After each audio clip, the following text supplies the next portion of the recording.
I feel unclean now after my shift at work. I 20 male work as a lifeguard at a water park. I haven't gotten the opportunity to take my certification test for this year yet, so they have me running water slides.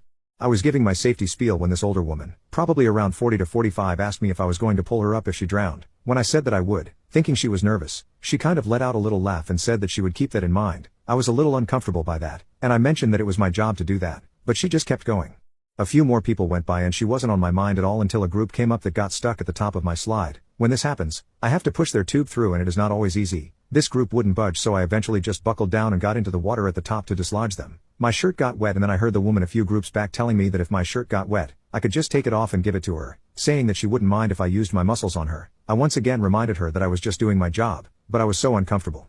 When her group came up, she went to sit in her tube and then she did a fake little stumble, and fell into the tube, and in order to catch herself she grabbed onto my upper thigh and she squeezed. I've had people grab me to catch themselves, that isn't the problem. If she was actually falling I would chuckle a little bit and move on, but I heard her laugh afterwards. It sounded like she was laughing for getting away with something that she wasn't supposed to do. I know it sounds dumb because I'm a grown man, I'm 6'2" with a full head of hair and a beard, but she made me feel so small, so disgusting that even typing this out is making me want to vomit. I ignored it, thinking that because I'm a man that it couldn't possibly be a big deal, but I got put at the same slide today and I spent all day terrified that she was coming back, so I talked to my supervisor about working a different slide tomorrow. I just feel so disgusted. I know that what she did is relatively minor compared to what other people go through, but it's never happened to me and I hate it, and I hate that this stranger holds so much influence over me just through this one action. I'm crying right now typing this, which I haven't done in years. I didn't cry when this happened, or when I told my supervisor, but typing it out right now is killing me. I wish my husband would cheat on me. I, 28 female, have spent every day for the past year wishing my 27 male husband would cheat on me, so I had a valid out. I hate being married. My husband would rather spend time with his brothers and parents than with me. We've been at his parents' house for the past 3 weekends. Once we leave there, he gets on video games with them until all hours of the night. I haven't been to bed with my husband in weeks. Love-making is non-existent in my marriage right now. It's not just about the love-making. He complains about me all the time, to my face and behind my back. I've overheard him telling people that I'm annoying or that I nag a lot. I don't feel like I ask more than any other wife. I don't get home until past 7 most nights because I have to pick up the kids, and I don't ever ask him to pick them up or to make dinner. I ask for him to help clean up the house, and to help me put one of the kids to bed. He only willingly put one of the kids to bed. My house hasn't been clean in months. He just will not do chores. He ran out of clean underwear a few weeks ago and told me it was my job to do laundry, essentially blaming me. The man also refuses to take care of himself. He complains when I cook because I'm trying to cook healthy meals, and he doesn't like vegetables. He won't go to the gym with me, but instead insists on playing video games. Obesity runs in his family, and I'm trying my best to encourage a healthy lifestyle change. I know he's depressed, but he won't talk to someone or get on medication. It doesn't matter how I try to encourage him, he would just rather suffer.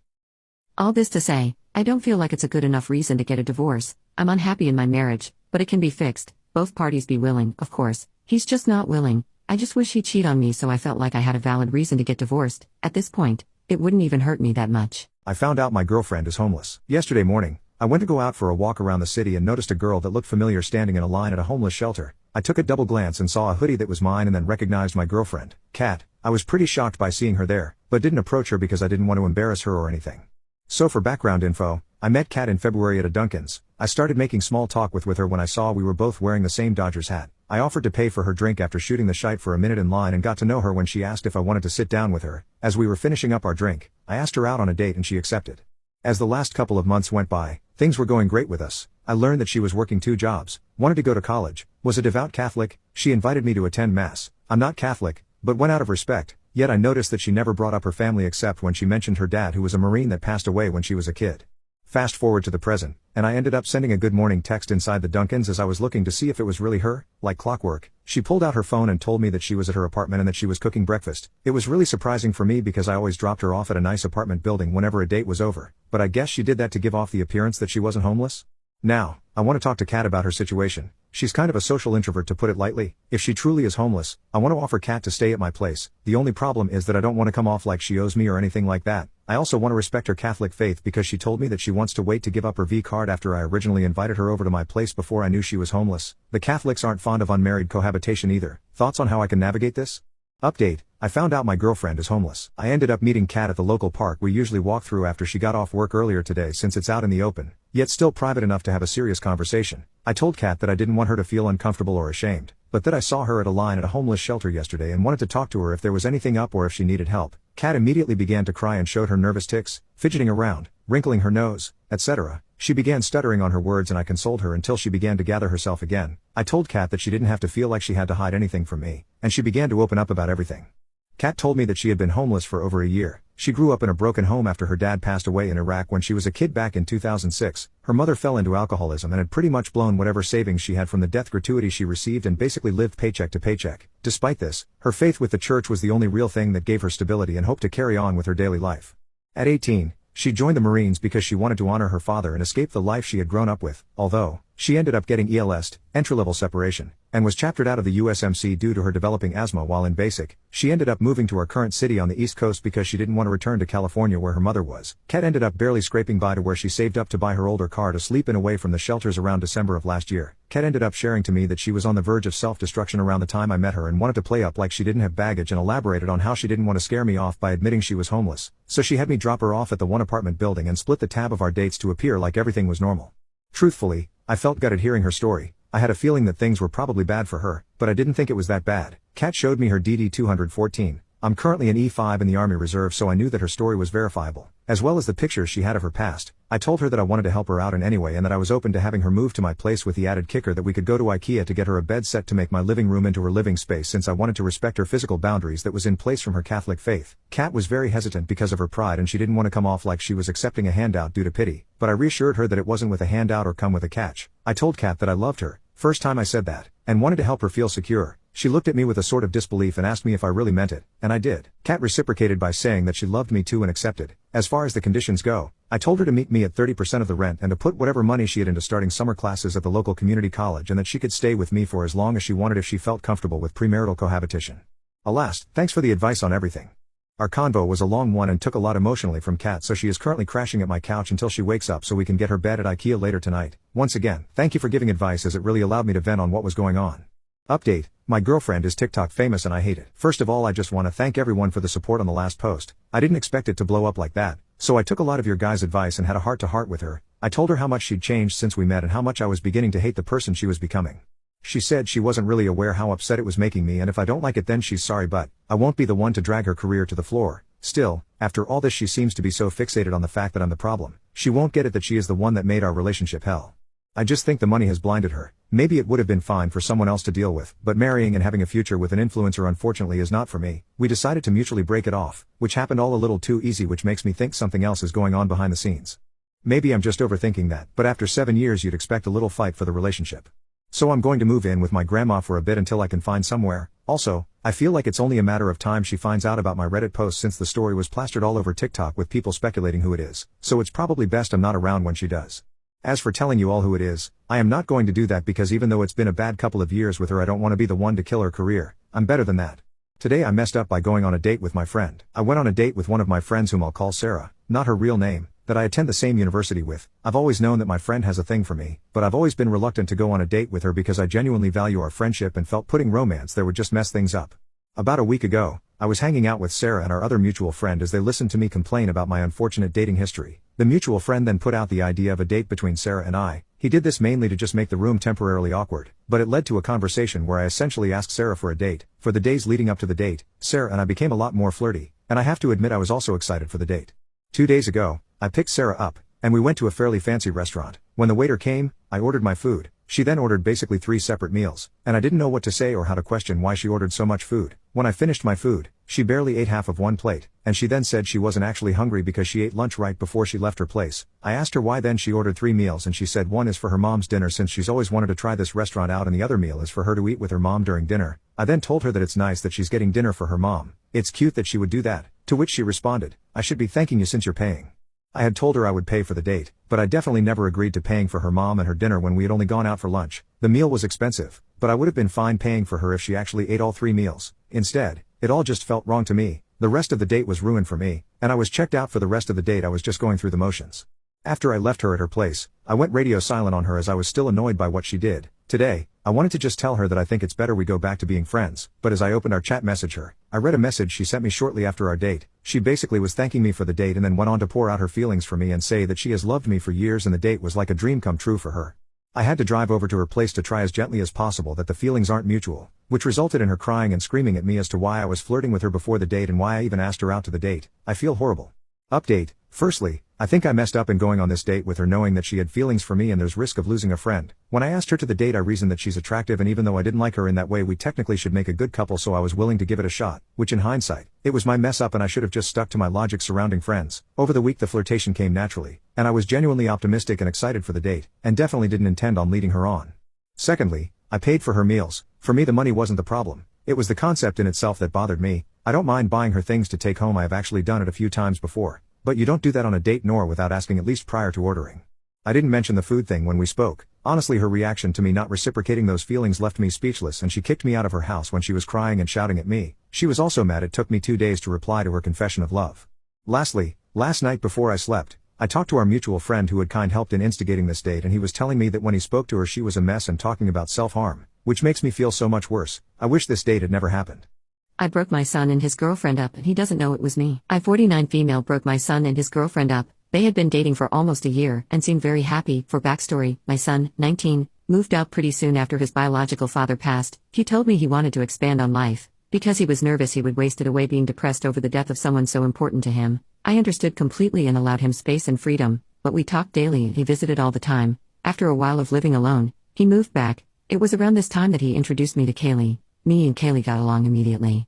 She lacked a mother in her life, and I think she was quick to establish that relationship with me. Off the bat I noticed she was extremely paranoid and had extreme trust issues, but she wasn't toxic or manipulative, just anxious about where my son was going after work. She'd ask me and I'd answer with he went to his friend Mike's house. They hang out to play PlayStation with each other. We both genuinely believed that my son was at Mike's house, and we had no reason to suspect he wasn't. One night, after my son came home to pick up his PlayStation to hang out with Mike, Kaylee asked me to pick up some tampons and Tylenol for her. She lived close and her periods were always super intense, so I was used to going out late into the night to help her. My son gets out of work at 4 o'clock and is usually home or at Kaylee's place by 5:30, 6 o'clock at the latest. It was 6 and he hadn't swung by to drop off his PlayStation, so I shot him a text before I left the house to let him know why I was gone. It was something like, "Hey, Kaylee is on her period so I'm heading out to grab supplies, you okay?"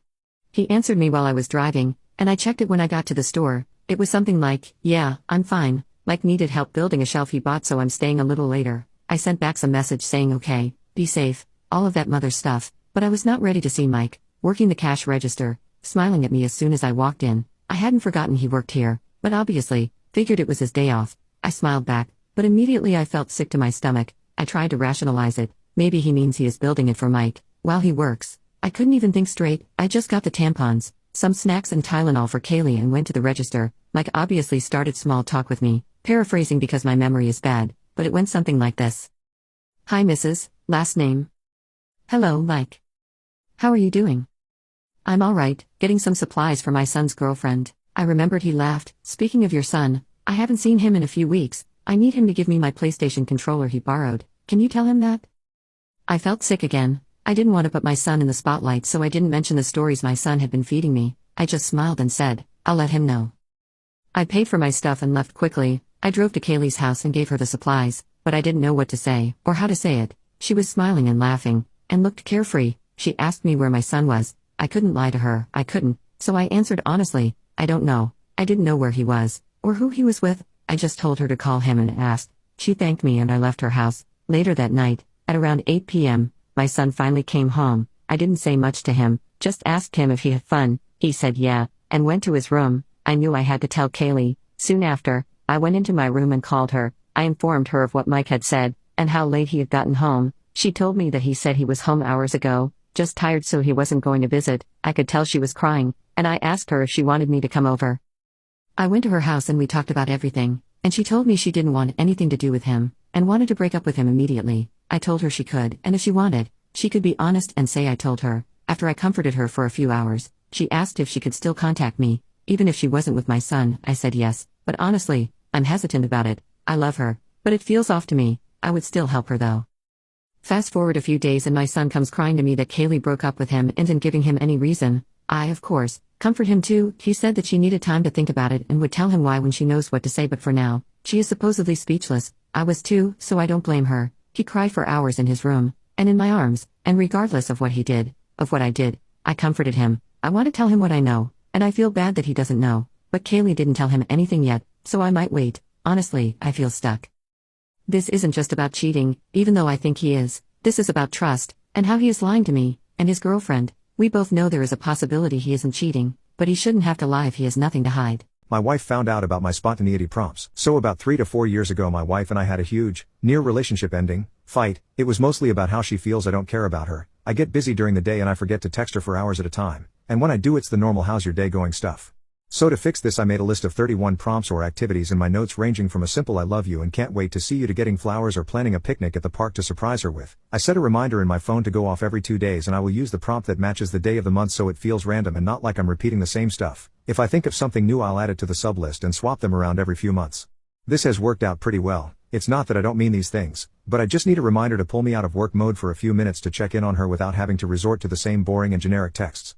Fast forward to this weekend, I was doing some car maintenance, and I also have important information about the cars and a maintenance log in my notes as well. And while I was under the car I asked my wife to look at the notes and check the torque spec for a drain bolt. Naturally, she sees a note called spontaneity prompts and is curious so she opens that and sees a laundry list of romanticisms. She puts it together probably recognizing some of the things I've said to her that I've been using this to talk to her during the day. She asks about it and I say I reference it from time to time when I want to do something nice or random to surprise her or when I feel like saying something non-generic over text. She says I shouldn't need a list of things to talk to her about and suspects I just pulled a list of ideas off the internet, even though I made this list on my own. My partner suggested opening the relationship and I am devastated. My girlfriend and I are in our mid-30s, we are graduated academics, live in a house with a garden for rent, have a dog, are saving on possibly buying some property within the next half-decade if there ever pops up something affordable.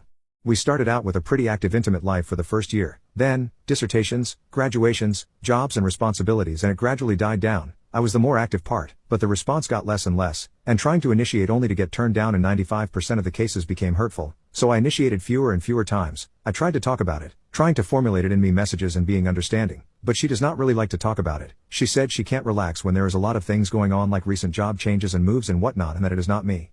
So I am trying to give her time, not to pressure her. Picked up left pleasure. We make love once every 2 to 3 months now and it is not as good in the sense that it was before. I guess people get out of touch when they get intimate too infrequently, and she does not like to experiment, but it is still beautiful, and intimate, and afterwards I'm always more happy for a few days, because I think she is beautiful, and I love her, I like feeling her skin and I like being intimate with her, and for her, I try to accept that her drive is way lower than mine. A few days ago we were out partying together, as we sometimes do, and while drunk, she opened to me that we should consider opening our relationship, that she loves me, that we are a great team but the intimate drive has died down, and while she wants to grow old with me, we could look for fulfilling our basal urges somewhere else. So it wasn't her lower drive, it was me, the mean little voice in my head telling me she does not think I'm attractive anymore. Each time I was being rejected was right, all along. She does not want to make love, she just wants to make love with other people and not me anymore. She apparently does not love me anymore to try out new things or ideas how we could rekindle it. Maybe she even has someone in mind, maybe she is already having an affair and wants to clear her conscience. How can I even trust her now? She goes to a training for 1 full month soon, so I will stay home, watch the dog and know that she is out there wanting to make love with other people. You see where this is going. My thoughts are spiraling. I am literally heartbroken and can't think of anything else. I told her we have to talk soon. There were a few things the last days because of which we did not have time to talk yet. But I can't go on like this. I mean, we haven't decided anything yet. Even if we decide not to open the relationship, how can I trust her now? I told her back then that I would try to let the thought linger for a bit before deciding, and try not to brush it off right away, but it is not lingering. It is festering like a tumor in my brain. I am having several panic attacks a day. I dread going to bed because I cry as soon as the lights go out, very quietly, while she is sleeping next to me. I don't want her to see that, because I am afraid that makes me even less attractive for her. I wake up panicking. I think about hurting myself. I am very close to a breakdown. And I am having a very important job interview today, the last one in a long row, and I most probably get an offer today, a great and very exciting opportunity. I can't shift it, but I can't concentrate. Why does she have to drop that bomb on me? I would like to just run, but I can't. We have a rent contract that we are trapped in for the next 2.5 years. We have a dog. No one of us can afford the full rent alone or take care of the dog alone. My heart is exploding. I am so sad. My parents aren't intelligent and it annoys me. I grew up in a small town with very religious parents. I left, got my degree, started a good career, traveled, learned to cook, met lots of different types of people. In that time frame, I've changed a lot politically and otherwise. However, my parents who have never left a 30-mile radius or met a person different than themselves are still living the same way they always have. I've always heard that you become a know-it-all disrespectful person who hates your parents in your teens, and that when you get older and gain life experience, you come back around and respect your parents and come to appreciate that they are flawed but wise. That is not how things have panned out for me. When I was younger, I thought my parents were the wisest, most moral people on earth, and the older I get and the more I learn, the less I respect them. I'm visiting my parents right now just the past 2 days alone. They've done so many things that are absolutely baffling and I'm both dumbfounded by their stupidity and embarrassed to be associated with them. A few highlights. 1. Ron DeSantis is such an intelligent guy, quote from dad. 2. My mom makes fun of me when I eat vegetables and thinks that I'm pretentious for eating frou-frou food as she calls it. 3. My mom got mad because I told her to stop giving my 1-year-old Diet Coke to drink. 4. I watched my parents grill burgers today with the paper still on the bottom of the patties, and they got mad at me for pointing out that they needed to take it off. 5. My mom keeps telling my 1-year-old no crying allowed. We don't cry. Crying is for drama queens. When I confronted her and told her to please stop because crying is both a coping mechanism and a form of communication for a baby, she didn't speak to me for the rest of the day. I'm exhausted. I don't know anyone else in my orbit whose parents act like this have sent a mental illness. Does anyone else get so beyond annoyed at their parents' stupidity and immaturity?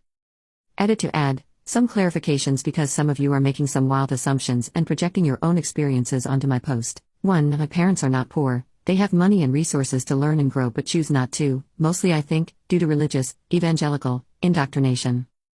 2. I made it seem like my parents haven't traveled. They have. They've lived in the same 30-mile radius their whole lives, but they visited many different U.S. cities, Israel, Ecuador, Germanic Europe, Canada, Belize, etc. It's just that when they go to those places, they don't actually meet or talk to other people. They stay with their group and view the people that live in those places as animals in a zoo exhibit. They have a very us versus them mentality, again due to religious indoctrination.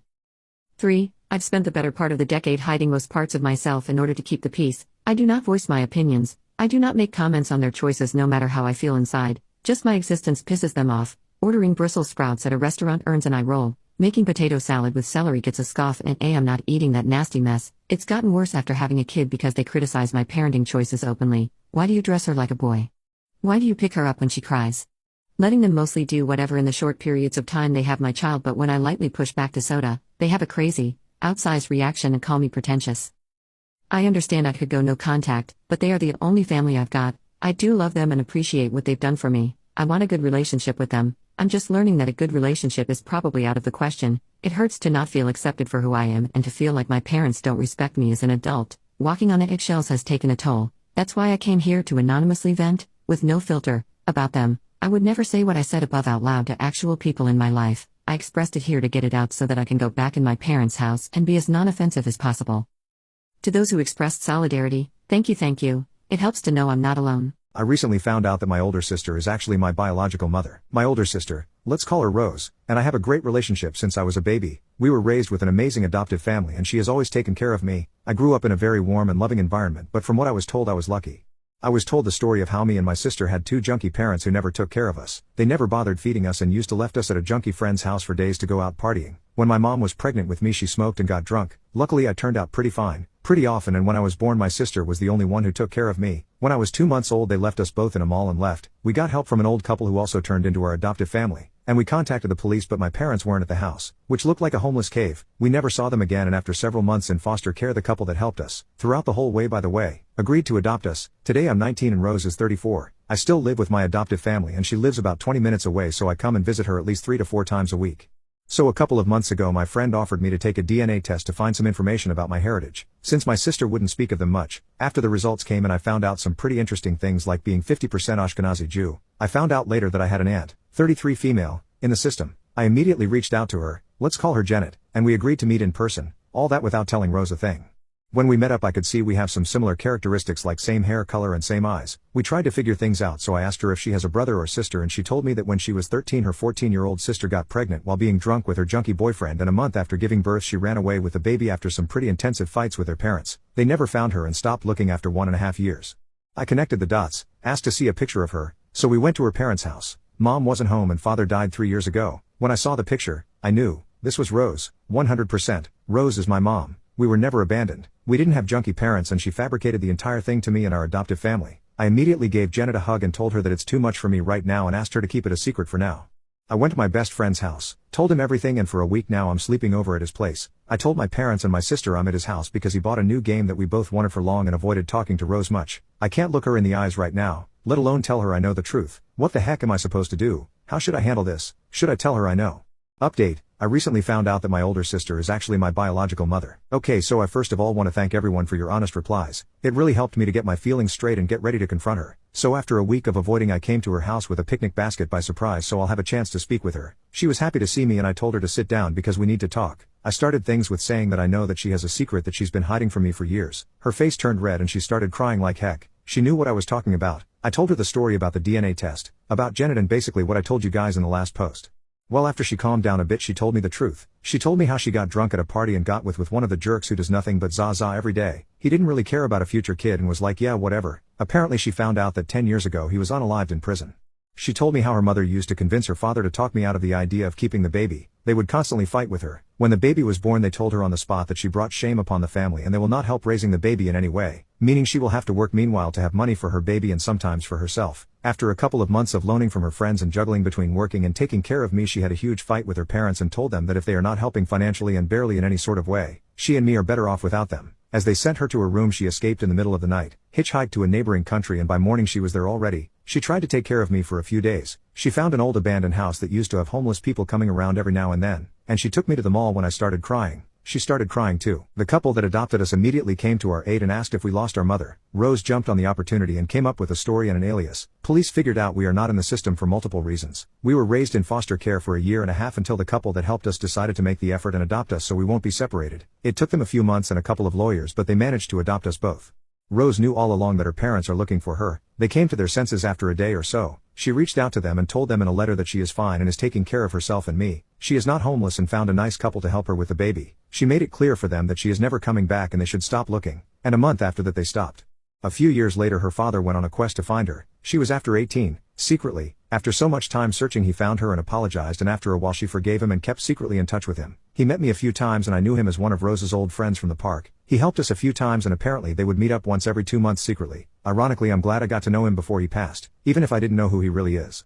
By the way, the adoptive family never found out about the whole thing. So after hearing this I told her we missed a lot by not knowing she is my mother, and I told her I understand she did the right thing. I pulled out an "It's a Boy" sign from the picnic basket and some snacks for a late baby shower, and we hugged for an hour or so, had a lot of fun, watched a movie, and I headed off to my parents' adoptive house to have dinner with them.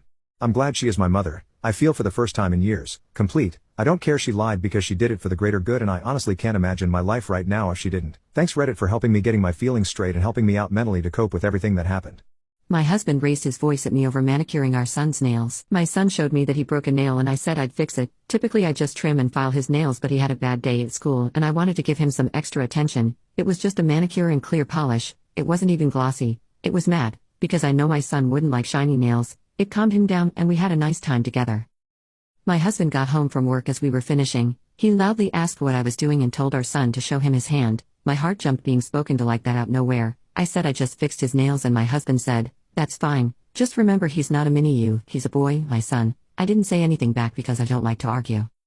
My son mumbled to me, "Why is he so mean?" I told him that he was tired from work. As I was putting some lotion on his hand he asked, "Is he mad at us?" I told him everything was okay and not to feel bad. My husband must have picked up on our son's nerves because later he said to our son, "You know I'm not being mean to you or your mother, right? I'm fine with her pampering you. I'm just reminding her to do it appropriately." He didn't even really say I was doing anything wrong, but it still made me feel like I was. I do honestly think he was tired. I hate seeing our son have anxiety about his dad. It's usually not like that. I accidentally caused a war between my family and my brother's wife's family with one innocent text message. So my brother's wedding happened 2 days ago, and it turned into a complete chaos, which I know even though I wasn't there. You might wonder why I didn't attend the wedding if it's my brother's. Well, it's because of his wife's family. He did send me an invitation to the wedding because he wanted me there, but his fiancée told him I couldn't attend because I had a boyfriend. You might be confused, but I'm a man, a bisexual man to be exact, and I have a boyfriend who I wanted to bring to the wedding. She said even though she doesn't have a problem with that, and he doesn't have a problem with that, her extremely religious parents who already forced her to do the wedding in a church would most likely banish us from the wedding and cause trouble between our families. After she told him that my brother told me I couldn't attend and told me why, you might think I was angry. The truth is I was relieved. I hate going to big events with lots of people because of my social anxiety, and I already was used to not being able to attend certain events because of my sexuality, so it was nothing I haven't heard before. So at the day of the wedding I stayed at home with my boyfriend. It's worth mentioning my parents apparently didn't know I wasn't attending the wedding. I was chilling at home cuddling with my boyfriend when I suddenly got a text message from my parents asking me where I was because they couldn't find me at the wedding party. I told them I wasn't attending the wedding and if my brother hasn't told them anything. They said no and asked me what happened. I didn't see any reason to lie, so I sent them a text message telling them exactly why. Now I have to admit I don't exactly know what happened after I sent them this message because they read it but didn't reply, and why do they care in the first place? They didn't notice I wasn't there before until the wedding was already over. They only noticed when the wedding party started. However, apparently my parents talked to my brother about it and all of a sudden my absence was the main topic of the wedding party. From what I heard, two fronts formed. On the one hand my parents and the rest of my family against the family of my brother's wife, and apparently he as a husband now felt compelled to take her side and tried to argue in her favor. It's crazy to think that I was just sitting at home living my best life with my boyfriend while all of that crap went down on his wedding. The wedding party was ruined and my brother appeared on my door angrily screaming at me why I felt the need to ruin his wedding. I was confused and asked him what happened and he told me everything. I told him it wasn't my intention. I just told our parents what happened because they didn't know and wanted to know where I was and I thought he told them beforehand. He screamed at me that I ruined his wedding. I told him it's not my fault he wasn't honest with them. I just respected their wish to not attend the wedding. I couldn't know it would go down like this because like I said I couldn't attend several events before because of my sexuality and my parents never said anything about it so I thought it would be the same thing here. But I gotta admit it's kinda sweet that my parents and the rest of my family stood up for me. They haven't done it before. That's a more than welcome change, but I still feel kinda bad because apparently I really ruined the wedding party. My therapist gave away my information so I could get some action. So I've been seeing this therapist for about 4 months. I originally went to just talk about my health, anxiety and the death of my best friend and how isolated I've become. Every session he turns the conversation into something about intimacy, advising me to get back out there, like it's that simple. One day he spent a full 45 minutes telling me that I need to meet someone, then says this exact line. I know someone, in your area, nice girl, very pretty, if it's just a bit of fun after all, why don't I give her your number? Don't get me wrong she's an odd one, lot of hang-ups, but pretty. Now, I'd stated on multiple occasions that I'm not interested in lovemaking. I just want my life back on track. I declined the offer and left. Later that night he sends me her number.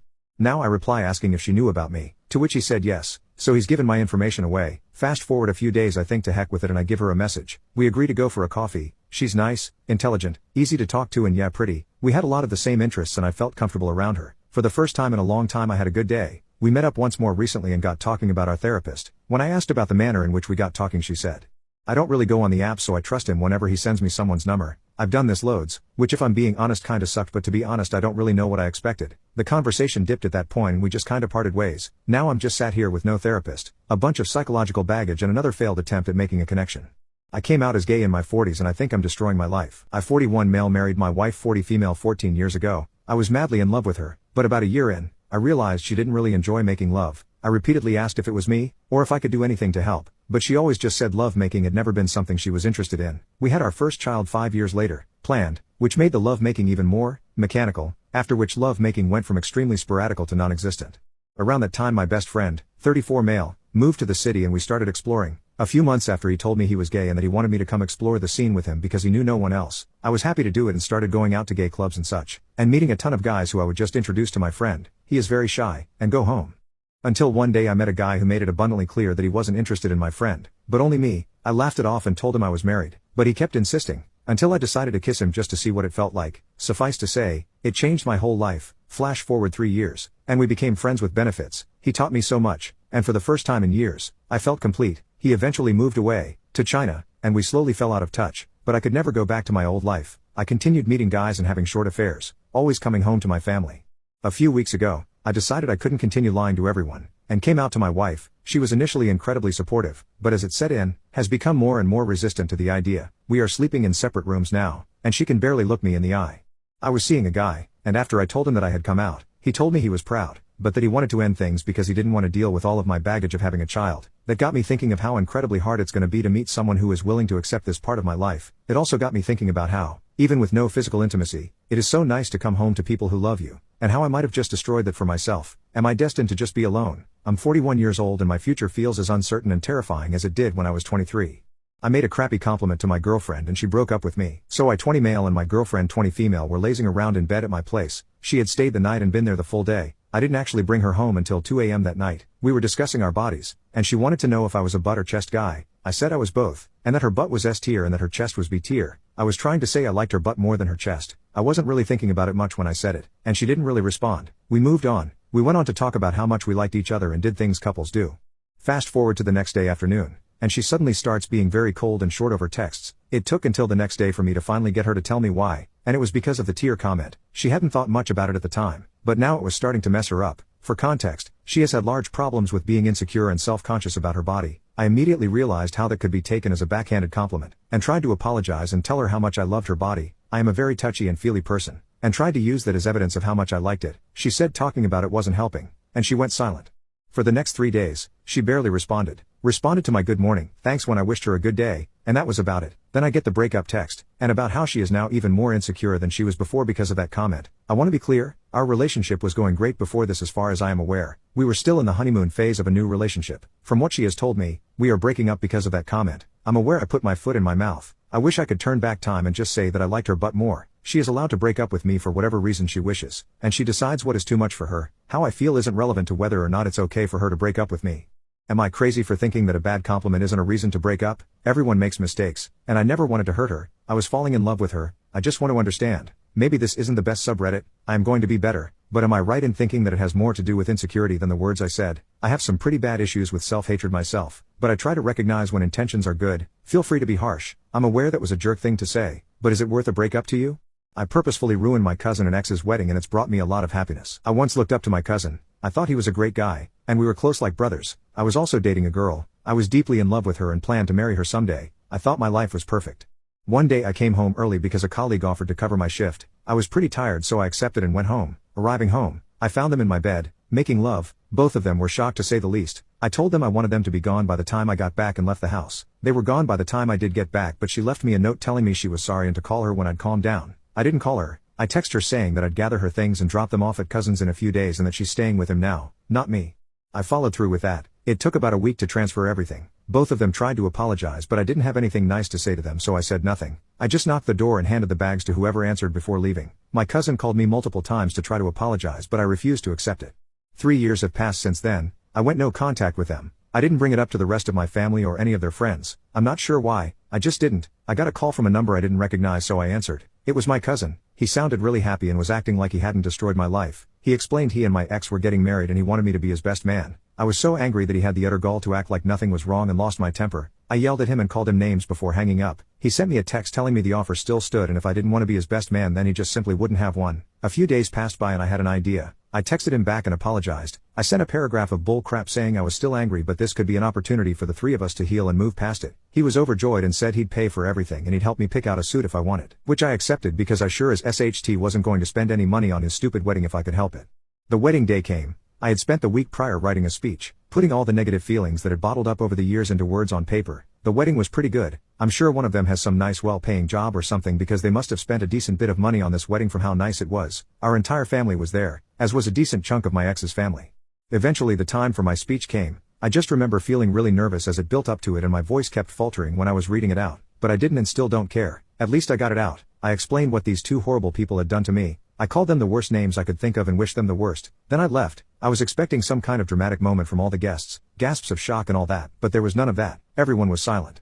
On my way home I got a call from my mother angrily telling me that I'd ruined the wedding and both of them were so upset and she asked me why I'd do this. I told her that they deserved it for what they'd done to me and everything I'd said in the speech was true. She kept defending them so I swore at her and hung up. Since then I've gotten several calls and texts from others in mine and my ex's family angry I ruined the wedding. I've also received a few texts from people who were there being supportive and telling me they were there if I needed to talk.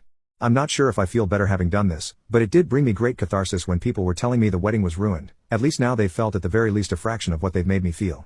Update: I purposefully ruined my cousin and ex's wedding and it's brought me a lot of happiness. Some stuff has happened since the whole mess that was my cousin's wedding. My mom tried to talk to me, said she saw the post I'd made. I pushed her away for a few days before finally speaking to her. I'm struggling to find words to describe how things worked out between us. The easiest way to explain it is that we agreed to disagree on whether what I'd done was correct. I got a mix of messages from those who were present at the wedding, some supportive, some telling me off.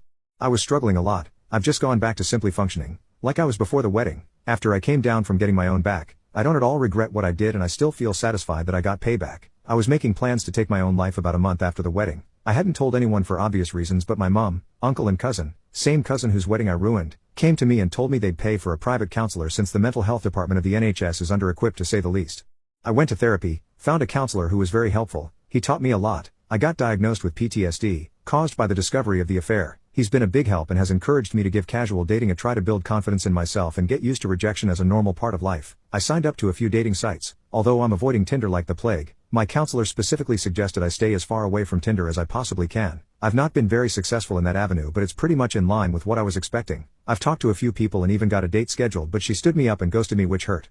I'm doing good though, much better. I don't have suicidal thoughts very often anymore. Whenever I'm feeling especially crap I like to open up Reddit and read your supportive messages. That's all for now. I'll probably start using this account on a more regular basis so you may see more of me.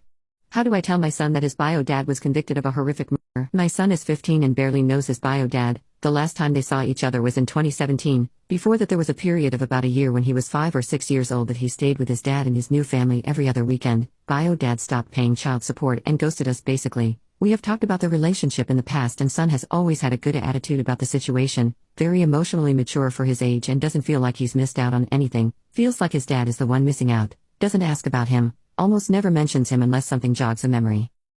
A few years ago, while my son was deathly ill in the hospital, I had heard from his now former stepmom that bio dad was basically off his rocker, substances mixed with mental illness apparently. She was calling to warn me in case he showed up at the hospital trying to see our son. Just a few weeks later, bio dad murdered his own parent and did awful, sick things to cover up his crime. He was arrested right away and has now been sentenced to life in prison.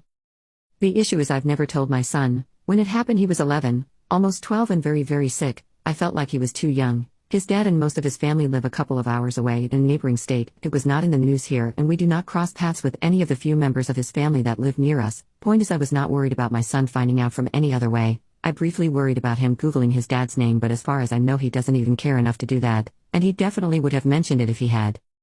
Originally I told myself I'd tell him when he was convicted, when there was some sort of closure. Then thanks to COVID that took well over 2 years, then he was convicted and I still couldn't find the nerve to tell him. Fast forward to a couple months ago and his dad is now contacting me from prison, from contraband cell phones his fellow inmates have. Turns out he applied for stimulus money, was approved, but they sent it all to me for child support. Prior to that I hadn't received any money from him since 2013 and obviously didn't think I'd ever see another dime. Now he's hassling me for that money cause he was counting on it. Rumor is he's been gambling in there and owes some people a lot of money and is being with SA over it. Blows my mind that after not sending any money for a decade almost, after being absent for most of my son's life, and after the terrible things he's done, he has the absolute audacity to ask me to send him a dime. He has always been narcissistic and only cares about himself and what he wants. I've blocked all the numbers that he has texted and called me from so far. If he continues harassing me, I've thought about calling the prison he is in. Basically, I feel like now I can't run and hide from this anymore. It's time to talk to my son. I'm concerned that since bio dad still had my phone number, he might still have my son's too, and I definitely don't want my son to hear it from him. I feel so guilty that I haven't told him, that I've been keeping such a big secret from him. I beat myself up over it daily, but how do I even begin this conversation? How do I guide him through this when I'm still struggling with it so much myself? I've thought about offering for him to go to counseling so he can talk to someone. I doubt he'll like that idea, but might be the best thing for him. As well as I know my child, and as close as we are, I have no clue how he will take this information. Just hate him having to live with this knowledge like I do, but can't put it off any longer. Open to advice or guidance. Just PLS, be gentle with me. I know I've handled this all wrong and the weight of all this is slowly getting to me. I don't think my boss knows that I know there's a camera in my office. I don't know where to start because I'm not even sure if this is weird or not. I started at this new job not long ago, and since the first day I've known there was a camera in my office. I don't think it's necessarily weird to have cameras in an office setting. There's cameras in all sorts of places for all kinds of reasons, but the camera in my office isn't any sort of built-in fixture, and my individual office room is the only office with a camera in it. On my first day of the job, I realized my boss was too aware of my actions. He said something to me that threw me off, and I knew he wouldn't have brought it up unless he had been watching me do something. It was just too coincidental, but it was casual at the same time, so it wasn't a direct allusion to the camera he has. But immediately after that incident, I scanned around the room, and I found a camera nestled into a cubby with a small wire that leads into his adjacent office.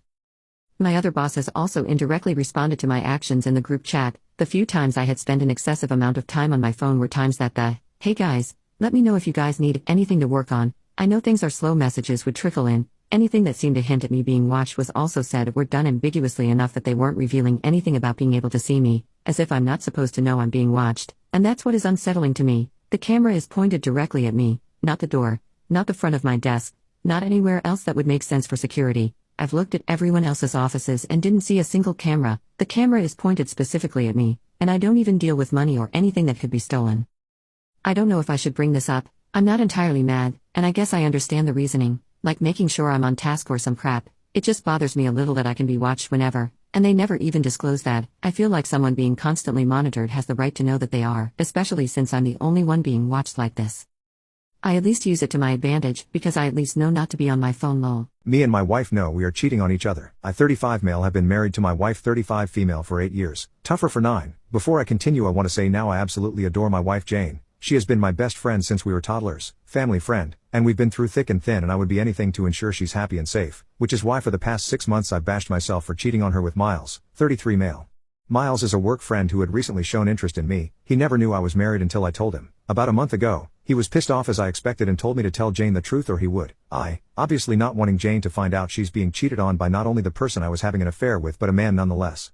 So, after about a week since the conversation I told her, I sat her down and admitted to my sexuality. how I loved her so much but wasn't attracted to her at all, and I cried about how I felt so guilty about keeping this from her and leading her on. She stayed quiet until the end of my little confession, and then she laughed. Jane started to cry and tell me how she was also cheating on me, with a woman. She apparently came out to her family at 16 and they threatened to kick her out and said she hadn't met the right guy yet, so Jane saw me as an opportunity to continue to have a roof over her head and stay relatively close to her family when I asked her out. I was shocked but also thrilled because someone could meet her needs better than I ever could, and also because it in a way lifted the guilt off my shoulders. We decided to pop open a bottle of wine and chat about our secret spouses. I told her about Miles and she told me about this lovely woman named Rebecca who'd she'd been seeing for a little over a year. As the night continued and we got more drunk, we began to talk about our sex life and poked fun at each other for our lack of knowledge on how to pleasure of each other. Haha. We were always very awkward. I felt like a teenage girl talking about boys and it was one of the best feelings I've ever had in my life. It's obviously been a while since that talk and we've set up a double date for tonight. I've talked to Miles about and he's fine with it, and so is Rebecca. If my family or Jane's find out we've decided to just say we were hanging out with friends, it isn't a lie. I'd love to get to know Rebecca. I can't wait to meet her. I hope she treats Jane like the queen she is and spoils her a bunch. Me and Jane aren't planning on getting divorced. Too much stress when we're both happy to stay with one another. And we've talked about it with Miles and Rebecca and it hasn't caused any issues as of right now. Thank you for reading through all of this. This exciting for both me and Jane. Wish me luck. My bestie's divorce is causing issues in my marriage. My 40 female best friend 38 female is going through a divorce with her husband, 44 male. We'll call them Alice and Ken, my husband, 37 male, and I have been together for 10 years and have always been close with Ken and Alice. Alice and I have been friends since long before we meet either of our partners. My husband and Ken have become good friends over the years and they hang out just the two of them semi-frequently. About a month ago, Ken told Alice he wanted a divorce. She told me for the last 6 months they've been having issues. According to her, the problems stem from Ken's issues with her job. 3 years ago she accepted a promotion at her company. The promotion required her to travel 3 to 4 months out of the year and she works a lot even when she isn't on assignment. She's always been insanely ambitious and successful. I think it's important to note that Ken works full-time as a tradesman. He works out of his shop, metal work, on their property and stays pretty busy. She makes more than he does, but I wouldn't call her the breadwinner. Alice has a daughter, 12 female, from a previous relationship. Bio dad isn't in the picture and Ken has been her dad since she was 4. According to her, Ken has been asking her to either take a position that requires less hours and responsibility or find a new job that doesn't require any travel. She's been telling him she will but has been putting it off thinking he'd drop it eventually. This has been going on for a while. She didn't tell me how long exactly. It all came to a head when she extended a business trip, while on the trip, and forgot about a family vacation they had planned for when she got back. She didn't consult him about extending her business trip before agreeing to it. She apologized and promised to make it up to him and their daughter. She said she didn't have a choice when it came to extending the business trip. Whether that's true or not I have no idea. Ken was upset but didn't blow up. When she got home though, his stuff was packed and he'd moved most of his shop and tools into storage. He hadn't told her any of this and was acting like everything was fine till this point. She called me and was crushed. She kept saying I didn't think he'd do it over and over. What was at first sadness on her end quickly became resentment and anger when Ken made it clear there was no getting back together.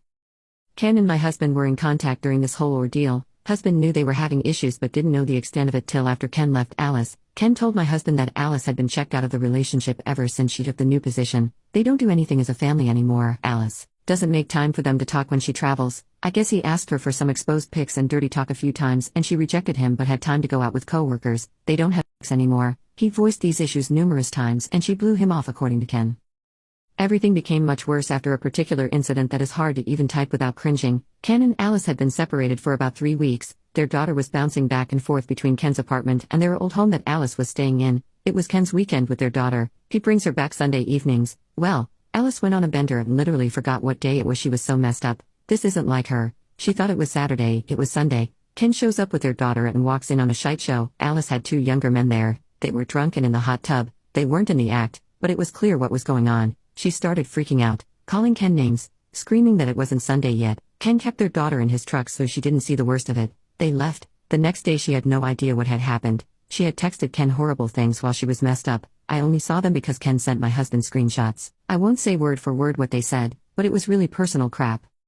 Since this, Ken is going nuclear. He wants the house. He wants custody. He adopted their daughter long ago. He wants child support. He's taking her to the cleaners as they say. I know this isn't Alice. She's going through crap. She needs friends right now and I'm literally all she has. Her own daughter would rather stay with Ken. I'm not going to cut my best friend out over this. The issue? My husband wants me to cut her out. He said some really terrible things about her. He's called her a crappy mother. I know she loves her daughter. He's called her self-absorbed bitch. He says he doesn't want me getting sucked into her drama and behavior. When I insist she'll turn it around and she just needs help right now, he shuts it down saying this is who she really is and he doesn't know why I want to associate with people like her. I know a lot of this is just crap that Ken has told him. He's defending his buddy. I'm not excusing her behavior, but I think it's unreasonable for him to want me to cut my best friend out. She asked me to go out with her a few times and I went once without telling my husband because I knew what he'd say. I just wanted to talk to her in person. After I told him we meet up, he went ballistic and repeated that if I don't cut her out or we have issues too. Any advice navigating this would be appreciated. Update: Bestie's divorce causing issues in my marriage. Alice and I made plans to get together on Saturday morning. I was going to get us coffee and help her with a few things around her house before she left for a business trip Monday. My intention was to tell her that we, her family and mine, are worried about her and we all want to see her happy, but her behavior was worrying us. I was hoping we'd have a heart-to-heart. I was hoping I'd see my friend again. I was hoping she'd agree to see a therapist. I was hoping she'd take a step in the right direction. None of that happened. She was combative from the second I showed up at her place, almost like she knew what my intentions before I even said anything. When I told her I was worried about her, she said she was fine and has just been blowing off steam and having some fun. She said she works hard and can do whatever she wants now that Ken left her. She talked about how ungrateful Ken was over the years for all her hard work and everything she's paid for and done for him. It made me cringe, but I bit my tongue. For the record, Ken is a hardworking guy who didn't need her money. He was the breadwinner when they first got together. She makes quite a bit more than him now, but in no way was he dependent on her. Some of you pointed out it was likely that Alice was cheating on Ken. I asked her and she got extremely defensive. She gave me the whole "I can't believe you'd even ask me that" attitude. I reminded her about the hot tub incident and the optics of it all. She blew it off and swore she'd never cheated. I asked who the guys were. Turns out they were interns at her company. When I asked how old they were, she simply said they were legal. The way she said it made me wonder if that's how dirty old men talk about younger women. It was gross. Whether or not she was cheating before the breakup, I don't know. I don't really know anything about this woman anymore. Here's where things took an unexpected turn. As we chatted, she was packing for her business trip. I asked her where she was going this time. She said Dallas. I didn't think anything of it. She's gone to Dallas for business dozens of times. What did strike me as odd was what she was packing. Long pants, sweatshirts, a beanie, jackets, hiking boots. It was all fall attire and not what she'd be wearing in Dallas this time of year. I don't think I even saw her pack work clothes. But the weirdest thing, a random Seattle Mariners jersey. She doesn't follow baseball. She never has. I thought about saying something but kept my questions to myself. It was all just odd. I felt like she was preoccupied with packing and her daughter coming over soon, so I decided to head out. We hugged. I told her I loved her and want her to be happy. I told her I hope she considers seeing a therapist when she gets back. She said I'll think about it. Things did seem to end on a positive tone. When I got home, hubby and I were talking about how things went, and I told him about the clothes she was packing and the random Seattle Mariners jersey. He thought it was odd too, but, other than it just being odd, we didn't think anything of it at the time. But then hubby went full internet detective, and guess who lives in Seattle, and has a Facebook profile picture of himself at a Mariners game? Her daughter's biological father. My heart sank. When I checked the Mariners' schedule, they do have home games next week. I called her immediately and asked her if she was really going to Dallas. She responded, yeah, why? I asked if she was sure she wasn't going to see X's name in Seattle. She got quiet. There was probably a full minute of silence. I told her she better not lie to me and that I'd find out. She came clean. She said she had gotten in contact with him right after Ken left her and they'd been talking more and more. She said he was a different man now and has turned his life around, blah blah blah. I didn't talk about her baby daddy in the last post because it wasn't relevant, but just know this man is a piece of crap human being. He cheated on her while she was pregnant and kicked her out when she confronted him. He'd whack her around, call her terrible names. This guy said he wanted nothing to do with their child also. I flew to Seattle, picked her up and brought her home. She lived with me for a bit. She met Ken shortly after having her daughter and within a year of dating they moved in together. I told her that of all the shit she's pulled recently, this was by far the worst thing she could do. I told her I was disappointed in her. I couldn't believe she would ever speak to that man after what he did to her and how he treated her. She kept saying it was years ago and she's changed and he wants to meet his daughter one day. I started screaming and yelling into the phone so loud I think I blew out my voice. I told her I was done with her. I told her if she gets on that plane to Seattle to not bother contacting me ever again. I hung up on her. She called back and texted once but I ignored it. I didn't have the energy for her anymore. I just sat on the couch crying all night while my husband held me. He didn't rub it in. He didn't give me attitude. He just let me cry and told me he was sorry.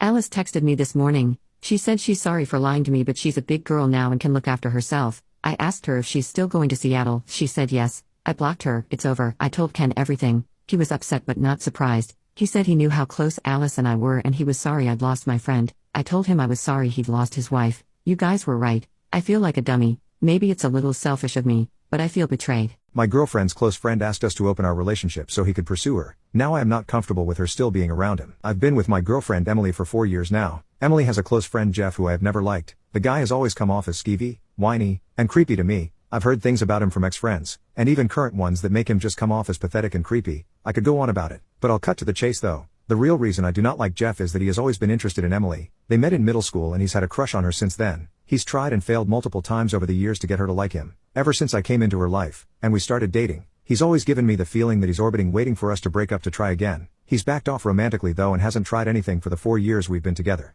Jeff has been a sore topic for me and Emily. Even though I don't like him, she and her friends do. I've made it clear to her that I don't like him, but I've never interfered with her friendship with him because I've always trusted her when she tells me she feels nothing romantically for him. This all changed last week. Jeff's own romantic life can only be described as unusual. From what I know, mostly one-night stands and third-wheel scenarios. He's openly poly and I've heard far too much about it from him. Not the lifestyle for me, but whatever suits you. What got to me though, was how he would talk about it to the people in monogamous relationships in his friend group, pitching it as if he was trying to sell them on it for other reasons. Last week, Emily and I tagged along with her friends for an outing. We ended up at a dive late at night for drinks and Jeff tagged along with the two of us. He was incredibly off-putting to me the entire night, much more than usual, acting all buddy-buddy with me to an uncomfortable degree. As we sat and chatted, he brought up his most recent relationship from a few months back, a poly relationship where he was third-wheeling another couple. It was very awkward, much more so when out of nowhere he recommended we try something like that ourselves. The short of it is he asked us to open our relationship and become a triad with him. He knows I'm straight, so what he really meant was he wants to screw Emily and for me to be okay with it. Emily declined, and I wanted to tear into the creep. However, Emily made me go to her car so she could pay for our drinks and leave knowing I was about to make a scene. Suffice it to say, I am not comfortable with her continuing to associate with him. I've made it clear that what he did was completely disrespectful of our relationship and that I don't trust him not to do something more sinister at this point. Emily, however, disagrees. She's saying this is just how Jeff operates, which makes me even more uncomfortable with the situation. He's not neurotypical, and her whole friend group has used that as an excuse for so long. I'm sick of hearing it. We have been arguing nonstop about this now. She doesn't think this is enough of a reason to cut him off and I cannot understand why. Her friend group has essentially decided to stay out of it as well. I did share my thoughts with someone I know who is an ex-friend of Jeff's from high school. I also learned that Jeff has tried to break up Emily and her boyfriends before, and he thinks this is another attempt. She was planning on going out Friday with friends to a movie, which included Jeff. We ended up having another massive argument in which I told her to not come back if she left. She's been staying at her parents' house since. Right now, I feel like I'm living in bizarro land. Every single weird thing about her and her friends now sticks out like porcupine quills. It's like I'm the only one who sees a problem with what Jeff did, and that my opinion does not matter. Emily refuses to tell me what about Jeff is so important and endearing he's worth this. It's like to her this is just normal or something. How do I even proceed at this point? It feels like I'm just being walked over. How can I convey how uncomfortable I am at this? Or is it even worth it at this point? My ex-girlfriend has been leading a neurodivergent man on for over a decade to scam money out of him, even while we were together. I wasted the last 4 years of my life with a girl we'll call Emily. I thought she was a good and honest person. Boy was I wrong. Emily had a close friend named Jeff. I never understood it. Jeff is a creepy and pathetic man who has orbited her since middle school. He's neurodivergent. At least that's what their friend group has used as an excuse for his actions. He's always had a crush on Emily. According to ex-friends, he's tried his hardest to get her to like him since they met. Emily does not like Jeff any more than a friend. Even then, the way she talks about him to me makes me feel she's completely disgusted by him physically. Along with her honesty, it made me never question their friendship, even if Jeff was obviously orbiting waiting for us to break up. A few weeks ago Jeff asked us to try out polyamory so he could make love with Emily. I was furious. I wanted to put him in his place, but Emily stopped me. She seemed to have no problem with him asking, even though she turned him down. Her whole friend group acted like this was just a normal thing to ask. That me upset and mad that he would dare disrespect our relationship like that was wrong. It was Amy's problem. There are things that should have clued me into the fact that her friend group was a circus. I just ignored it. However, after the polyamory incident, I couldn't though. The things that ex-friends told me about Jeff and Emily made me ask questions and start digging. I ended up contacting one of Emily's ex and learned something very interesting. In high school, Jeff was giving Emily hundreds of dollars he was stealing from his parents. I and Emily had been arguing constantly after Jeff asked the question. She had been staying with her parents for a time while things cooled off. Once she showed back up at our place this week, I decided to confront her and asked if Jeff was giving her money. She denied it at first, but I told her if she does not tell me the truth I will forward many of the texts she sent me commenting about Jeff's body and face to Jeff himself. Jeff has been giving money to Emily since they met. For the entire 4 years we were together he was sending her sometimes hundreds of dollars each month. Her texts with him are flirty in nature. While not outright saying she's interested in him, she's heavily implied it, acting like it's just not the right time for her to be with him. She has reaffirmed to me that she's not interested in him. In fact, she's implied she actually hates his guts. I asked if her friends are also taking money from Jeff, and she said she did not know. I packed my crap up yesterday and am staying with my brother till I find a new place. I blocked Emily. I sent Jeff a text simply showing him how Emily talked about him to me. I'm 99% sure Jeff is stealing from his parents still as he lives with them. I found his parents' numbers and texted them letting them know what's happening. Moving on from 4 wasted years is going to be tough. Update: I accidentally caused a war between my family and my brother's wife's family with one innocent text message. Didn't think I'd give an update, but many interesting things happened. When I said in the main post that 2 fronts had formed, I only meant that metaphorically, of course, but it's no longer that. While nothing much interesting happened in the first 2 days, afterwards the terror started as soon as my brother and his wife went on their honeymoon. My mom and my dad visited me and told me how the wedding party escalated and they were so close to physical violence. I thought it was funny at first, but this truly bothers me. I also want to point that you did a great job at convincing me it's not my fault, but hearing my parents' side still gave me a bad feeling in my stomach. However, like I said, the terror started shortly after they went to their honeymoon. And when I say terror, I mean that my sister-in-law's family found both my Facebook and Instagram account and started spamming me with hateful messages. I received insults and hateful messages from various different accounts who all had one thing in common. They all had somewhat of a Christian theme and all of them had the same last name. So it wasn't hard to find out whose accounts it was, mainly because I don't know my sister-in-law's family at all. I only know her and I know her parents were homophobic Christians.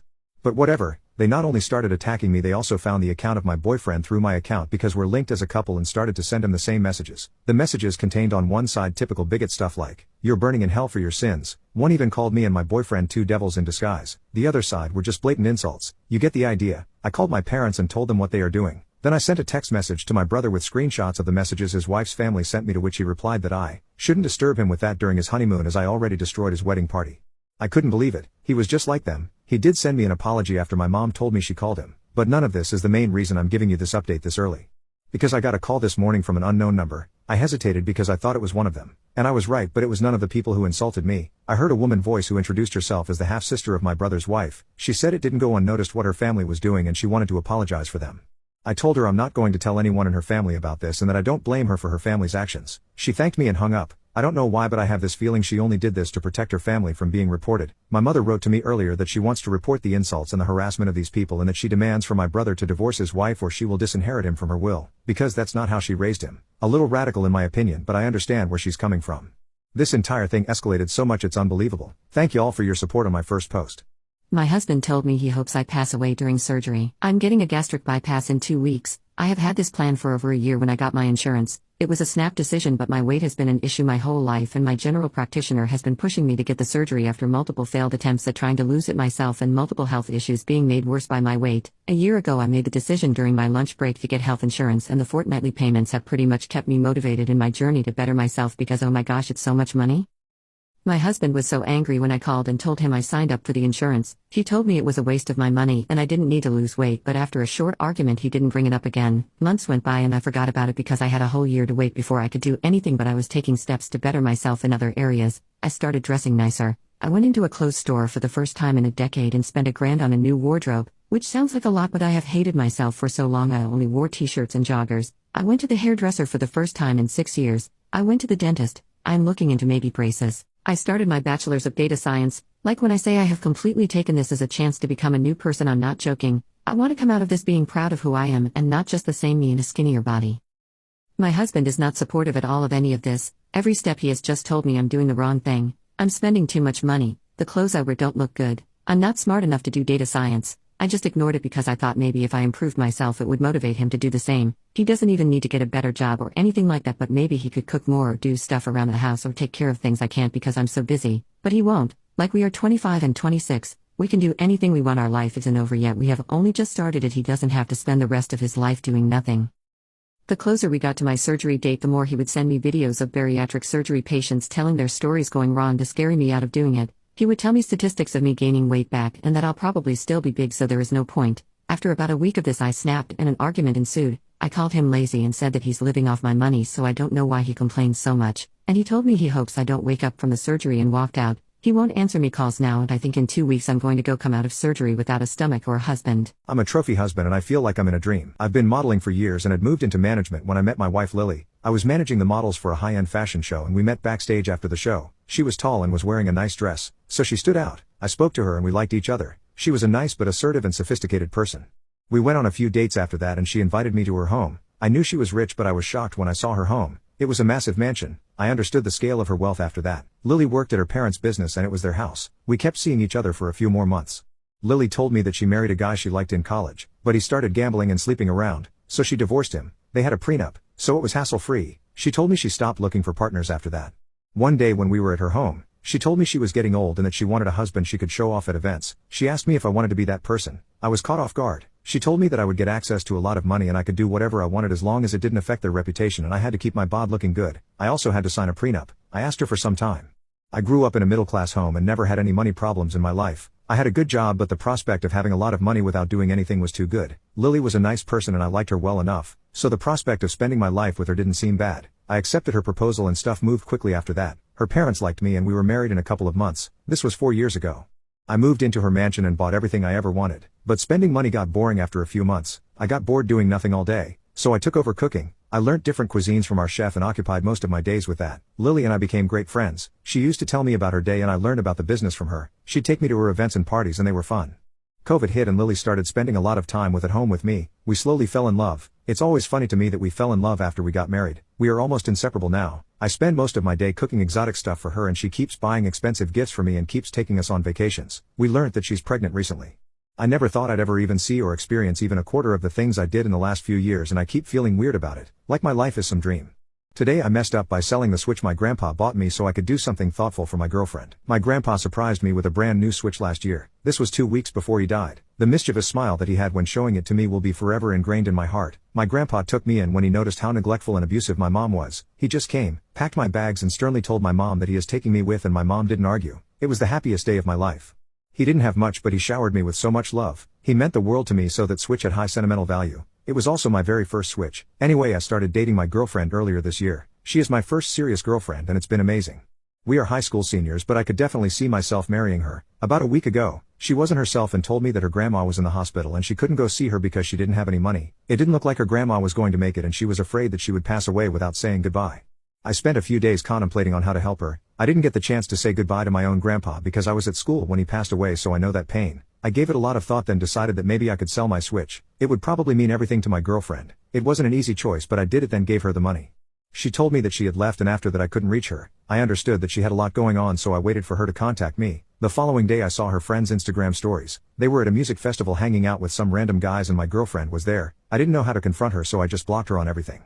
My therapist confessed his intimate thoughts about me. My therapist, who is in his late 50s, has always been wonderful. I started seeing him when I was 16, and I am now 18 as of 3 months ago. Our relationship has always been great, never unprofessional nor too uptight. We'd make jokes and create a relaxed environment while still having a proper therapy session, each lasting an hour. My therapist does freelance care and hosts his sessions in his home, which isn't unusual for older therapists. I've had many therapists who have home offices. To make it clear, my therapist has never discussed intimate matters with me besides childhood abuse. My therapist never flirted with me and never made inappropriate comments. The few times he's mentioned my appearance is during discussion of my eating disorder, where he'd reassure me I'm beautiful and shouldn't worry about my weight the way I do. I've always felt comfortable with him, and as a little fashion freak I wear all kinds of clothes and dress up often, even to therapy sessions. Today, I went in only wearing leggings and a baggy shirt as I'm on my period and couldn't stand the thought of wearing jeans or a skirt. Nothing out of the ordinary until we spoke of my eating disorder again, and he mentioned how attractive I am but was more persistent this time. He insisted my body was nice and that when I'd flirt with him, he takes it as a compliment. I laughed, but what, flirt with him? He's a married 50-something-year-old. I didn't say anything about it and changed the subject, and yet somehow we ended back at this same topic. He explained how once I was leaning over to show him something in my chest was a temptation. I laughed again, awkwardly, but he interjected, I'm serious. I felt really uncomfortable and kept trying to change the subject, but he kept going. He referenced another time where I was writing something on the dining table and my chest pushed together were really tempting, and then he added onto it, the creepiest part to me, or when you wore those fishnets. I won't bring up the fishnets. I've had dreams about those. What? My therapist explaining my 17 and 18-year-old body as tempting, and that he's dreaming of me in the clothing I wear. The worst part is when the session was over he told me, I really enjoyed this session. A therapy session isn't usually enjoyable, but I'm sure he felt enjoyment talking about my body by the way he periodically adjusted himself through the session. He's great at his job, but this discussion has me considering getting a new therapist. Today I messed up telling my girlfriend how I met my friends. A couple of nights ago my girlfriend was supposed to meet my friends. I've been delaying the process for months because I knew I had to have an uncomfortable conversation first. I met my friends at an SX party. My roommate at the time asked for my permission to host an SX party at our flat. I said yes, as long as my room and my belongings were off limits and the flat was cleaned properly afterwards. My plan was to spend the night at my mom's house and be out of everyone's way during the SX party, but my roommate encouraged me to stay and participate. I still had my V card back then. The thought of getting with one person was overwhelming enough, let alone a group of people. However, my roommate eventually convinced me to take part. I was added to a group chat with all the people who were going to be involved in the SX party. All of them made me feel really comfortable. That being said, when it finally happened, I was unable to make love with anyone. My anxiety won. Everyone was understanding though. Life went on. My roommate became my ex-roommate after a few months, but we never stopped being friends. The connections I made with the people at the SX party also developed into friendships. We're still friends now. My girlfriend didn't know my history with them until earlier this week when I finally had the courage to explain the SX party story. She was shocked and disturbed and asked if I lied to her about having my V card when we met. I said no. She struggled to believe that a guy would walk away from an SX party with his V card still intact. My girlfriend made it clear that she was no longer interested in meeting my friends. She said she didn't know how she could be in a relationship with someone who was friends with people who shared him. I asked my girlfriend if she was breaking up with me and she said she was going to need some time to decide what to do. Last night she decided, our relationship is over. My fiancé is convinced I have a crush on my friend's husband. My best friend Sarah, 26 female, and her husband Matt, 28 male, have put me in a very difficult position with my fiancé Jack, 30 male. I knew Matt since my childhood, he was my neighbor and we were friendly. Sarah and I were roommates in college and became close friends. When I introduced Sarah and Matt, they hit it off and started dating each other. I was happy to see two of my friends get together but also annoyed that I became the third wheel and was often ignored or set aside because they were so into each other. By the time I graduated, Matt had completely dropped me as a friend. That saddened me but I was still good friends with Sarah so it was what it was. Sarah and I would frequently hang out, but I never talked with Matt other than the occasional polite hellos. Sarah would sometimes try to do couples dates with her and Matt and me in my dates. I found that Matt had developed an unpleasant personality and would frequently be rude and condescending towards me. However, he's a very devoted and loving husband to Sarah so for her sake I ignored him. When my fiancé and I got engaged, we had no plans to do a party. Sarah was disappointed that we didn't throw an engagement party so she organized a small get-together at her home to celebrate us. The party was nice and as things were winding down, my fiancé and I went to thank Sarah and Matt for their sweet gesture before we took our leave. Matt was pretty tipsy by then and out of nowhere he suddenly hugged me and in front of my fiancé said that he was so glad that I was finally settling down and he is relieved that now I'll be over the crush I had on him. I was shocked and told him that wasn't true. He just laughed and told Jack that I was always chasing him and he had to work hard to keep me away. I dragged Sarah in and asked her to please fix this mess and she was all like, oh he's drunk, ignore him, and says, you know I always trust you, I know you wouldn't act on your crush. Jack was pretty pissed by this point and he walked out. I ran after him and tried explaining that this isn't true but he told me he doesn't want to be anyone's second choice or their backup plan. Since that night he isn't talking to me or returning my calls. I have talked to Sarah multiple times to clear things with Jack but she's brushing me off. I don't understand why they believe this or why she'd stay friends with me if she thought I was into her husband. I was in her wedding party and did all the work because her sister who was the maid of honor was too busy. I have helped her through her pregnancy and have babysat her kids so many times. She never gave me any indication she thought this and why would she want me close to her family if she believed this? I feel humiliated that these people think I was pining away for a jerk like Matt. I need help in convincing Jack this isn't true. I'm also mad at him for throwing away our relationship over what some drunken idiot said. I don't know what I am going to do about my friendship with Sarah. Update, my fiancé is convinced I have a crush on my friend's husband. I talked to Sarah again and asked her first of all why she'd think I had a crush on Matt. She said that when I first introduced them I had talked up Matt and gushed about him and she took that as me being into him. I said I was fond of him since I've known him for a long time but that doesn't mean I want to be with him. She said when they started dating I was often upset about it. I said I wasn't upset about their dating, I was upset that she'd make plans with me and then leave me to be with him and when we were all together I didn't enjoy being the third wheel while they ignored me. That had nothing to do with wanting him and more to not liking being left out by my best friend. I asked her why she hadn't said anything before and she explained that she could manage the situation. She had asked Matt to stop talking to me completely and she engineered situations so there was little chance of us socializing with each other. I asked her now that I have explained that I never had a crush on Matt, can you please talk to Jack and tell him? She said she didn't want to lie. This frustrated me immensely. She could ignore this imaginary crush for years and manipulate me, but won't talk to my fiancé to help my relationship. I told her I was done being her friend. Thinking back I was always doing stuff for her and she used me but did little for me. Update 2. I wrote a long letter to Jack explaining the entire history of my relationship with Sarah and Matt with the recent screen caps. I asserted as best as I could that I had never pined after any guy and I loved him and he was my only choice. After days of silence, Jack agreed to talk to me. We met and he said that he sees two ways of interpreting this situation. 1. Matt and Sarah are right and he doesn't want to be my second choice. 2. They are malicious people who are messing with me and that shows very poor judgment on my part that I'd have a best friend like this, and he doesn't want that quality in a life partner. Either possibility leads to the same conclusion that he wants to call off the engagement. He reminded me that I had represented Sarah as one of the most important people in my life. I'd jump up and help her all the time. I had once canceled plans with him to take care of her kid when the baby was sick. It had irked him but he had seen it as me being caring and nice, but now he's seeing all that in a different light.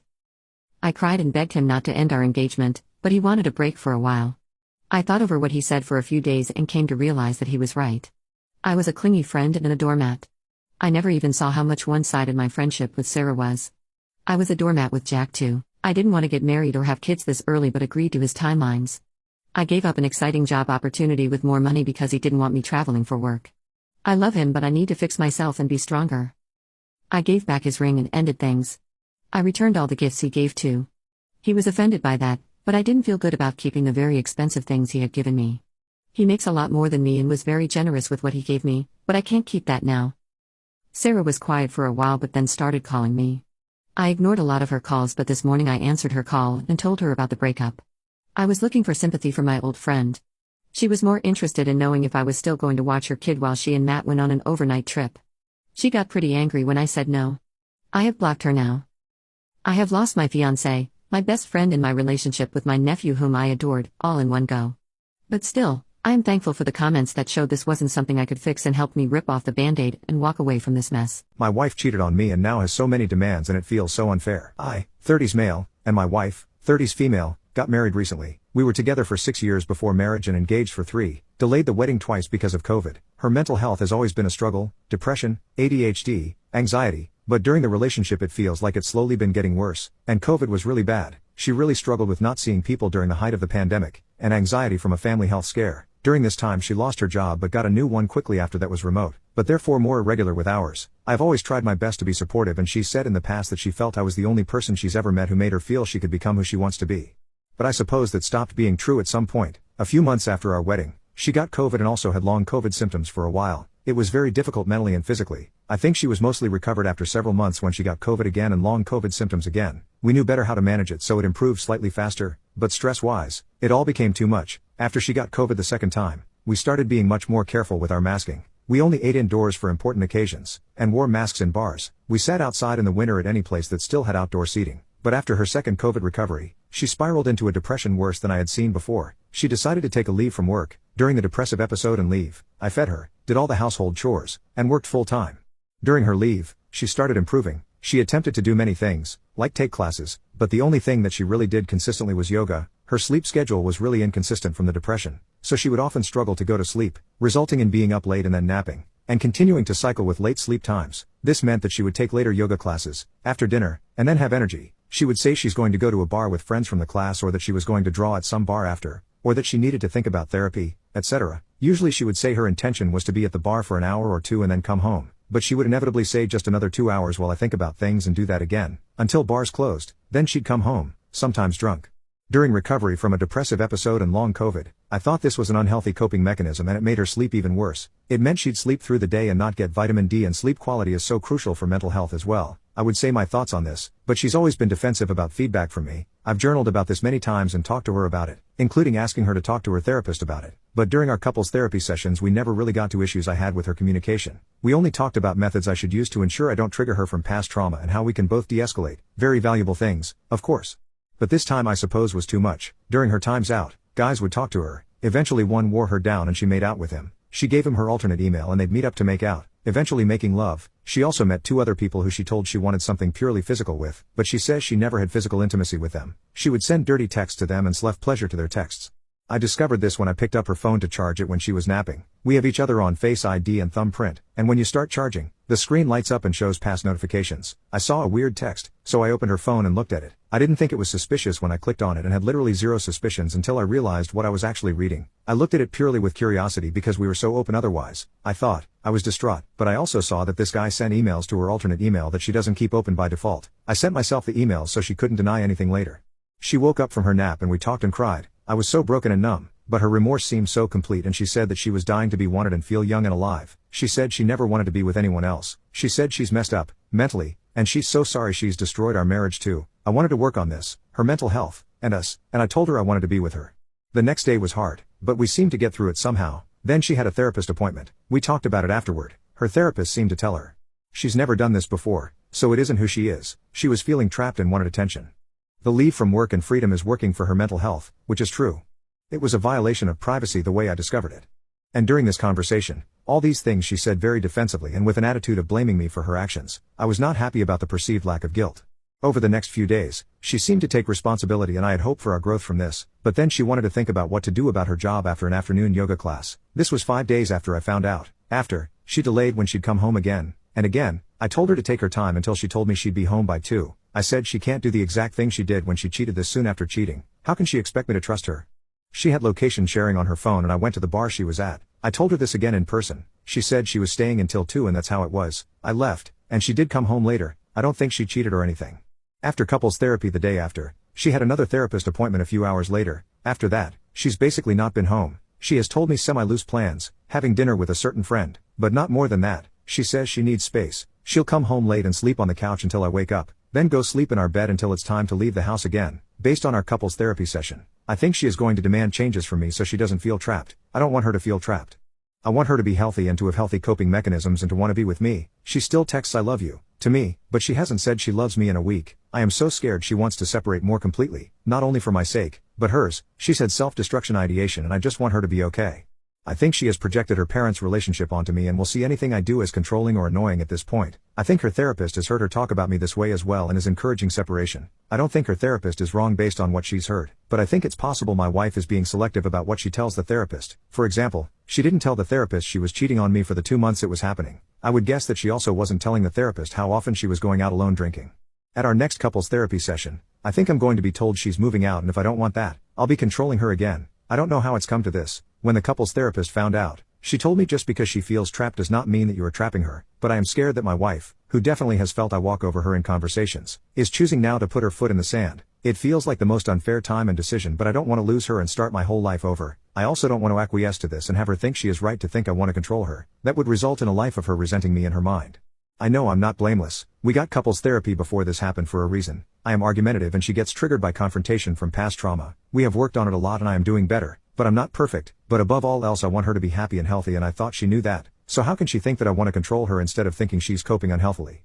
I don't know how I came across with this text, but I am kind of numb right now writing it. I can't stress enough that I try in every conversation to understand, even if she feels I am just trying to win or if the conversation gets heightened by my tone or her trauma. It's the number one thing we've talked about and it hurts so much that she really thinks I want to control her even though what I am proposing, not demanding, is as mild as being at home by midnight on weekdays and trying to sleep well for her mental health. The guy I'm seeing ended things because I am living in my car. I'm 22 female. This is not to hate on him. He had every right to not want to be someone who's homeless. I'm just venting because I'm sad and have no one to talk to. He's a good guy. I've been living in my car for about 8 months now. I just went through a few months or absolute hell, ended up living in my car and everything spiraled and it's just been hard to get out. I started seeing a guy about 5 months ago. I never told him, which was a mistake, but I was embarrassed and having someone around was so nice I didn't want to lose him. I also was able to hide it well because I work at a hotel restaurant, so I get to use the hotel gym for free and kept my stuff in my cubby at work. I also thought I was gonna get out of it a lot sooner. Homelessness has been like a black hole for me. I just can't seem to break out. This week I finally told him about it because he wanted to know why my car was always in my work parking lot because he drove last after we were closed a few times. I told him and he broke up with me immediately because it wasn't something he wanted to deal with. Obviously understandable. I only stayed at his place one night but I miss laying in a bed so much already. I also just miss having someone to talk to, especially at nighttime.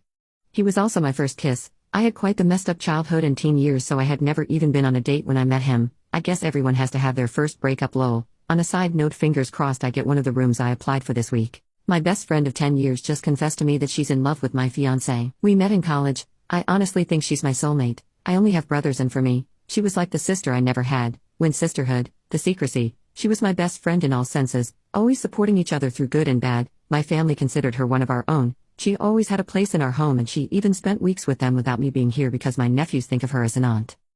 I met my fiancé in college too. He was in a different major and I met him trough one of my brothers. He's the most amazing man I've known, intelligent, kind, cultured, romantic, handsome, everything. I feel like I hit the jackpot with him. He has taught me so many things. Ever since we began to date, he has taught me a language, and in the process of learning another one, some mathematics stuff that I was always ashamed of not knowing and things like that. I feel like I also learned to be more open, compassionate and loving. I'll admit that when I was younger I wasn't always kind due to my depression, but he compliments me and I compliment him. We have a 7-month baby boy and we're in the middle of planning a wedding. My friend and my fiancé met 5 months after we began dating and she was enchanted by him. They almost share the very exact same interests and she's also a very, very smart woman, a genius. Their conversations are deep and amazing and they're good friends. I did notice before that she shows a good amount of interest in him, always asking how is he, what's he's up to. How's his family? And when he's around, she can talk to him for hours, but I thought it was because they're entertained by the same things. To be completely honest, I was never scared or threatened by this because I trusted her, and my fiancé never gave any sign of being interested in her in the slightest. He asked about her a few times, but she almost only existed when she was around, and for him, she was my friend, not ours. She came clean because I asked her to be my maid of honor, and when Say began to cry, I think it was of happiness, but she said she couldn't because she has been in love with my husband for 3 years and couldn't do it, that she never tried anything with him and he never gave any sign of being even interested. She said she saw the way he adored me and loved me and could bear it any other way but not my wedding. She said sorry a bunch of times, that she never wanted this to happen. I don't know what to do or how to feel. At the same time, as bad as it sounds, I don't really care because I know my fiancé loves me and she's not that important in his life. However, I know our relationship can't be the same as it was. I just don't know how much will change. I don't know if I should tell my fiancé though, because it's not my secret to share. I guess I was shocked and only wanted to get it out. I forced my wife to go to a party and now my marriage is ruined. Me and my wife, Kara, have been married for 4 years now. We had an arranged marriage, but so far we have had a good marriage and a strong bond. I love her and would do anything for her in the blink of an eye. Before we got married, we decided that we will have our own individual space and we don't have to tell each other everything unless we feel the other person should definitely know. The arrangement went well for years. I didn't have much to hide or to tell, but she did. When I met Kara for the first time, she was a very conservative person and a bit too devoted to religion. She told me that she wasn't a good person in the past, but since then she has tried to be a good person living a moral life. She told me some details about her past and how she was a wild girl in college and had several relationships and partners. Even after we got married, she would tell me some details about her past, but I never pressed to get details. She always refers to her college self in the third person, and whenever she talks about her past, she always says that her college self is a horrible person. Since then, she has been more devoted to religion and is quite different from her previous self. I have seen some pictures and videos and Kara is nothing like that person today. Kara doesn't have a lot of friends and mostly spends her time praying or with other religious stuff. I am the only person she shares her thoughts with. A few months ago, out of the blue, she got a call from her best friend from college, Renee. I saw Kara light up after talking to Renee. Kara felt so happy after reconnecting with Renee, and Renee invited her to a party at her place. Renee also called up their other friends from college. Kara was conflicted about going to the party. I convinced her to go, saying the worst that could happen is that she has a boring night. Kara asked me to come along with her. Even during the drive, I was thinking about getting some embarrassing and funny stories about my wife from her friends. When we reached Renee's place, I realized why Kara was conflicted. Kara was dressed very conservatively, light makeup and very little jewelry. Her friends from college were the exact opposite. They were dressed like tweens going out to party all night. The night started normally about the girls sharing funny tales, but the stories quickly became raunchy and then horrifying. I found out Kara and Renee were the leaders of a group of mean girls. They slept around, abused alcohol and substances, and on occasions ruined people's lives. Kara stepped away to go to the bathroom when the group turned to me and told me stories about my wife. Renee talked about Kara getting with most of the professors at their college, which I did know about, but wasn't aware the number was that high. Renee purposely told me about how Kara and Renee systematically gaslit a woman into believing that she is a lesbian and ruined her marriage because her husband had rejected Kara's advances, and all the girls found this incident to be funny. I wanted to leave, but I couldn't find Kara. I went to the bathroom to look for her and found her curled up in a corner crying. I picked her up and left immediately. The entire drive back Kara was sobbing and kept repeating "I am sorry." She was inconsolable for days, and then she threw herself into religion hard. She started praying for 6 to 8 hours every day. Her daily prayers and rituals usually took 2 hours. I thought that giving her space would help her heal, and she would talk to me whenever she is ready. We haven't talked much since then. She still cuddles up in bed but doesn't say anything. Last week she told me that she has decided to be celibate for the rest of her life to repent for her former sins. She asked for my support and apologized for springing it on me. She has told me to leave her if I can't live a celibate life with her. I have tried talking to her about trying therapy, but she is adamant on her plan. I ruined my near-perfect life by forcing her to go to that party. Update: last night when we got into bed, I told her I love you and I will wait for you to be ready for me. At the time, I wasn't even sure what I meant. I just had to talk to her. Her eyes swelled up with tears. I can tell she wanted to wail and scream but was holding back. She grabbed me and didn't want to let go. She whispered "I love you." We held each other for the rest of the night. In the morning, I asked if she would just talk to a therapist. I assured her I would try to support her decisions either way. She agreed and kissed me. We hadn't kissed in almost 2 months. I thought my wife was back, but a few minutes later she texted me from the kitchen, "My celibacy doesn't have to mean yours. You are free to leave me. If you want to stay, I will not interfere with your physical need." It killed me reading the text. We haven't said a word to each other since then. Update 2. Kara started therapy thanks to the efforts of some members of her religious group. She will need a lot of time and I don't know if I will ever get my wife back. Everyone keeps telling me that she will get better soon, but I am not sure if she would still be my wife when she does. Even if she does come back, I have heard things about her past that make it very hard for us to just continue our relationship. Some details make me feel that Kara doesn't deserve happiness. For now I will support her to help with her recovery, but I am not sure what happens after. I'm fed up with my husband demanding trios, to the point that I'm considering leaving for good. I admit I've had and been open to trios with a few people in the past, but they weren't serious relationships, more like friends with benefits. They were also only with men. My husband and I have been together for 5 years, married for 18 months. and he keeps bringing up how he specifically wants to have a trio with me and a woman. I'm not attracted to women, never have been and never will be. It's not how I'm wired.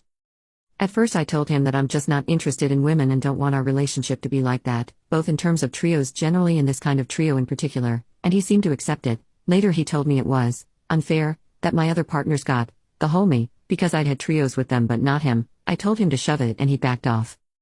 Now he's back on it and he's saying I'm biphobic by refusing to have a trio with him and a woman. I told him I'm not attracted to women and don't want to have any trios with him at all, especially not when he's acting like a demanding and an entitled baby. He said it was by erasure, and wouldn't lower his voice, so I left and checked into a hotel. I'm back at home now and he's been silently fuming the whole time. I found one of my Pride shirts in the trash and he says it was an accident, and we both know he's lying. I'm thinking I might need to leave for good, but I want to give him time to grow up and learn the word no, if only because of how expensive a divorce is. No solutions, just venting. My husband keeps getting off by my childhood trauma even though I've asked him not to. I've tried everything. Nothing is working. Thinking of divorce. Please don't waste your time on the age gap. It's something I've dealt with for our whole relationship and I don't want to get lectured about it. I've been with my husband for 6 years, married for 2. I know he's older but he looks very youthful for his age and he's super fit and active, so honestly the age was never an issue, ever. Between the ages of 10 and 15 I was essayed by my stepdad, and when I first started getting serious with my now husband, I told him everything, all the details, all the ways it screwed me up and all the horrible aftermath and fallout from various family members. In short, it was all bad, in every which way you can imagine. Within the last 4 months, every time my husband and I make love, it starts out normal but at some point he always starts asking questions about the times I was essayed. He gets real graphic and because we're in the moment, I always answer his questions.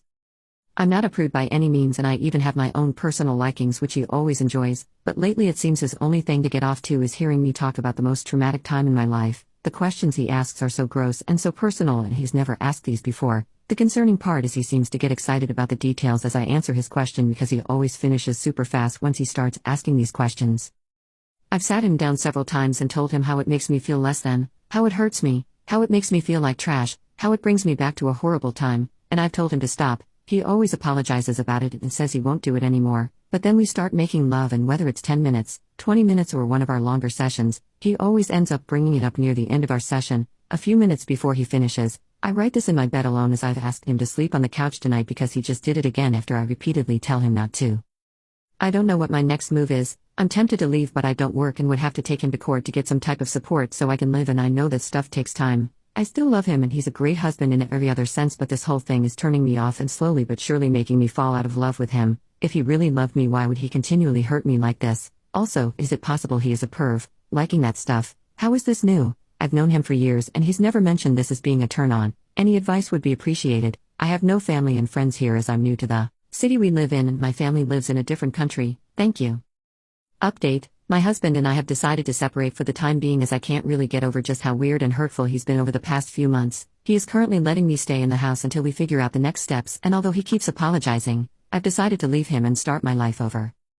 To everyone telling me to go back to my home country, I can't, it's not so easy. I did however call my family and told them everything and they were surprisingly supportive, and we've talked every day since my original post, and I couldn't be happier about that. To everyone who left me horrible messages, I'm sorry you are so full of hate and wish horrible things on people, but I will end up stronger than ever after this, so thank you.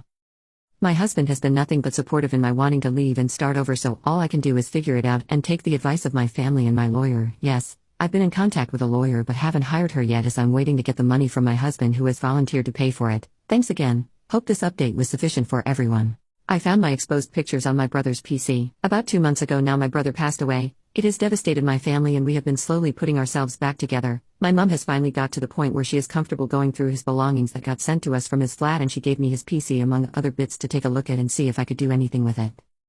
I know a fair bit about computers, so I thought I would set it up to see what still worked. It booted up fine, and to my surprise he didn't have a password on it. He lived on his own, so I guess he never needed to keep anyone out. Out of a sort of morbid curiosity I opened the browser. I thought I could maybe see some of the last things he was looking at towards the end, and I saw a link to his Google Photos in his favorites bar. I thought this was an amazing chance to get back some of the photos we might have never seen. Get some photos of his friends and adventures he'd been on over the years. On the side I saw his albums and one of them had my name on it. In this album was a ton of my exposed pictures, videos and screenshots of some of my Instagram posts and stories. I didn't go through it for long, but it was a massive amount. I have no idea how he got hold of them or why the heck he'd been collecting them. I used to be in a long-distance relationship with my ex who loved me sending him pictures and videos, but there's no way he would have sent them to my brother.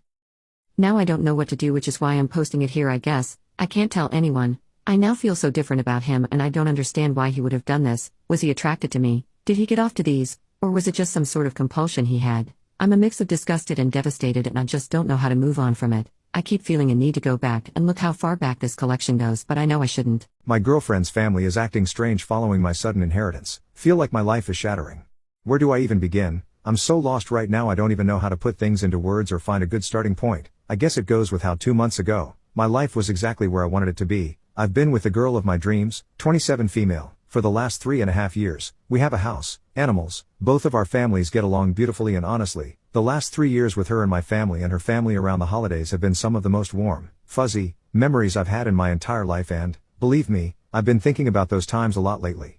So, like I said, this problem is going to come in parts because my entire life feels like it is on the brink of completely falling apart. My mother was a very, very wealthy woman. Most of my life, she and I did not get along very well, but I started working in the family business roughly 5 years ago and since then we've actually developed a great relationship. It was one of those things where, after many years of feeling that my mother hated me, she was at last proud of me and not afraid to say she loved me and valued me. Then, last month in mid-March, she passed away. I'm tearing up thinking about this as I type because I've always felt that despite her resentment towards me in my early years I loved my mother more than anyone else in this world. I won't say much more than that she had a hard life in spite of her wealth and I feel I could write a whole book on our relationship. Anyway, she is gone and my siblings and I are now extremely wealthy and have taken possession of the business and all of her investments and property. If that isn't scary enough, I'm having a hard time figuring out what I need to do next. The business I was associated with, I can handle, and my siblings and I have really come together on this and they seem to trust me with that part of it. But it doesn't wash away the hurt and guilt I feel that I only got a few good years with the woman who gave me life. Anyway, my plan is to marry my girlfriend by next year and we've already discussed the prenup situation, which I will be getting due to my newfound wealth. She has been nothing but wonderful after my mom's death, but the problems comes in her family. I won't go into much detail, but I love these people like an extension of my own family, but they have already started trying to pry exactly how wealthy I am out of my girlfriend, and her mom has always had a gravitational pull towards, for lack of a better term, pyramid schemes. Her first sibling, Terry, just got married and is working a fast food job. Terry and his wife have decided they will be starting a family soon and stated that they want wife to be a stay-at-home mom. This talk has only recently popped up and been brought to my attention and, I feel like I'm being paranoid. Been directed at me as there is absolutely no way they'd be able to afford this on the money they currently make or even while living in their small apartment. Like they are expecting me to help them out in a situation they are wholly unable to handle right now. Sibling number 2, Leslie, has run into some pretty serious legal trouble and is also pregnant. The father has a history of abuse and neither have steady incomes. They have recently come back into our lives after a 4-year-long absence between girlfriend and Leslie, though. Prior to this, the two have always been extremely close, as girlfriend is with all of her siblings, as throughout their childhood, a lot of the time all they had was each other. Sibling number 3, Casey, who I hardly ever speak to, has even started chatting me up on Facebook more than she ever has in the entire time I've known her. Is this just my brain devolving into paranoia or is this actually happening? Like the lottery horror stories you hear where people come out of the woodwork with their hands out when they smell money on someone they know? I know for a fact my mother, for all of her faults, fell victim to this when she inherited this money. She became increasingly bitter throughout her life due to all of the husbands and friends that took advantage of her for what she could do for them. She drank herself stupid every day for 30+ years and moved through carton after carton of cigarettes and alienated her own children. I don't want to be like that. I don't want that to happen. It's been less than a month that I've had more money than I know what to do with, and I'm afraid to spend a dime or do anything with it because I feel like my girlfriend's family is only the beginning. What's worse and will probably make me look like a total shithead is my girlfriend is already committed to helping Leslie. They were close their whole lives, and with all of the legal trouble and pregnancy, girlfriend cries at night thinking about what's happening to her. She has not asked me to help financially or anything, but I have been there every step of the way to help support them and her as best as I can. But how will it look when my girlfriend starts giving out her money to people while I don't and get viewed as a selfish Scrooge?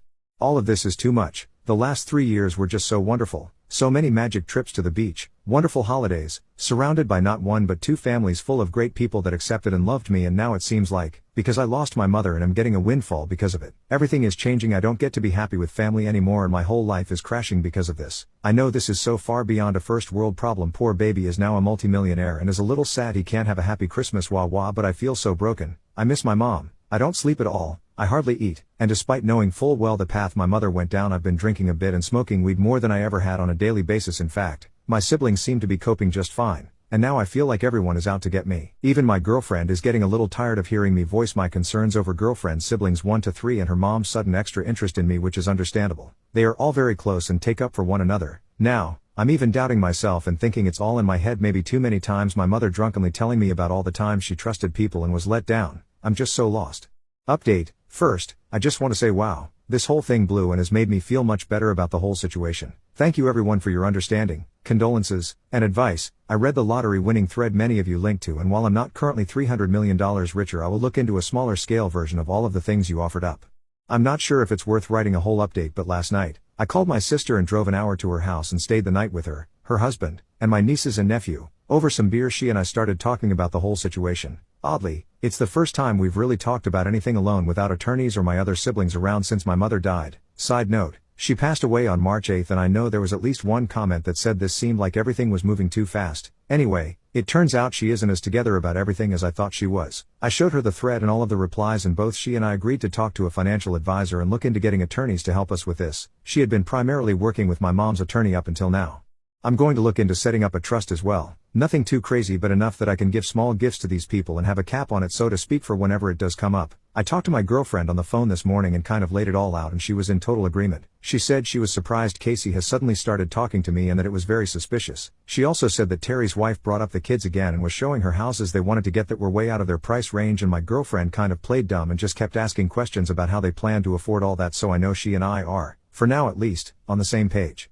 Lastly, when I was talking to my sister last night, she said something that both uplifted and destroyed me. We were talking about our mom and what a hard ass she was, and my sister said that one of the last conversations she had with our mom, my mother said, "You and my brother trust windfall curse. He knows what he's doing and he will make sure everyone is okay." Anyway, thank you all again for all of your comments. I feel like a better and stronger person just one day later. My husband is scum. Where do I even begin? My husband was sent home Thursday from work after 2 hours and stated he was being investigated. Obviously I'm curious why and asked, bailed. He was being investigated for harassment at work. Okay, I don't make decisions impulsively, so I wait till the next day to find out the results, as his work says they'll have it wrapped up by Friday. This whole time though I'm ignoring him. He's giving me this sob story that everyone at work is against him and they've all congregated to sabotage him. So Friday comes around and they allow him to keep his job, but he signs an agreement that it happened and it wouldn't happen again. Something at this point still isn't sitting right with me, so I tell him if he wants me to speak at all to him, he needs to tell me the girl's name. He tells me. I go back and forth about messaging her. I'd never tell him. I messaged her Friday. She responds within a minute and says she just started working and can text me on her break. Facebook Messenger, not text, sorry. She never does. I don't want to push anything, especially if my husband is a creep. Saturday he keeps trying to kiss me and hug me and it's just giving me the ick. So I sent her a message. It says, "I just want you to know I reached out to you on my own. I will not tell my husband we've spoken. I just want the truth so I can make a decision for me and my kids." She messaged me back an hour later and it's so heartbreaking. She is 21, I am 34 and my husband is 40. When she started at their work she was very damaged. Her and my husband began to flirt. They exchanged numbers. He gave her rides home after work last summer. She said in his truck he'd ask her to kiss him and she would say no. She said after a while he began to ask her to and she would say no. She said she tried distancing herself from him at work, but he started to get weird and aggressive. She stated he would pull on her hair or grab her behind. He would tap on her shoulders. He would stare at her. She also said if another man at work was speaking to her, he would get very mad. She didn't feel safe. She said she wanted to message me but got scared and didn't want to make it worse for her. I get that. About a year ago, when this started, at home he started to exhibit narcissistic personality traits. It was like walking on eggshells every day. Anyways, me and my kids left today. He keeps messaging me saying, "I'm ruining everything," and, "Do I want to end it all over this?" And, "It's not like I caught him banging someone." He admitted to the rides home, so I'm sure the whole story is true. I think I just needed to get it off my chest. I feel so heartbroken, disgusting, and betrayed. My husband is cheating on me with my best friend. My husband and I have been dating since I was 19 and he was 22. We've been married for 6 years now. We have 2 kids and I'm 6 months pregnant with our third. 2 years ago I found out my dad has stage 3 colon cancer. My dad is my only parent as my mom passed away when I was 12. He's my best friend and life without him doesn't seem as colorful. His laugh is contagious and he gives these big bear hugs that seem to make all of your broken pieces feel like they're perfectly in place again. Whenever I've had a hard day he doesn't poke and prod and just lets me vent and listens.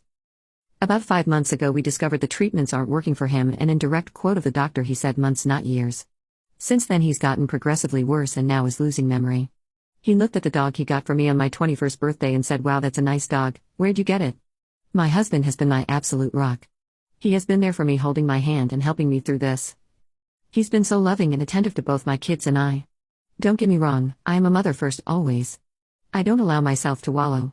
My kids are still loved, cared for, played with, and I haven't let my load slack around the house. Once my dad got his updated prognosis, my husband encouraged me to quit my job. About a month later we discovered we were pregnant again and I still hadn't let go of my job. I kept holding out for some reason. After finding out I was pregnant again, he assured me it was still okay to quit my job, that honestly it would save us a small fortune on daycare costs anyways. So I did, I quit my job. My best friend and I have been friends since diapers. Her family is like my family and vice versa. My mom and her mom grew up together. We've always been solid, and right after my dad's appointment when we found out he had so little time left, I drove straight to her house and she held me while I cried for hours. If there are soulmates in friend form, she was mine. Thick as thieves is what my mom used to say. This morning as I was up with my 3-year-old, he's sick, my husband's work alarm was going off. He has a few he sets, so I turned that one off and gently woke him up. He said he was up late working, so he took the morning off. Rolled over and went back to sleep. As I went to turn off the remainder of his alarms, I saw a text from my friend on his lock screen that said, "I'm assuming since there hasn't been an angry pregnant lady on my doorstep, you haven't told her about us yet." Time froze in that moment. I took his phone and walked away and just read their conversations. 4 months this man has been screwing my best friend. 4 months these people have been lying to my face. And I know what you're going to say, you should have seen the warning signs. But I've been clutching this phone in my hand for 2 hours and nothing. He has been so loving and attentive to me, but he always has been. So kind and gentle. There has been no late night work nights except for once in a blue moon. There has been no lingering touches between them or even glances. They act as they have since the day I first introduced them. How sick is it that she calls him her brother but she screws him? I know so many people get a moment of clarity in situations like this, but I have none. Aside from being sad about my dad, I haven't changed. I'm still a loving wife and mother. I still doted on him and my children. I talk to him about how he is doing and how was his day every freaking day. I haven't allowed the ground to swallow me whole. I know what I have to do now, but I just don't want to. I'm about to lose my family and my support system in one blow. I'll confront him tomorrow. Today? Today I just need this last 24 hours of peace. As for her? I won't give her the satisfaction of a response. I don't care why she did it. She did it and it's done. I was always a friend who cleaned up her messes. After today I will cut her out of my life like she never mattered at all. This has to be the hardest storm I'll ever weather, but damn it, I know it'll sail through it.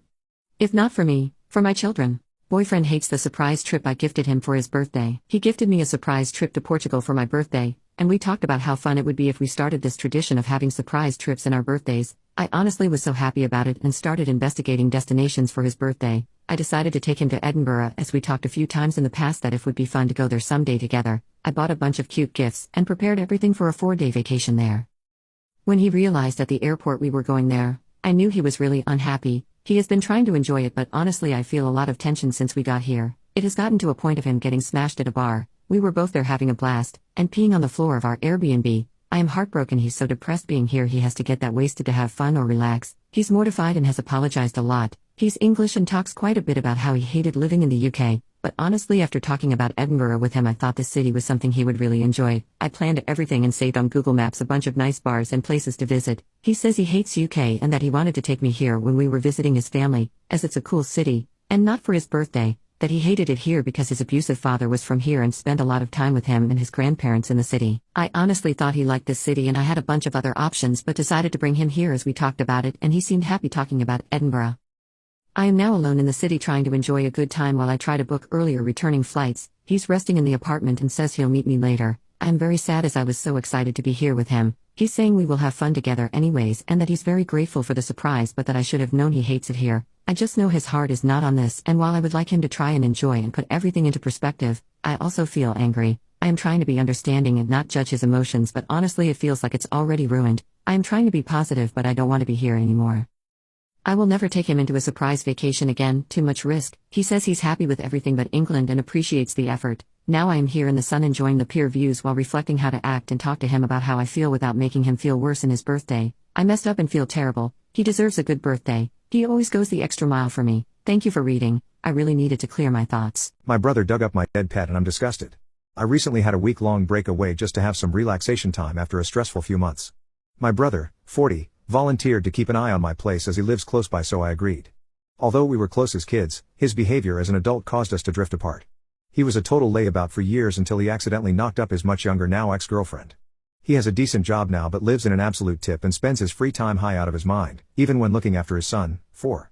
He's a know-it-all and will get ridiculously pissed off if corrected.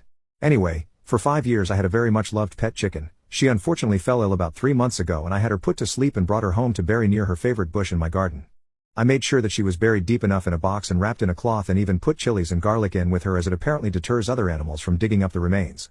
I came home this morning and went into my garden, and I saw her box on the grass. I went over and her grave had been dug up, and just near it was her remains and a small garden shovel. I phoned my brother to ask him what the heck had happened, and he just straight up said that him and his son had dug her up because he wanted to show his son what her remains look like now. I have reburied her and banned him from my house. I am absolutely disgusted by what he has done. He knew how much I loved Daisy and how heartbroken I was when I had to make the difficult decision to put her to sleep. It disgusts me that he just left her remains out on the lawn for me to find. My girlfriend and I spent the night in jail, thanks to a homophobe. We're devastated. So I was playing mini golf with my girlfriend. We were at a pretty crowded outdoor place, and there was a family with kids behind us. At one point we kissed and the mom stormed over all upset, saying, "How dare you? Disgusting. What if my kids see? You should be ashamed." In response I kissed my girlfriend a minute later, right as her daughter was putting. We're both so fed up with homophobia that we have a lot of anger built up and wanted to get back at her. Not like we did anything wrong though. The woman called somebody on the phone and then just stared at us, smirking. About 15 minutes later 2 police officers aimed at us and told us to get our hands in the air. My girlfriend was shaking and in tears as they handcuffed us. She's black. I can only imagine the sorts of things running through her head at this point, so I'm trying to explain to the police that we didn't do anything. They just tell me to shut up. By now I'm half sure one of us is gonna get hurt. Finally, after I said for the 900th time we haven't broken the law, one of the cops replied with "SH of a minor is a felony." Thinking as quickly as I could I said, "Ask the children. They'll tell you we didn't do anything. They just tell me to shut up again." And we get paraded off the course in handcuffs and thrown into a police car. After a few hours in a holding cell they finally let us go. I don't want to relive that experience or even talk about it here. I've never seen my girlfriend so devastated in my life. She looked like she had just gone through torture. It was like the light in her eyes was flicked off. Once we got home she just sat on the couch hyperventilating, with her hands on her head and legs against her chest. I tried to comfort her but she smacked my hand away. I didn't get a word out of her until morning. When she finally woke up we got to talking. She seemed better than last night, but still among the worst I've seen her. It took a few hours of talking to calm her down enough for her to make any sense. One thing she said really stuck out to me. I thought my life was over, that I'd never see my friends and family again, that I'd never feel fresh air in my lungs. It was like dying while still being alive. I'm at a loss for words. This whole experience was so traumatizing. I'm just glad that I didn't realize the gravity of it while I was in that cell. The idea that I'd get sentenced for real never crossed my mind. My girlfriend was not so lucky. I just want to get this out, to tell somebody. Our parents are homophobic. I don't have many friends. I hope I can find support here. We live near Houston. Mini update. I'm going to the mini golf place first thing tomorrow to try and get the footage. We need to work on finding therapists and at least start recovering mentally before we consider legal stuff, because we're not in a state to deal with this right now and my girlfriend might have a mental breakdown. Update. So we got the footage from the mini golf place. They were more helpful than I was expecting. The footage comes from a good direction, so it shows the woman smirking, making the phone call, and then the police aiming at us. After doing a little digging I found the piece of crap who did this to me on social media. Both of the officers who arrested us are following her on multiple platforms, with comments on her posts going back years. They obviously knew each other and I'm guessing that she didn't call 911, but she called her friends to do a favor for her, to scare the gay out of us or some crap. They knew they didn't have any evidence because we got let out, not bail or anything, after only a few hours. Just wanted to let people know that I'm trying to compile as much evidence as I can. But we're not going to take any legal action until my girlfriend has had a few therapy sessions. As right now, if she's forced to relive any of this trauma, she could have a mental breakdown. She's as close to it as I've ever seen in 16 months of dating. Thank you all so much for being supportive. I really appreciate it and hopefully we will get through this together. Another mini update. My girlfriend and I are switching apartments, to the floor above, so that if the woman tries to retaliate she'll have the wrong place. My students use sign language during class and I found out something horrific. I'm gonna try to keep this as short as possible. I'm not sure if this is the right place for this story, but I need to tell someone this story. English is not my first language. I'm an art teacher in the Netherlands. I have an amazing class with 21 kids. Majority of them are really sweet, but there is this one kid. Let's call her Jay. She has autism and she seems to like me a little too much. She would do her best to be extra nice to me and would defend me whenever one of her other classmates weren't listening or were being rude. As far as I know she doesn't do this with her other teachers. She has a friend group of about 3 others which she always sits with, and whenever they talk, there is always one of them that looks at me. It gives me the feeling that they are talking about me, which is kinda creepy, but I guess as a teacher you can expect it. I've always kind of got the feeling that Jay likes me. For Valentine's Day she bought a rose for me. Anonymous, but I know it was her because of the handwriting on the card. On Monday she was always earlier to class than the rest, 5 minutes earlier than class started, and she would be slow with doing her work on purpose so she could stay after class with me. She would also always tell me stories about things at home, that she doesn't like her family and other stuff. She would also very often come into class with bruises and other injuries, but that might be for another story. And she would just be overly nice to me. I would never call her out on any of it because I thought that maybe I was just delusional and it was just her being different. But here comes the actual part on why I'm writing. Last week I was teaching them and Jay and her friends were speaking in sign language. Usually they would just be talking, but Jay was sitting alone on the other side of the classroom because she and her friends were being quite annoying. I know sign language because my brother is deaf, but I never told the class this so they didn't know. Apparently Jay and her friends were talking about me, how Jay wanted to find out where I lived. She does know the town I live in. and wanted to break into my home and do things to me. I can't really go into detail, but that's one thing I heard. I also found out she's stalking me on my way from work to the bus stop and on social media. She also fantasizes about me, and I heard many other things that I can't really say on here. I haven't gone to work since because I don't think I can work at that school anymore. I feel bad for Jay that she doesn't see me in class anymore, but I don't want to risk anything. What do I do? Should I go back? I have no idea why I'm even posting here. I'm just so creeped out and I have no idea what to do. I'm leaving my terminally ill wife. My wife and I had 6 incredible years together before she was diagnosed with young onset dementia 3 years ago. She is only 44. She is unrecognizable from the wonderful, vivacious, kind woman I married. That woman was the kind of person that lights up a room. I feel like I no longer know the person I'm married to. Her dementia means her behavior is radically different now and usually unpleasant. She goes through sundowning and becomes incredibly aggressive and hateful. Or hysterically tearful. Her mood swings are continuous and unpredictable. I have help from family and friends in Dementia UK, but it still doesn't make it bearable. She hardly knows me at best and hates me at worst. I've decided to leave. Not divorce, I need to be there legally to support her medical decisions, but leave the relationship. Pay for a carer to support her where I can't and eventually move her into a facility when that isn't enough. I know I'm evil for leaving, but I can't do this. I can't stand that she no longer loves me, barely even likes me. None of it's her fault, none of it is even her, but I just can't do it. I'm so sorry, B. My husband has a second family. The ultimate cliche has happened in my life, and I'm absolutely broken. My husband, my rock, has been having an affair for over 17 years. We have been married for over 25 years. We have 3 beautiful children, 2 in college and 1 who still lives at home, but turns out, he's had another set this whole time. My husband is an insurance broker. He has multiple branches over the country which he spends week on, week off. Turns out on his week off, he's been with his other family in Albuquerque, where his other branch is. He's got a fiancée, whom he has 2 kids with, both in their early teens. I found out when I went to make a new Facebook account, and when I searched my husband's first name, another profile, with another last name popped up, and through that profile were the links to his fiancées and his other kids' Facebooks.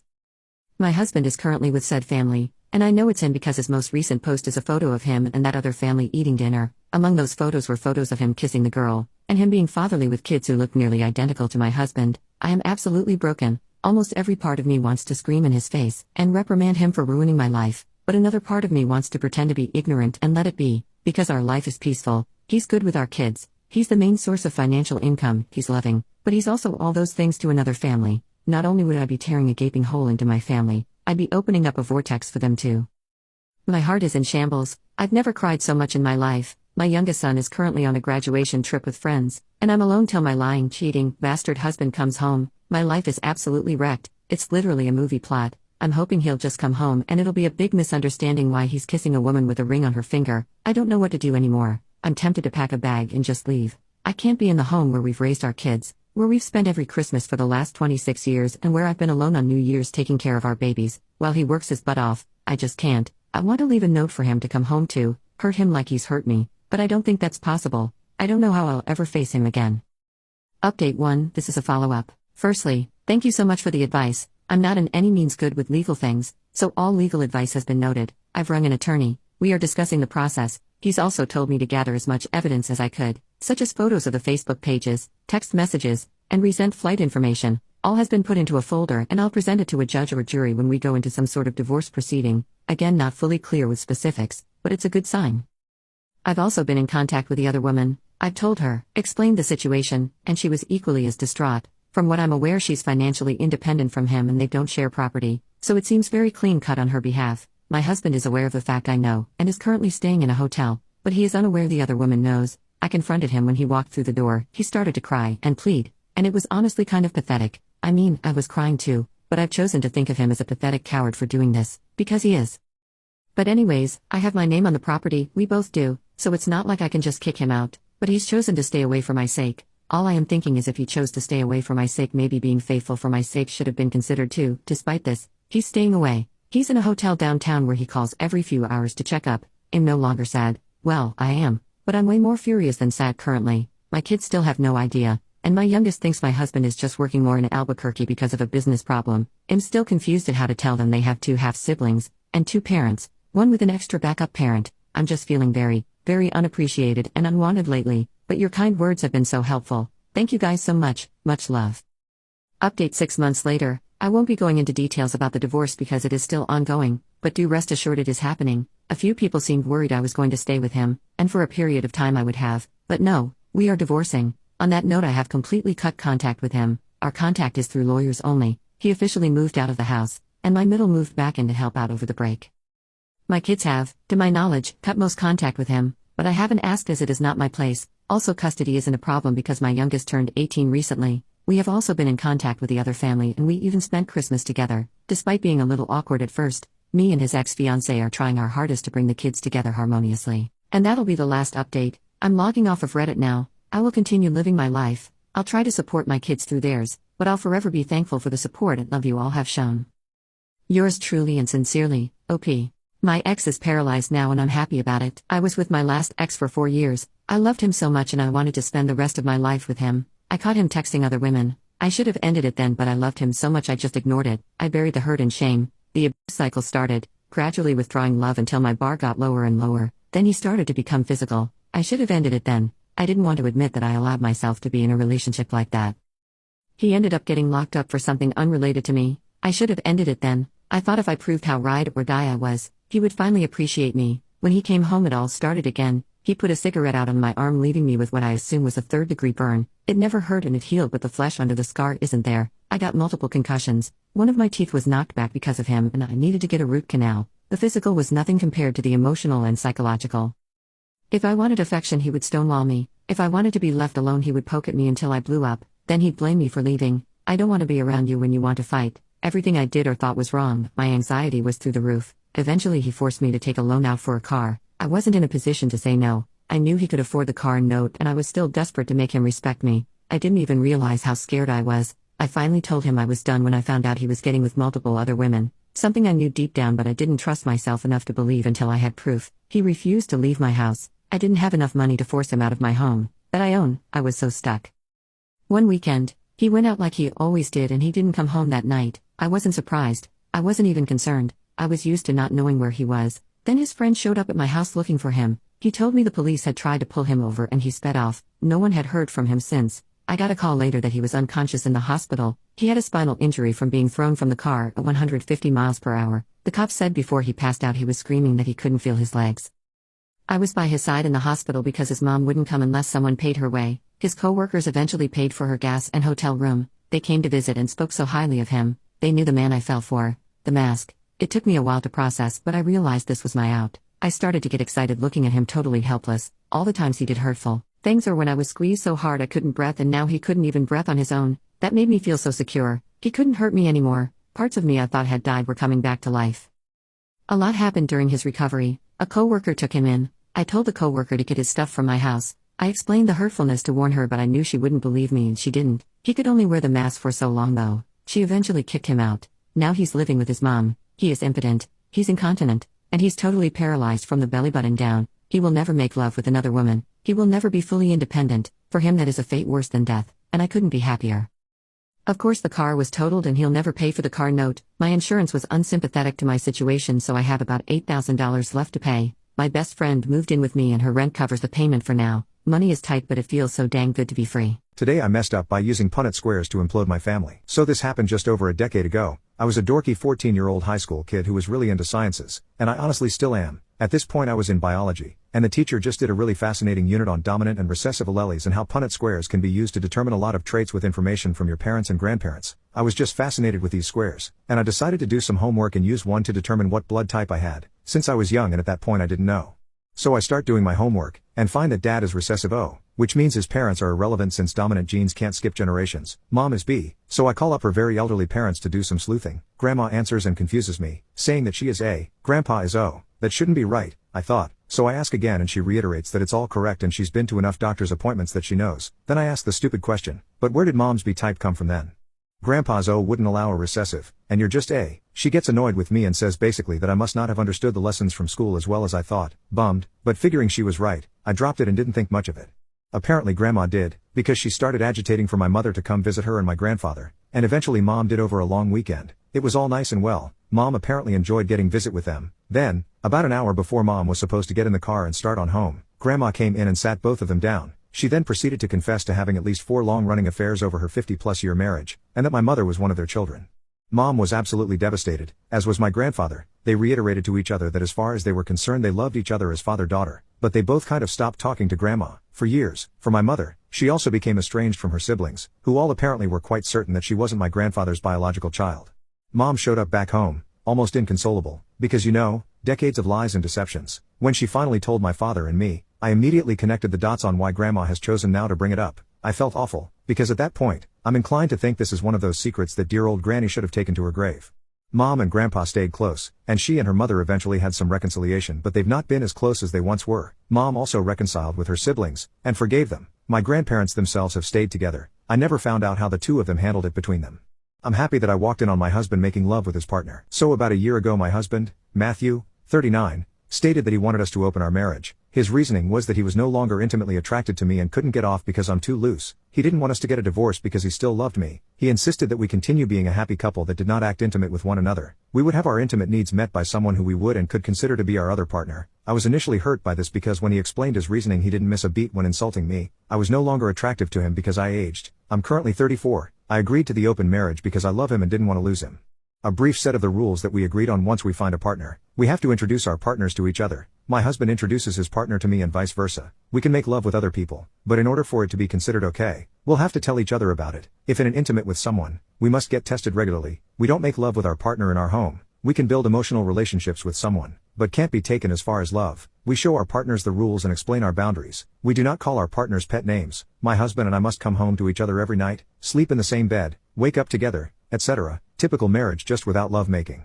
We have more rules, but I just wanted to state the main ones. A couple weeks after Matthew insisted we open our marriage, he brought home his partner Jamie, 24. Jamie is so pretty, he looks like an angel, a fresh-faced, beautiful boy, with the uttermost perfect smile, the literal definition of youth. I had never been more intimidated in my life. The introduction was so embarrassing. I had no idea what to say and I just wanted to cry. I literally witnessed my husband's type change in front of my eyes. Jamie and I are complete opposites, physically and personality-wise. Now onto the story. Yesterday I came home on my lunch break to take a quick nap before returning to work and came home to find my husband and Jamie in our bed. I was shocked and didn't really know what to do, so I just left and went back to work. I honestly wasn't even tired anymore. As I was walking into work, I saw that I was being bombarded with texts and calls from them both, so I just turned my phone off. I got out of work around 9 p.m., but I didn't want to go home. I went to a movie and just drove around after. I fell asleep on the side of the road and returned home at 8 a.m. this morning to get ready for work. When I walked in, I saw Matthew and Jamie at the table. Jamie looked sad while Matthew looked pissed. I told them good morning and went and got ready for work. Matthew followed me yelling, saying that what I did was wrong and my reaction was compelled, uncalled for. He told me I was being overdramatic and had him up all night worried because I wanted to act like a child. I don't know what came over me, but I stopped him mid-sentence and asked for a divorce. You don't love me anymore and I don't want to love you. I'm so lonely and I never had anyone nitpick my appearance more than you. If you aren't intimately attracted to me, then marry someone you are attracted to. I want a divorce. He looked shocked and told me that I didn't know what I was saying and that I was just tired. When he tried walking me to the bed, I really got mad. I smacked his hand away and left again. This was a breakthrough for me. I usually let people walk all over me, but I didn't let him do it again today. I didn't want the open marriage and I don't want someone who puts me second. I punched an autistic kid after he groped me and now everyone hates me. That grope was the last straw. I have known Troy since kindergarten and he has always been babied. It was always his autism that made him who he was. I don't know why, but he always had a crush on me. I rejected him gently multiple times, but he never took no for an answer. As we grew older, he got worse.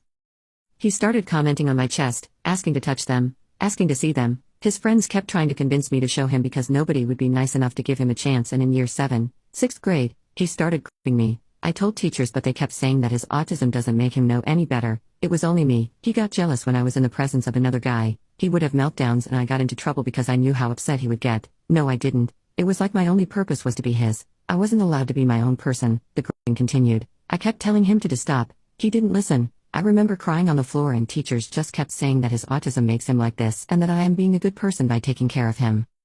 His groping hurt. I don't know how to explain it. He just grabbed me hard, and it hurt. The groping continued for 4 years. I was always his caretaker, his girlfriend, his best friend, I couldn't stand it anymore. I couldn't take it anymore. It was hot and I wore a skirt, and he proceeded to do it to me. I lost it and punched him around the nose. His nose got broken and unfortunately now I am getting put into isolation for 2 months for bullying an autistic kid. He's not a kid though, he's a 16-year-old. He acts normal around his friends. He treats everyone else with respect. He's not a kid. Now everyone hates me. I have been receiving death threats and people have been saying he should have done worse. Now all I want to do is curl up and pass away. Maybe I should have been nicer. Maybe I should have been more sympathetic. Maybe I should have just accepted it. I could have been his only chance. For the record, I don't despise autistic people. He is not a representative of them. He is just an awful person. Troy is just a horrible person. Thank you for letting me vent. Told the guy that I was interested and that I'm going on a girls' trip, and he completely lost his shite. My friends and I are going away on a girls' trip one of these weekends, and I decided to tell the guy that I've been talking to about these plans, only for him to completely blow up on me. We're not planning on partying or anything like that, and I told him that. But it didn't change anything. He said that if I'm interested in him and plan on being with him, then I don't need friends. I tried explaining to him that having friends is important to me and good for my mental health, but all that he said was that it's disrespectful of me to even consider spending my free time away from him. I even offered to remain in frequent contact with him, take pictures, and share my location with him while I was away on this trip, but that just made him even more upset. He just completely went off on me saying that I don't care about him, and that I'm disrespectful, toxic, and manipulative. He threatened me and told me that there would be consequences to my actions, and that it didn't matter if I decided to actually go or not at this point, that he would still be upset with me either way. He then proceeded to end the conversation abruptly, and told me that I had to deal with whatever I was feeling alone. I'm absolutely devastated, because I really liked him and just wanted to spend time with my friends, but now I feel like a monster. Today I messed up by injuring a heart surgeon in the middle of heart surgery. I am an assistant in heart surgery. I work with over a dozen different surgeons. The one doctor is one of the OGs at this place, been around forever, seen it all, done it all, nothing really bothers him. He's very quiet and reserved during surgery. I'm new here, so I'm really trying to make a good impression. The case before I worked with this doctor was literally the smoothest case I've ever assisted. I was truly a step ahead the entire case, and the surgeon didn't have to ask me to do anything, because I was already doing it. It felt so great.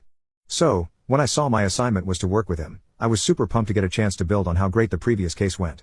So, there we are, in the middle of the surgery. The heart is arrested as diastole, the heart-lung machine is cycling the blood instead, and we have the heart literally cut open to replace a valve. Right in the middle of placing the valve sutures into the heart, he handed me 2 of them, and I went to place a hemostat clamp on them outside of the open chest, like I had with the rest of them. This is a routine and imprecise move, so I was kind of nonchalant about it. Unfortunately, the surgeon pulled his hand back right as I went to clamp, and I clamped a mother effing metal clamp onto his pinky knuckle. He lurched back, and screamed in pain, looked at me and said, "Now why the F did you do that for?" I was speechless, being caught totally off guard. Obviously I hadn't done it on purpose. This reserved and quiet surgeon had just scored a touchdown in the Super Bowl spike with the now contaminated, with his own blood, needle driver he had been holding onto the floor, ripped off his gown and gloves, and stormed out of the room. The entire room was pin drop quiet. What do we do with this open chest and open heart without a surgeon? What happens now? My career flashed before my eyes. My ears burned like lit sparklers, and sweat started running down my neck. My surgical goggles started fogging up. For a second I felt like I was going to pass out, but 30 seconds later we heard the surgeon slamming the metal panel on the scrub sink, and we knew he was scrubbing back in. He came back in the room a few minutes later, clearly red hot mad, but we went right back to work and finished the case without a single word about what happened. When he was getting ready to leave the room, I apologized sincerely, which he kind of resentfully accepted. Update: my students use sign language in class and I found out something horrific. Hi everyone, here is the update. Once again, thanks to all the support. This is written late at night and I'm tired, so it's once again very poorly written, but I will try my best. So I talked with Jay, her mentor, and someone else from school. I talked with them alone before we talked with Jay so they would understand the situation better.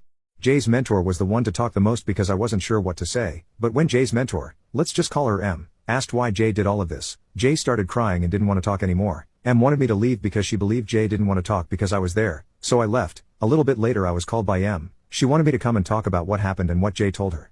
Like a lot of you already thought, Jay had a rough time at home and was indeed being abused, not physically by her parents but emotionally. Her parents constantly favored her younger sisters over her and, in Jay's words, don't care about her. Her older sister would regularly bring multiple boys home while babysitting Jay and her sisters, which is probably one of the reasons Jay learned about intimate stuff. A lot of others in the comments thought Jay was being essayed at home, but that's not what is going on. Jay told M that her other classmate, L, who is 2 years older due to having to repeat a year, essays Jay. Jay says that L claims that this is what love is, and that's why Jay thought that it was okay to say those things about me because she loves me. Jay explained to M that she didn't mean it like that and that she wouldn't want to hurt me. Apparently Jay had the feeling that she was in love with me and told this to her friends. They taught her that the things she said, like stalking me and potentially breaking into my house, are part of being in love and that's why she did it. I saw another comment saying that Jay acts like this towards me because I'm one of the few nice people in her life. I'm not sure. Jay did not say anything that would prove that, although I think that's probably what's going on and that's why she thinks she's in love with me. I really can't think of any other reason why a 12-year-old would like me. This is all I know now. All happened today. Although I don't think I'm gonna get more updates on the situation. M is, like I mentioned in a comment, not one of the best people ever, so I doubt she will involve me further. But if everything Jay says is true, I hope she gets some help and possibly a new home. I would love to update further, but that's only if I get updates myself. Have a good night to everyone still awake. I am leaving my husband because of my mother-in-law. I, 34 female, have been married to my husband for 5 years. Of those 5 years, I spent the last 3 years taking care of his mother. His mother is very sick. She can hardly go to the bathroom on her own. I have to wash her and clean her. He never discussed anything about it to me. He just moved his mother into our house without asking me. I suggested that we should hire a nurse and he said it was a waste of money. Why do we need to hire a nurse when we can take care of her? My husband promised he would help but he hasn't lifted a finger. I did everything. I fed his mom, I bathed her, I cleaned her after she did her business. I am exhausted and feel like less of myself. I don't recognize myself in the mirror anymore. I always unclock for her. My husband doesn't help me, but he expects me to help his mother. He just comes home and plays video games. I complained about this and he yelled at me. He said he is very stressed about his mother and he needs video games to calm his nerves. The only time I saw him do anything was on his mom's birthday. We were about to start a family last year but he said not now and has the audacity to complain that I do not look myself anymore. I gained weight. I have eye bags. My skin looks dry. My hands started to resemble his own mother. I am just done now.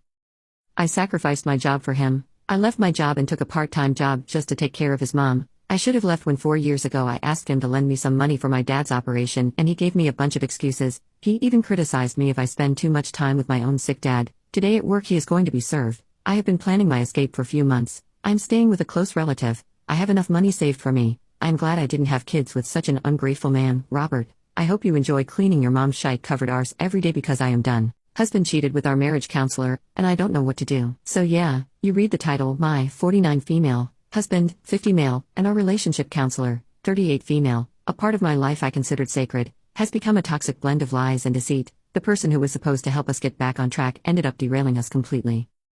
To give you the full picture, we were high school sweethearts. Yeah, the cliched story of meant to be together forever, but fast forward 20 years, 2 kids, and a mortgage later, it wasn't so rosy. We were drifting apart, arguing over silly things, losing the us in the process. That's when we decided to rope in a counselor, a beacon in the storm of our marital discord. Our counselor, let's just say, was charismatic, empathetic, intelligent, and seemingly genuine. We had our sessions, spoke about our problems, and she was the one helping us navigate through it all. We were making progress, I thought. It felt like we were starting to remember why we fell in love in the first place. The D-Day arrived unceremoniously one weekend when I stumbled upon some messages on his phone. Now, I'm not a snoop, but he'd left his phone open on the kitchen table, and I saw her name pop up. In retrospect, I think he wanted to be found out. Those messages, they were explicit, intimate, leaving no room for doubt. My heart felt like it had been ripped out, stomped on, and fed to wolves. It was a searing pain, something I wouldn't wish on my worst enemy. The rest of the day was a blur of anger, tears, and a whole lot of whiskey. Confrontation was inevitable. He confessed, said it had been going on for months. The counselor was surprisingly silent when I rang her up. The gall of her to just hang up on me. I felt betrayed, abandoned, used. It was as if I had been thrown out of a plane without a parachute. The past few weeks have been horrible. The kids are confused, they sense the tension, but I've tried to shield them as much as I can. We are in the process of separating, but it's the emotional turmoil that's killing me. The deceit, the betrayal, the shattered trust. It feels like a gaping wound. I've been trying to keep myself sane, to distract myself from the constant loop of their betrayal playing in my mind. Sorry for the long rant, but it feels good to let it all out. The future seems so uncertain right now, but I guess, it's time to rebuild. It's not going to be easy, but I'm not going down without a fight. I've really enjoyed watching my neighbor fall in love. My bedroom window faces my neighbor's kitchen and front yard. I don't try to spy on him or deliberately watch him, but our windows face each other, so when I'm at my desk I often will catch a momentary glimpse of his life. He got divorced or separated close to 5 years ago. The lawn started to get long. His kid was a bit more free range. You could see the kitchen table getting covered with letters and dishes. The back porch was falling apart. It was sad to see. I've never spoken to him, but we wave to each other sometimes and he seems nice enough. But a few months ago I noticed him staying up really late often. He had put a new computer on the kitchen table, and on my many bathroom breaks I would see him up at the computer, sometimes with the curtain pulled but still with the computer glow on the edges. Soon after the lawn was cut, the table was cleared off. A few days later an unknown car was parked on our street outside his house. It showed up a few more times until one day I glance out to see him holding hands walking with a mystery woman. She was beautiful honestly, and they looked so happy. They were talking and laughing and walking back from getting coffee. The lawn's been neat. He's doing what looks like improvement projects again. And he's even shaving and standing up taller. It's really nice to see. Since then I smile whenever the new car is parked outside my neighbor's house, and the lights have still been on super late, but now it's upstairs, and I don't get a view in that one, but I'm sure they are having a great time. Can't really tell anyone I'm sort of spying on my neighbor, so figured I'd let Reddit know. What's your greatest achievement under the sheets? Emily's perspective. Josh thought that he and I were an unstoppable gaming duo. I used to hate Guitar Hero. Literally only he liked it, but eventually I caved in and played it, and for a while, it brought us closer together. But as time went on, I noticed a change in Josh. Gaming became more than just a hobby, it consumed his life. Hours turned into days, and days turned into weeks, all spent in front of the screen, lost in virtual worlds. I tried talking to Josh about it, but he didn't see his gaming as a problem. He was oblivious to the fact that our connection was slipping away. It didn't help that his online friends were bad influences. He gave us the nickname Resi's cause where supposedly peanut butter and chocolate like that isn't blatantly racist. Desperate to rekindle our passion and remind him of what we had, I decided to take a risk. That's when I discovered Tabs chocolates, a magical solution that claimed to enhance intimacy and desire. I knew it was a long shot, but I was willing to try anything to bring us back together. With hopeful determination, I purchased a box, hoping that it would reignite the spark in our relationship. One night, after another intense session of smelling Josh's swamp ass and playing Through the Fire and the Flames on Guitar Hero, I approached Josh with a proposition. I told him about the SX chocolates. I really do believe they have the ability to deepen our connection and reignite our passion. I wanted to show him that there was more to our relationship than just gaming. To my surprise, Josh agreed to give it a try. Maybe deep down, he sensed that something was amiss too. After we beat the song, we finally opened the box of Tabs chocolates. It felt like opening the suitcase from Pulp Fiction. The gold foil literally shimmered over us, and anticipation filled the room. As we savored the rich chocolate, a subtle change came over us. The flavors danced on our tongues, but it was more than just taste. The chocolate seemed to awaken something within us, stirring a longing for a deeper connection. I wanted to show Josh that intimacy and love could exist beyond Xbox Live and Discord right there, in the real world with me. As the music of Through the Fire and the Flames echoed through our minds, we made love. Synchronized with the rhythm of the song, we were fast as shit. I still can't sit properly. It was a way for us to bridge the gap between our shared passion for gaming and the physical intimacy we both craved. The SX chocolates acted as a sort of key, unlocking a connection we hadn't felt in a long time. Though it was just a single night,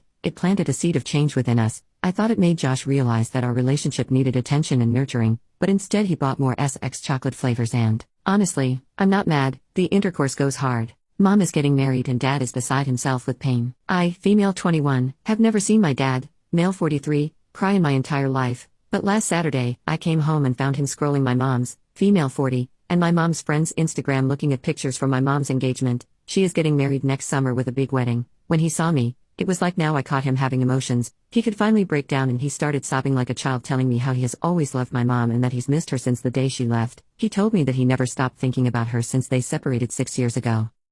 My mom and dad met at college and they fell head over heels in love. They fell pregnant with me very soon, and even if I wasn't planned, they were ecstatic and couldn't wait to meet me. They eloped before I was born. For 15 years, the love my parents had for each other was what everybody talked about. Goals. I had the most amazing upbringing with two of the kindest people who showed me what love and respect was, until my mom's best friend from childhood, Karen, moved in with us after her husband cheated on her with her own sister. My mom did everything to help her and her two children stand back on their feet. She let her stay with us. She made her favorite foods, was a shoulder to cry on, and even paid for her and her children's therapy and looked for apartments for them near us. One day, when Karen had been living with us for 2 months, my mom went home earlier and found her and my dad in mom's own bed.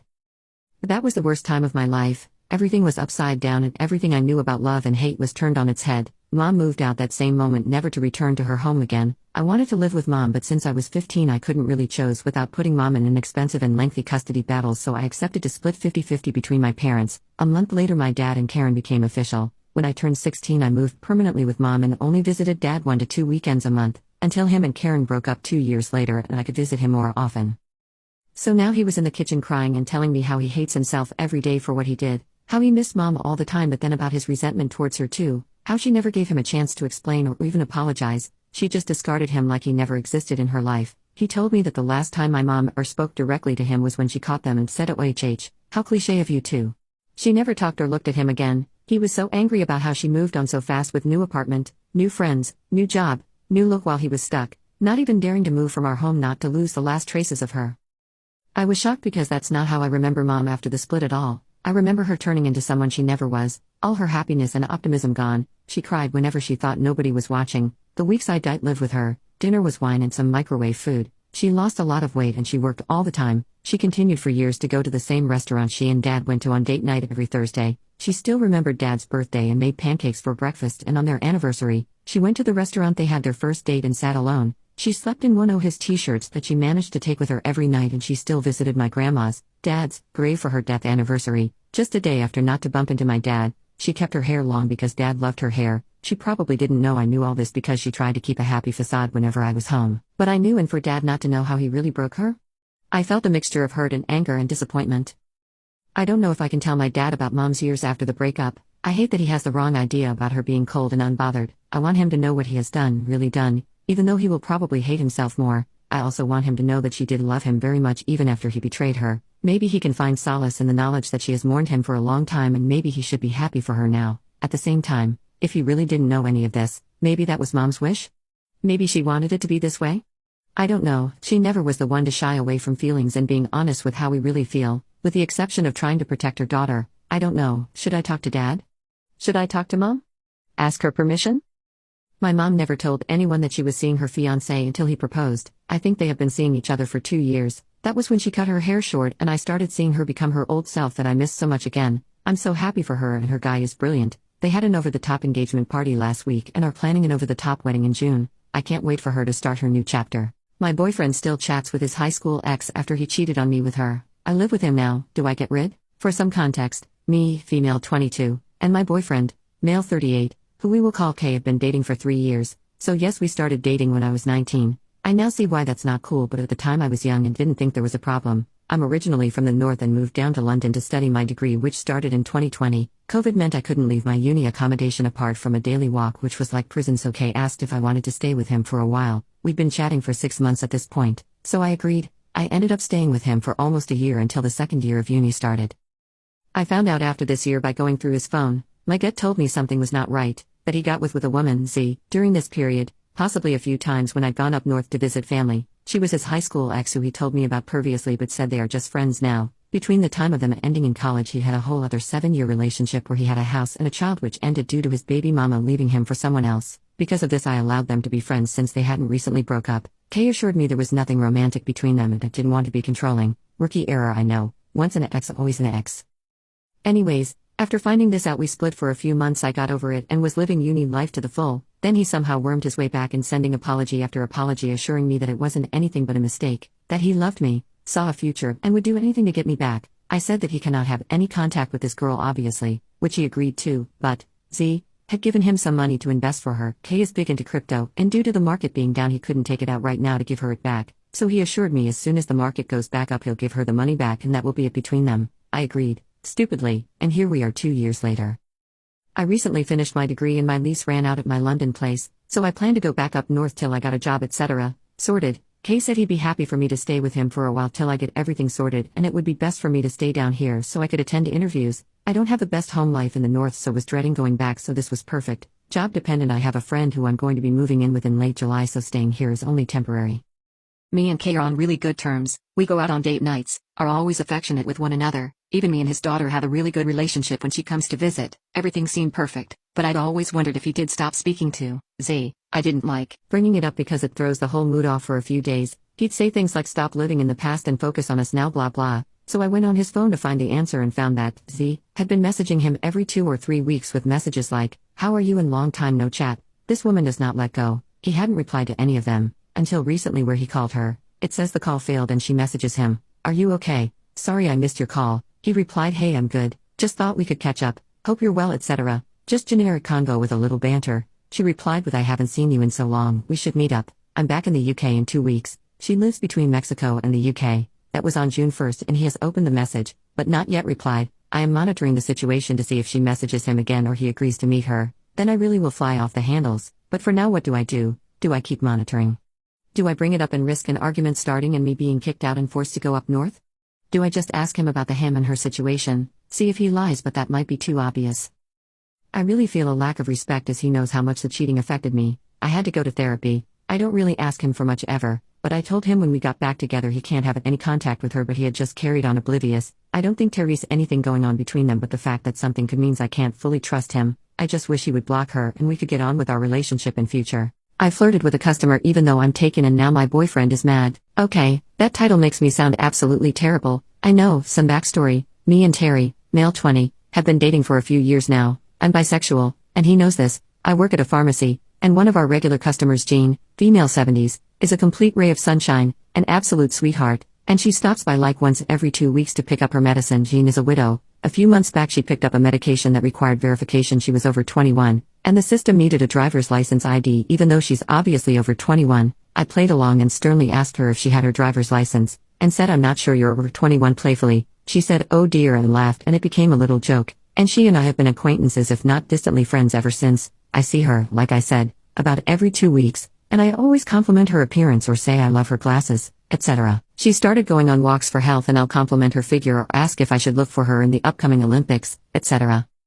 Most recently, a few weeks ago, Terry stopped by my work and he was waiting in a seat when Jean came to get her medicine. She mentioned in passing that she had a date, yay, lined up, and I mock gasped and asked if I was going to be invited to the wedding. She laughed and said only if she could come to mine, and that was basically the whole interaction. I may have complimented her skin or her shoes or something. Terry was in a sour mood for the entire drive back to my house, and when I pressed him he said he didn't like how flirty I was with Jean. Of course, I reassured him and told him that I'm just extra nice because she's on 30 different meds and a widow, and I want to make her day a little better, but he says I'm crossing a line and that taken girls shouldn't act that way. Now, on the one hand, I can see where he's coming from. If Jean was 50 years younger and I was saying this stuff to her at a party, I think there wouldn't be a doubt about it and I'd be overstepping a boundary if not outright cheating, but she's over 70, a senior citizen, and I'm just trying to make her day a little better. Part of me thinks it's actually comical that he feels threatened by this, but honestly I'm not sure. I guess I want to know now, am I actually overstepping my relationship's boundaries?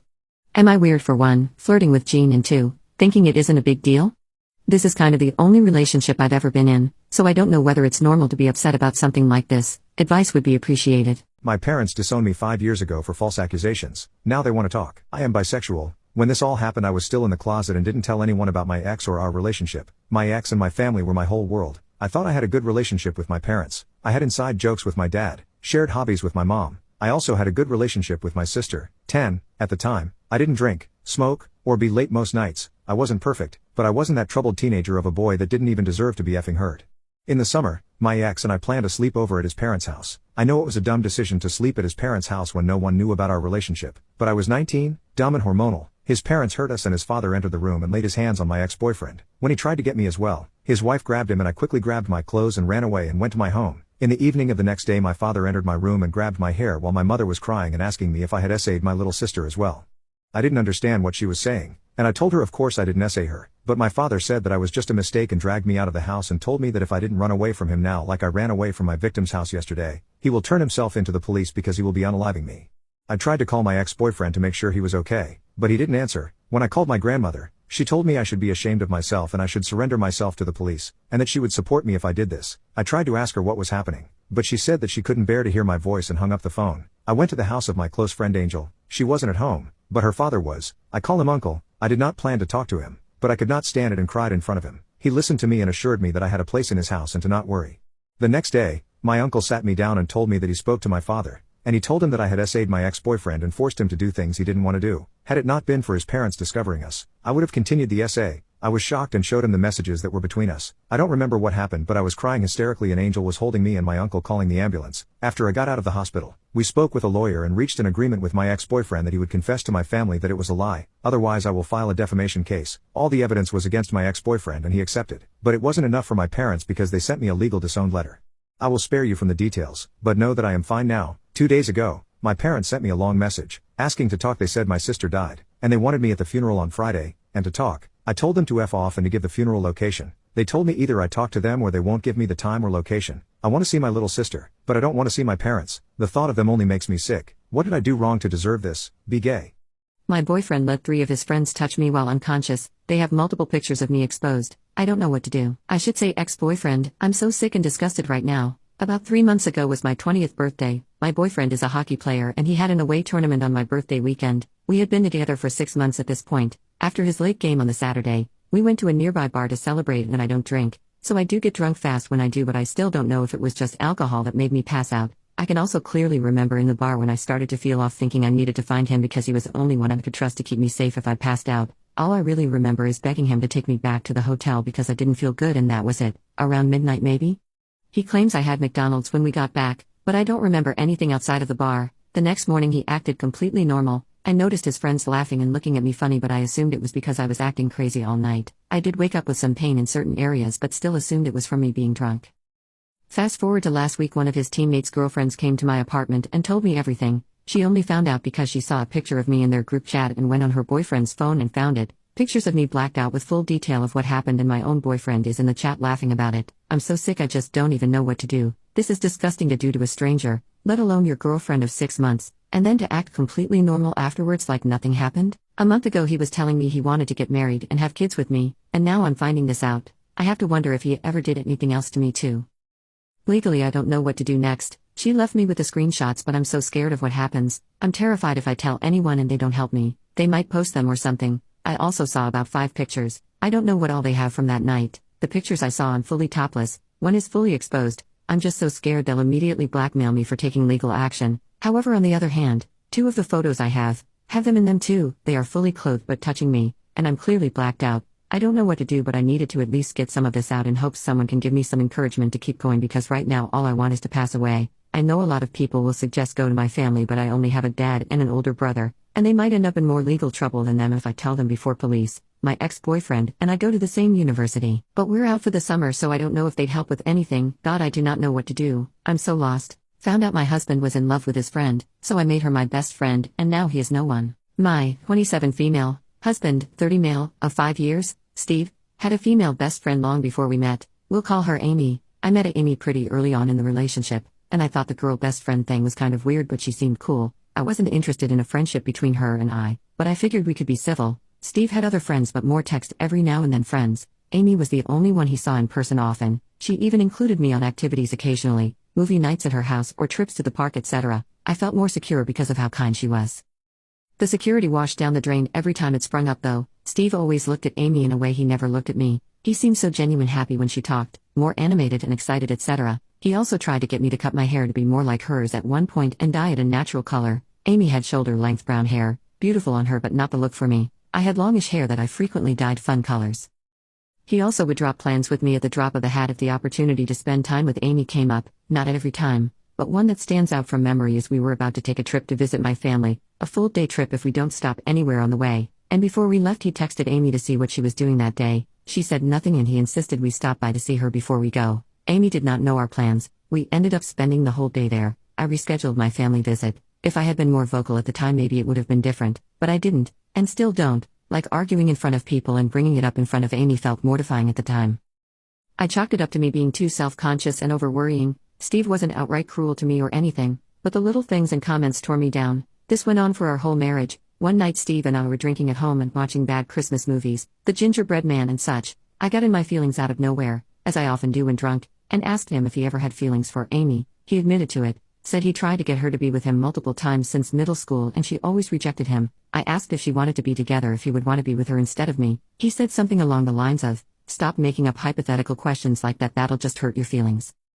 I cried. We fought. I told him to leave. He called Amy and asked her to pick him up. When she got there I, drunk as a skunk, went outside and, in a not friendly way, accused her of ruining my marriage knowingly. There was a 3-way heated argument that I'm fuzzy on details of because 1, I was drunk, and 2, even sober when I'm in a heated argument I tend to erase things, and 3, this didn't exactly happen yesterday. At the end of it Amy ended up taking Steve to his mom's house. She came back to me sitting in the yard crying. This is already too long so I'll skip ahead a bit. Amy knew vaguely that Steve had feelings for her, but thought it was a weird crush that would go away. She liked me but thought I was cold so didn't try to force a friendship. She didn't know a lot of the stuff Steve had said to me as far as comparing me to her, and was pissed about it when she learned. She let him know that she wasn't and never would be interested in him romantically. He said he understood. Steve and I did a temporary separation that led to divorce. Amy and I became friends. She was and is a great friend to me, almost worth everything Steve put me through. She's the sister I never had. She is still friends with Steve, but in the text every now and then way. I'm more self-confident now. No real long-term relationships since the Big D, but now I'm invited to every movie night and trivia game and camping trip with Amy, so I'm not at all bothered by the lack of a romantic partner. Sorry this was so long, a little rushed at the end because I realized it was getting book length. Thanks for reading if you did. If you're married to a Steve, there are better things out there for you, darling. My ex divorced me and now wants to be together again after 4 years. I 46 female and my ex-husband 45 male were college sweethearts and married at 26. Right before we got married, I gave birth to a beautiful daughter who's now 21 years old. I loved both of them dearly, and we've been a happy family for about 16 years before everything went down. Our only problem was my ex's mother. She always had a strong dislike for me. She never thought I was good enough for her baby boy. We had many fights, and my ex cut contact with her after the wedding when she tried wearing white to it. We had many encounters with her years after that, sending us gifts for my daughter and purposely trying to get us to contact her again to seeing her outside our house. 4 years ago, I got home from work to see my ex and his mom together on the couch. My ex was on the verge of tears, yelling and calling me a cheater. I tried to explain I didn't, but his mother supposedly had proof, saying she saw me with another man out in a restaurant together. I'm very faithful and loyal, but he refused to hear me out. We got into a big argument before he packed up and left to stay with his mother. When my daughter got home from a friend's house, she too started to blame me when she found out from her dad. She went to live with her dad while he sent out divorce papers. It took about a year before it was finalized. He got custody of her, and I was granted visitation rights, but she never wanted to see me. It took a long time to move on. I seeked therapy and fell into a huge depression. I knew my ex's mother made it up to tears us apart. I can't believe he listened to her so carelessly. I don't blame my daughter, but it still hurts. I moved out of the house to allow my ex and my daughter to live there. I ended up moving to a small apartment. It's been 4 years, and I started to finally be happy again. I made new friends. We had so much fun and I got a promotion at work. I still missed my family, my daughter, but I couldn't do anything about it. 2 days ago, my daughter called me. It's been 4 years since I've last seen or heard from her. She said that my ex's mother admitted to lying. She said that my ex got a new girlfriend and his mother was furious, claiming he shouldn't have one after all the trouble she did to get rid of me. They got into a heated fight before he kicked his mom out. I nearly wanted to cry. I thought she would never admit it. And now I'm hearing my daughter. She asked to meet up and apologized so many times. I told her we could meet tomorrow. Yesterday, I met her at a restaurant, but she brought along my ex, something she never mentioned, nor have I agreed upon. He was apologizing, saying how much he missed me and that he dumped his girlfriend. He wanted us to be together. Again, I excused myself and left them there. I got back home to lots of phone calls from my daughter and text messages from her. She wanted us to talk, and she called me an asshole for leaving. I told her I wasn't comfortable and that she needed to understand. I had to mute my phone and put it down for a bit.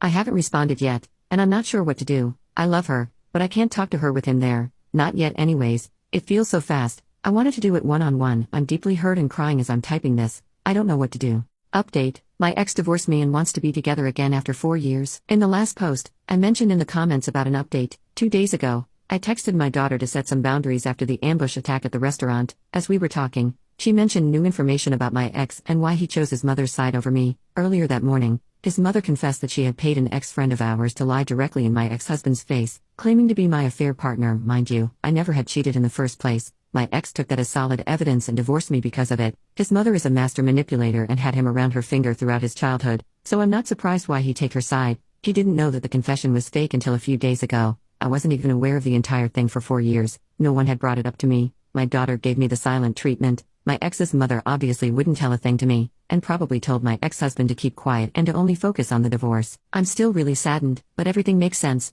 I was so mad at him for leaving me over her word, but it was much more than that. Besides that, I decided to give my daughter another chance. She will not know where I live or any personal information to indicate where I am. I'm keeping low contact on her. I don't want her spreading it to her father or other people. I'll only show up during important events, graduation, weddings, etc. I know my ex-husband will also attend. If that's the case, then so be it. I requested my daughter to put her father on the phone. He, of course, apologized so many times and hoped we could have another chance as well. He said he'd do anything to make it up and that he loves me. I said no. I explained that I was keeping him no contact and that I was heartbroken when he didn't communicate to me about the cheating allegations and only assumed that I was practically homeless for a short time and needed to see a therapist to help move on, that I wanted to be left alone and currently not interested in another relationships. Then, I gave him a new email in case of emergencies directly involving our daughter. Anything else I will discard. That was the only time I spoke to him in the past 2 days. I've been talking to my daughter, setting boundaries and whatnot. She gave small updates about what was going on with her side. They went no contact with my ex's mother, so that's good. I told her never to contact that woman again. She also apologized about her behavior at the restaurant, and that it won't happen again. I understand that emotions were running high and everyone was tensed. I forgave her. I still really love her. Mistakes can happen.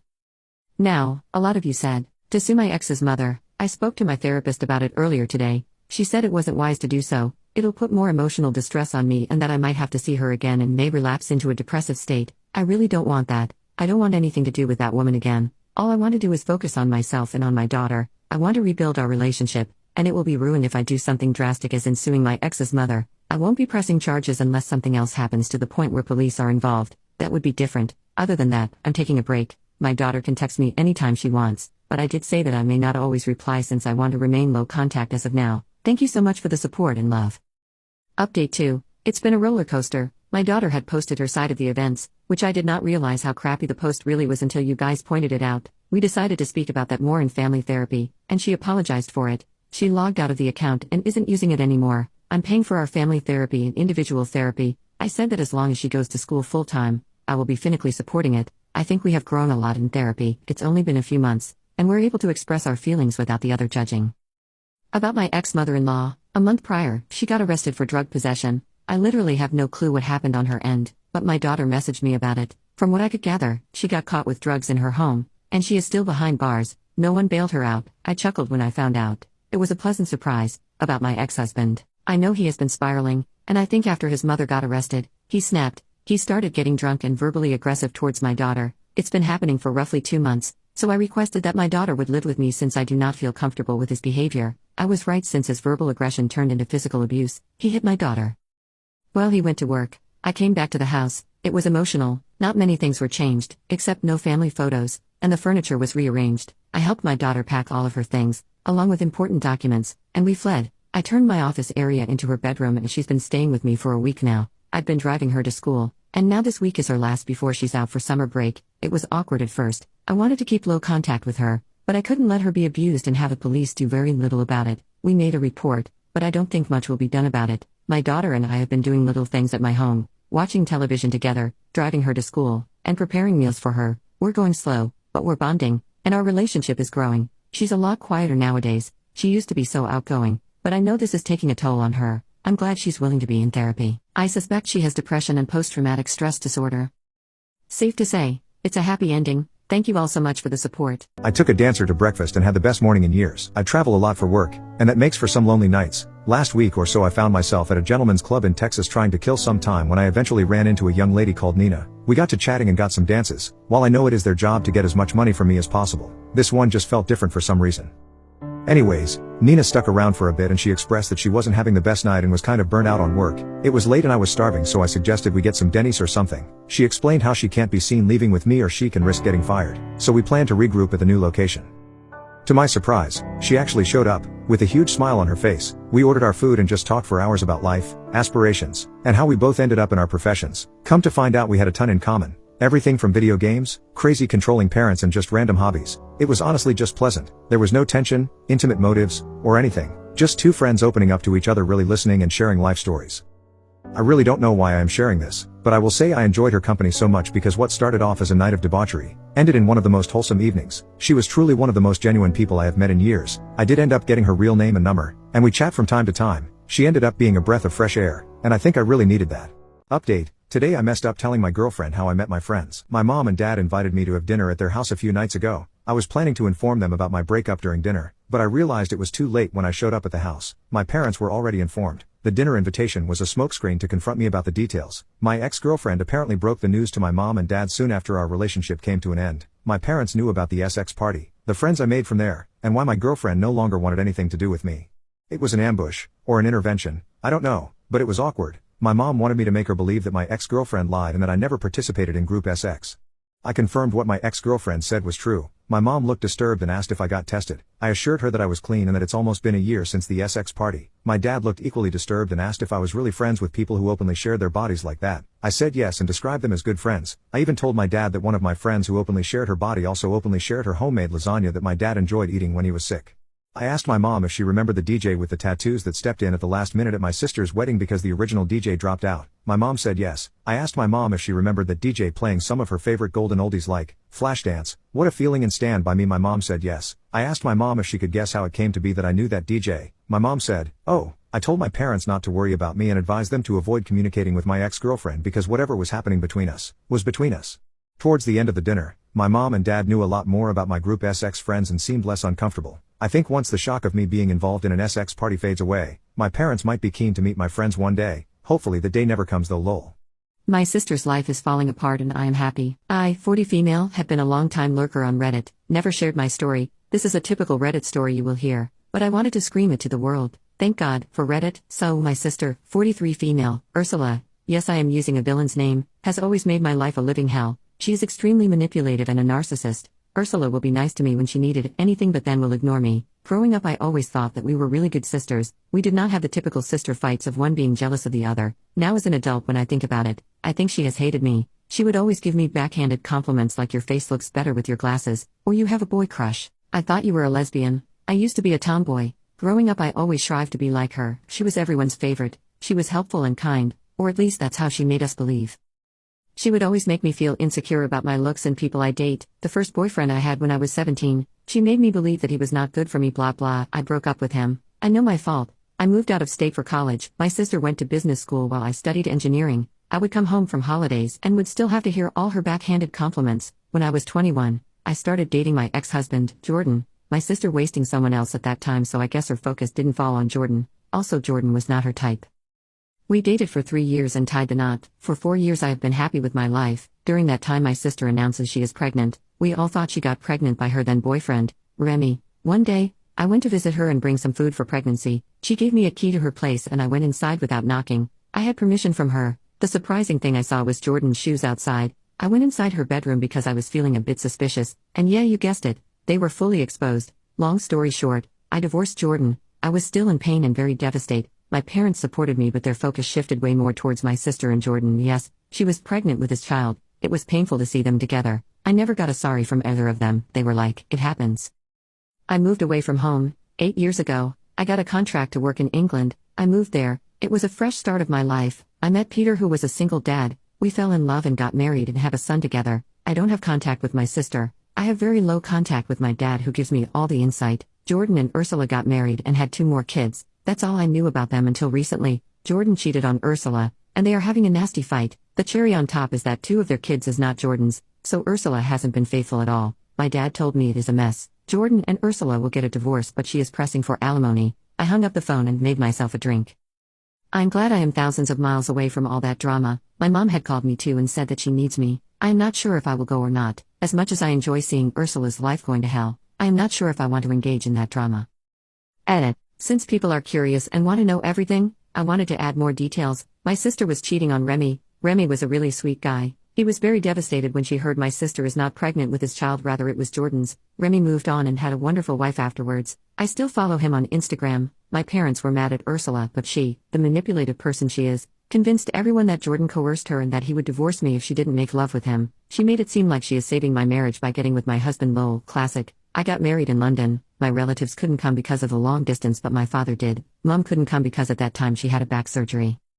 Edit 2. Editing again because people have this misconception that my parents were bad. No, they were not bad. They were normal human. I also understand they were in a tough spot. I mean, you can't just expect a parent to choose between 2 kids. Besides, they were going to be grandparents and cannot leave my sister alone. Yes, she is an awful person, but they never let her get scot-free. My parents supported me in my divorce and paid for my post-divorce therapy. They cannot cut off Ursula entirely because she was pregnant. My dad and mom have a strained relationship with her and Jordan. They haven't disowned them because of their kids. My dad refused to walk Ursula down the aisle at her wedding, which I did not attend. I did keep them in contact after I moved to England. They were supportive of me. The reason my mom couldn't come to my wedding, as I mentioned, she had a back surgery. My mom is in her 60s, so she has a lot of health issues. My dad attended. My mom hardly could fly, but she did visit me after my honeymoon. She was devastated because she couldn't meet my son because flying was difficult, and then we had COVID. I am going to my hometown for some business. I would have gone either way regardless of the phone call. I haven't seen my mom and dad for 4 years now. I miss them. I do hate my sister, but I do not hate my parents. Update. So, I have landed on the soil of my home country with my husband and son. My mom and dad received me from the airport. I was so happy to meet them after so many years. Their faces look pale as if they haven't eaten or slept for a long time. My mom was happy to meet my husband and kid, especially my kid because she hasn't met him. I asked them not to tell my sister that I am here. I am only here for a few weeks and then I will be gone. I am currently staying with my aunt. Now onto some insights about my sister. My mom said she is living with her along with her kids. I got some details on my sister. She was having an affair with her former boss who is married, and those 2 kids are actually his. My sister got a beating from the boss's wife. From what I am hearing, the company her boss works in actually belongs to boss's father-in-law's. So yeah, her boss is going to be jobless, and my sister has switched jobs way before this happened, but the affair continued. But because of all this drama, she is literally on the edge to lose her new job too, because the company's owner is good friends with boss's wife. So you can imagine the kind of quicksand she put her foot to. Jordan has quit his job too, because he is adamant on not paying my sister alimony and not wanting to pay child support for the kids that belong to the boss. He will be suing the boss for child support as well. They constantly fight a lot. Jordan is probably going mad because of it, according to my mom, and he was also having an affair with his co-worker. My mom wants to kick my sister out, but because of her kids she cannot. She hates her, but she doesn't want to punish her kids because they are innocent. Honestly, I feel bad for those kids too. They do not deserve such mess of parents. Also, just so you know, my parents aren't bad. They have supported me a lot. The only reason they still talk to my sister Ursula because of her kids. I feel bad for mom because she only has few days, and along with her illness she probably will be too sick to deal with this. I know my sister will somehow know I am here, but I am prepared for that as well. I do not want to see her because I know I will be dragged into her drama, but I will enjoy few weeks I have with my husband and kid. I am never going on a trip with my girlfriend ever again. I, 22 male, have a goal of going to all 50 states, and last week I drove through Arizona and New Mexico. My girlfriend, 23 female, has never been out of California and asked to tag along, and I said sure. We have been together for almost a full year and I have been wondering what she's like on vacations and trips. I admittedly am not someone who will go on luxurious vacations. I will make sure I'm in a safe place, but I don't have a problem with sleeping in airports, bus stops, train stations, and libraries. This trip was nothing like that though. I found 2 days in hotels with 4 stars and one of them had complimentary breakfast. My girlfriend tagged along and complained for about 95% of the trip. She complained that my car was too small, the weather was too hot, the weather is too cold, we're staying at a day's inn? Are there better places around? These bed sheets feel weird and the AC is too cold. This shower has a curtain? I don't want to go to this restaurant, that restaurant looks weird, let's not eat there, this is the Grand Canyon? I thought it would be prettier. Albuquerque is ugly, why did you want to go here? I don't want to go on a hike, I'll stay in the car. Any suggestion I gave was turned down. When I asked if she wanted to do something or go somewhere, I barely received a response. She freaked out at a waitress because they made her order wrong and caused a scene. We went to the Grand Canyon and she didn't clean up her garbage when we had lunch and said it's the park ranger's job.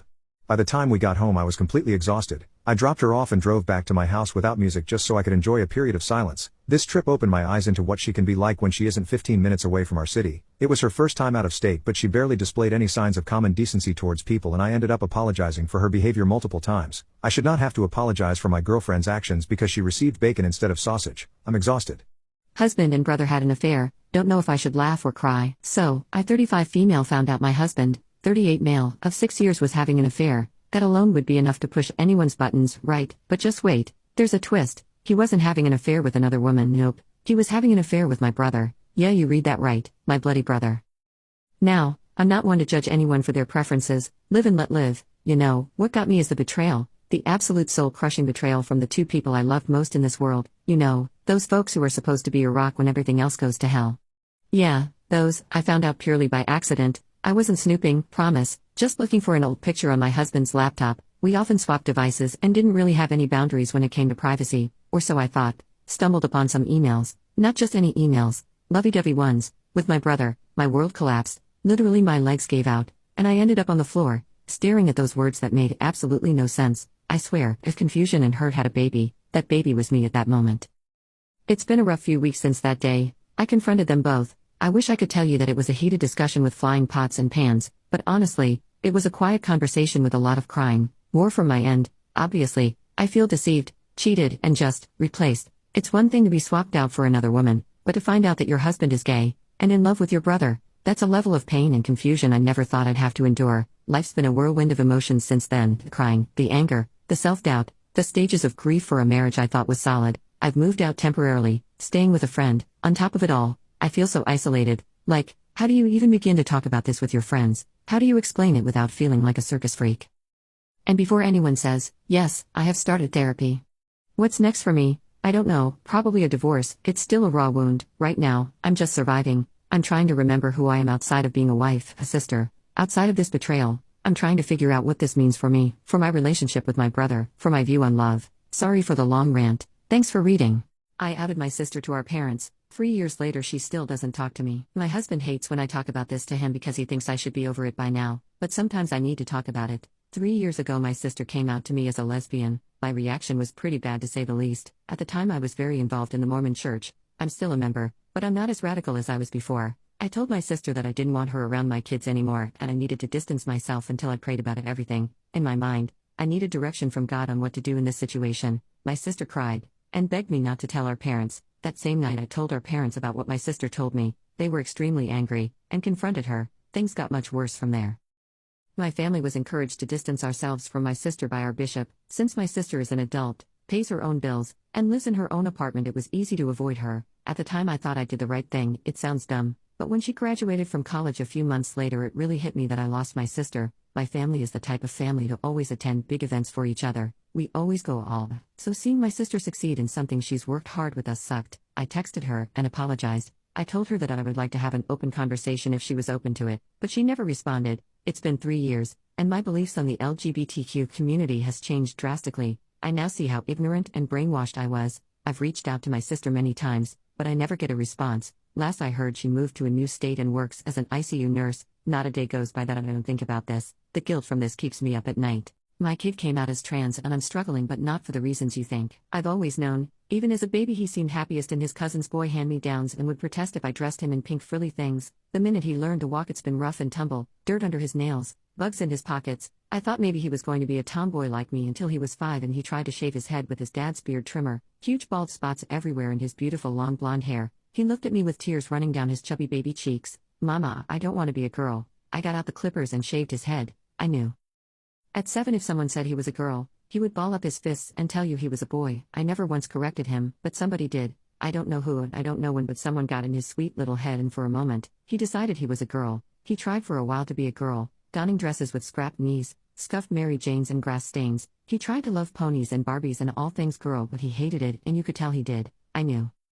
At 10 he was diagnosed with anxiety and depression. 10, he confided in me that he had such scary thoughts and my heart broke into a million pieces. I got him a therapist and he started meds and he started doing better for a while, but then that didn't seem to help either. One night when he was 11 he fell into my chest and sobbed that he didn't think he was a girl. I told him it was okay and he didn't have to be a girl. We talked about all the different genders and I researched and answered all of his questions as best as I could. I got in touch with some non-binary and trans friends and asked for their help. He decided that he was non-binary and for a while he denounced gender altogether, but I knew. One night a few weeks ago at 13 he asked me to pass the butter during dinner and immediately after, as if he was telling me something as mundane as the weather, he said it, "Mom, I'm a boy, I'm trans." The look on his face was part hope and part terror, but it was all brave. He's always been brave, even when he can't see it. I told him I loved him and that would never change and that I would love him regardless, not in spite of. I always wanted a boy. I'm terrified. He wears his heart on his sleeve. He's so kind and gentle. He always has been. I'm trying so hard not to mess this up. It's too important. But I am scared and part of my mama heart wants to squash it, not because I don't believe him or I don't support him, but because I am afraid and I want to protect him, afraid of how the world is going to treat him, afraid of the current political climate we live in, afraid of the things trans men experience at the hands of some evil cis men, afraid of the cruelty he may face, afraid of the absolutely staggering self-destruction rate among trans people and that I may one day bury my son because of it. I don't know what to do. I don't know where to go from here. Logically I do, but mentally and emotionally, I'm just stuck. I don't really have anyone I can talk to about this. I just hope he knows that he is so loved and that is enough. My boyfriend is getting too comfortable. Me and my boyfriend have been together for almost 3 years, and living together for almost 2. I'm at university and work as a manager, and he has a full-time job at around 30 to 40 hours a week. At the start it was your stereotypical happy and progressive relationship. He'd give me flowers, make me coffee in the mornings, I'd cook his favorite meals if he had a bad day, and we would go on dates. Our friends used us as a template for the perfect relationship since we knew how to communicate and anything that almost became a fight was resolved within the day. We were both on the exact same wavelength with everything. In the past year, it's become really difficult to have good communication. I've kept doing what we've always done and brought up anything bothering me and how we can resolve it, but he started making empty promises. For example, my university semester started and I got a promotion at work, so I asked him if we could shuffle the house chores a bit since I was doing way more hours. He said yeah of course and did the normal hug and kiss. But nothing changed. If I bring it up again, he just brushes it off as yeah, I'll do it later, but he doesn't. I thought he might have been struggling with something that he didn't want to tell me about, so I gave him more leeway and just asked for a little bit of help here and there. So I would make dinner and just ask that he unloads the dishwasher afterwards, but he would do the same thing, agree but pretend I hadn't asked.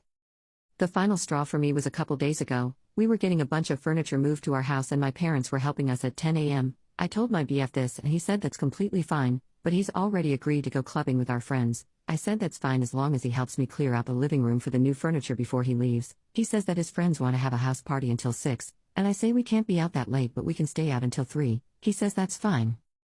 I hadn't been on a night out in ages, so they invited me along. I had just got a new dress and I was really excited to go out. I got my dress and makeup ready and told my BF that we had to start moving furniture now if it was going to be ready in the morning. He said sure, give him a minute to finish a fight in his video game. I started moving things and not gonna lie, really struggled with the heavy stuff, so I reminded him to help me move things. He tells me to wait. 2 hours go by with me struggling to lift couches and he jumps into the room, dressed up and ready to leave. He quickly tells me that he's ordered a taxi and is leaving soon. I ask what about moving the furniture. He just shrugs. I say that I can't go on a night out without moving this stuff first. He just brushes it off. I remind him to at least be back by 4 a.m. so that he won't be super hungover while helping in the morning. Long story short, I had to stay home and move the furniture so we would have room in the morning. He still went out without me.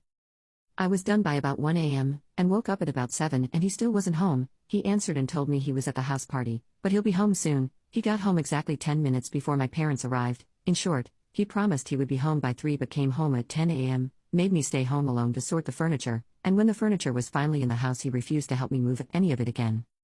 This happens constantly. If he promises to make dinner, I end up making myself a sandwich at midnight because he didn't do it. If he promises to wash our clothes, he only washes clothes that he is going to wear the next day. He promises to buy me flowers again, but it's been almost a year since he has. I brought this up to him yesterday night, saying that I didn't feel loved, and felt used since I do everything. He again had the conversation saying he knows he's made mistakes, and he'll do anything to help me feel loved. I asked one thing: help me in the morning with chores. He promised. Guess what happened? I of course ended up doing all of them myself.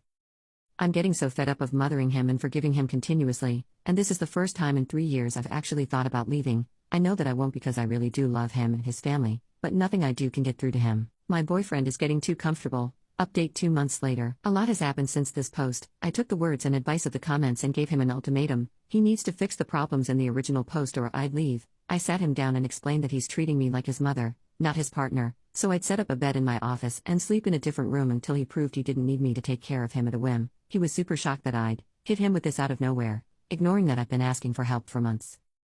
I had to drag one of the spare beds up the stairs and set up the room, all while he was sitting refusing to help me. Fine, nothing I'm not used to. I realized once the office was set up how happy it made me to have my own space without needing to fix all of his problems, and he did not take that happiness well. I noticed him getting snarky and aggressive whenever he saw how much I was enjoying my holiday from catering to him, and just overall being weird but still not really doing his own stuff. He'd just leave mugs and plates to get moldy in his room, or leave stuff everywhere in the living room. I noticed that he started to nitpick everything I did, and it seemed like he was trying to find something, anything to make me feel bad about to make his faults less bad, I guess. He complained about my friend group on Discord because he didn't like that I had friends that weren't through him, even though I invited him to come on with us, introduced him, and he had a good time. He also complained that I wasn't giving him enough attention or helping enough. Yeah, welcome to my hellhole, but everything he tried to fault me for was quickly shot down. Of course I'm friends with them, they haven't done anything wrong and I've invited you to join all the time, and, of course I'm not helping you, that's the point. Shite hit the fan after only 2 days of me staying in the office. My Discord group had decided to get drunk and play Cards Against Humanity, and I told my partner this. He just said okay, and so I went upstairs. Once I was already pretty tipsy, I got a message asking me to come downstairs. I told my Discord to pause the game and give me 5 minutes. When I went downstairs, he looked at me with the scariest face and said, "Do you want to tell me anything, huh?" Holding my old phone. In our entire relationship I have never done anything to be disloyal or anything, so I had no clue what he meant. I asked, still giggling from the drink. Tell you what, I don't remember exactly what he said, but he said that he knew and I should admit it to him now because he had evidence. I still had no clue, so I told him this, still stumbling a bit, and asked to see the evidence. He proceeds to go through my old phone's photos until he reaches over 4 years ago, well before we were dating by the way, and shows me a picture of the person who essayed me, not a naughty picture or anything, literally a selfie. He showed me this smugly and proceeded to tell me that I cheated on him, with the guy who essayed me, before we were even together.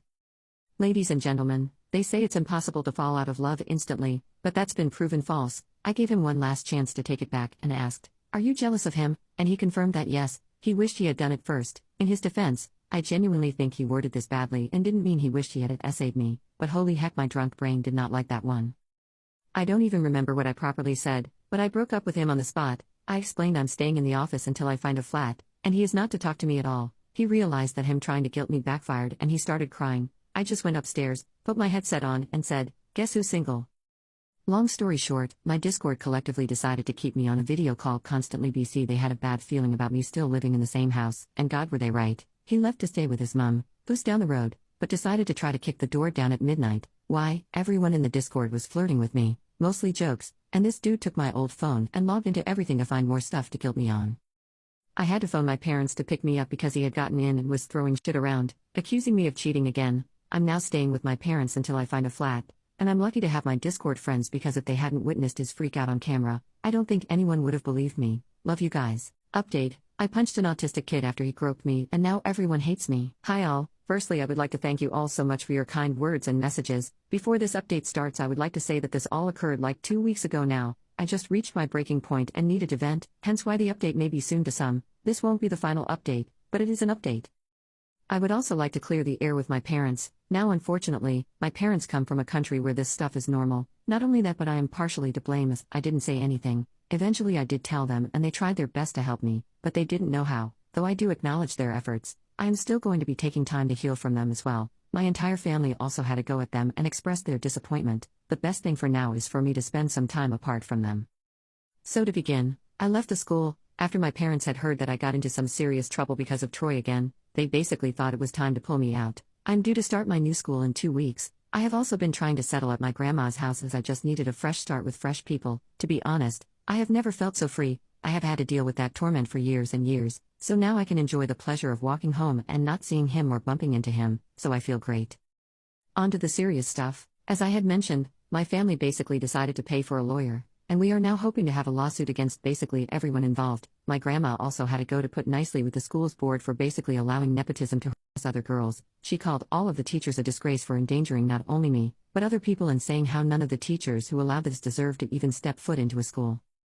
This experience has also not been all sunshines and daisies. After the suit was claimed or made, I don't know, my parents got letters and messages basically asking for the case to be dropped. My parents obviously said no, but it still didn't stop the harassment. I eventually got harassed too. All of the people giving me threats decided to go into graphic detail on what Troy wanted to do to me. Spoiler, it wasn't great, and Troy's parents showed up on my doorstep demanding to see me and talk to me, and how Troy is ready to apologize. Thankfully by then my uncle and I had been on the way to my grandma's house. However, my parents obviously didn't let them in regardless and said that if they want to communicate, it had to be through a lawyer. The harassment didn't stop, and eventually Troy sent me a message on a burner account detailing all of the things he was going to do if he got the opportunity to, and that I should be grateful that I managed to walk away with just a groping. Troy also kept spewing on about how I am nothing but a whore, etc., and I should be grateful someone so popular even looked my way. He kept saying how if I had just let him F me, he wouldn't have done what he did to me. However, I know if I did that I would no longer be myself. I would be his property forever. The thought of that makes me want to vomit. Also, his logic doesn't make sense to me.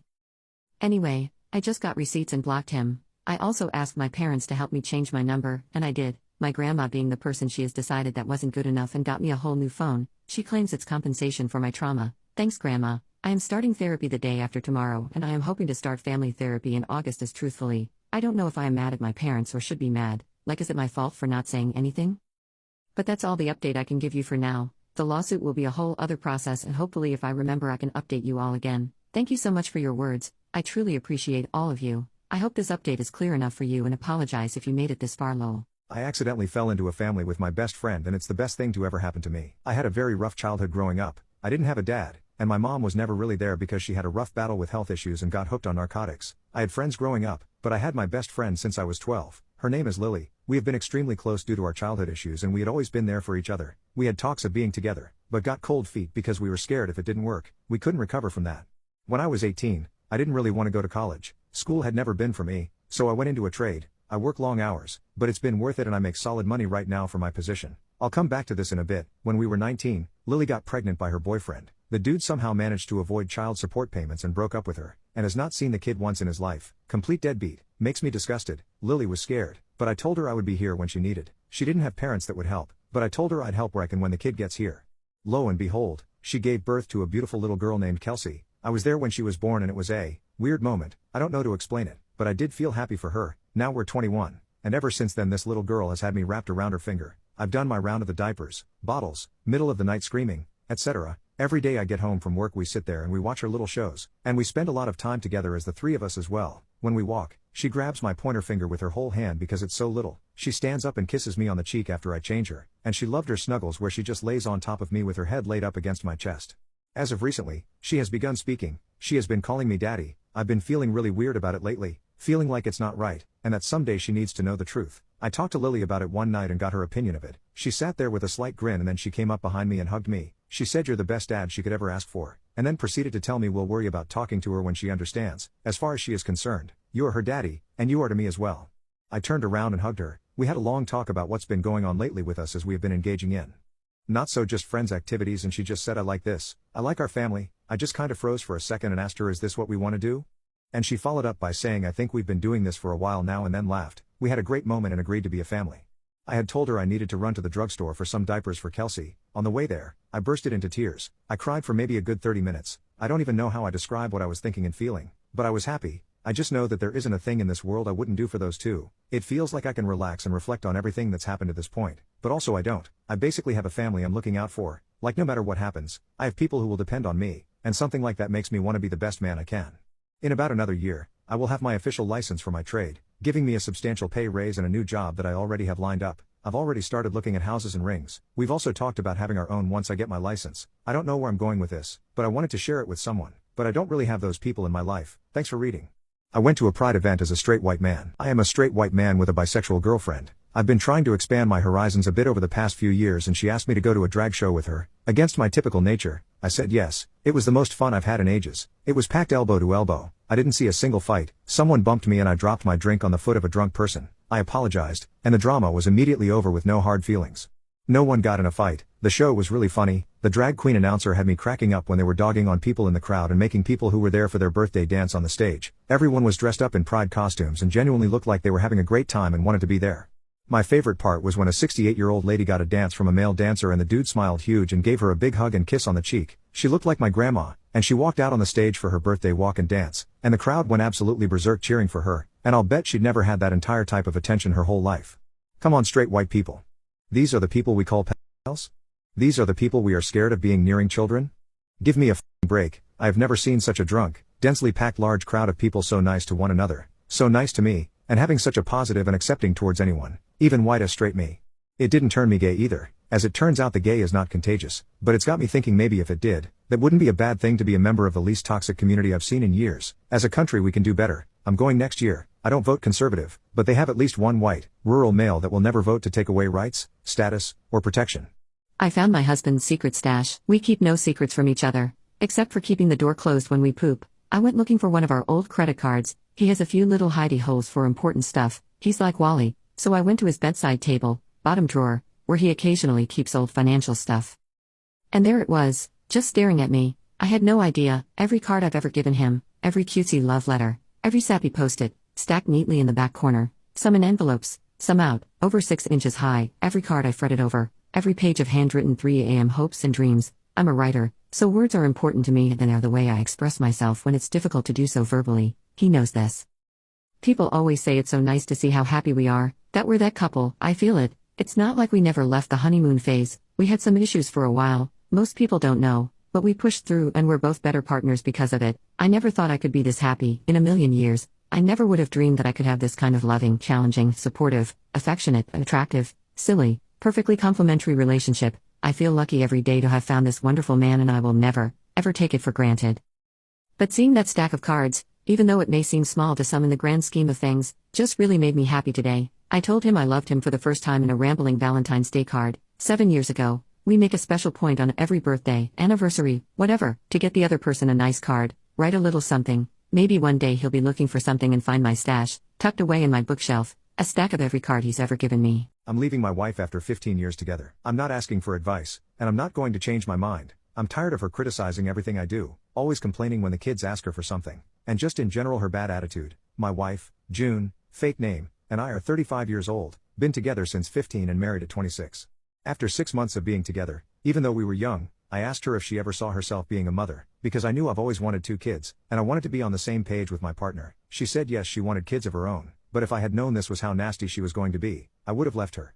The first 3 years of our relationship were amazing. My parents loved her and vice versa. At 18 I knew I wanted to wife her up. The relationship started going downhill when we both went to college. She was 3 hours away from where I went to school at and made me come see her every weekend. Anytime I asked her if she'd come see me instead because I didn't have money for gas to drive all the way to her, or money for a bus ticket, she'd make an excuse as to why she couldn't come, or complain about how her friends' boyfriends would come and see them every weekend without complaint, and I'd suck it up and borrow money or use up my savings. This was the first red flag I ignored because I thought I was in love.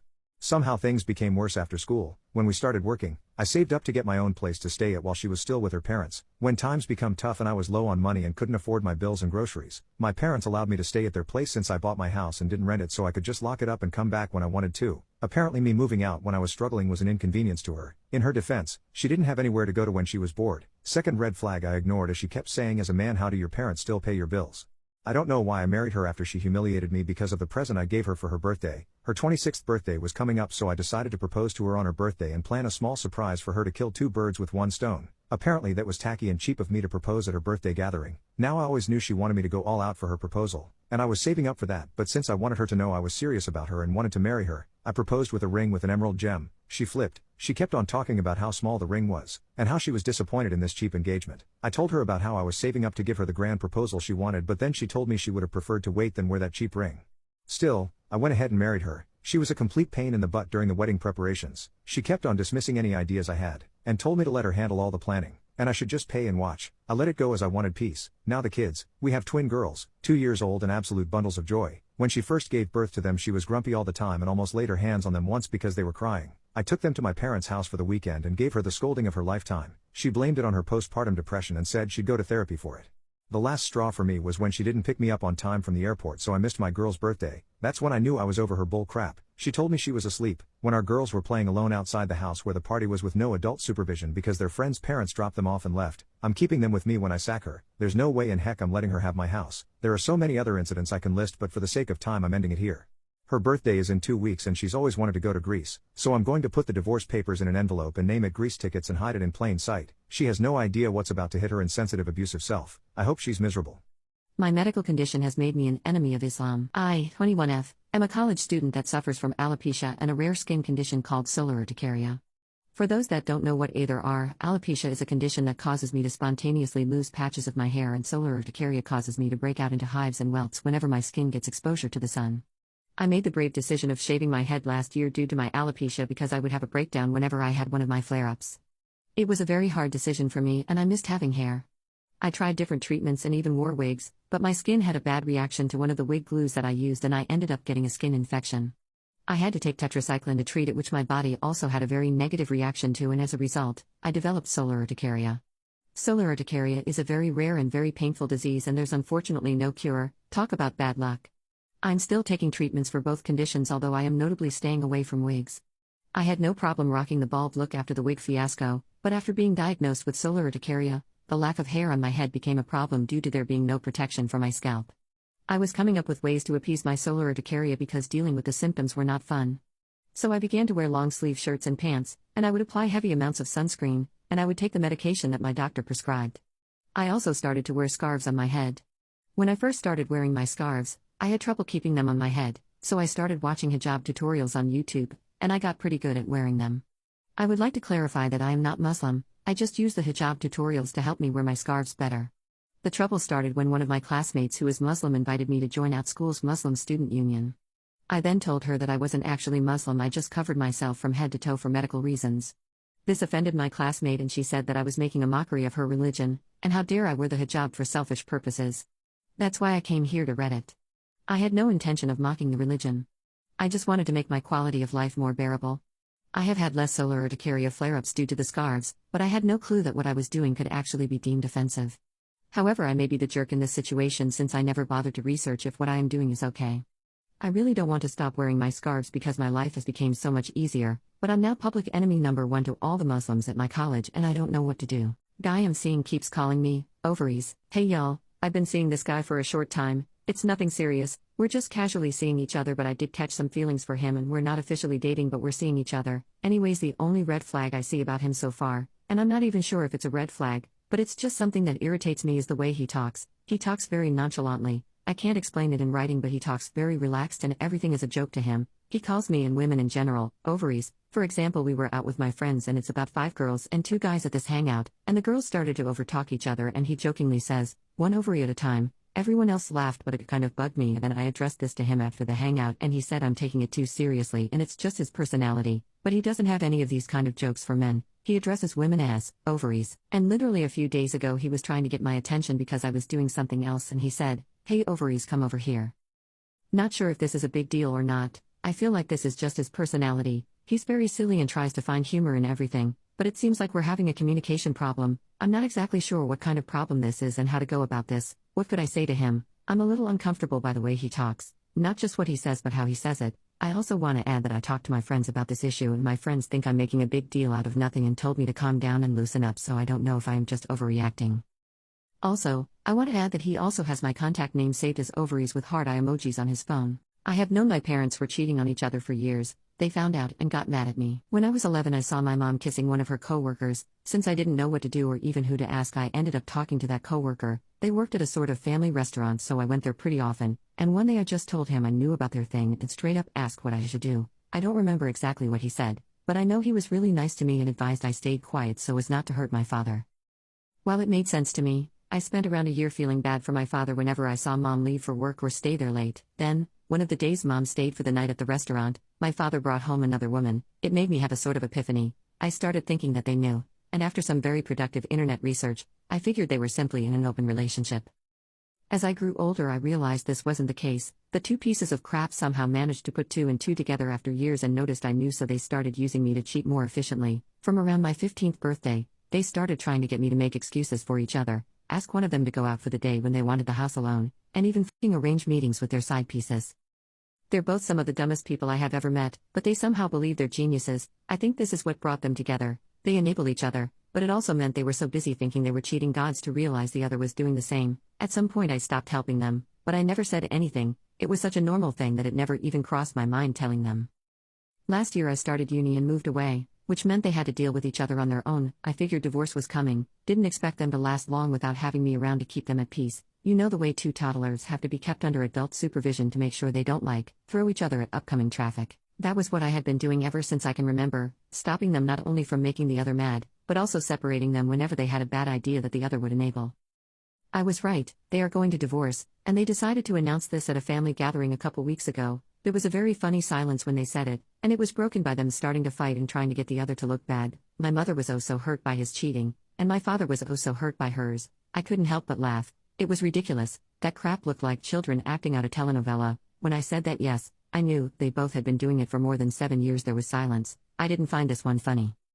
They got so mad at me, started screaming that I ruined their marriage, that they could have worked it out if they knew sooner, that how could I have done this to them, blah blah blah. I left and just went to my apartment. I think they only found out about recent cheating and they might have been mad because out of all those years, plus apparently I've been playing both sides. This 2 weeks since then I have been receiving calls from everyone in my family. A lot of them are just puzzled my parents would do that. Others know them and are telling me that they're sorry for me. It seems unanimous though, that I am a jerk for not saying anything earlier. Personally, I just think that they deserved it. You're telling me that they could peacefully cheat, but not be cheated on?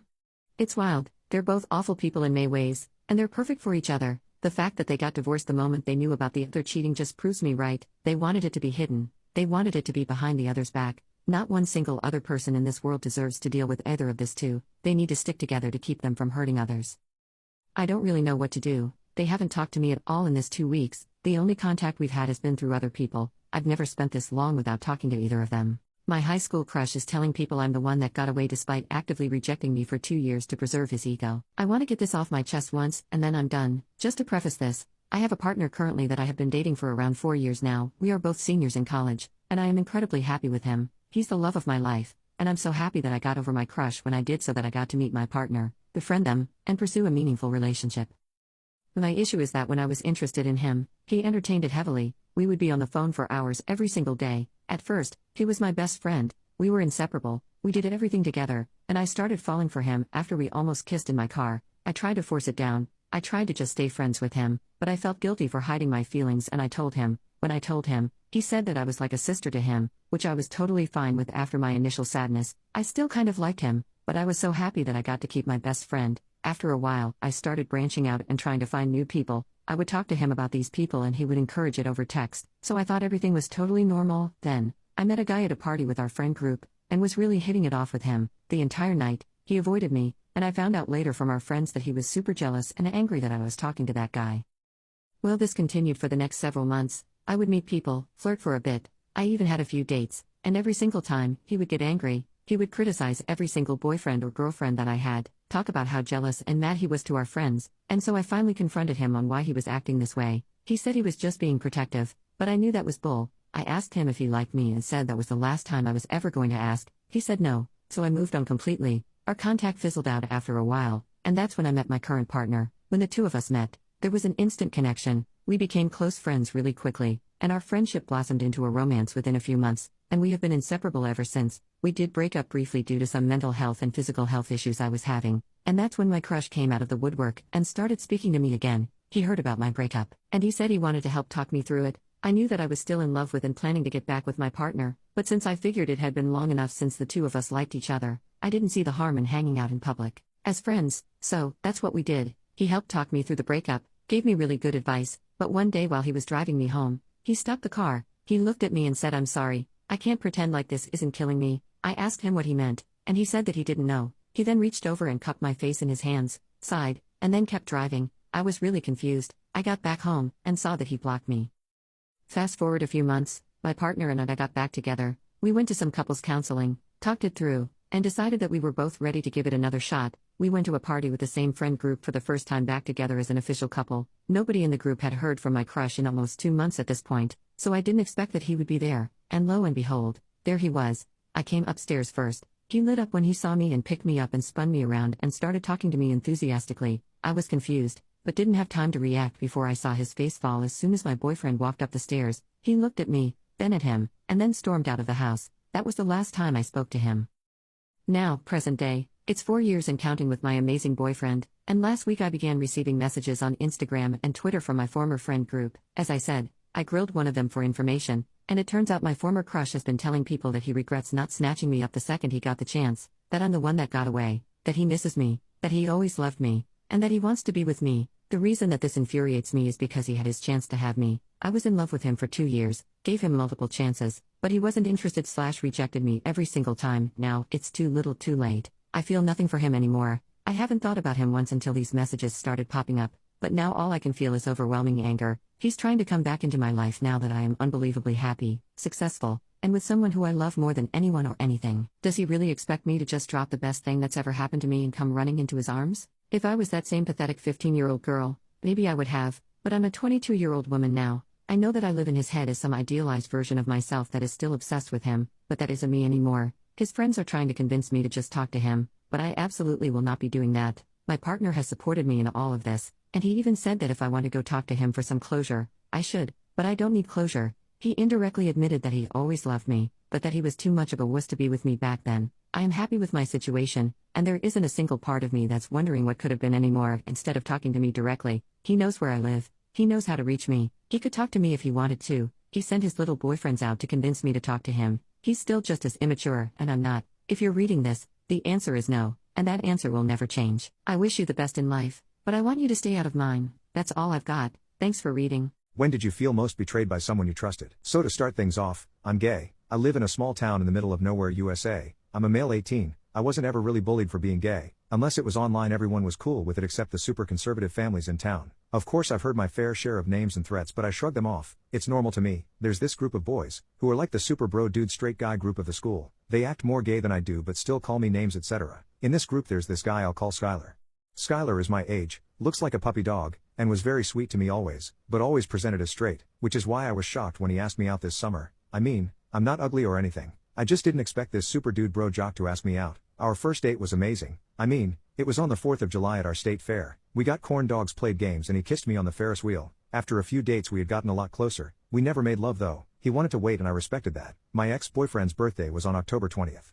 He had this huge party and invited everyone, and of course I wasn't shocked when he invited me. This is where I was stupid. I was head over heels for this guy. I was like stupid in love with him. I mean, I'd get giddy every single time I saw him, and I'd get butterflies in my chest whenever he touched me, even after 3 months. I was in love with him. I think part of me still is, which is why I'm heartbroken writing this. I bought my boyfriend Skylar this beautiful pendant and chain. It was a 18-karat gold with a diamond, very expensive, cost me 2 years of working part-time at McDonald's. I was very excited to give this to him. At his party he brushed me off the entire time. I gave him his gift and a letter that I wrote from the bottom of my heart. I thought we were forever. Turns out it was all a lie. He started getting giggly with his friends reading the letter, and when he finished he was crying laughing. That's when he started explaining that it was all a dare and that he only went out with the town slur to win a bet. He thanked me for the necklace and went on with his party. I've stayed home for several days now. I'm heartbroken and just devastated. I thought this boy was the absolute love of my life. Turns out all of his friends was in on everything, to the text messages and the letters we would write each other. We were on the down low because he said he wasn't ready to tell his family he was bisexual. This was already a red flag I ignored because his mom is bisexual, and would have been completely fine with it. But this entire time he tricked me. He broke my heart into pieces, and I can't help but scream into my pillow. I want to hurt him the way I hurt. I want to hear him scream the gut-wrenching screams I scream late at night when the earth is quiet into my pillow so my family can't hear me. I can't go back to school. I am already the laughing stock on social media. I'm thinking of switching schools and going to live with my aunt. I was blinded by love and hurt. My son has significant disabilities, and I hate that this is my life. Before I begin, you should know that I love my child unconditionally. He is so smart in his own way and has a generous heart. I know this, but I also, sometimes, a lot of the time, hate that this is my life. I hate the looks we get when someone asks him a question then awkwardly realizes he can't respond, when he has a major, hysterical meltdown in a store and I have to sing and rock him on the floor until he calms down, when other kids realize he isn't as normal as he looks.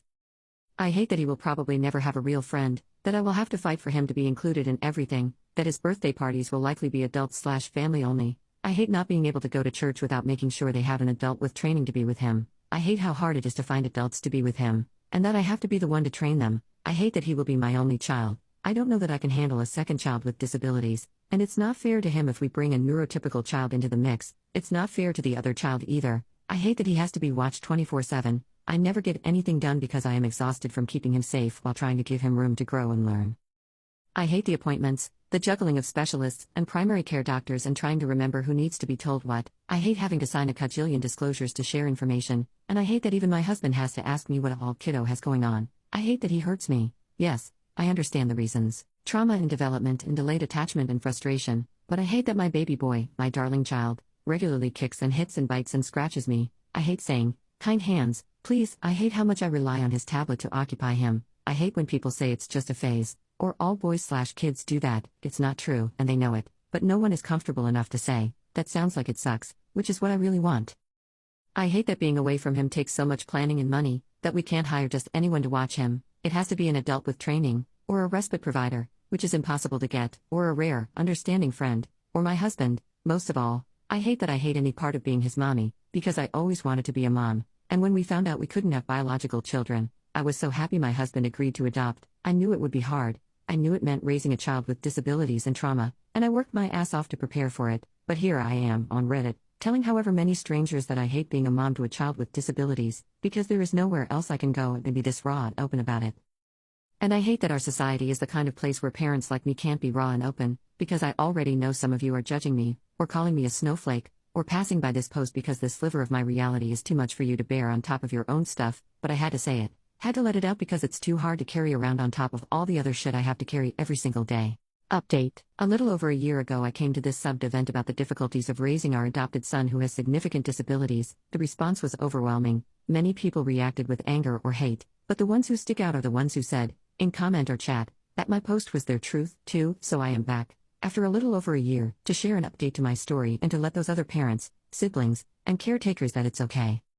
First, the update. My son has significant disabilities, and I still sometimes hate that this is my life. In the time since my first post, my family has moved to another state to get better services for kiddo, gotten several diagnoses for him, including a rare genetic syndrome, and celebrated the fact that my son has now been with us longer than he was in the orphanage. He is doing amazing in an 8-student autism classroom, started assent-based ABA therapy, and has a couple kiddos who call him friend. Next month he will start play therapy to help with his trauma history, and soon after I will be in individual therapy to help me cope better.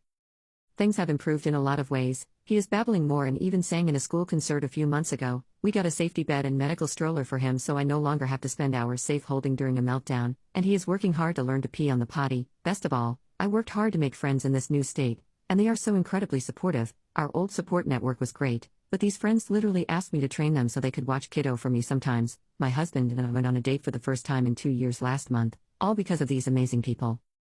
But life is still hard and sometimes it really sucks. Last week, in particular, brought me back to the place I was a year ago. Kiddo tried, repeatedly, to gouge out my eyeballs. My arms are scratched to hell from protecting my face, and I had to shut him in his safety bed at one point and just listen to him scream and cry because I was afraid I would fight back if he attacked again. He rage stripped and peed on the carpet at ABA therapy, then bit me when I put him in the car at the end of session. After yet another argument, I threw my wedding ring at my husband, telling him to give it back when things got better. I'm not sure if he will ever give it back. And to top it all off, my mortgage payment overdrew the bank account and my husband responded by working late every night, which would be fine if I hadn't needed help with our son. Overall, I think I am in a better place than I was last year. I know this journey will ebb and flow. We will have great seasons, awful ones, and some that are just so-so. While I am constantly overwhelmed by trying to parent my son well, I am also overjoyed at getting to watch him grow and learn at his own pace and in his own way. And when things are hard, and my eyelids are bleeding, that's the part of the journey I focus on the most. Now I want to address those parents, siblings and caregivers for whom my first post rang true. Hi, I know you're not okay, and you know what? It's okay to not be okay. It's okay if you feel overwhelmed and crushed and hate this life at times. It's okay to put your kid in their car seat, safety bed, or medical stroller, step away, and just cry because it's too much. It is too much, and you are doing a good job. Just keep trying. I want you to know it isn't impossible to hate the situation and love your child. Those two are not mutually exclusive, and feeling angry or bitter about the situation does not make you a bad person or a bad parent. Parenting a child with significant disabilities is hard and isolating and overwhelming. There is so much to do and you feel like you can never do enough, but you are trying, and that is enough. And you know what? It won't always be this bad. Some days you'll be the version of me who made my first post, other days you'll be this version of me, the one who is tired but hopeful, and able to make one more phone call to get your kiddo that next device/therapy/appointment/whatever that will help them to keep growing. Here's to another year of this wonderful, messy life that is parenting special needs and disabilities. My husband died thinking our kids didn't love him. My husband, 46 male, and I, 45 female, met in college. He was the sweetest, kindest, most helpful and supportive, and overall best person from the time I met him until his death. We have 3 kids, 22 female, 18 female, 16 male. He was diagnosed with stage 4 lung cancer a year and a half ago and succumbed to it 3 weeks ago. Everyone was devastated. Our kids have been struggling a lot and I'm barely hanging on myself. He was the glue that held everyone together and my rock for over 20 years. Our oldest daughter is especially having a hard time. She's expressed guilt and regret over not spending as much one-on-one time with him, and it's been hitting her hard. A few days after the funeral, I went to visit his younger brother, 38 male, to check on him. He was very close to my husband and also lost his wife a few years back and was pretty much alone outside of his parents while he's also looking after his 12-year-old twins. Besides me, he probably visited my husband the most in the hospital. This is where things get devastating. My brother-in-law confessed that one day while visiting, more towards the end of his life, my husband expressed that he felt like his kids didn't love him and will have an easy time getting over death. He said he actually was happy that it was him dying and not me, because if it were me, then it would be 4 people mourning, whereas he felt that with himself dying, they'd be sad for a bit but get over it and would be there to help me grieve. This absolutely killed me. I wish he could see how much his children miss him. I can't even imagine being in his position and feeling like your kids don't care. I cried heavily when brother-in-law told me that. When our first daughter was born, he was so happy to be a father and wanted to be the best dad he could. As the years went by and we had all of our kids, they seemed to gravitate to me, and he noticed. It's not like he didn't try. He was very involved, went to as many extracurriculars as he could, would try and hang out with them, and constantly told them he was an ear if they needed to talk, but it seemed like they only wanted to hang out with me. If I asked to go to a one-on-one lunch, they'd go. If he did, there was an excuse as to why they found it. They'd tell me something important going on in their lives, and when I told their father thinking he knew, he was oblivious. I was always posted to their social media accounts for Mother's Day and my birthday while he wasn't. He always felt left out and would make small joking comments that hinted on how he felt without expressing it fully. I just brushed it off as him joking. I'm even more distraught now. I feel so much sorrow for him feeling that way. I'm also starting to wonder if I demanded their attention and took any away from him. It's weighing on me heavily and I have no idea how to even move forward, especially since my oldest daughter actually expressed regretting not spending more one-on-one time with him. It's been hitting her hard and she's been staying with me since his passing. She's been a wreck just like me and has said, I hope he knew how much I loved him and it kills me to know that he didn't know. I hate everything. My husband of 7 years left me for a guy he met over a 7-day trip to Madrid. I've been with my husband, I'm a man, for 7 years and used to tell people that we have a storybook romance. We care for each other, talked endlessly, had great intimacy, great friends and traveled a lot. For the last several years I supported him while he went through law school and finally we moved to New York City after he landed his dream job and I could relax a bit. I still work a full-time job, but I could work less overtime and relax a bit. Flash forward 1 year and he's not loving his job at all. Of course, big law is a lot of work and he's already burnt out. He eventually decided to take some time off and soul search about his next career move. During this time off he decided to take a week away in Madrid to just clear his mind. When he got home he was acting so strangely and was very distant. When I confronted him about it the next day he admitted that he fell in love with someone else in Madrid and when I asked him to stop talking to this person he refused. He wouldn't stop talking to a person that he had only known for 7 days to preserve his marriage with someone that has loved him unconditionally for 7 years. I went home to my parents for a week to soul search and while on our laptop I found journal entries, intended for his therapist, he had written while on vacation in Madrid about these affairs he's been having without me knowing at all. He also wrote about how he has never felt passion with me, and how he doesn't think our love is compatible. After reading this I called him and told him we need to split. These many betrayals and lies were beyond my capacity to forgive and I could never trust or be vulnerable with him again. He packed his clothing and put it in storage and has been in Europe with his new lover since then. I am still in shock a month later. I had to scramble to find a new place to live, move all our stuff alone, take care of the divorce settlement and work a full-time job. All the while, he is in Europe not working and traveling with his new lover. I feel broken, used and completely alone. I keep reliving the last 7 years and I can't see how I could have seen this coming. He told me every day how much he loved me, and how he would do anything for our love. How do you go from fighting over who will die first so we don't have to live without the other, and him telling me he wants to have kids, to this, better question, how do I ever trust someone again? I'm 30 years old and can't see myself ever investing in a long relationship like this again after sinking my literal heart and soul into this marriage and being tossed aside like a fool. My husband made me believe that soulmates aren't real. Before meeting my current husband, I was married to my ex-husband, Dave. Dave and I met when we were 5 years old. He moved into our neighborhood when he was 5. He was this cute boy next door. We became inseparable. Even our parents joked that when we would be adults we would be married. Ever since I knew the concept of marriage, I was determined that I would marry Dave. We were like soulmates. We had the same interests, the same hobbies, the similar thoughts. He was my first everything, my first kiss, my first boyfriend, the guy I lost my V card to. Among our friends, we were the perfect couple. After graduating high school, we immediately got married. I got into a good school, but I decided to study with Dave. We got married right after we finished high school. Our parents helped us find an apartment closer to our school. We worked hard. We would often talk about having kids. On our 6th anniversary, we decided that we would try for a baby next year. I still remember the day when we were teenagers and cuddling. We already decided what our babies' names would be. During our 7th year of marriage, my mom got sick, so I had to stay with her for a while. I was planning to do something special for our 7th year anniversary, so I left early to surprise him. I went into my bedroom and there I saw my husband with another girl in our marital bed. I can never get that image out of my head. My husband saw me and his face turned pale. I don't know what happened, but I threw up right in the spot. My husband was giving me the usual "it's not what it looks like, I am sorry, it was a mistake." I locked myself in the bathroom. I somehow mustered my strength and called my friend to pick me up and just don't listen to Dave. When my friend arrived, she charged at Dave. She grabbed some of my things and we left. I was in a catatonic stage at that point. Eventually my parents knew. They supported on whatever decision I would make. Dave's parents, however, wanted us to be together. There was a huge fight, but eventually we settled for divorce. My whole fairy tale fantasy just shattered. I was spiraling into depression. My parents booked me a therapy. For 2 years I was like a living corpse. After that my friend pushed me to go on a date. I did, but no one even came close to Dave. I was searching for Dave in every guy, but they all failed to live up to the expectation.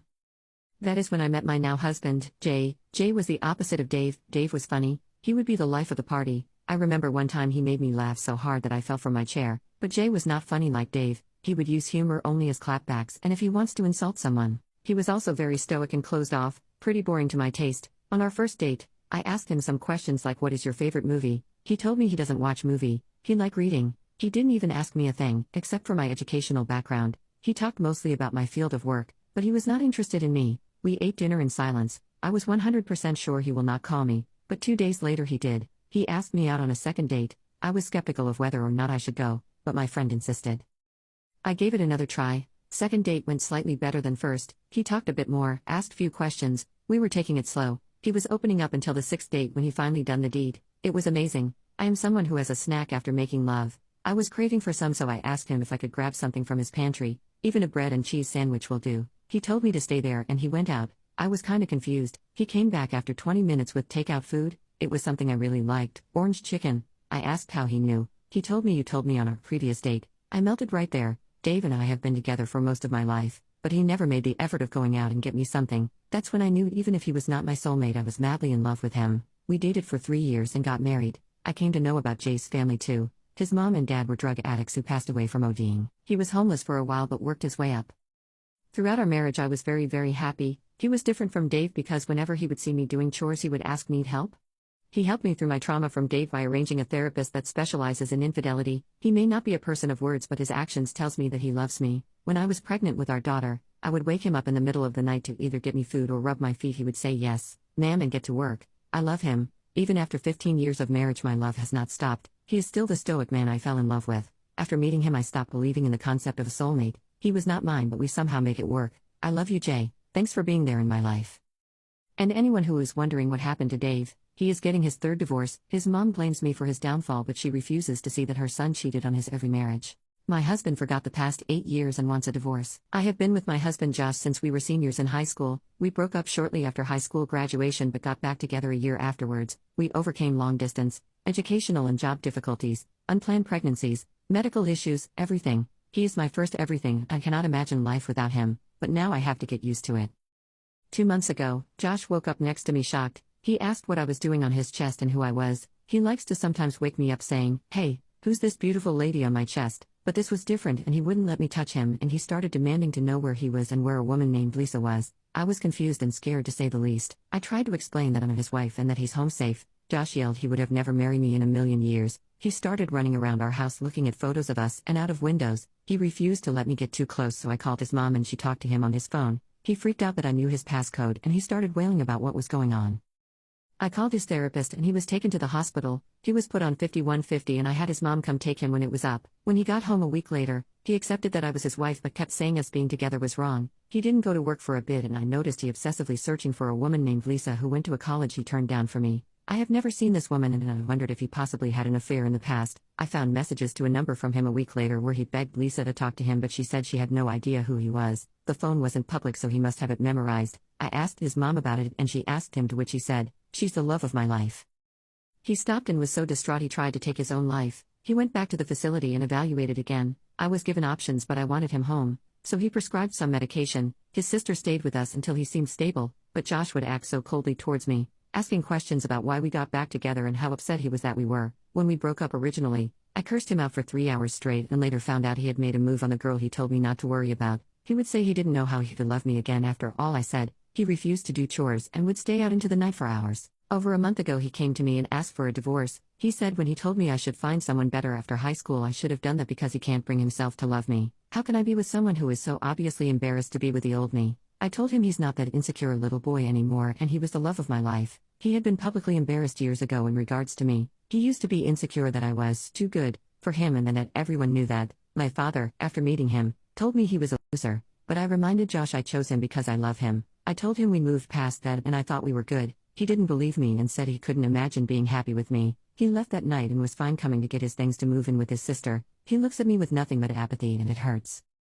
His sister urged him to try again and he came back and I told him I don't want to throw away 10 years together over a mental break. We were both thriving career-wise and had virtually no issues up to this point. We were renovating this very house together. He agreed to try and we were fine for more than a month. It was like trying to date him again, but everything seemed to moving in a positive direction. We even slept together and I thought that was proof things were great. He was so caring and attentive like I remembered, so I figured he was getting there. He initiated it and wouldn't stop telling me how beautiful I was, like he remembered. Then 3 nights ago happened. I came home from work to find Josh sitting quietly at the kitchen table, drinking. He never does that. He had been waiting for me and then slammed divorce papers and his phone onto the table. His phone was open to text messages with explicit photos and mentioning of a night together with a woman named Lisa. Not the same one, but apparently someone he met on Tinder. I will never forget the venom in his voice when he said, "Now will you divorce me?" I went to our room and locked the door and just cried. I heard him leave and his sister took him away. She texted me an apology and said she's turning him back into the facility, but I told her to just take him and I'll sign the papers but not to tell him I was. I'm floored. My mother and brother are flying to help me with this. Everyone is shocked and I cannot fathom what has happened. We had been trying for a baby too. I'm seeing if I miss my period because we did it unprotected, but now I wonder if I should get tested for STDs too. Update: my husband forgot the past 8 years and wants a divorce.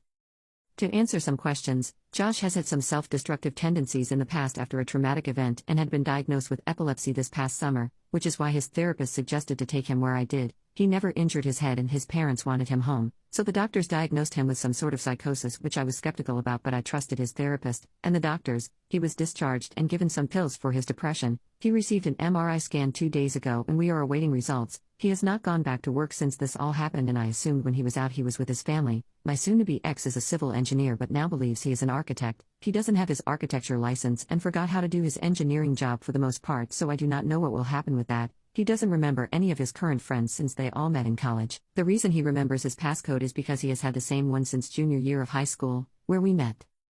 So far, he does not want to see me and says he hates talking to me, not because I'm a bad conversationalist, according to him, but because he can't stand talking with me knowing I'm embarrassed to have dated him and doesn't know why I'm with him again. He said I need to let go of the past because that's not him and that I should find someone better. He's realized while dating me again that he doesn't want to deal with me or anything. I'm physically perfect but we are too different. I asked why he made love with me and he replied with, "You're beautiful and I do think you're amazing, so how could I not?"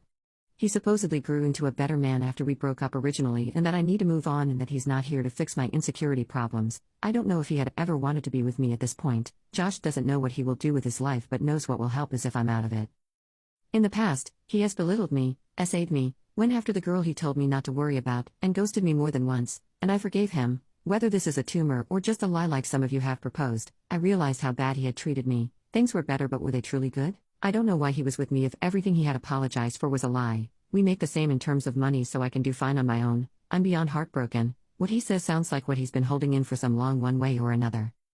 My siblings, friends, and father are encouraging me to enjoy being freed from Josh. They never liked him and always wanted me to be with someone worthy of me. I haven't felt this low in a long time and I don't know what to do. I'm almost 30 years old and I feel so ugly and undesirable right now. I've been head-on and pursued by people with Josh while he was rejected by the girl he told me not to worry about. The woman even came to me to explain that I deserve better and that she never understood how I saw him the way I did. That was years ago and my feelings are all coming back because of his cheating. I stood by him for years and even in his memories I never did anything wrong, yet he treats me like this. If a loser like him doesn't value me, someone who is supposedly out of his league, who will?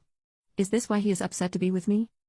I'm insecure right now and have spent the past few days in a funk. I want to wake up in my Josh's arms and this all is a bad dream. I was never embarrassed to be with him, but now I'm embarrassed I wasn't. All the things he did I forgave him for, and look where it got me. Everyone has been telling me how lucky I am to get out of a relationship with him. His mother, who has always had some racist ideas about me, even said I'm too good for all of this. I was never the pretty girl, so I worry that if someone as pathetic as Josh, I thought the world of him until this point, everyone else sees him as pathetic, isn't happy to be with me. Am I even what he says? Was he flattering me for a moment of intimacy? Did he make love with me to make the infidelity hurt more? What happened to the past 8 years of our relationship? I would like to think the results will prove to be a tumor and my Josh is still there, but I can't look at him anymore after all of this. Whatever version of Josh this is, it feels real and horrible. And no, when we made love, I was not trying to get pregnant. We had been trying for so long and protection hasn't been used for a while. I was just happy to be intimate with who I thought was the love of my life. We hadn't gotten pregnant for a while, so I didn't expect to get pregnant now, and I didn't. My period was late but came as it did. If I did end up pregnant, I would simply abort. Even if the real Josh was coming back, I would terminate because I don't want to bring a kid into this mess so soon. I got tested for STDs, I'm clean. I haven't signed the papers, but I don't see us working out after this, and he seems to be happy about that part. It's the only thing he's looking forward to. I feel like an insecure teenager again and I need time. I've always been insecure, so this is bringing up feelings I haven't had in a long time. Thank you for the comments and the awards. Josh's sister wants to keep me in the loop, but I may text her that I want out of it. I will hear if there's a tumor within the next week or so, but I don't want to know anything else. Call me cruel or self-centered or weird, but I don't know who this Josh is and I do not like him and I want my own distance. I need to prioritize myself right now and his family is taking care of him. That's all.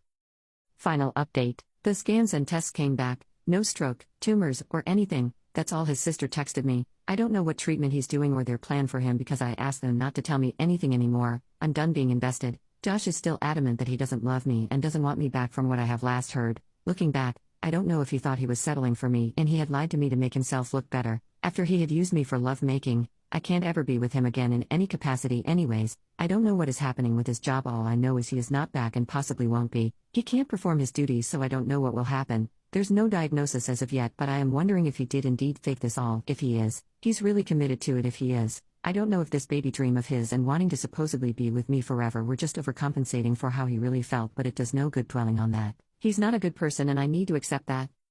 When I talked with his parents over the phone, tensions were high. Mother-in-law was a wreck, begging to know what went wrong, and my father-in-law was encouraging me to stay. I kept telling them I don't want to know anything regarding him anymore, and if they continued I would hang up. They wouldn't stop, so I hung up. They texted an apology a day later and asked to come meet me for coffee with sister-in-law. Sister-in-law and I have gotten close over the years and she convinced me to meet with them. No Josh. I met with sister-in-law and mother-in-law. Father-in-law did not want to come and preferred to stay with Josh. Sister-in-law apologized for her brother. She is upset at his treatment, but my mother-in-law just say we weren't meant for each other and should go our separate ways. She gave me a letter from him but I chose not to read it. Mother-in-law started relaying what he had been saying. According to her, Josh was sick of being reminded of how horrible he treated me in the past since he has changed, and it's time for me to stop expecting him to fix all my insecurities. When it comes to the cheating, his mom quotes him that it's difficult comparing the relationship he had with me to the one he never had with other women he has known. Sister-in-law stopped her from continuing and encouraged me to get professional emotional support. We talked about the house, money, and mutual friends, etc.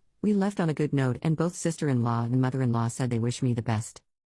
Since then I've been going to therapy and dealing with the house. I have an unstable career, so the house should help me a lot with finances. I'm recovering from a food disorder I developed within my first few years with Josh, and I have been getting help for that. Josh has not reached out to me or attempted to contact me. I never opened the letter and just gave it to my brother for the divorce proceedings.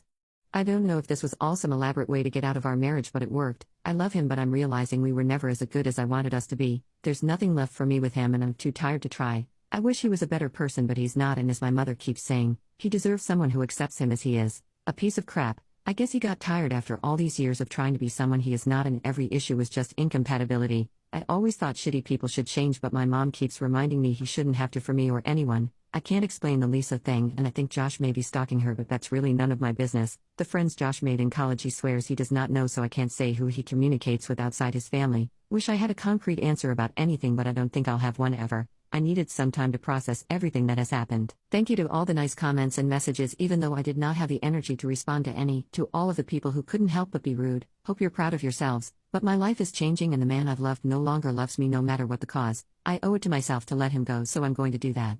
I hooked up with someone for the first time in my life, and he made me feel more wanted and loved than in my 3-year relationship I got broken up with recently. I've been doing okay because even though I cared and loved my ex dearly, he told me he did not feel the same and he never reciprocated the love I gave him. I always had to go out of my way to get him to even notice me. It felt, for an ego boost and the feeling of being desirable that I wanted, I started dressing up more, doing my makeup, and going to the gym more. I began talking more to a guy I've known but never associated with outside of the gym. I never wanted my partner to be uncomfortable, and he came over a few times.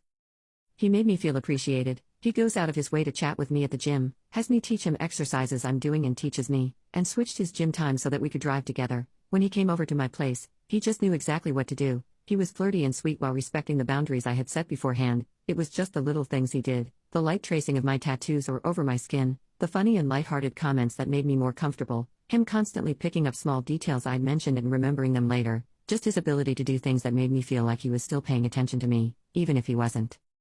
So the third or fourth time he came over, he kissed me. It wasn't the same type of kiss I got in my relationship. He was gentle and caring and asked me if it was okay. He picked up on my nervousness and told me I was safe with him and asked if he needed to do anything to make me more comfortable. I'll save you the gory details, but after we did the deed, I assumed he'd leave and block my number. I came out to my living room and he asked if he could stay longer and talk to me, and ended up staying awake until the morning just talking. I told him it would be awkward to see him at my gym after, and he asked why. He told me that he was more excited to see me more and didn't plan on stopping anytime soon. I woke up after him, wrapped up in his arms, and the first thing he told me was how beautiful I am. We talked about my mental health and some baggage that I have from the past and how that affects my emotions in situations like this, and he told me I was safe with him. Even the way he said my name was sincere and comforting because it made me feel like he was serious.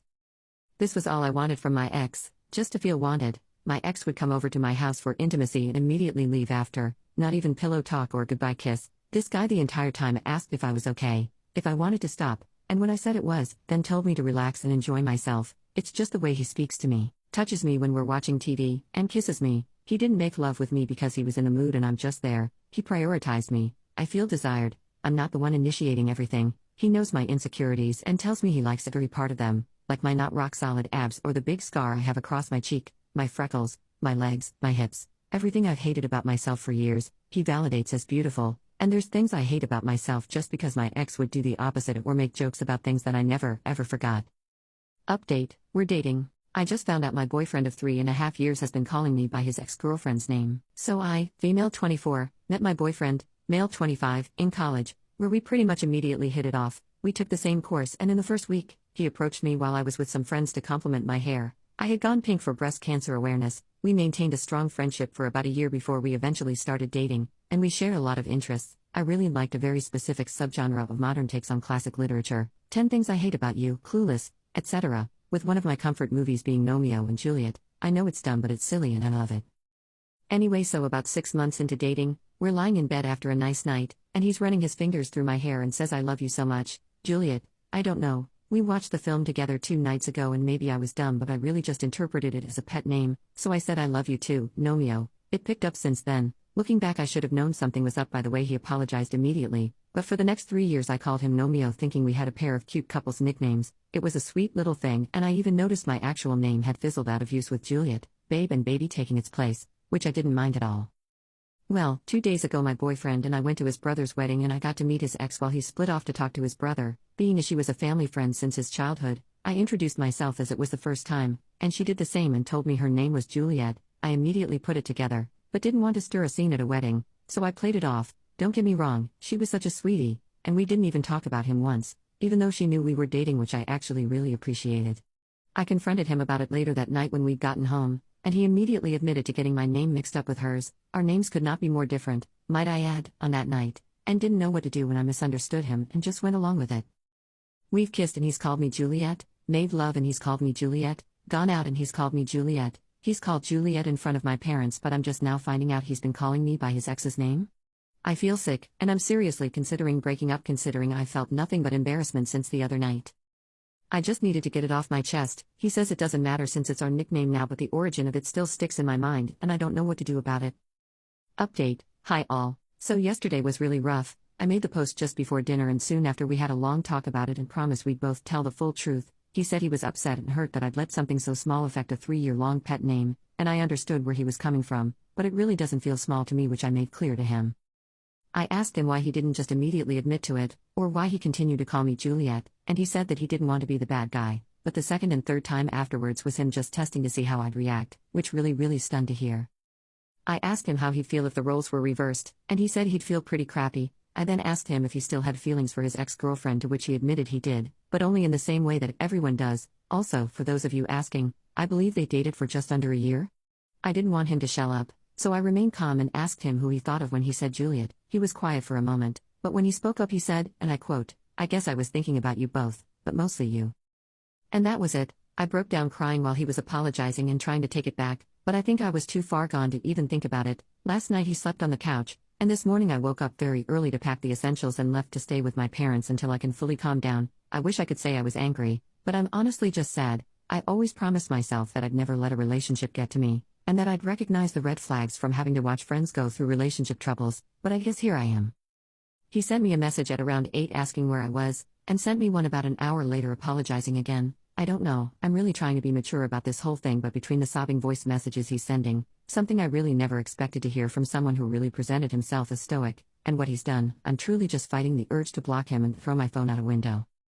But yes, that's where we are now. I'll do my best to respond to all your comments in the best way I can, but I find reading through them to be quite relieving, with many people giving me advice and support. I appreciate you all. Girlfriend just made out with a random girl at a club right in front of me. This happened about an hour or so ago. My, male 24, girlfriend, female 23, and I were out clubbing with a bunch of friends and roommates of mine, and while we were all dancing I saw that she was getting pretty close with a bunch of different girls, both strangers and mutual acquaintances. I really trusted her, and even though I knew she was bi, we have had a talk about exclusivity, and so I thought nothing of it. Well, while I was watching her, almost in slow motion I watched her and some random girl just mutually go in for a kiss and began making out literally less than a meter away from me.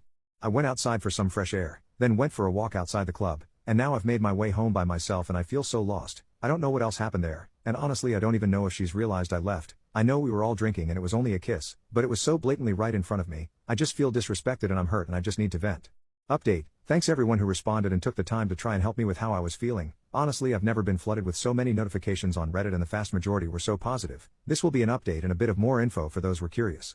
Many of the comments were very pro-revenge P, saying I should use her for a trio and dump her, or make out with someone in front of her. Some comments were even a little mean. Ultimately, her and I had previously set strong boundaries about being monogamous and what cheating looked like. This was clear to both of us, which is why I was hurting last night. I learned from some friends that she had gotten kicked out from the club for being too intoxicated and no one could find her, so I ended up taking a taxi downtown, finding her and taking her back home so she was safe and secure. Say what you will about this, but she is still an important person to me, and I wasn't about to leave her alone on the streets, and I don't regret this.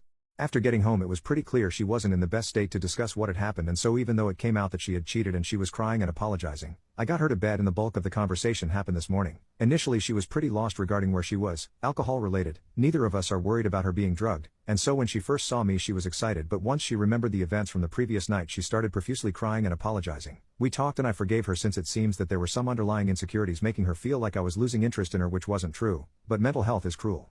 However, I did tell her we needed to take a break from dating. Obviously neither of us are thrilled about this, but I need this time to heal from being hurt, and the two of us need to work on rebuilding trust. We're also in a new foreign city and we need to decide if this relationship is worth pursuing still. Most importantly, her and I were our best friends before dating, but I think the spark that made us click so well needs to be found again. And during this break we both have made promises to prioritize and rebuild our friendship first. At the end of the day, we communicated and I'm glad I didn't do anything impulsive. I care about her, but trust has been broken, so things have ended between us, at least for now. Sorry if this isn't a very interesting update, but thanks for sticking around for the support and advice. Thanks all. I made my boyfriend sleep on the streets for a night because he refused to pay for our 3-year anniversary celebration dinner. For some context, I, 26 female, have been dating my boyfriend Jeremy, 26 male, for 3 years. Now, I've always been okay with being the wallet in the relationship because my parents have always been more wealthy than his single mom, so it was always me that paid when we went out for dinner dates, shopping sprees, vacations, etc. I even bought him a car 3 months into our relationship because he didn't have one and it would be difficult for him to go to in-person job interviews without one. He's been unemployed for almost 2.5 years now. He always promised me that he'll pay me back when he finds a job, and he always told me that he appreciates the fact that I'm working hard at my job to provide for myself and him, but it's been 2.5 years since he last had a job, and every day all he does is go to the gym, go out with his friends, or when he's at home he just lies around and plays video games. I brought up his lack of contribution a few days ago and we got into a huge argument. He later apologized and said that he actually got a side job and just forgot to tell me, and that he wants to treat me to a nice dinner date as a thank you for being the most amazing girlfriend and in celebration of our 3-year anniversary that was coming up. So yesterday, we decided to celebrate our 3-year anniversary at a high-end restaurant. Everything was going smoothly and we were having a great time until the waiter came and gave us our bill. My boyfriend said he forgot his wallet in his car and told me he'll be right back. Well, I waited for almost an hour and tried calling him, but there was no answer, so I just paid the bill myself and took an Uber home. Later that night I called my boyfriend and he said he was sorry and that something came up and he just left. This wasn't the first time he's done this, so I told him that I feel like I was being used and that it was over. I threw all his things out of my apartment and refused to let him come back in that night. He didn't have enough money for an hotel or for an Uber to drive him to his mom's house that night, so he ended spending a night on the streets. I left my boyfriend over his foot fetish and I hate myself. I was with him for a year and our relationship was amazing. He constantly made me feel loved and always treated me with respect. He was always doing little things for me and would help me with stuff even when I didn't ask for it. The lovemaking was amazing too. It just felt like we were compatible on every level. About 3 months ago, he told me he had something to confess. He said that he had a foot fetish and that he hadn't told me about it because an ex of his had taken it weird and he didn't want me to think badly of him. Looking back, it was kind of obvious since he would always compliment my nail polish and was pretty eager to rub my feet if I asked him to. He even paid for me to get a pedicure because he said French tips would look cute on me. Nothing really changed much after that point. He wasn't pushy or anything, but he would put my toes in his mouth while we made love, which admittedly felt pretty good. I was hanging out with 3 of my friends a few weeks ago and I mentioned that he liked my feet. 2 of them started telling me that was a red flag and that he might be a creep. I had seen some people who were weird about it online before, but they were showing me all these websites and forums and people who take creep shots of women's feet, and I started feeling anxious. My third friend who was there was neutral about it but told me maybe to talk to him because he had never really given off those kinds of vibes. I stupidly didn't and pushed it to the back of my head until I saw him again 2 days later. We were at my apartment and were messing around. He started to kiss my feet and I pulled back from him. He asked me what was wrong and I spent like 10 minutes just repeating what my friends had told me and about how people who like feet are weird and don't care about anything else. He looked really sad and told me he didn't know I felt like that about him. He got up and left. I don't know why I said any of that dumb crap to him. He had never been creepy. He had never been anything but loving to me, but I called him a perv. And then I immediately turned to my friends and they were telling me that he was confirmed one of those creepy feet guys because he left instead of talking to me and apologizing. My neutral friend again told me to talk to him, but I spent 2 days thinking to myself that there must be something wrong with him. He didn't contact me again, so I texted him, "We need to talk about our relationship." He texted back he would come over that night, and he did. He was holding a box of my stuff I had left at his place and said, "I'm not going to stay with someone who thinks I'm a predator." Then he just walked away. I was stunned and didn't say anything, but that quickly turned to anger. I just thought they were right. He's a creep. I'm glad he's gone. I turned to my friends again and the 2 told me they'd help me get over him and hook me up with someone normal. My neutral friend advised me again to not leave my relationship like this, but I'm a dummy. I'm horrible. I'm a piece of crap and I deserve everything I get. Every night the past month I've been thinking about him, and the more I think the bigger that pit in my stomach gets. It all exploded a week ago. I got extremely drunk and had that horrible realization hit me all at once. I lost the man I loved over nothing. It was my fault and I would never be with him again. I was sobbing hysterically and called both of my 2 friends who had egged me on. I told them that I never wanted to see them again and some other things I won't repeat here. I blocked them on everything. My other friend tried calling me but I couldn't bear to talk to her. It was about 1 in the morning when I called him. He hadn't blocked me, so it went through. I begged him to take me back. I told him about what my friends had told me. I told him he wasn't a perv and that I should never have told him that. I told him I loved him more than anything and that I trusted him, that he could do whatever he wanted with any part of my body and that I would never think he was some kind of creep because I know he isn't like that. He cut me off eventually. He told me that if I was drinking to please stop and go to sleep. He sounded so sad and it just shattered my heart again. He tried calling me earlier tonight but I didn't pick up. I'm so scared that he's going to tell me to just screw off and leave him alone. I know I would deserve it. I know I deserve worse, but I can't do it. I love him so much. I need him. I just want him to hold me again and touch me wherever he wants and tell me that he forgives me. I feel like throwing up whenever I think that he might never be with me again. I wish I hadn't made this mistake. Update: I left my boyfriend over his foot fetish and I hate myself. I texted him that I would call him back tomorrow if he still wants to talk. He replied that that would be fine. Also about my friends, I'm going to try to talk to all 3 of them. I'm still going to cut off the 2 that pushed me to this because the more I think about it, the more I remember little details that make it seem like they've never really liked my ex. My other friend I'm going to try calling tomorrow. I really need to apologize to her too. I realize that even if there was pressure on me, this is 100% my fault. I should have taken the time to recognize that my ex was nothing like they were making him out to be, and I shouldn't have discussed his fetish with them, although I never really discussed the sexual part of it and just told them that he thought my feet were cute. I should never have talked about it. I'm going to tell him all of this when we talk. Update 2. I texted him again asking if he'd be okay meeting up in person rather than talking over the phone. I would rather see him face to face and apologize directly to him, rather than over the phone. He replied that he was fine with that, so I'll be heading over to meet him around noon. Let me preface this next part by saying I know none of this absolves me at all for what I've done, but I want to give you some context to this situation. I've been together with those 3 friends of mine since high school. We have always been very close and I've trusted them with a lot of intimate details about my life. We all helped each other through bad times and enjoyed a lot of good times too. They were also my first really close friends. In grade school and early high school, I kept a lot to myself and didn't interact very much with other kids. I have other friends now, but no one I trusted as much as them. I think a lot of you are right in saying that I have no spine and have let them choose everything for me. Now that I think about it, I'm struggling to think of a time when I chose what we were doing on a particular day or where we were eating and other stuff, and I was like that with my ex too, letting him pick whatever even when he specifically asked me what I wanted. I know none of that is an excuse for my weakness, but that's been my life. I've already looked up some therapists that accept my insurance and I'm going to call one to schedule an appointment. After reading a lot of these comments, I'm starting to get more scared at the prospect of him taking me back and me hurting him horribly again in some way. I don't know if I should tell him any of this, but I'm writing down some notes to keep my thoughts on what I'm going to say to him organized. First, I'm going to apologize to him for what I did, even if that's the only thing I can get out before he leaves. I'm going to tell him how sorry I am and that I will go with whatever he decides, even if that means I never see him again. Thank you for the comments. I know I'm not a good person, but I'm going to try to be better. And if he does take me back, I'm going to become someone he deserves to be with. I'll probably make an update post later if anything happens. Final update. I just got back from meeting him. Before I start, I don't intend anything in this update to be taken as a self-absolution of guilt or blame. I accept that I'm the one that screwed up and the blame rests solely on me. I'm not trying to diminish that or what I did. So there's a park about halfway between both of our places. We decided to meet there. I arrived a few minutes before he did and was very nervous. When I saw him walking up, I felt the urge to cry, but I drove it down. I didn't want to do anything that would make him think I'm trying to manipulate him. It was worse when he hugged me, but I managed to compose myself. He asked how I was doing and I told him the truth, that I was messed up. I asked him the same and he told me he was okay, but he had that same sad look on his face from the last time I saw him. I asked him if I could tell him something before we talked about anything else and pulled out the apology I had written in my notes. I told him I was sorry for everything. I was sorry for making him feel unsafe with me. I was sorry for ever insinuating that he was a perv. I was sorry for betraying his trust and telling others about our intimate life. I was sorry for not communicating with him. I was sorry for not standing up for him. I was sorry for not standing up for myself and letting my opinion of him be colored by anything other than the two of us. I was sorry for leaving him in the dark for a month and not talking to him sooner. I was sorry for my drunken rant, for trying to emotionally manipulate him into coming back to me, and especially for making him feel like I still thought he was a perv. I was sorry for hurting him the same way his ex had. At one point I noticed he was tearing up, and I just couldn't hold it anymore. I cried while I finished reading it to him. I told him that I was truly happy with him and I hope he isn't put off from exploring his fetish in the future, whoever that might be with. He thanked me and we cried together for a little while.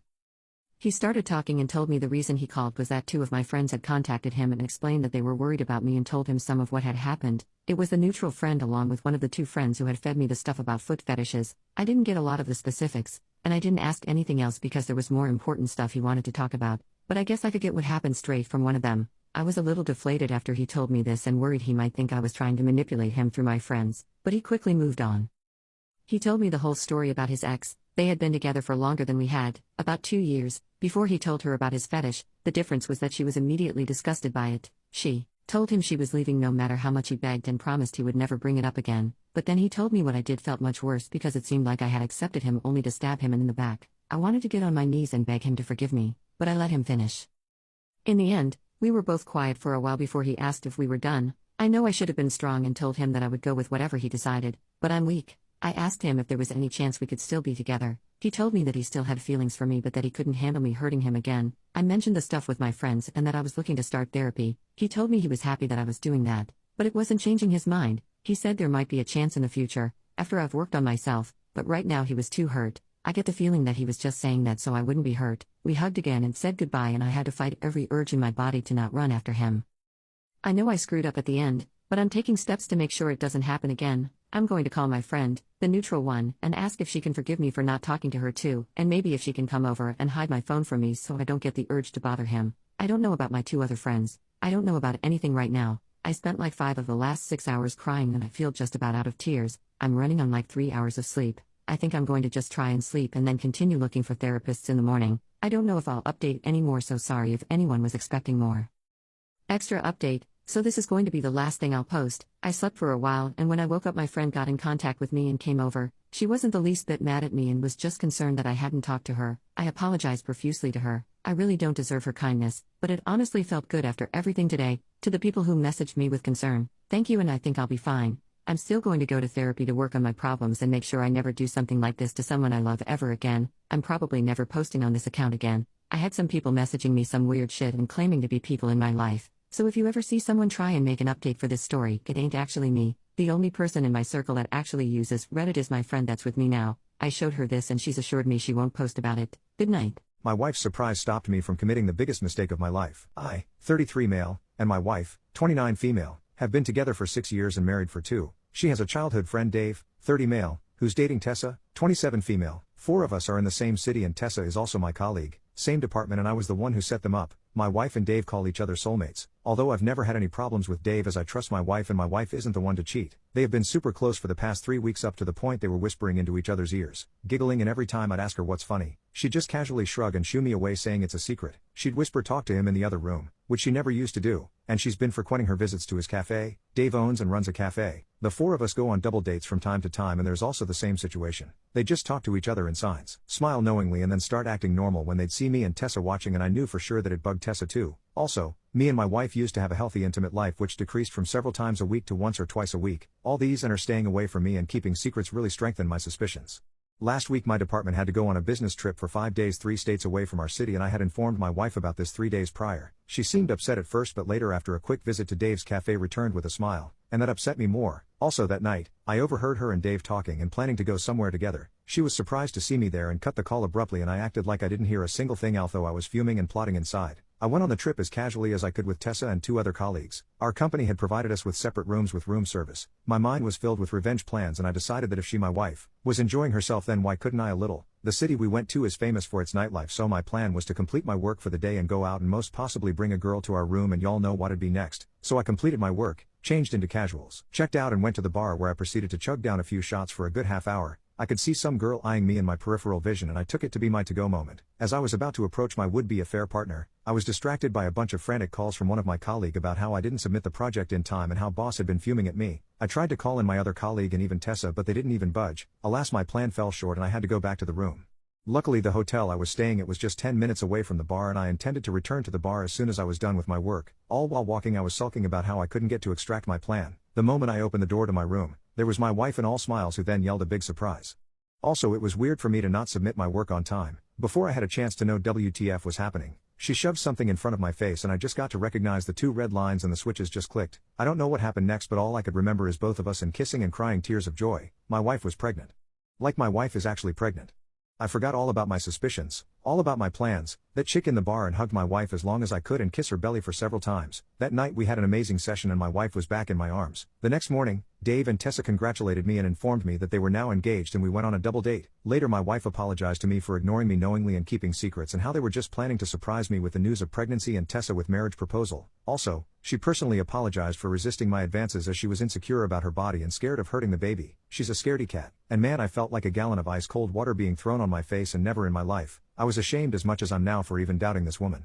We spent the rest of the week enjoying ourselves to the fullest and visiting many places, shopping for some baby clothes. We couldn't resist, to be honest. We're now back to our normal lives. Whilst I'm the happiest with my wife's pregnancy, I'm still ashamed about my thoughts. God knows what would have happened and where I would be now if my wife had caught me with some random chick that night. On one hand, I want to tell my wife everything, but on other hand I'm scared of her reaction and the possible effects on our baby. She's now almost 3 months.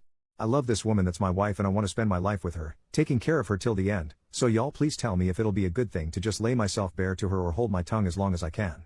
I cheated on my boyfriend today and I have no regrets. My boyfriend, 31 male, and I, 25 female, have been together for a few months now, and it has been okay generally, except that he is really possessive and insecure. He claims it's because he has been cheated on multiple times, and I understand that. I make it a point to talk to him and reassure that he's the only man in my life.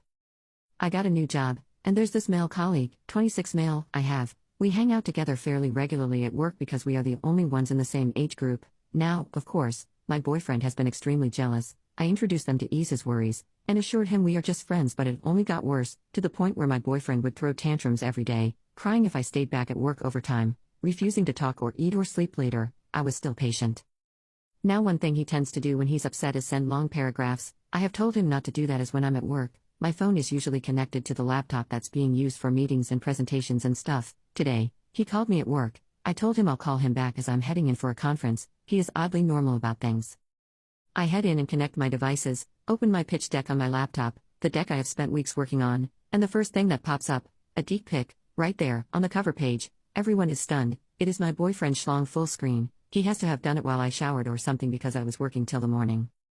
I am mortified. I shut my laptop and walk out. Colleagues are nice enough to stay quiet. Anyway, I couldn't go back to work, went to a bar, male colleague calls to check on me, I tell him where I am, he says he will join me over lunch.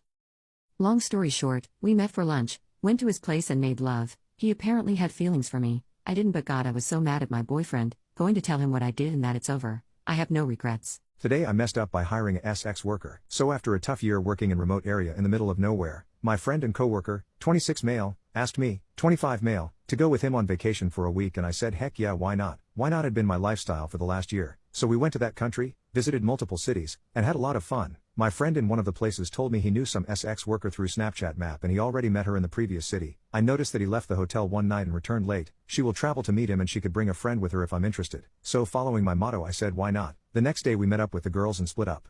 I took the girl, 2 years older than me, to my room, chatted a little bit and kissed, then we left around sunset to the coast, rented a boat and continued chatting. That girl wasn't what I expected. She was smart, intelligent, beautiful, and we shared a lot of things, especially how we see things and think about people. She asked a lot of questions and so did I, but she asked a question that I didn't expect and didn't want to answer because it was too deep. She said you are a nice, kind person but something is wrong inside you. Something dark in your heart. What's it? Can you talk about it?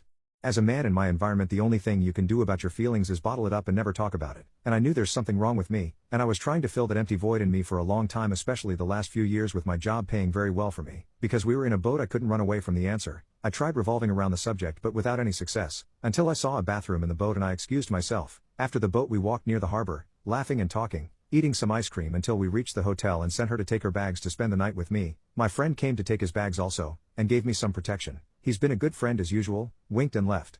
Shortly she brought her stuff, took a shower and we sat and talked. She brought up that question again and really insisted on getting some answers. Finally I gave up and started talking about my life, family and the struggles I have been through since the first memory I remember. The things I have never discussed with a human before has finally come out and loud. She understood, but couldn't say a lot because she didn't expect that much trauma. So I kissed her and we end up heading to the bed, and before I could start doing my job, I started having something like a panic attack. My heart was beating quickly, body shivering. I just rested my head on her chest and stopped for a couple of minutes.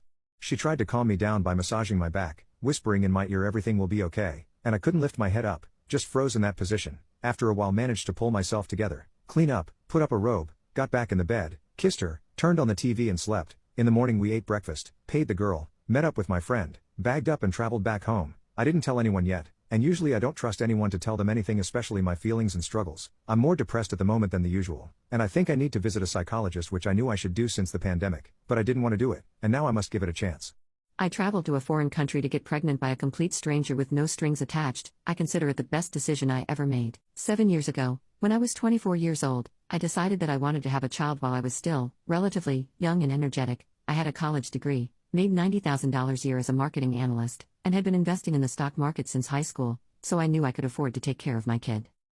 The problem was that I didn't really want to be with a guy. I tried the dating thing, but nothing clicked, and besides, I was always too busy to invest in a relationship. At the same time, I wanted a child, someone I would love forever and who would forever love me, and I didn't want to wait until my biological clock started ticking alarmingly.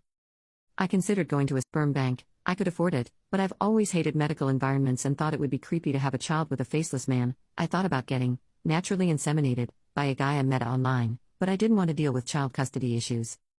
Finally, I decided that since I'd already planned a 3-week working vacation to a foreign country, I won't say which one for privacy reasons, I might as well try to kill 2 birds with one stone. Long story short, after asking around and paying some people, I found this guy who was willing to sleep with me every night for 3 weeks. Since this country has a low cost of living, he was willing to do the deed for a few $100. He spoke okay English and wore a white button-down shirt, so I think he was a college student who wanted some extra spending money.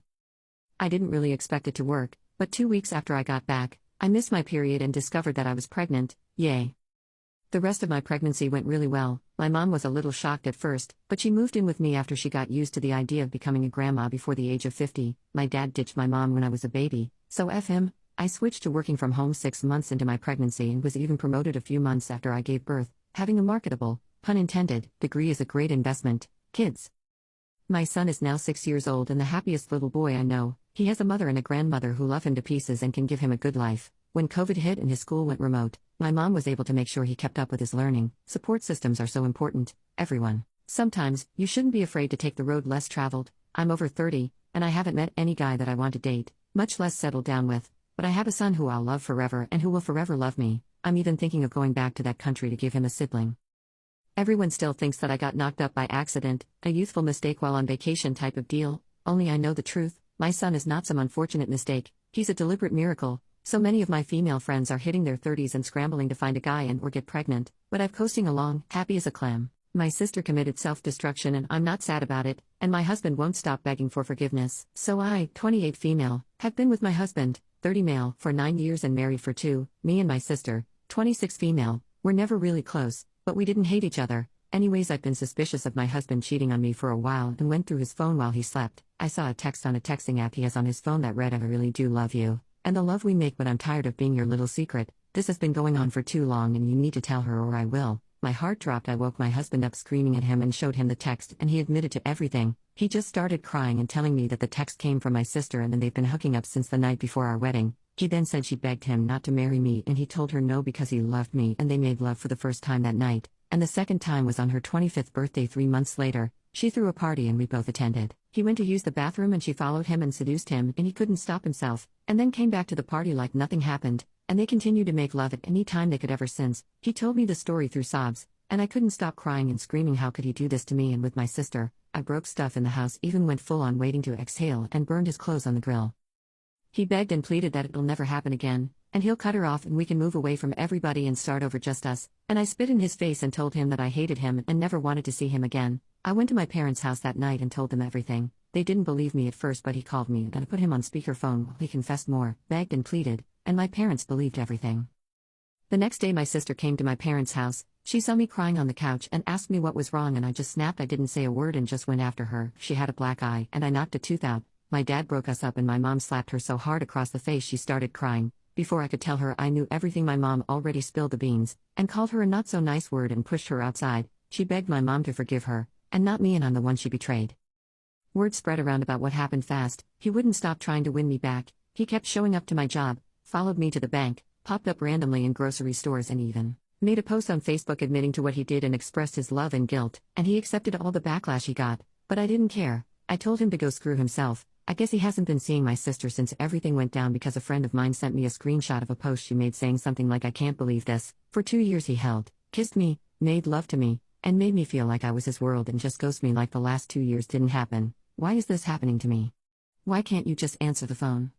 Why don't you love me anymore? I guess people put 2 and 2 together and she got a lot of backlash, and it wasn't too long before her post was deleted along with her Facebook. I was pissed. This woman got a lot of nerve to cry about my husband. I drove to her apartment and tried to get her to open the door, but she called the police on me, so I left. She had to quit her job because her coworkers found out and shunned her. She had no more friends because they didn't trust her, and my parents refused to speak to or acknowledge her. Last Monday I got a call saying my sister was passed away, and it was from self-destruction. I didn't know how to feel. I didn't want her to die, but I could care less about her well-being at the same time. We just got her note and she explained how she felt so guilty for falling in love with my husband and betraying me, but she couldn't help her feelings for him. She said she can't continue to live this way knowing everyone hates her and especially me, and she knows she shouldn't feel this way because I was the one that was betrayed. I don't believe it. I think the real reason she did it is because he doesn't want to see her anymore. I know my sister, and when she falls hard. Picture Cassie from Euphoria. Besides, since everything came to light, she would text him begging for him to talk to her and sending voicemails about how she needs him, and to talk to her or she'll unalive herself. My husband sent me a screenshot every time she texted, even let me listen to the voicemail. I don't plan on going to her funeral, and I don't plan on letting my parents hear that voice message because they're already parents, a huge wreck. They won't bother me about not going, and then they understand why. They will be paying for all the funeral arrangements. As far as my husband, I still love him so deeply, but I hate him at the same time. Part of me wants to try to work it out just despite that dead beach, and the other part has morals. I can't picture my life without him, but every time I see him I picture him with her, and I refuse to live the rest of my life torturing myself like that. Just needed to get this off my chest since she just died, so I can't really talk to anybody in the real world like this. My wife is refusing to come back until the problem is fixed. She would be referring to my son. My wife has been gone for about a week now. She took our 2 kids to her parents' house and plans to remain there until she feels like our home is safe to live in. Last week, our daughter went into my oldest son's room and recovered a gun. I was not home at the time, but my wife told me that when she had went in my son's room to get my daughter, she had found her holding it. She was hysterical on the phone, and by the time I got home she was already 1 foot out the door with our son in one hand and a suitcase in the other. I don't even know where in the world my son got it in the first place, and he won't budge. I seriously don't know what the next step is here. For the past year, he is unwilling to cooperate with anything I'm trying to do to find out what is going on. My son is extremely distant, and the crowd that he has been with really concerns me. He had a great group of friends, but one by one they started dropping until he was completely emerged with his friends now, constant law breaking, skipping school, selling you know what, and all this other stuff that I can't even get through to him about.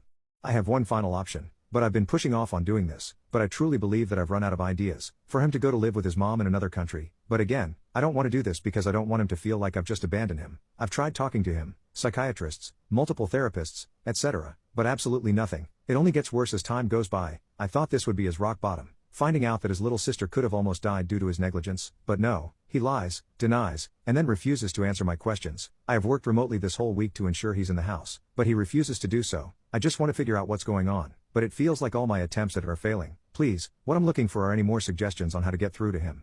My husband is trans and I'm afraid he will never satisfy me like I want to. My husband, 21 male, and I, 21 female, have been together for 3 years and I love him so very much. He is trans, female to male, but I never cared about that and we've had a wonderful love-making life. He is like a god in bed and I always pass out after making love. I lost my virginity to him when we first started dating. He made me feel safe and my first experience was amazing, but I'm worried. I've never made love with anyone else and I've never experienced love making with someone with a schlong. Granted, he's made me finish more times than I can fathom without it. It's still something I feel that I am missing in my life.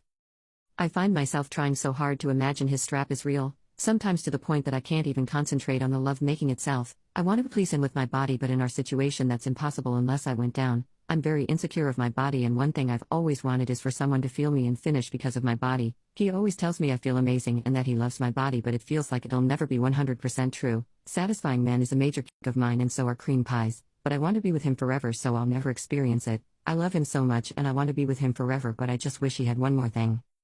I wish we could have biological kids together. I wish we had pregnancy scares. I wish I could surprise him one day when I'm pregnant, but all of that just feels like a figment of my imagination.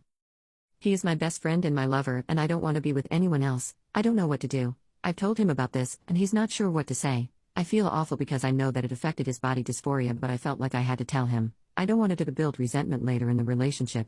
I suggested a 3-way, but he doesn't like the idea of another man making love with me and he doesn't want to feel left out and knowing he won't be able to feel me like that guy would. I also suggested swinger couples and he's more open to that, which I truly appreciate from him. I feel awful but I don't know what to do. I just had to share this. Thank you for reading. I got disowned and shunned from my family and community for sending my son in jail. I'm from Indian Bengali background. We live in abroad. I have a son who got married a year ago. That day when I called the police, I saw his wife had bruises, black eye, busted lip. It doesn't take a genius to know what happened to her. I asked her and my son, whose head was low in guilt. I asked him, "Son, did you do this?" He replied he did. He did it because she served him cold coffee when he wanted it hot. My daughter-in-law told me she did bring him hot coffee but it got cold while he was talking on the phone. My son said sorry and to never do it again. It wasn't enough. I called the cops on him. He got angry and attacked one of the officers, and now he is in jail. This news got spread in my community like wildfire and people have been calling me a bad mom. Some told me I'm ruining my son's future for something so small. My son will suffer in future because of these allegations. Some told me this is his private matter. Even as a mother-in-law I shouldn't have interfered. Some told me I should support my son regardless of what he did. After all, sons are the star in a mother's eyes. I got a lot of backlash for supporting my daughter-in-law. I have been called names by everyone. They think I am making a big issue out of a small argument. Indian people see DV as taboo, so they do not want to talk about it in the open. My husband told me what I did was wrong. People will shun our family. That's what happened. None of my friends talked to me. Even family members kicked me out of the group chat. My family member thinks I should have just given him a warning instead of calling the police. They all think my daughter-in-law must have done something bad for my son to react this way. My own parents think a warning to my son would have been enough, but that is not true. My daughter-in-law said he has been doing this to her since after 3 months into their marriage. Do I feel guilt for doing it? No, I do not. I do feel sorry I didn't catch this earlier. I do feel like I have failed as a mother because if I did a good job my son would respect women. I just wanted to share this because no one from my family or community will ever talk to me if my son goes to prison. Nobody is with me except for my daughter. I know this will be a gossip for a long time, and people will not come forward to help me or my daughter-in-law. I will forever be the back ship. I made it so they won't ever get a job in their chosen degree. So, I was bullied mercilessly in school by a group of 3 girls. This lasted for over a decade. They went out of their way to make my life miserable and I even skipped days of school on a weekly basis because I was so afraid of them. It's been 3 years since then and I recently saw that 2 of them got degrees. The other isn't important. We'll call the 2 Katie and Becky. I am trying to get over what they did and I am in therapy and on a few different anxiety and depression medications. So, when I saw that they'd got degrees I tried to look past it, but the degrees they got both angered me and worried me. Katie got an animal care degree and Becky got a degree to be a mental health nurse. I thought it was just a joke, but I was wrong. I didn't know what I was doing at first, but once I started I couldn't stop. I wrote a long status on Facebook about what I'd endured at their hands. Cliff notes. 1. The phone was thrown in the sink at school. 2. They'd kick at my ankles in sports classes. 3. They'd comment on my weight. glasses, crooked teeth, and home life. 4. They made a category at prom for most likely to end themselves, and I was the only candidate. It was coincidentally taken out before tutors could see. 5. They would hide my sports clothes and replace them with some that were too small. 6. They locked me in the gym cupboard until after lunch when another class came to use it. No proof, but I knew it was them. 7. They'd follow me home and try to barge me into the roads. 8. They'd stab my arms with pens and pencils in class. These are just the few I mentioned in my post. There are a lot more and some a lot worse. I tagged them in the post and mentioned their names many times and pinned it to the top of my page. A lot of people are telling me I'm being petty, and I know I am, but I don't care. There was an argument in the comments between us and so many other people on all sides, but it soon stopped. I didn't take the post down.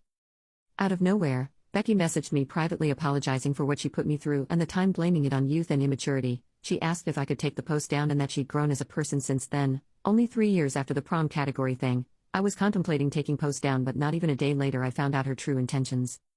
In my country, a potential employer will look at someone's social media as a character reference, and an unknown person sent me an email asking if they could keep screenshots of my post and the comments on file. I agreed. As long as my post is up, neither of them are likely to get a job in their fields, and I'm glad about it. I'm going to college and never coming back. I go to college next month. Everything is packed and ready to go. My parents know I'm going to college, but they don't know I'm never talking to them again. I got all my baby pictures, and official documents, birth certificate, social security number, etc. I took all evidence of my existence from this family. Anything that can have proof of me I have. 18 years of abuse, sensually, medically, emotionally, physically, and everything in between. 12 S attempts, over 100 self-harm scars, and so many pills that I can't recall what was what. And I live. I will struggle, but I don't care. I will take summer classes if I have to. I'm changing my name, my look, my everything. As I grow older, I will get married and have a stable relationship unlike them. As I get older, I will have kids who I will treat like kids and mini humans unlike them. As I get older, I will become a doctor and have a stable job unlike them.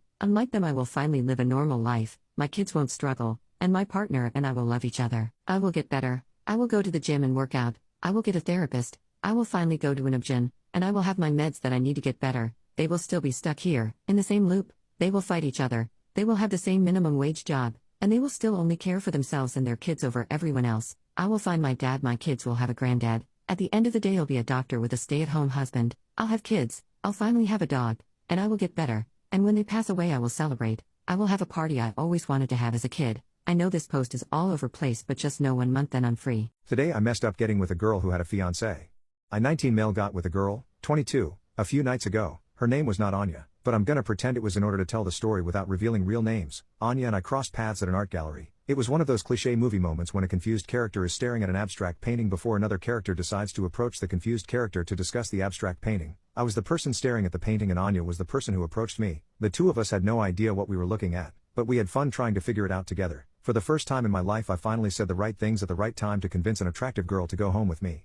I fell asleep with Anya in my bed. Not gonna lie, I was exhausted. 1 round was not enough for Anya. If I never tapped out and called it a night, she would still be on top of me right now. At around midnight, I woke up to the sound of Anya low-key laughing. She was wide awake with her phone in front of her face. When I asked her what she was doing, she apologized for waking me and casually said she was reacting to messages from her fiancé. Without hesitation, she showed me the messages before I had time to ask another question. Based on what I read after almost being blinded by the brightness of Anya's phone, it was clear that Anya's fiancé was worried about her and wanted to know where she was.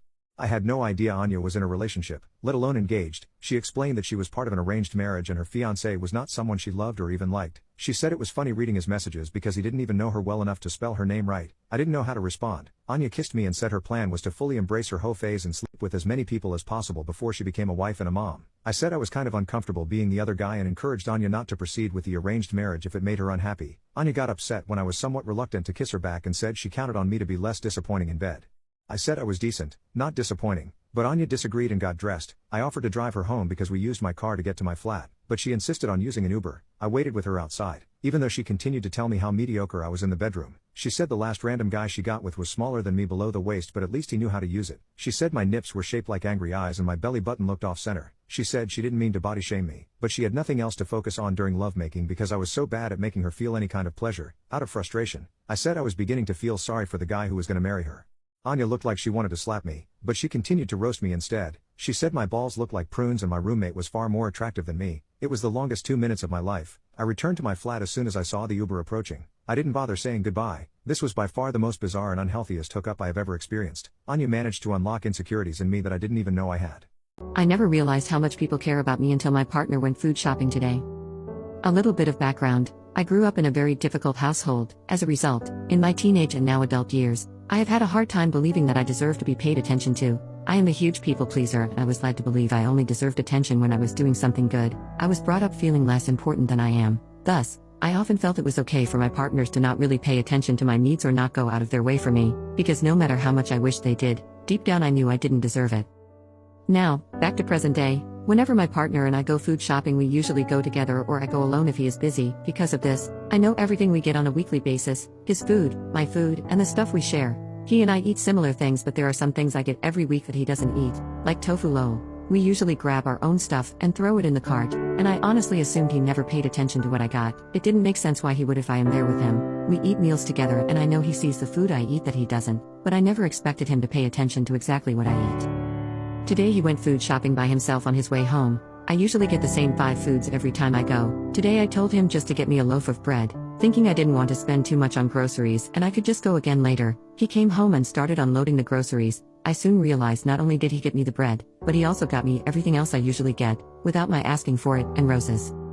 I was genuinely shocked, not because I don't think he's thoughtful, but because I have never had a partner that remembers those smallest things about me, remembers the brands and types of food I get. This man got me extra firm tofu. I'm pretty sure he'd never eaten tofu until a month ago. In that moment I first of all knew I wanted to be with him forever, but second of all just felt such a feeling of importance that I have never felt before. I can't even begin to explain to him how him grocerying for me turned my whole view of my life around.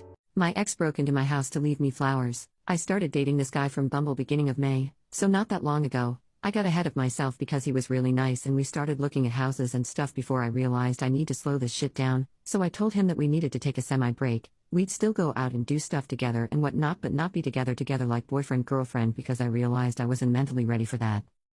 Well, today he asked me to go look at an apartment with him, because he was moving near me to be closer. There was a 3-hour drive between us originally. When I told him I was going to bring my friend because we need to go do stuff after, he told me to forget coming to look at the apartment. I just shrugged it off and went to take a nap.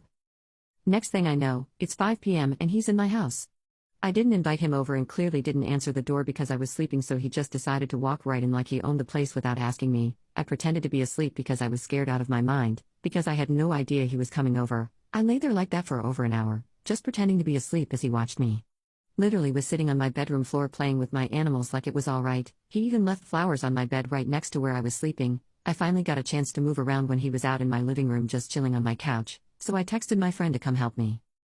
My friend shows up about 10 minutes later and he was still here. She had brought her brother with her, so I begged him to get rid of my ex. He politely asked him to leave, and when my ex tried arguing, her brother threatened to kick his butt if he didn't leave. He eventually left and I was shaking in panic. He ended up blocking me on everything before having a final go at me on Discord. I can't believe I dated someone younger than me that turned out to be a psychopath. My boyfriend called me big while making love with me. So I 27 female been dating this guy 29 male for 9 months now. He's taken care of me when I was sick, traveled hours when we were long distance, and was extremely sweet, caring and compassionate. But there's been an issue playing on my mind since the day it happened 3 months ago, and I just can't shake it. We were making love. He grabs me and says he would really like to be able to lift me up over his shoulders and pick me up while we do it, and if I just lost weight and became more curvy, it'd be so attractive. Mind you, he's saying this to me mid-pump, looking me dead in my eyes. I just freeze, not even sure what to say.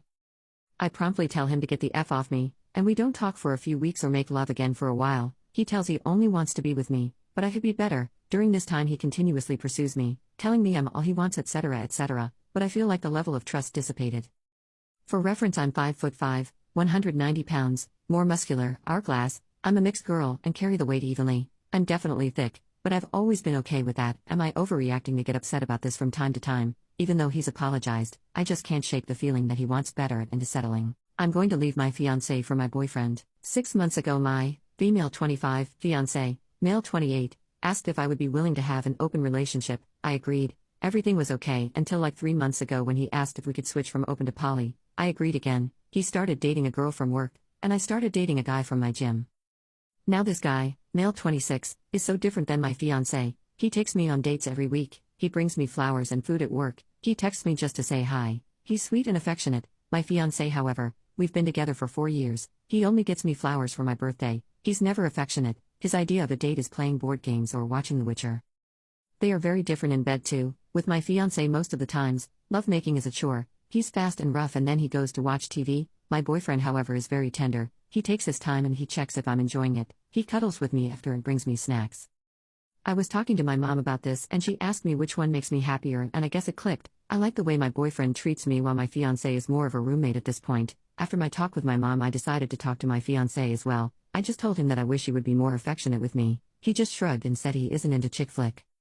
So I guess I'm going to break up with my fiancé because I don't want to marry a man that never takes me out or buy me flowers or holds my hand. I want someone that shows their emotions. I don't know if me and my boyfriend are going to work out since it's still new, but at least now I know I have options. I grew up around men that were emotionally unavailable, and most women in my family constantly told that men aren't affectionate, so I guess I kinda believed it. My first 2 boyfriends were like this as well. They didn't like showing affection, and my fiancé is the 3rd guy I've been with. It feels good to know not all men are like my mom made me think they were. I'm on my way to have dinner with my fiancé, and I'm going to call it the engagement. Update: I was super nervous to have the talk with my fiancé, but apparently at dinner it wasn't just us. He invited his parents and didn't tell me. I wanted to have the conversation with him privately, but his mom started talking about the wedding. She had a bunch of flower arrangements, dresses and venues printed out, and she was going to buy a dress tomorrow. I got overwhelmed and ended up telling them the wedding is off. I tried to be as gentle as I could, but my fiancé freaked out when I gave my reasons, that I don't feel loved and that I want someone that shows their affection, and made a scene, so we were kicked out. He left to go home like 10 minutes ago. I'm still in the parking lot with his parents. They are trying to call him. I'm going to drive them home, and then I guess I have to get ready for round 2 when I get home. Update number 2. We had a huge fight and he confessed he only wanted to open the relationship because he wanted to sleep with his coworker without being a cheater, and then wanted a poly relationship because he developed feelings for her. And he called me beach for dumping him because I'm a big baby who needs attention. Apparently I need to grow up because real men don't get emotional. Update number 3. My now ex-fiancé called and begged me to come home to talk because he's sorry and he didn't mean what he said, and because real men don't get emotional. He started crying when I said no and that he can call his girlfriend if he wants to talk to someone. Update 4. I talked with my boyfriend and we're going to close the relationship. He was thinking about it for a while but was afraid to ask, so he was happy when I suggested it. My boyfriend helped me move all my things out of the apartment I shared with my ex. My ex has called and texted me all night and 2 blocked him BC. Honestly, it kinda scared me. My ex's girlfriend came to see me at work. She was worried I ended things because of her. We talked a bit and assured her it wasn't because of her. We also talked about my ex and his lack of showing emotions, and she now reconsidering their relationship because she also wants someone to show their love, and she was thinking he didn't because it was still new. She thought in time he'll get more comfortable, but after we talked she wasn't so sure anymore.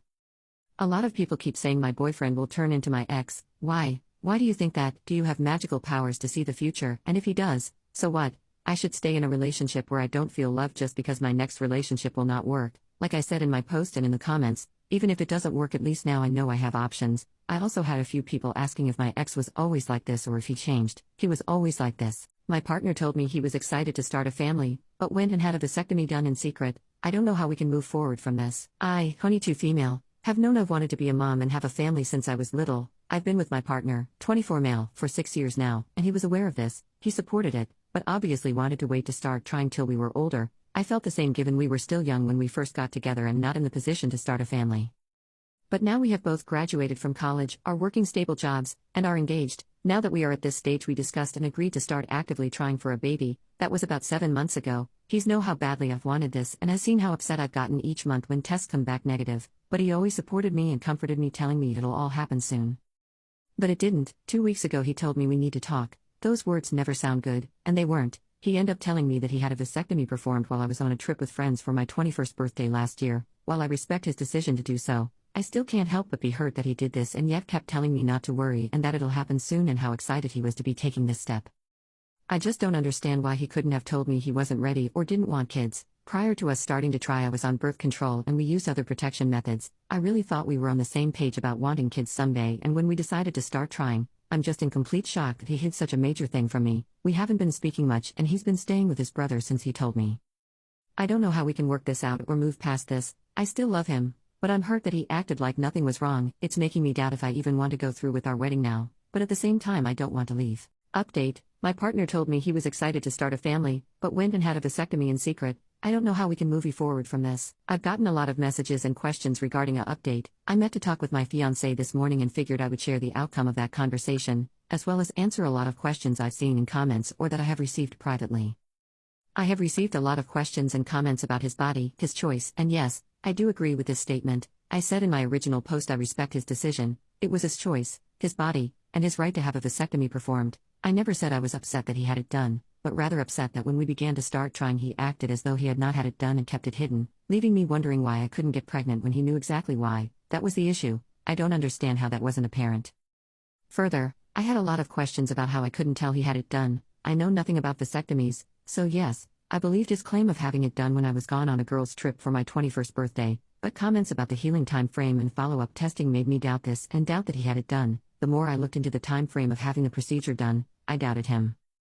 Before all of this came out, I never had any doubts in my partner. He was always very trustworthy, caring, kind, and loving. We rarely argue or fight, and even when we have, it's been over minor things. I never saw any red flags, and those in my personal life never did either. He was genuinely a great guy, which is what made not just leaving hard. We've been together for 6 years, and we were set to be married in February. We have both invested so much time into this whole relationship as well as time and money into our wedding, so just ending things didn't feel that easy for either of us.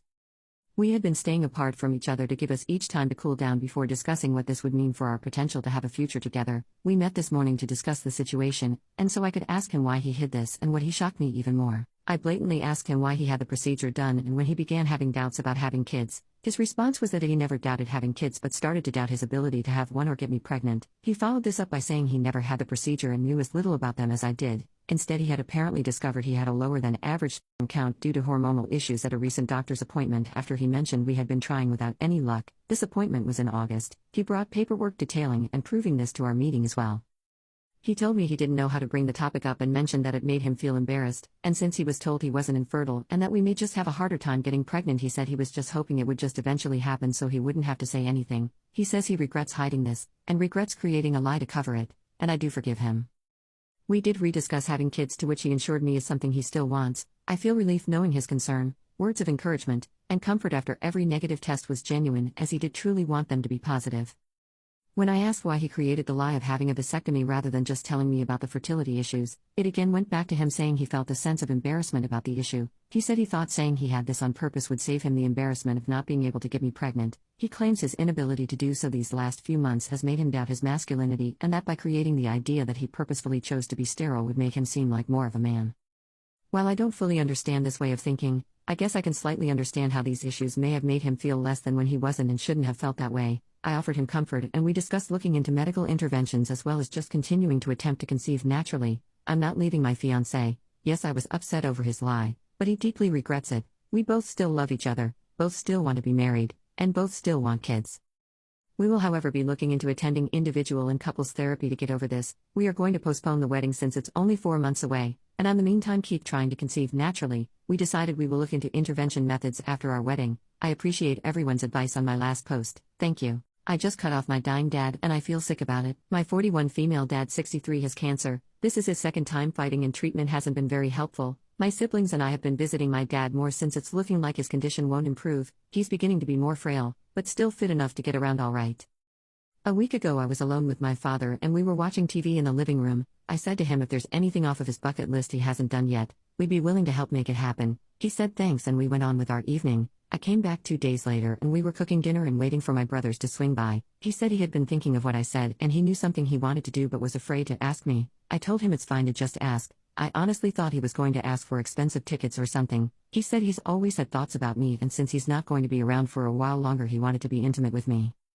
I was stunned. When he saw that I wasn't happy he started apologizing and saying he shouldn't have said anything. He said he didn't want it to impact our relationship. I felt nauseous so I stopped what I was doing and left. When I got home my brothers started texting me asking where I went and what was wrong with Dad. I just couldn't think of anything to say so I ignored them. I've had a family members reaching out and finally told one of my brothers I never wanted to talk to Dad again. They are begging for me to talk about what happened and telling me how distressed Dad is. My dad has always been one of my favorite people. He raised us by himself and provided for us and my siblings, but this admission is something I wish he would have taken to the grave. It's had me wondering when he started having these thoughts about me. I've been rethinking every hug, every gift, every compliment he's ever given me. I've been physically sick over this and my girlfriend is concerned about me. I've called out of work the past few days, and I can't handle all of the pressure and disgust I'm experiencing. I have been going to therapy for years and I canceled my last appointment because I couldn't handle saying out loud what he said. My girlfriend is telling me to let my brothers know, but I don't want my dad to be alone as much as I hate him right now. I am stuck and have to go back to work tomorrow, and I'm just not ready. I was pressured into a trio by my boyfriend and enjoyed it but not because of him. So I, 21 female, have been with my boyfriend, 22 male, for 3 years. He's known I was bi since we started dating and had never really said anything about it until last year, after he met my college friend Maya. Maya is also bi and very beautiful but while honest about her experience isn't one to brag. When in a group playing a drinking games last year, Maya opened up about a trio she had before, and I guess that's when my boyfriend got the idea. I had been against it when he first brought it up, but eventually he wore me down. When I finally said yes, he immediately suggested Maya, which looking back was his aim from the start. When we approached Maya, she was down and we had made plans that worked for everyone's schedule. Maya texted me separately multiple times to make sure I was on board and comfortable, as she put. It just didn't seem my style. I told her I was on board and to not worry, that me and my boyfriend had talked about it. When the day came, she surprisingly took the lead, which I don't think my boyfriend was expecting either. I'll spare you the details, but she made sure the focus was me and actually instructed my boyfriend on what to do. If he tried to focus on her, she'd gently redirect him to me, saying things like, "No, look how pretty your girlfriend is when you do this." She barely let him touch her without asking me for permission first. She would praise me a lot, which is something I didn't even realize I liked. She also checked on both of us through the whole thing. I honestly think it was the best me and my boyfriend ever had. After it was over, she did what she called aftercare and made us comfortable. I don't remember me or boyfriend falling asleep, but when we woke up, breakfast was made. Maya is a professional chef, so it was amazing. She had also left us a note as she had work in the afternoon and was sorry she couldn't stay. I feel like the dynamic between me and boyfriend had changed since, and I know we have to talk about it, but I don't even know what to say. Edit. My point being, I enjoyed the lovemaking with Maya more than I ever had with my boyfriend. I didn't want to go super into detail because too much info, but Maya was mostly touching me and was focused on me. I also think my boyfriend is disappointed he wasn't the focus. I also think he was surprised how much he liked being told what to do. Update. I was pressured into a trio by my boyfriend and enjoyed it, but not because of him. This whole thing was emotionally draining and this post blew up more than I thought. Well, he saw the post and read through the comments. When we met, he apologized. He said he never saw himself convincing me as manipulation, as we had talked about being more adventurous in the bedroom before. He thought I just needed time. He told me he did enjoy it a lot, but it wasn't what he imagined it would be, and was feeling insecure because I had been so responsive to Maya. It wasn't until after it was over he started feeling inadequate as a partner. I'll admit I was a little heated because I told him for the past year something like this would happen, and that 3 ways, especially ones not talked about in depth and hard boundary set. This happens. I was willing to work through this if he was willing to work on his insecurity, but then he asked me to drop Maya. I absolutely refused. Maya is one of the few friends I have in the city and we're very close even before all this. I explained to him that distancing from Maya would not fix his insecurities. We went back and forth for a while before he tried to give me a "it's me or her" speech. I just left him there. I'm hurt and angry with myself it even got to this point. Like, how in the heck did I get here? And I know you guys made sure to point out all the red flags, but he was my first serious boyfriend. 3 years are hard to see past that, I guess. I called Maya after I got home and explained everything. She tried to apologize, explaining she had had a small thing for me when we first met, but it grew into more of just a friendship. When me and now ex-boyfriend approached her, she was excited to, in her words, F it out of her system. She apologized again, saying she didn't want for us to break up or for this situation to be more than it was, but I reassured her none of this is her fault. She said she would support me as a friend or give me space, whatever I wanted if that's what I needed, and I really appreciate it. For all you guys, hoping I'd end up with Maya, sorry to disappoint, but I think I'm going to be single for a good long while and figure out my feelings. I do like Maya, as a friend and maybe more, but if I was to ever pursue things, I'd want to be sure I'm 100% genuine, and not just filling a void or an idea of a person. I have a therapist already, and I guess this is going to be something I'm unpacking, so I can set better boundaries in the future for any future partners. Again, thanks for all the support. Found out my friends introduced me to my girlfriend as a joke. They've all gotten with her before. I've been with my girlfriend for 4 years now, and it's been the greatest 4 years of my life. She's the sweetest person I've ever met. She's hilarious, insanely creative, she's an artist, goofy, and just the happiest girl you'll ever meet. She's always smiling and very outgoing. She's so energized, and I'll admit it's sometimes hard to catch up with all her adventures. But wow, it's been so amazing being with her. My friends introduced me to her the summer we all graduated high school, and we immediately bonded. We're both into comics, anime, Marvel and DC, Dungeons and Dragons. We had so much in common. We just became super close very quickly. The fact we had so much in common made it easy for us to spend time together, going to conventions, anime events, game tournaments, superhero films. This all of course led to us officially becoming a couple, and the rest is history. My parents also are in love with her, which is honestly the cherry on top. It's nice to see my parents be so welcoming towards my girlfriend. Although they've gotten a little protective towards her like parents, lol. I plan to propose to my girlfriend later this year, as we always joke about getting married, having a weird geeky wedding and starting a family, and I really want that so much, so proposing to her is my main goal of 2022. Fingers crossed she says yes, I really hope so. Now this is where my friends come in. I have 3 close friends of mine, friends I grew up with since elementary. We all split up a few months after high school. They left to another city for college, so right now we all either just talk through Zoom chat or I go visit them once in a while. I decided to stay in the city I'm in, be close to family and my girlfriend. Well, I told my friends that I plan to propose to my girlfriend, that I believe I'm 100% ready to start a family with her and how excited I am to see how it goes. They kept asking if it was serious, even calling me a dumb arse. They really were going at it with me, quite roughly. I just figured they hated the idea of marriage, so I ignored their comments. That's when they told me the truth. and holy crap, the proof they had made it even worse. They all said they met my girlfriend 8 years ago at midnight bowling. They met her through a friend of theirs that invited her that night. I don't know this other friend at all, so I can't say who it is. That's how they all met. They thought she was hot and cool, so they stayed in contact with her. After that, my friends still continued hanging out with my girlfriend, smoking playing video games, anime, and of course, SX. They told me they'll pass her around the group for fun, and that's practically why they were friends with her. They kept using the S word, which crawled into my skin in such a negative way, so pretty much they just kept my girlfriend around for SX. All 3 of my close friends have gotten with her plenty of times. This lasted a good portion of high school, but of course I didn't know my girlfriend at this time because she attended another high school. They decided they'll introduce her to me because they wanted to see if I can also get lucky, that it was all a joke to see if I can also end up having SX with her. I didn't believe any of it, but my heart completely shattered when they showed proof from Instagram messages. It was nothing inappropriate like pics or anything. They just showed me that they all indeed kept in contact with her in the past. And you know what they did? They made me the dumb guy and made all this a joke. They said I'm a dumb arse for dating her, that I should have known better. They didn't expect me to date her at all, that my girlfriend was going to act essy towards, but they were surprised she didn't. How the heck am I supposed to have known better? Friends introducing friends to a boy or girl is a normal thing. That's how I interpreted all of this. Also, I had no idea about their history with my girlfriend, so them saying I should have known better is ridiculous. I didn't see my girlfriend as a SX object like them. I saw her as a friend that I ended up falling in love with. She treated me very kindly, comforted me whenever I was sad, told me how much she loved me. We fell for each other. It wasn't just SX. The only reason my friends told me this was because they think me getting married to her is too far, so they expected me knowing the truth would lead to me dumping her. She's too much of a S-man. Just let her go, one of my friends said. I just got off the chat, and they've been sending me non-stop texts ever since. I haven't replied. I don't feel like talking to my friends at the moment. I did peek at a few messages out of curiosity, and instead of apologies, I just got a lot of "dude, get checked bro. You might have caught something. It wasn't even serious. It was in a jokey manner, which is annoying." I approached my girlfriend about this, as polite as humanly possible, and I instantly regretted it. She broke down completely, which I'll admit kinda teared me up. I've never seen her panic so much. She was freaking out as if someone died. She kept apologizing, telling me she's never gotten with anyone else while with me, and saying she didn't know about the joke my friends were doing. She told me my friends simply invited her to hang out, and during the hangout they introduced her to me. That's how it all went. She says she wasn't aware of a plan or anything. You probably think I'm a S, right? Is what she kept saying, which just hurt me to hear. She told me she loved me, that to please just ignore my friends to not break up with her. I just told her I loved her as well, and that what I know doesn't change my feelings towards her. She still thinks I'm going to break up with her, which I won't ever do. I just kept her in my arms. That's all I could do. I didn't want her panicking, so I just comforted her. I've been with this incredible girl for 4 years, created beautiful memories with her, and I'm not going to let what my friends have said to me ruin what I have with her.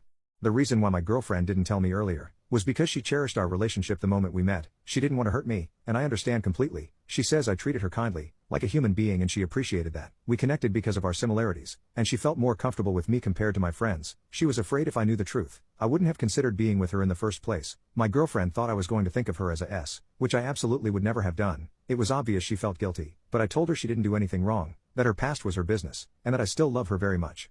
I'm not mad at my girlfriend. Why should I be mad? She didn't do anything wrong. Her past is her past, and it's not of my business. Who she sleeps with is none of my concern. My feelings towards her haven't changed. I love her with all my heart. I always will. I'm mad at my so-called friends, because one being they're taking all of this as a joke, speaking of my girlfriend awfully, and the other being that this all started as a little joke between them. They didn't have good intentions when they introduced me to girlfriend. They simply passed her to me thinking I was going to treat her like a toy or a piece of meat.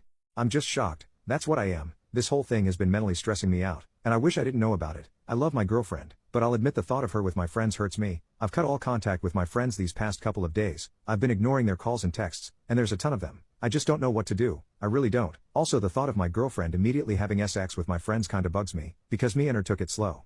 Maybe she did care about me compared to my friends, and didn't want to hop straight into SX. I also think this because even my friends said she didn't act SLT towards me, that she actually cared about me. You see, these are the stupid thoughts I'm getting in my head, and I hate it. I'm personally still going to propose to my girlfriend. I'm not leaving her. I plan to cut contact with my friends and simply focus on my future. If any of you have any advice to share, I'll greatly appreciate it. I definitely need to relax my mind, that's for sure. My husband's stalker got her happy ending, and I'm a little bitter about it. My husband and I have been together for over 10 years. Around year 5 we broke up for a year, and we both respectively saw other people and broke contact. After a year we reconnected and decided to get back together. Before we got back together he let me know about a several-month ideal he was going through. He met a girl and they went on a couple dates, and she lost her V card to him. They were in their late 20s. He asked her if she was sure since they had just started seeing each other, and she said yes, she was eager to lose it since she was older, and the only reason she hadn't done it before was because she was formerly religious. After they made love her behavior started getting weird, like calling him 20 times in a row when he didn't pick up because he was eating out with friends, and then leaving numerous angry texts like, "Call me now." He went on a few more dates, but once the behavior got worse he decided to stop seeing her. After he broke it off with her, she started showing up at his door, calling multiple times a day, leaving sticky notes on his car, etc. He eventually called a few times apologizing for not answering, but that her behavior was scaring him and he wanted to cut all contact. She would react understandingly, then start the behavior again days later. Eventually, because he completely stopped responding, she started sending hundreds of texts and emails saying, "Do you remember that night we were drinking at your house? I don't remember what happened. Did you SA me?" Then started escalating to her saying, "I know you SA'd me, I got AR kit done, etc." Finally, after a while of this, he kindly but strictly responded to one email and said, "You know, everything we did that night was consensual, please stop contacting me." She responded and admitted she just said that to get his attention, that she was so in love with him and knew they should be together, but she understood and would stop, then inevitably it would start again. When he told me all this, I was a little scared because she sounded nutty, but she eventually stopped coming and he blocked her everywhere. He didn't block her sooner because he wasn't sure if she'd do something crazy like threaten him or herself, but once it became clear she was more bark than bite, he blocked her. About 2 years after we got back together, we got married, and a few days prior to the wedding I got a random social media message from an account with no friends and an obviously fake profile photo. It looked like a Google stock image, saying I was about to marry a rapist and I should be ashamed. I knew immediately it was her. If I hadn't seen all the evidence he had, I probably would have questioned if it were true. Though my husband is gentle and I know would never do that, I was annoyed that she tried to sabotage our marriage, knowing it was 100% untrue.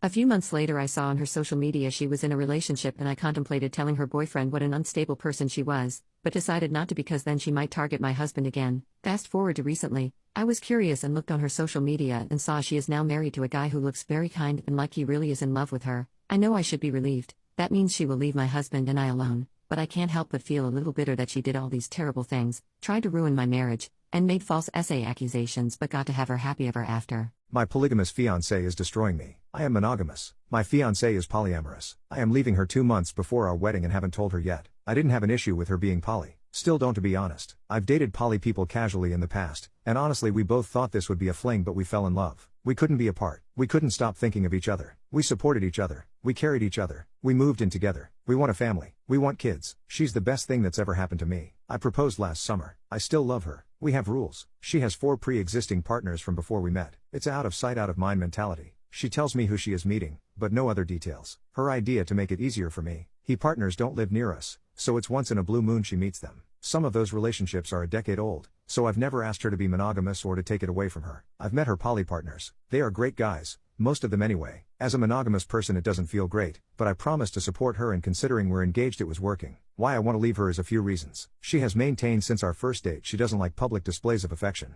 No kissing, no touching, hand holding is rare. She said it makes her really uncomfortable, so I don't do it. When she's with her partners though, it's completely different. She straddled one on a bar stool once, and rubbed her nose in his cheek, and when they stood up she rubbed against him, in front of me. Another time we were in a group picnic and one of them showed up and she kept rubbing her hands between his legs. It's not comfortable for me, but I let it go. She's with me almost the entire year bar like 4 to 5 days when someone comes in town. But firstly, she's breaking our rules. She knows she's not supposed to do that in front of me. We agreed to it together. Secondly, she never does that with me. Not once. And that's draining. It finally came to a head for me when she wanted to throw a party for us for our engagement because we never had one. One of her partners flew in to surprise her. She got intoxicated, and if we weren't in public they would have ended up having intimacy in that bar. They were running their hands underneath their clothes with me sitting a few feet from them. Our friends kept asking me if I was okay. It was that intense. I had to step outside and she came after me after a few minutes. She started crying. I tried to hug her to tell her it's okay and she shoved me away and went back in. We didn't speak the rest of the night. Later that night she wanted to sleep with me and I just wasn't in the mood. I started thinking over the things over the years that have happened between us, especially when it comes to intimacy and affection.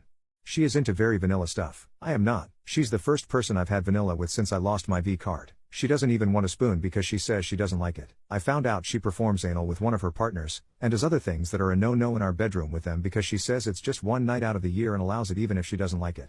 She does things she knows I enjoy, but she won't do them with me. I respect her choices, so I don't do them. She's important to me. About a year into us living together I found a massive toy in her things. She told me she doesn't like toys because they feel too artificial and she doesn't want something like that in her. It turns out that toy is reserved for one of her partners to play with her because he likes it. It's there for just one night a year when she lets it go. Then I found out she went hiking with one of them and they ended up having intimacy in public. We were at a private spot at a beach once and when I joked about it she said absolutely not, so don't do that. I realized I'm the safe option. I'm just the person who she can come home to. Doesn't need to worry about what happens in public or in bed. I only do the things she enjoys for her sake. I don't like being the safe option. I used to be wild before I met her, and I don't understand. If these were people who she has a decade of relationships with, why don't they know she doesn't like any of this? I spoke to her about public displays of affection, not even intimacy, once and asked her why she won't do them with me, but she straight up gropes her other partners in public. She got mad and told me I was jealous. Her poly friends told me the same thing, that I'm being jealous and that polyamory is about letting jealousy go. Everything I've read online talks about jealousy. Jealous, jealous, jealous. Of course I'm jealous. I'm hurt. I'm human and I have needs and desires too. Jealous just seems like the umbrella term for an excuse. Does that make me wrong to want to be affectionate with my partner, but I'm apparently the only one who respects her likes and wishes?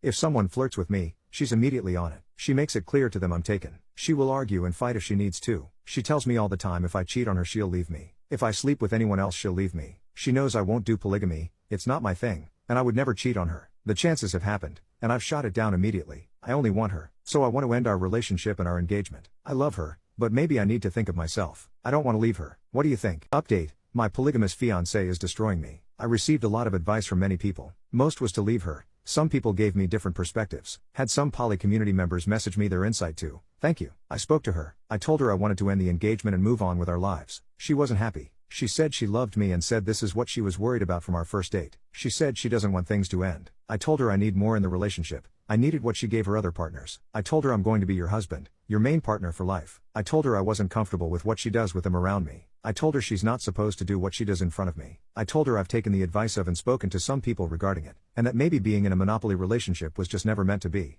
She told me she just wants me. She wants to spend her life with me. She wants to have children with me, and grow old with me. For the first time in 3 years together I asked her if she is saying she is going monogamous. She said no, she wants to stay poly. She said her other relationships mean too much to her. She said she won't open up with me physically in public, or the things we do in bed, until she's more comfortable with me. She said she's known her partners for a decade, and so she's comfortable with them. I told her we're getting married. How much closer to me do you need to get? I asked her why she said yes when I proposed if she didn't feel as close to me as her other partners. She just said because she loved me and wanted to spend her life with me, again. I told her it doesn't make sense. I told her I can't do it anymore, and I won't change her, but I won't keep doing this to myself. It was a lot of back and forth, a lot of I love you and I want to be with you on both ends, but hang-ups on both ends as well. We never really yelled or screamed, but we were both angry and upset and hurt. Ultimately, we've decided to postpone the wedding while we figure things out. The engagement hasn't ended yet. I've moved in with a relative not far from our place for now. I think it's over. I've told myself it is. I just feel tortured and hurt. It's been a few days and she tries to call me once every day. I've only picked up a few times. She keeps saying she loves me and will sort it out. I've had some of her friends, poly and mono both, reach out on her behalf. They said they've talked to her about her other relationships and about ours. They said she's really shattered and she wants me to come home, but doesn't want to lose her identity in the process. She came from a very conservative background, and coming out as LGBT and polyamorous was a big, liberating moment in her life. They said to their knowledge she hasn't reached out to any of her other partners and doesn't want to until we know what is happening between us. My family and friends have told me to do what's best for me. My closest friend told me maybe I should move on. He said 4 days a year isn't worth the torture knowing what she does with others even if she is a great person. Some of my friends never knew she was poly, and they told me to end it once they found out. They were angry that I would put myself into a relationship like this. They said I was torturing myself for something I should have always known was doomed to fail. They all really liked her. We had couples dinners with some of them at least once a month. I know my first post didn't paint her well, but she was wonderful, supportive and loving. We started dating before lockdown hit, and I lost my job and she carried us for months. She didn't have to. It hadn't even been 6 months of dating. Some of her friends told her to drop me, but she said no and she told them I'd get back on my feet soon. We were quarantined together because she asked me to stay with her because she was lonely, but I know it's because I couldn't afford my rent anymore and she gave me a place to be. She did so much for me, more than I deserved. I've spent every day since I picked myself up trying to pay her back for all she did and still does for me. I know a lot of people have used some colorful words in their messages about her to me on here, but she's not those things. I don't want to lose someone that wonderful. Right now I just feel like it's over and I don't want to do anything except cry and I'm a mess. I'm hoping my head clears soon and that I'll know what to do for me. We said we'd give it a month apart and come back to it, so in a few weeks we'll see where we stand. As of right now, I'm considering it over. People who work for the super wealthy, what stuff have you seen? I did a male nanny, job for a rich couple who wanted someone to care for their kids. The wife didn't want a female nanny and I was in college so it helped pay the bills. One day they asked, do you want to go to Hawaii? Turns out the company that the husband was the COO of was doing an executive retreat in Hawaii. Instead of finding daycare in Hawaii for their kids they thought it'd be easier to just pay for me to fly to Hawaii, care for the kids during the day, and then have my evenings or their family time free. So I went to Hawaii on their dime, had my own hotel room, they paid me for my time and gave me a large stipend for my own food and entertainment. I ended up with pretty much every evening off so I got to spend it. During the day I brought their kids to the beach, we went hiking, and did some touristy running around. On top of that they gave me $5,000 in spending money in case any of the kids wanted anything. I had to show receipts, but when I tried to turn in the receipts the wife just said, oh don't worry about it. It's only a couple grand, and never verified how I'd spent some of that money. I couldn't tell if she just trusted me implicitly by that point or if she truly thought the amount was so small it didn't matter. They were a really nice family, just very well off, which made just spending money on any problems the easiest answer. I actually got invited to the oldest daughter's high school graduation because she considered me a friend. I dropped a good friend because she ate too much. Our group, all early 20s, would take turns hosting a dinner every Wednesday night to stay close. Some of us had jobs, some in college, some like me both worked and were still taking classes, so none of us were rolling in money. The younger sister of my bestie started hanging out with us when she turned 21. Let's call her Anna. Anna alone ate the equivalent of the other 6 people present. This became an issue. We started passing food from one person in front of her around, just so everyone would get a plate. I tend to make extra for leftovers on purpose. These are planned lunches and quick freezer meals to avoid wasting money on fast food. Since ways to save money were frequent topics of convo, the entire group was aware of this. Most did the same.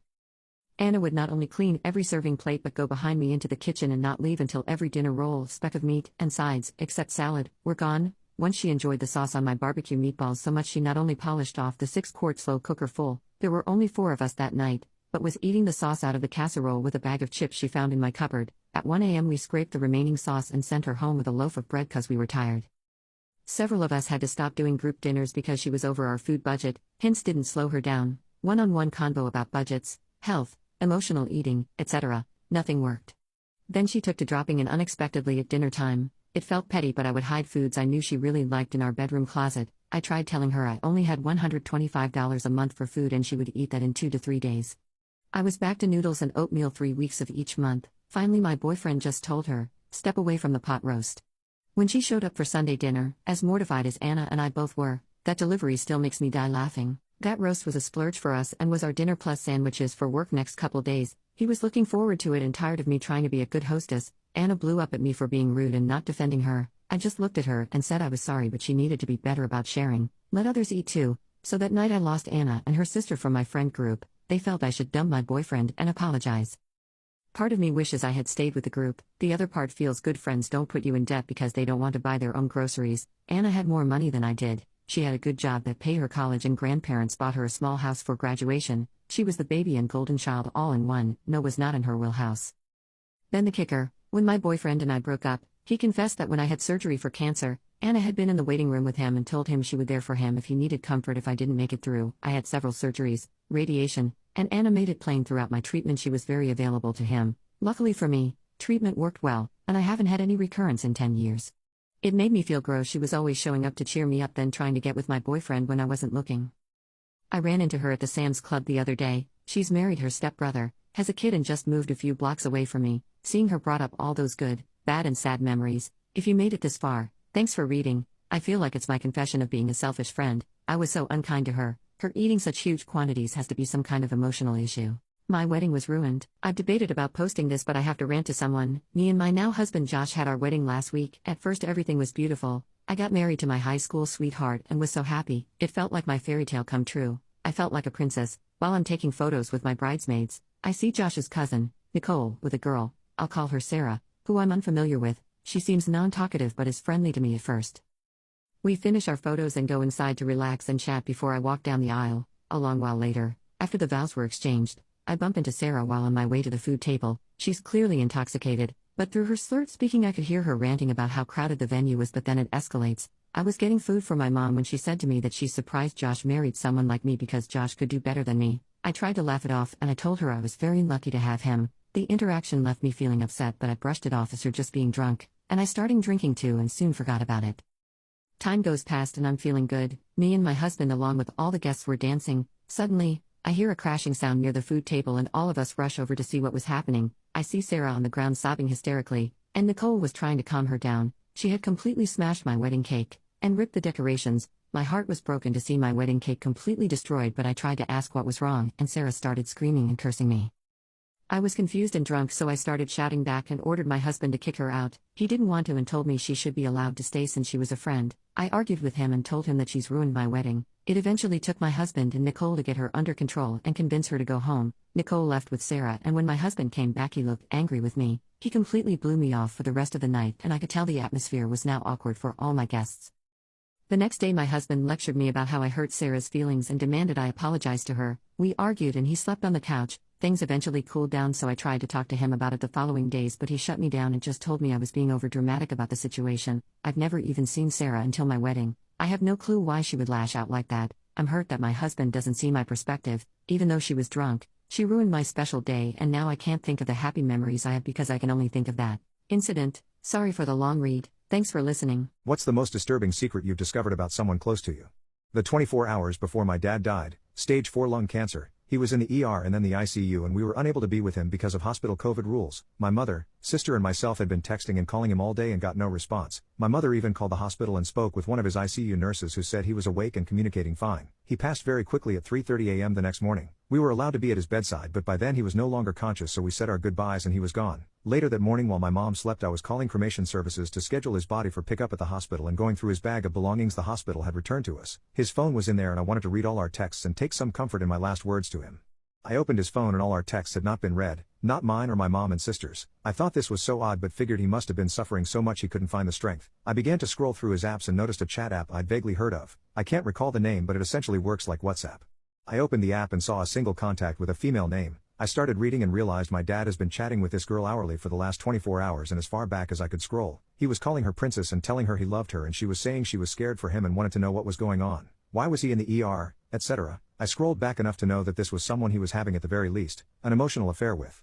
My grief was completely hijacked by hurt and anger and a week later I tracked the girl down and spoke to her, via DMs, and found out she was 19 years old. She was 17 when they met. He was her high school bus driver and she told me they had been dating for almost 2 years. My dad was 66 years old when he died and dating someone younger than his grandchildren, someone he chose to spend his last moments with and say his last goodbyes to. I hope it made him happy but it sure is a crappy secret to live the rest of my life with, a secret that will forever overshadow my entire relationship with my dad with no chance to ever speak to him about it. It's the one secret I wish I'd never found out. My parents found out that my husband is the donor for my lesbian best friend's children and they won't stop trying to ruin our lives. So I met my 2 best friends in college and we have been inseparable since. We all found our significant others in college and ended up living within 20 minutes of each other after graduation. Not too long after that my husband and I had our first child. My friends and their significant others expressed a desire to have their own children. After doing some research about artificial insemination and speaking to a few clinics, they had a lot of doubts about the entire thing.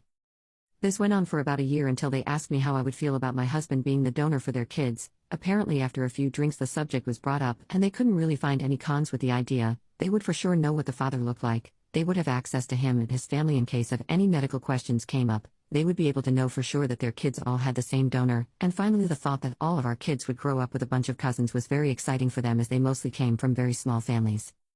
It took some convincing but after some time spent discussing it and speaking with a family lawyer we did it. It has been one of the best choices we've ever made. That was in 2009. There are 10 kids between the 3 families, the oldest being 15 and the 2 youngest being 7. So that is how life was. Didn't really have any issues, mostly just a lot of questions once we told the kids when they got a little older, but essentially we lived as one big happy extended family. Everything seemed to be going well until my parents found out. Something which we were actively trying to keep from happening as both of my parents are very conservative and racist. This has caused a lot of issues as my husband is Mexican and my best friends are very out and proud lesbians. We have multiple times cut off contact with them because of the way they acted or things they have said. Up until 2020 and my dad almost dying from COVID, we hadn't spoken to them since 2012 after my second child was born. His near-death experience and his continued health issues seemed to inspire some growth in them both. Then they somehow found out about my husband being the donor and they went off the deep end.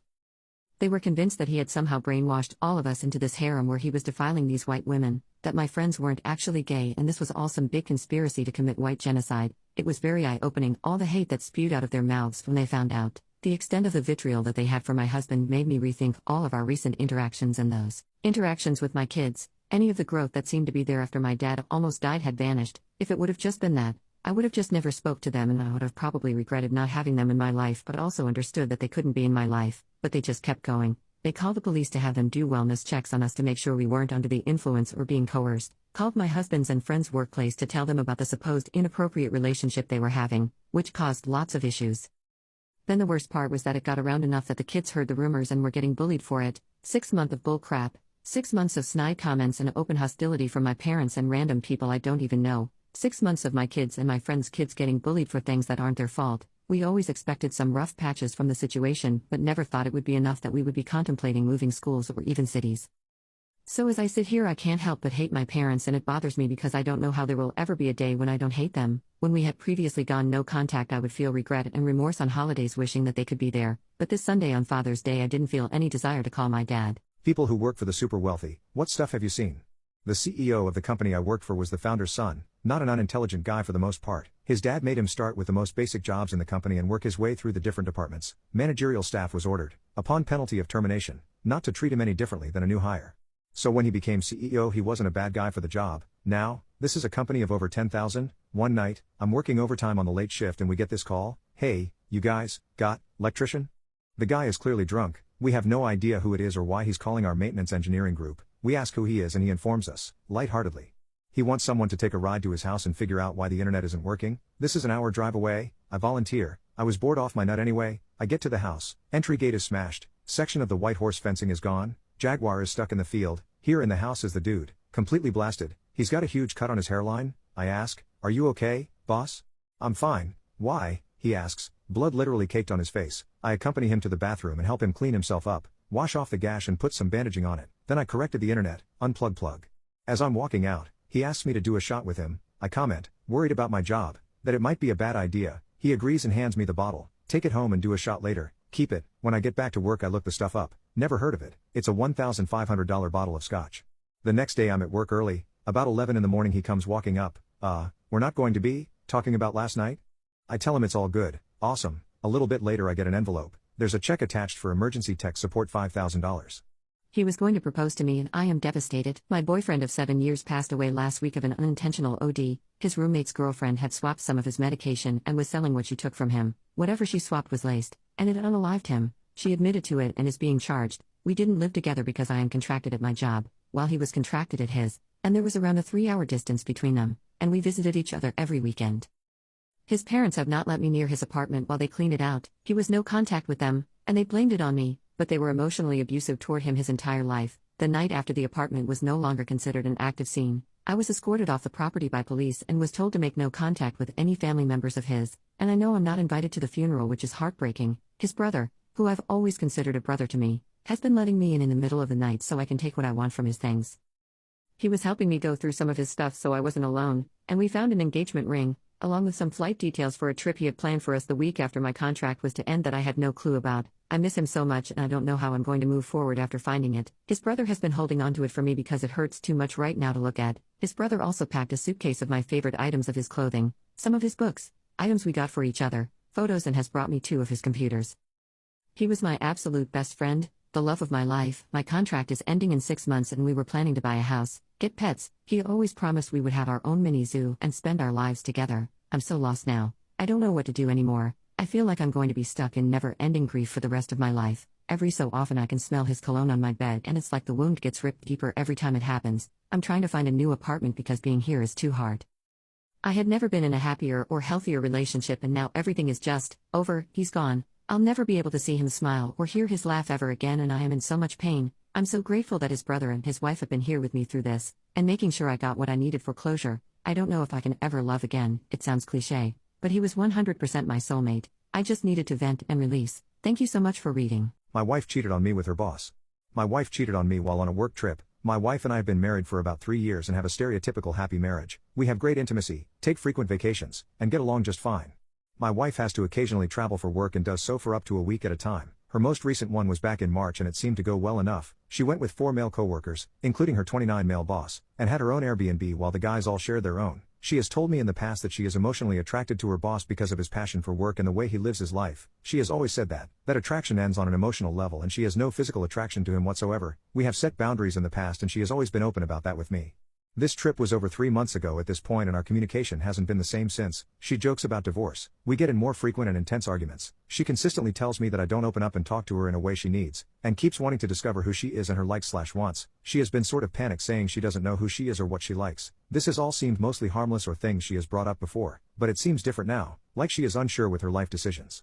Anyways, over this past weekend my sister got married and on the morning of the ceremony my wife says she needs to tell me something. She said on this trip she was upset with where our relationship was and felt she needed an escape on one of the nights that she and her coworkers went out to a bar. We don't drink and she hasn't drank since high school. She said she ordered a few drinks and ended with a shot of tequila like she would years back because she knew it would help give her that escape feeling. On the drive home from the bar she was sitting shotgun and her boss was in the back. She said she kept playfully hitting him with her hand until after a few minutes they were holding hands. She decided to stay the night at their place since she was intoxicated and ended up in her boss's room. She was in a top and jeans and he was in his boxers. She said at first they just talked to each other while lying in his bed, but soon they were laying on top of each other and fooling around and kissing each other's bodies. He asked to touch her chest and she said no. Their clothes stayed on and she said she only touched his thing over his boxers. Eventually he asked if she had ever cheated on me. She replied no and he said that they had crossed a line and gone too far. She agreed and he left and slept on the couch for the night. The next night was their last night, so they had an early morning flight and she decided to stay at their place again. She ended up in his room again and told me that the same thing happened just for a less amount of time than the first night. She said he never finished and that they never kissed each other's lips or went under the other's clothing. I feel so lost. I don't really have anyone I feel comfortable telling this all to, but I really need someone to talk to. I know it's a lot more minor than a lot of other cheating or affair experiences go, but I've been staring up at the ceiling for 2 hours unable to sleep at 2 a.m. thinking about this. I thought I had a perfect marriage and girl. Do things ever feel normal again? What is something that your parents did that you will never forgive them for? Close to Christmas when I was around 10 or 11 years old, I was home alone when there was a knock on the door. I answered and it was one of my mom's acquaintances. He told me that he'd spoken to my mom and needed to come in to pick some stuff up. So off he went upstairs and proceeded to steal all of the Christmas presents that were destined to be placed under the tree for my brother, sister and I on Christmas morning. I was oblivious to what the stuff that needed to be picked up was. Mom comes home 30 minutes later, asks if anybody came round whilst she was out. Proud as punch I say, yup, Craig came round and picked the stuff up you told him about. You let him in the house? Oh crap, Mom runs upstairs. He's stolen all of your Christmas presents. You'll have nothing for Christmas now. High drama, anger and profound guilt filled the entire house for the remainder of the night and a while after. About 6 months later I overheard a conversation I shouldn't have and figured out that there were no Christmas presents to start with. The whole thing was a setup. The household budget didn't stretch to maintaining existence, sating a rampaging heroin addiction and Christmas presents. So yeah, my mom concocted a perfect plan to hide the lack of Christmas presents, remove herself from any perceived blame and let a 10-year-old boy think that he had ruined Christmas. Those were the days. Man wanted me to flirt back, so I did. This just happened and I'm still laughing my butt off. I'm a 25-year-old male to female trans woman that's been on HRT, hormone replacement therapy, for 3 years now. Because of this, my body looks naturally feminine, like it takes people a while to catch on. My voice is softer and it hurts to deepen it. This is important information, I promise. I work as a vendor for one of the major beverage companies. Basically I go to stores and stock shelves of my company's products. I'm listening to music, a playlist of video game themes remixed, with one earbud in, like aloud, when a mid-30s-year-old man walks over. Wow, girl, you are super thick. Wouldn't mind taking you home with me, he said with a bit too much confidence. I just continue working, ignoring him. He continues, oh come on, don't be like that. I'm quite large under these pants if you know what I mean. Something a sweet arse like yours needs. I continue to ignore, getting embarrassed and very uncomfortable. That's when the music turns to the theme from Halo and he says what I needed. Come on cutie, say something to me. Inspired by the music, I instantly had a thought. It hurts a lot to do a masculine voice. However, in that moment, I took a deep breath and turned at him. I looked at him with a very enthusiastic smile and he looks like a kid in a candy store, bouncing a bit like, oh boy, I actually got one. Going back to my roots, I took a deep breath and in the most deep, masculine voice I could muster I said to him, You're cute as well. Sure, I wouldn't mind having my way with you. Afterwards I start coughing, my throat hurting, yet it worked. The dude jumped back a good foot and yelled out, oh heck no. Screw this, nope, heck no. He ran out of the store so fast, constantly looking over his shoulder as if I was following him. The store's workers were laughing their asses off, mostly all the female workers. One came up to me and asked, how did you do that voice?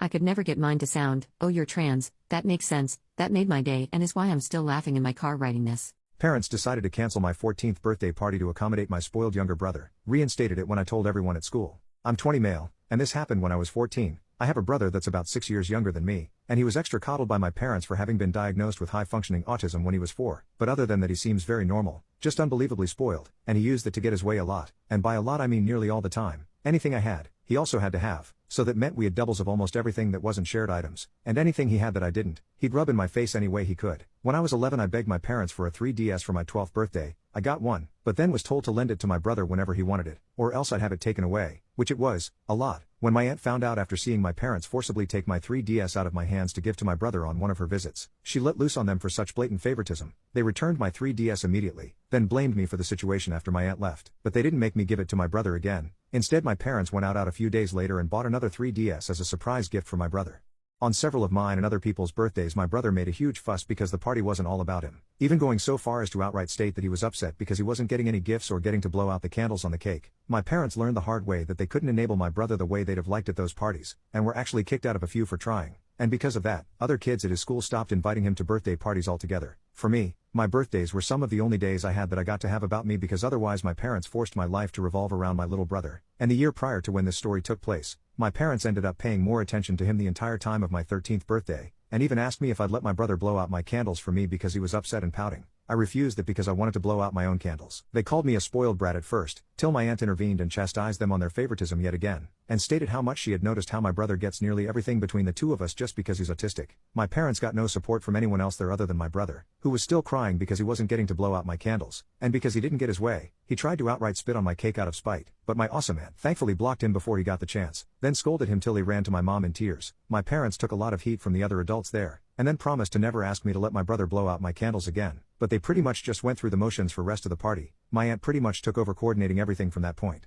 The following year, a couple of weeks before my birthday, my parents sat me down and told me they were still going to get me some gifts and a small cake, but my birthday party was effectively cancelled to avoid my brother having another meltdown. I told them I couldn't believe they were doing this to me, and they just seemed to shrug it off without a care. So at school over the next week I told my friends, my teachers, and even my school counselor. All of them were appalled by my parents' lack of consideration or empathy. The vice principal even found out and consoled me. And all of this got back to my parents through social media. My parents ended up grounding and gaslighting me for telling so many people. But that didn't stop me from still telling everyone at school that I was grounded for just being upset my birthday was cancelled for no good reason. I guess that made it a lot worse because several of my parents' own friends along with parents to other kids in my school called them up or sent them Facebook messages basically saying what the hell is wrong with you, and suddenly I was ungrounded. I didn't get an apology either. My dad just walked into my room with his arms crossed, told me my grounding was over early, and then walked out. That was it.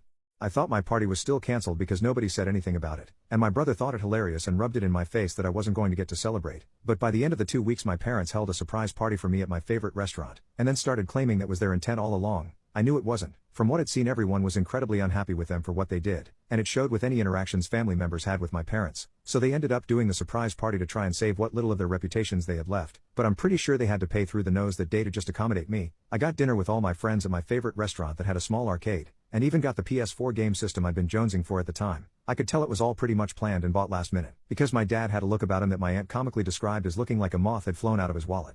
My brother of course made a huge fuss that I got that surprise party, but with so many of my friends and their parents there, my mom and dad finally put their feet down on my brother to stop his tantrum when he wanted to push my cake off the table. My brother ended up getting a timeout for the first time since he was a toddler, and my mom had to stay with him to make sure he didn't do anything crazy. And he did try several times to run to the cake or stack of presents. Who knows what he would have done were it not for the fact at least one adult was always on guard. Even my dad stood guard to keep him away. My mom ended up having to remove my brother and herself from the party entirely and took my little bro to a McDonald's nearby so he could have fun in their play area. And I heard later she spent at least an hour trying to get him to come out of the playplace tube structure, and he only did so because he had to use the bathroom, then tried to run right back in again.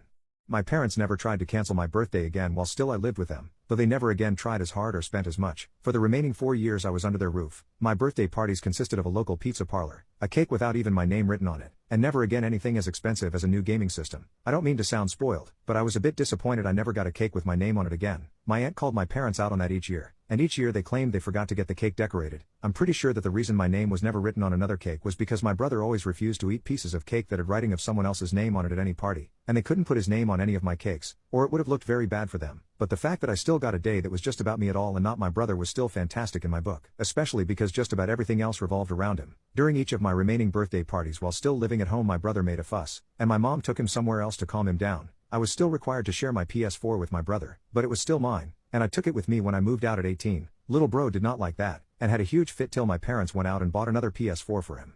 When I moved out they finally had to deal with how they'd raised my brother so spoiled because I wasn't there to help them with him anymore. On his recent 14th birthday he went mental on our parents for not getting him a PS5. He is now currently grounded for I don't know how long after causing hundreds or maybe even thousands in collateral damage during his rampage. He picked up a chair and just started destroying anything that was in front of him with it. And my parents just looked mentally checked out when I saw them last. My aunt has also told me they confided in her that they wish they could send my brother to military or boarding school in the future because they can't handle the monster they created anymore. But there's no way they can afford that. I'd be lying if I said I didn't find it ironically funny. What's a secret you'll never tell your partner but are willing to tell strangers on Reddit? The time I made love with a snowman in a ditch behind my house. So, I believe it was March 1993 and a huge blizzard swept the East Coast. I was young, bored and extremely turned on. I didn't know then what exactly it was that I was feeling but knew that it was normal for my age. Well, we were out of school for what must have been 3 weeks but felt like an eternity. I wasn't around anyone my age. There were no girls in my neighborhood and obviously no internet for browsing of a certain kind, but even if there was, I'd definitely be too afraid to attempt it. One evening before dark, I decided enough was enough and I couldn't handle the urge anymore. I had been holding back for weeks because I was too embarrassed to do anything in the bathroom. The guilt and anxiety of someone catching me was too much. My room wasn't an option because the door didn't lock, and when my door was shut someone would ask why or just open it. It was far too risky, and I couldn't jeopardize my reputation of being the only normal one in my family. I threw on my snow clothes and scuttled off into the wilderness behind my house with a plan. I wasn't sure I'd actually do it, but I wasn't exactly thinking straight either, for obvious reasons. Once I arrived at my destination, I decided to slide down into a gully that was about 15 feet deep. I sat there for a few minutes and listened for footsteps in case someone saw me, but it was silent, completely silent, where I could almost hear my inner voice say, "Don't do it, man. This is the moment of no return," I told myself. I was like a runaway train never going back, wrong way on a one-way track. Anyway, I got to work and started shaping snow into a female body. She had a nice chest, curves and the necessary inlet. I unzipped and went ahead with the task that lay before me, and within a minute or so it was all over. A few seconds of guilt and shame overcame me as I zipped up and erased the evidence. I crawled out of the gully back through the woods to my house. I went to my room and tried my best to forget her, but to my surprise that would be impossible, and every time it snows, I still think of her. My wife is considering divorcing me. I am angry and upset, and I am going to protect myself. My wife has been the breadwinner for years. I am a stay-at-home parent. Today she left her phone out and open, and a message came in about how she would be so happy once she loses the dead weight. I opened the messages and was met with so many messages about how she wanted out, that I'm not attractive anymore, and that we never make love. I admit intimacy had been lacking because frankly, it's hard to want to recently. What with having to literally pick up after her more than our 2-year-old, I swear once the divorce happens, she will be living in a certified rat's nest if her car is any indication. Rotten food, gnats everywhere, ew, but I didn't know she had gone this far. She has been pushing me to get a job, and I have been applying, because the kids will be old enough for school, soon, and maybe a couple of years at daycare would help them get adjusted. Turns out, she's concerned that she may have to pay alimony on top of child support. Men can get alimony in my state, and our prenup has it included, because she said she only wants visitation. Also in the messages she talked about what to tell the kids so they wouldn't think she didn't want them around. So I am no longer looking for a job. I am going to see an attorney tomorrow with screenshots of everything, and voice recordings of the voice messages. I'm not sure if she's cheating yet, but I hope to wait it out until she does, because our prenup has some really harsh clauses about cheating. I will not say a word, and I will continue gathering evidence and wait until she hands me the papers. I can't wait to see the look on her face when she finds out all the information I have. I wonder how bad it will sting. I cut contacts with my mom and dad after not allowing me to take my dream job. I grew up in a STEM family. My mom is a neurosurgeon and my dad is a cardiothoracic surgeon. I have one sister who is a nurse and a brother who is an engineer.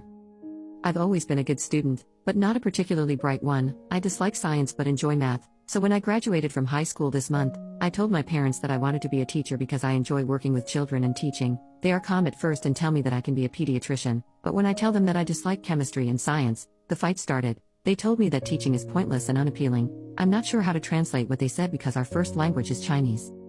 The argument became heated, and they began comparing me to my siblings. When I responded, they said that 2 children were enough to them, and they don't know why they've decided to keep me. That hurt me so much that I yelled at them and compared them to my aunt and uncles, who are also in the medical field but let their children major in whatever field they desire. Mom called me lots of hurtful names, and that's when I decided to run away. I grabbed all of my things and went to my grandmother's place. I told her everything, and she was furious, telling everyone in our family tree about it. Half of our family is on my side, while the other half told me that I'm still young and dumb and that my parents only want the best for me and that I should apologize. Some of my mom's relatives told me that I will regret it someday.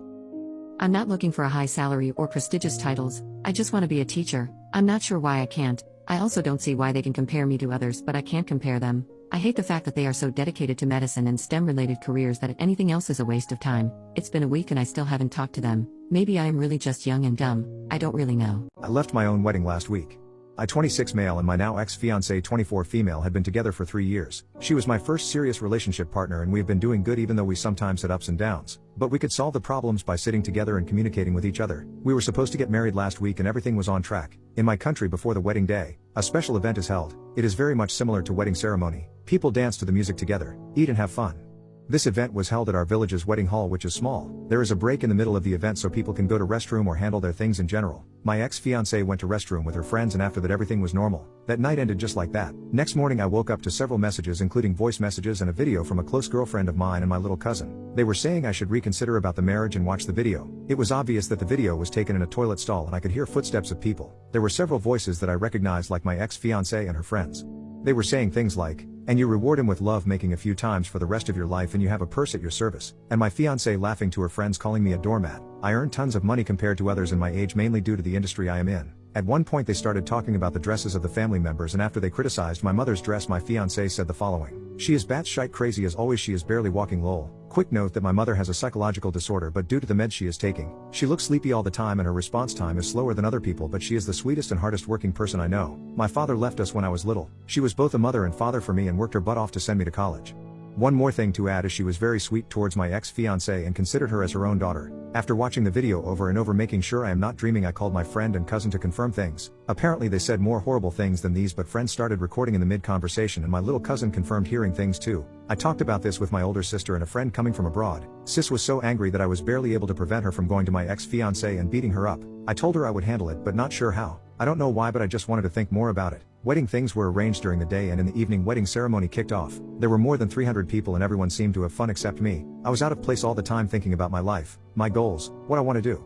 When it was time for the wedding promise, my ex-fiancé answered yes. When I was asked, I just watched people sitting on their desk, drinking alcohol and looking at my face for I don't know how long. That silence after the question was loud as heck in my head, screaming. At that time I realized I didn't want to do it. I stood up, took the microphone and very clearly answered no. I do not want to be with that person in good and bad, and gave a short speech of the reasons, implying I knew everything. With a lot of gasping from the audience and my ex-fiancé and her friend's face going pale, I straight up called my close bro on microphone, went to his table and then left the wedding before people even tried to stop me. Me and my bro went home to pack things up like work laptop and several pairs of clothes. He came from another country, so he changed his flight to next day and booked me tickets. All that time my phone was blowing up with calls and texts. Next day we took the flight and went to his country. It has been a week and I have been busy messaging my close friends and relatives about everything. Wedding cost me a good amount of money, though it is relatively small for my income. And I heard my ex-fiancé is still losing her shite. I can stay for 90 days in the country I am in without a special visa, but not sure what to do after. It will be tough once I go back, as the village I am living in is small and everyone knows each other. In the end, I believe I did the right thing by not going ahead, but I completely lost confidence in myself and don't believe I will ever get in a relationship again. Something in me just broke. I felt it. I gave my little brother a better birthday than my mom ever could have. I, 17 female, and my brother, 13 male, have dealt with our stepfather Steve's bull crap for 8 years now. It's always whatever he wants, no questions asked. We always get the short end of the stick while his daughters get everything they ever wanted. Today was my brother Alex's 13th birthday. He told us that he wanted pizza. Steve doesn't like pizza. I got home from work and my mother was setting the table with fish. Alex is allergic to all seafood, but of course, we're having seafood because Steve wants seafood. I asked my mom what Alex would eat. She said he could have peanut butter and jelly. That was it for me. I told Alex to come on and we got in my car, which my dad bought for me, and I pay for insurance and gas, and I took him to a pizza place. His face lit up when I told him he could get a soda and dessert. It took everything in me not to cry because he deserves better than this. He's 13 years old. He shouldn't be this excited over getting to drink a dang Coke.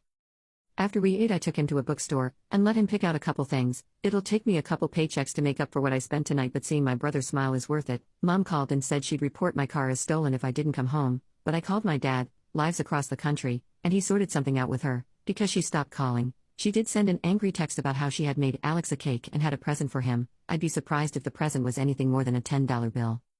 I waited until it was pretty late to go home and everyone was asleep. Alex gave me a hug and told me it was the best birthday ever. I went to my room and just let it all go. I'm typing this with tears running down my face still. I've spent the past few years counting down until I graduate and get out of here, but now I can't stand leaving him behind. I guess I'll have to make a decision soon. What instantly brought back all of your insecurities?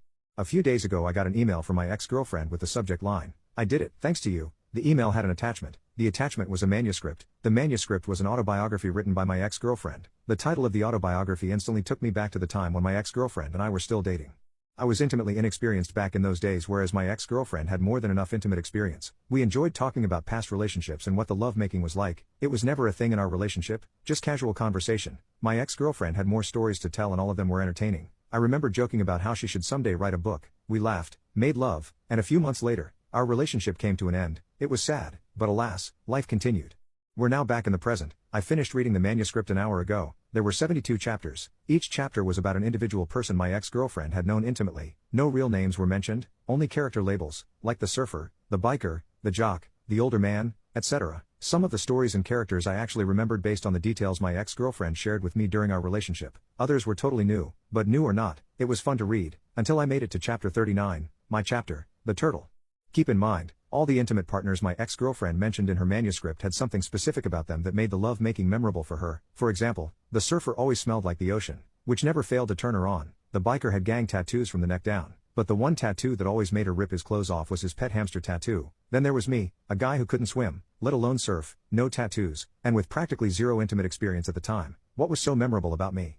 Well, according to my chapter, the answer was my adorably small willy. My ex-girlfriend described how she had almost forgotten what it felt like not to choke during head. Before she met me, she compared my willy to the head of a baby turtle, thus my chapter and character name, based on what I was reading. Not only did I have the smallest compared to all the other people she's dated, but I also had the only willy that somehow managed to look too innocent for intimacy.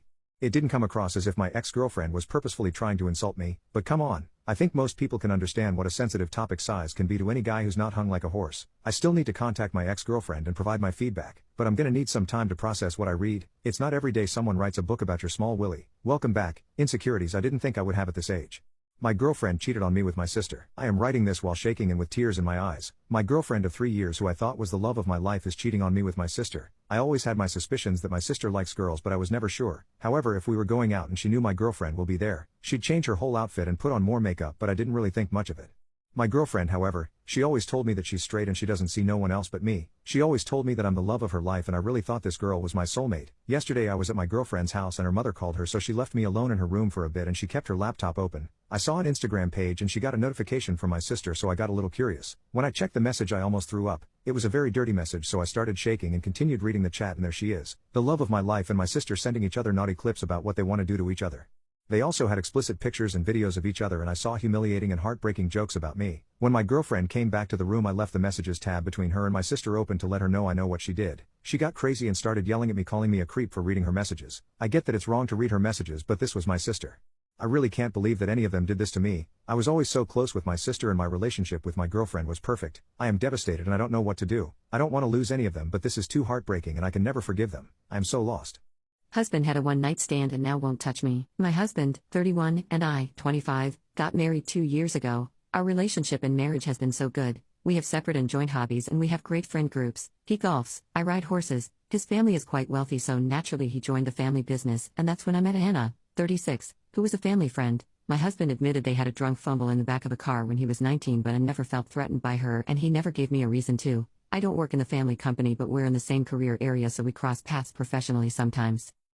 I had an accident whilst horse riding a few weeks ago and broke my collarbone, so I've taken some time off work due to my husband's pestering. He's been very good making sure I'm okay. He rang me to say they had closed a big case and would it be okay if he joined the team for a few drinks. I of course said yes and was happy that he was getting some time to relax. He gets back at 2 a.m. but I was sleepy and could smell the drink on him, so went back to sleep. But when I woke in the morning I saw him passed out still in his work clothes, pink lipstick marks all over his face and shirt. I was furious and woke him up. It took him a few minutes to come to reality, but when he realized, he started to cry and apologize. He relayed to me that during the drinks Anna had taken him into another room and said she was worried about all the work and pressure me and my injury was putting on him, and how I was just a silly little girl. She had been peeing him drinks all night, so he was really drunk, and he said he just remembers her all over his neck, and when he pushed her off, she got to her knees and went down on him. He started to cry again, and say he didn't know what to do and begged me to forgive him. I took a week to think things over, and honestly I feel like she took advantage of him in a vulnerable moment. Her behavior came off predatory to me. It could just be me with rose-tinted glasses wanting to save my marriage, but you tell me. I told him what I think, and that I forgive him, but he still feels guilty and won't forgive himself. He won't even touch me, even when I'm asking him to. He said he doesn't deserve me. I want to broach the topic with his family of not wanting to be around Anna, but I know she's been around his family basically since birth. I've asked him if she SA'd him and he categorically says she didn't SA him. He says he just couldn't get the strength to push her off, but he stopped her from trying to screw him. I'm so jealous of my sister's marriage that it sickens me. I even snooped on her husband looking for evidence he's actually crap. I'm ashamed. My sister and her husband always seem to have a good marriage. They've been together for around a decade, but you never really know, right? And to be honest, I thought they were just pretending since I've never had a relationship that was super good in private. Well, now I do know. I've been living with them for 3 months. They took me in when my ex cheated on me. They do nice things for each other all the time, and it's like they don't even think about it. It's just natural. They're always bringing each other little presents. My ex called me shallow when I wanted him to give me even a cheap present for my birthday. Their eyes light up when they look at each other. My ex looked at me like I was a potato. They hug each other as though they haven't seen each other in months whenever one of them gets home. My ex ignored me when I got home or wanted me to. Leave him the F alone to effing relax. Whenever he got home, they encourage each other's hobbies and outside friendships. My ex hated my friends and thought my hobbies were stupid. Worse yet, I can tell they're holding back when it comes to being affectionate around me. I arrived home early from an event one day and saw her sitting in his lap while they watched TV and he played with her hair. The stuff I see is apparently just the tip of the iceberg when it comes to how much they like each other. They've even been through some of the tough stuff: deaths, a miscarriage, job losses, That can tear couples apart, but they made it through just fine, I guess.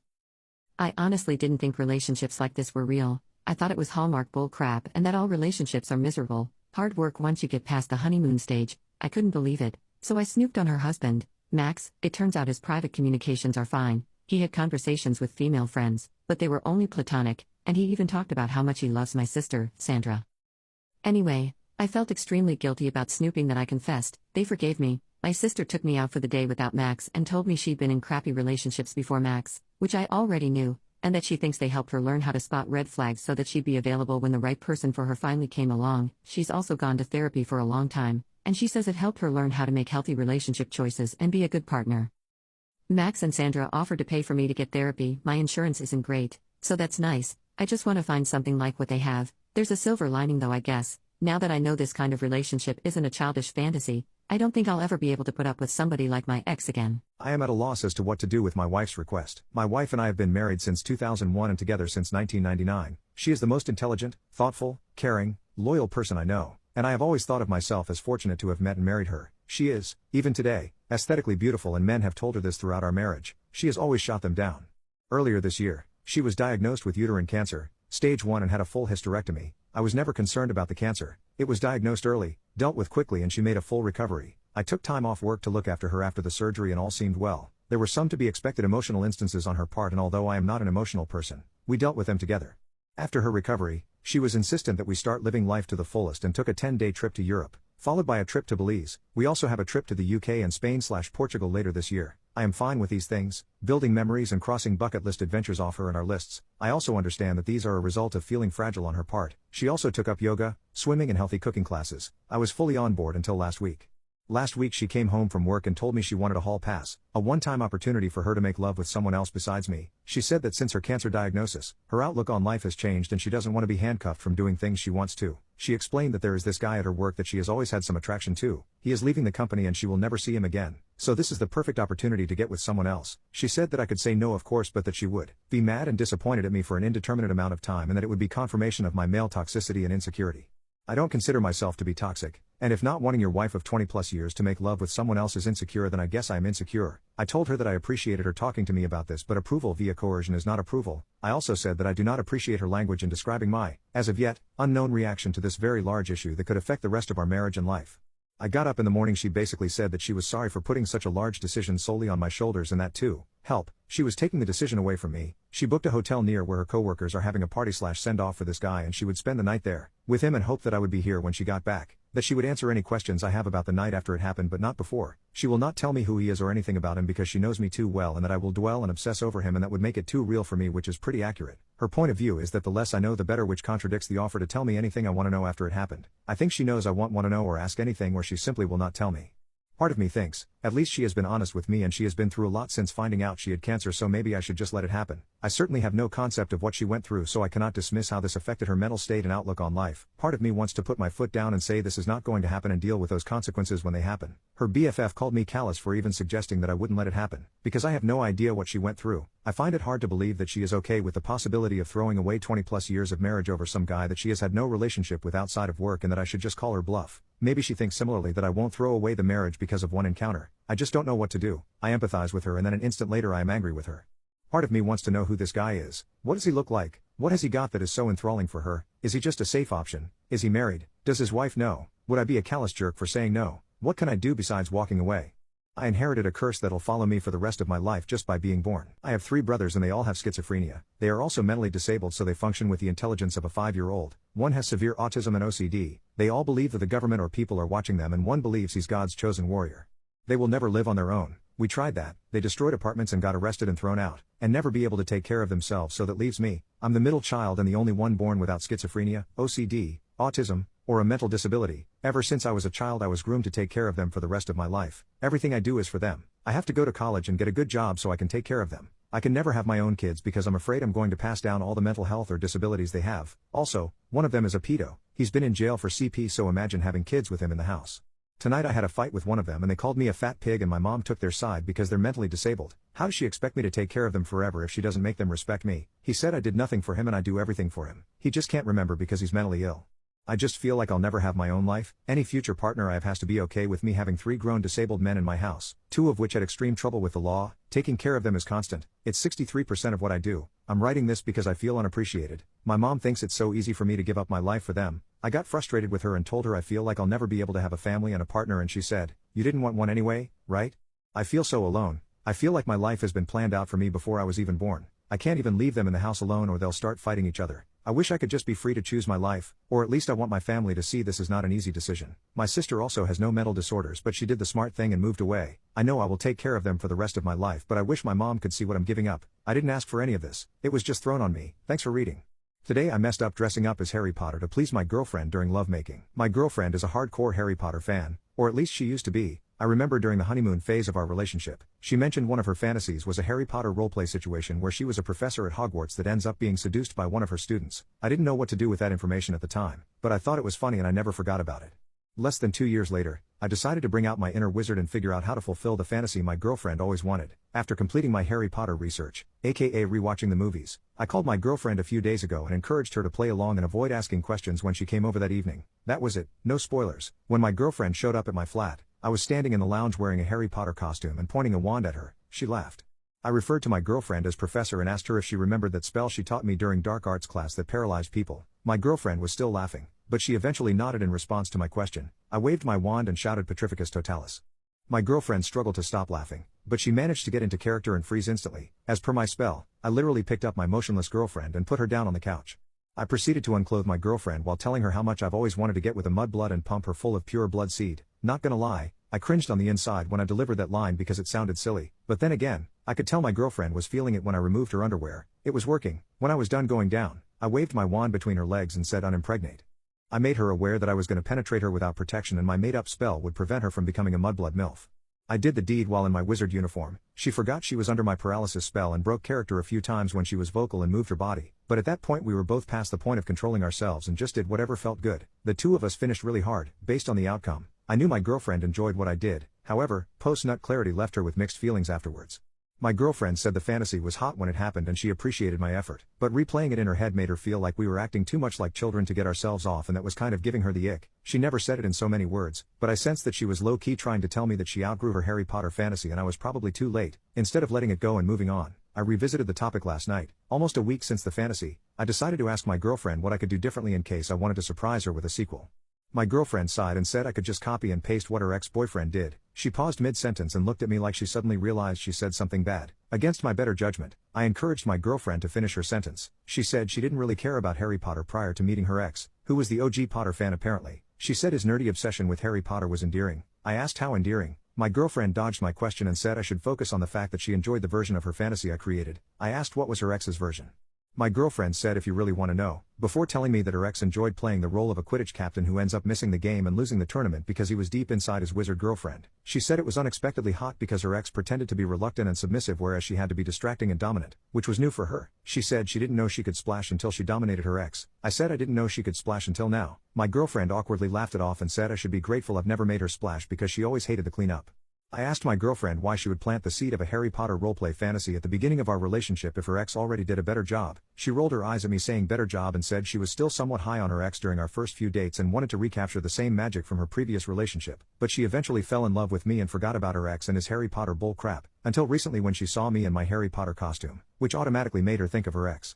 I should have stopped asking questions, but for some reason I couldn't. I asked my girlfriend if she was feeling it during the fantasy roleplay because she saw me in the Harry Potter costume or her ex. She said nothing. I asked if the ick she was feeling afterwards was not really the ick, but the guilt of knowing she was thinking of someone else fulfilling her fantasy instead of me. My girlfriend said she was gonna go and she did. I didn't stop her. Now she's not responding to my messages or my calls.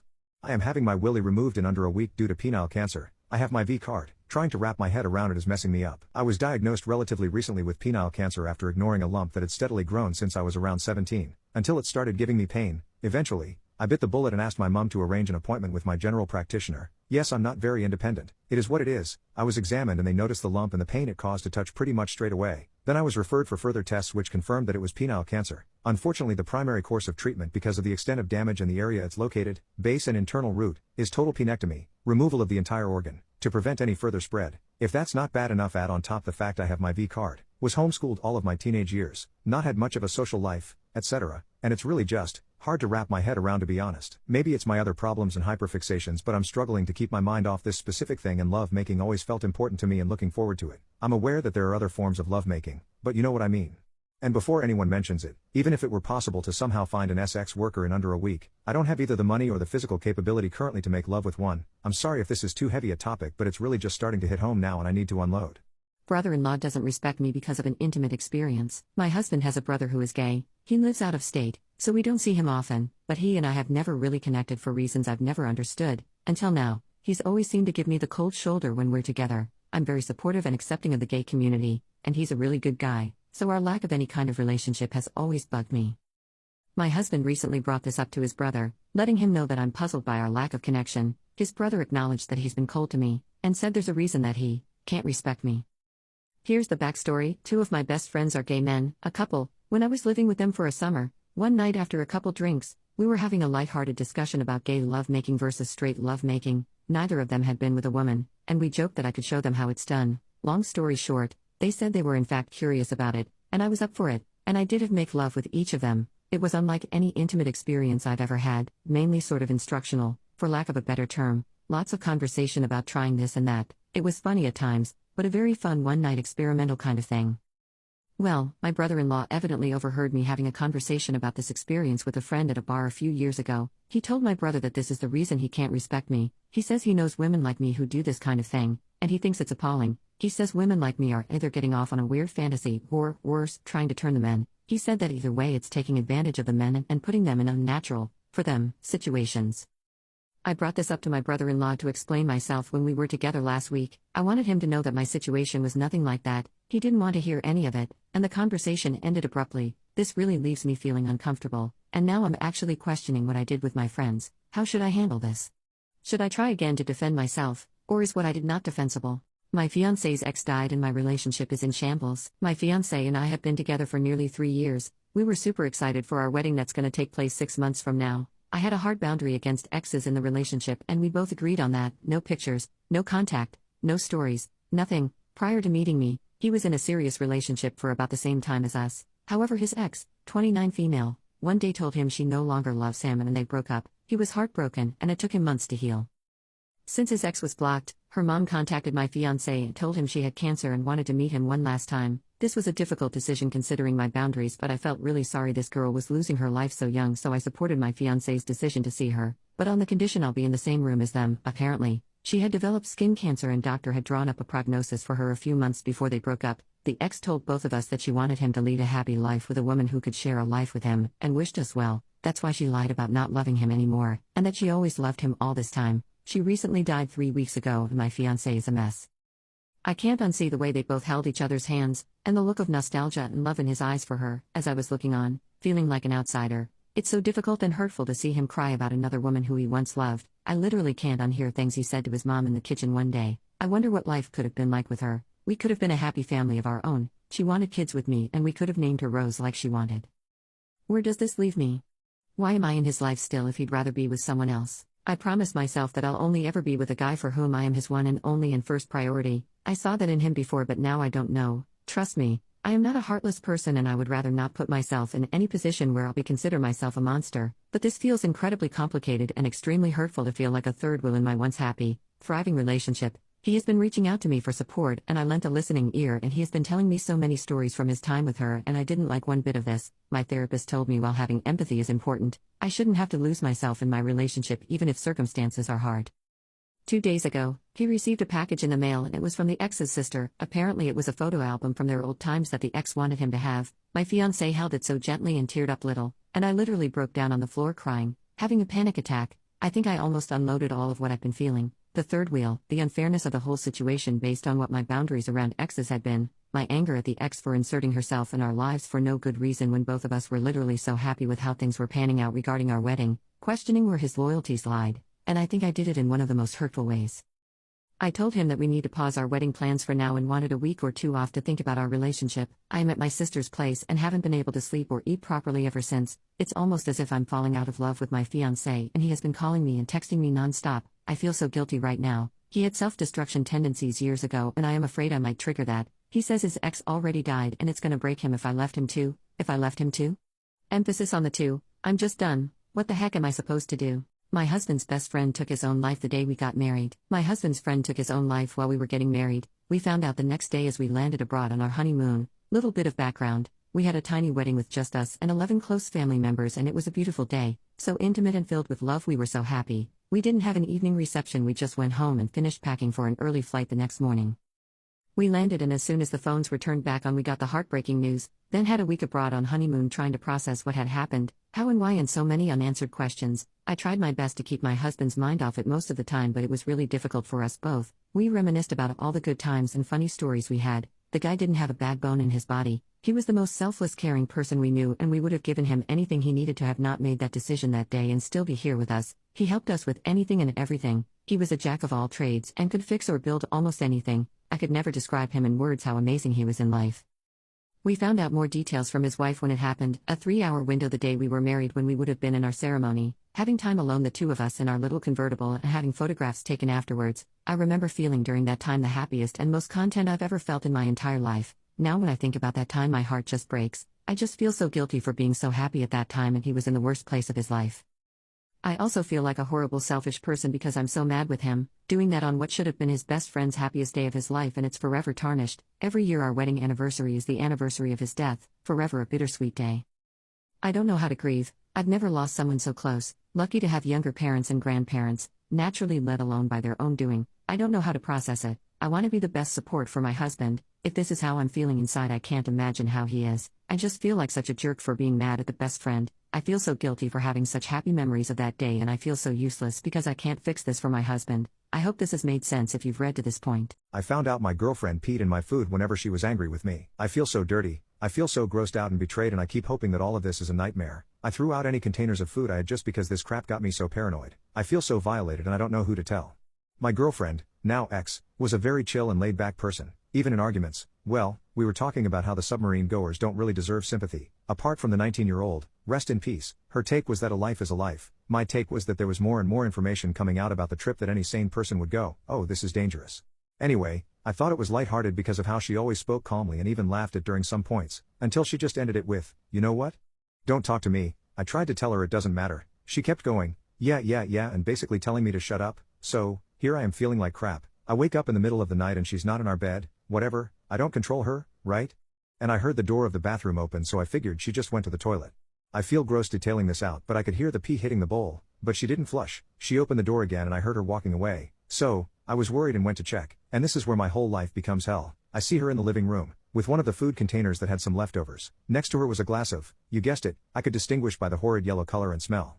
Of course, I saw her pour it in, and I immediately screamed at her, demanding to know what the heck she thinks she's doing. She had those deer caught in headlight looks and flinched, causing her pee to stain the table in her hand. I kept screaming at her, and she started crying, saying she's sorry over and over. I told her I demand an explanation or she's free to call her mom and leave this instance.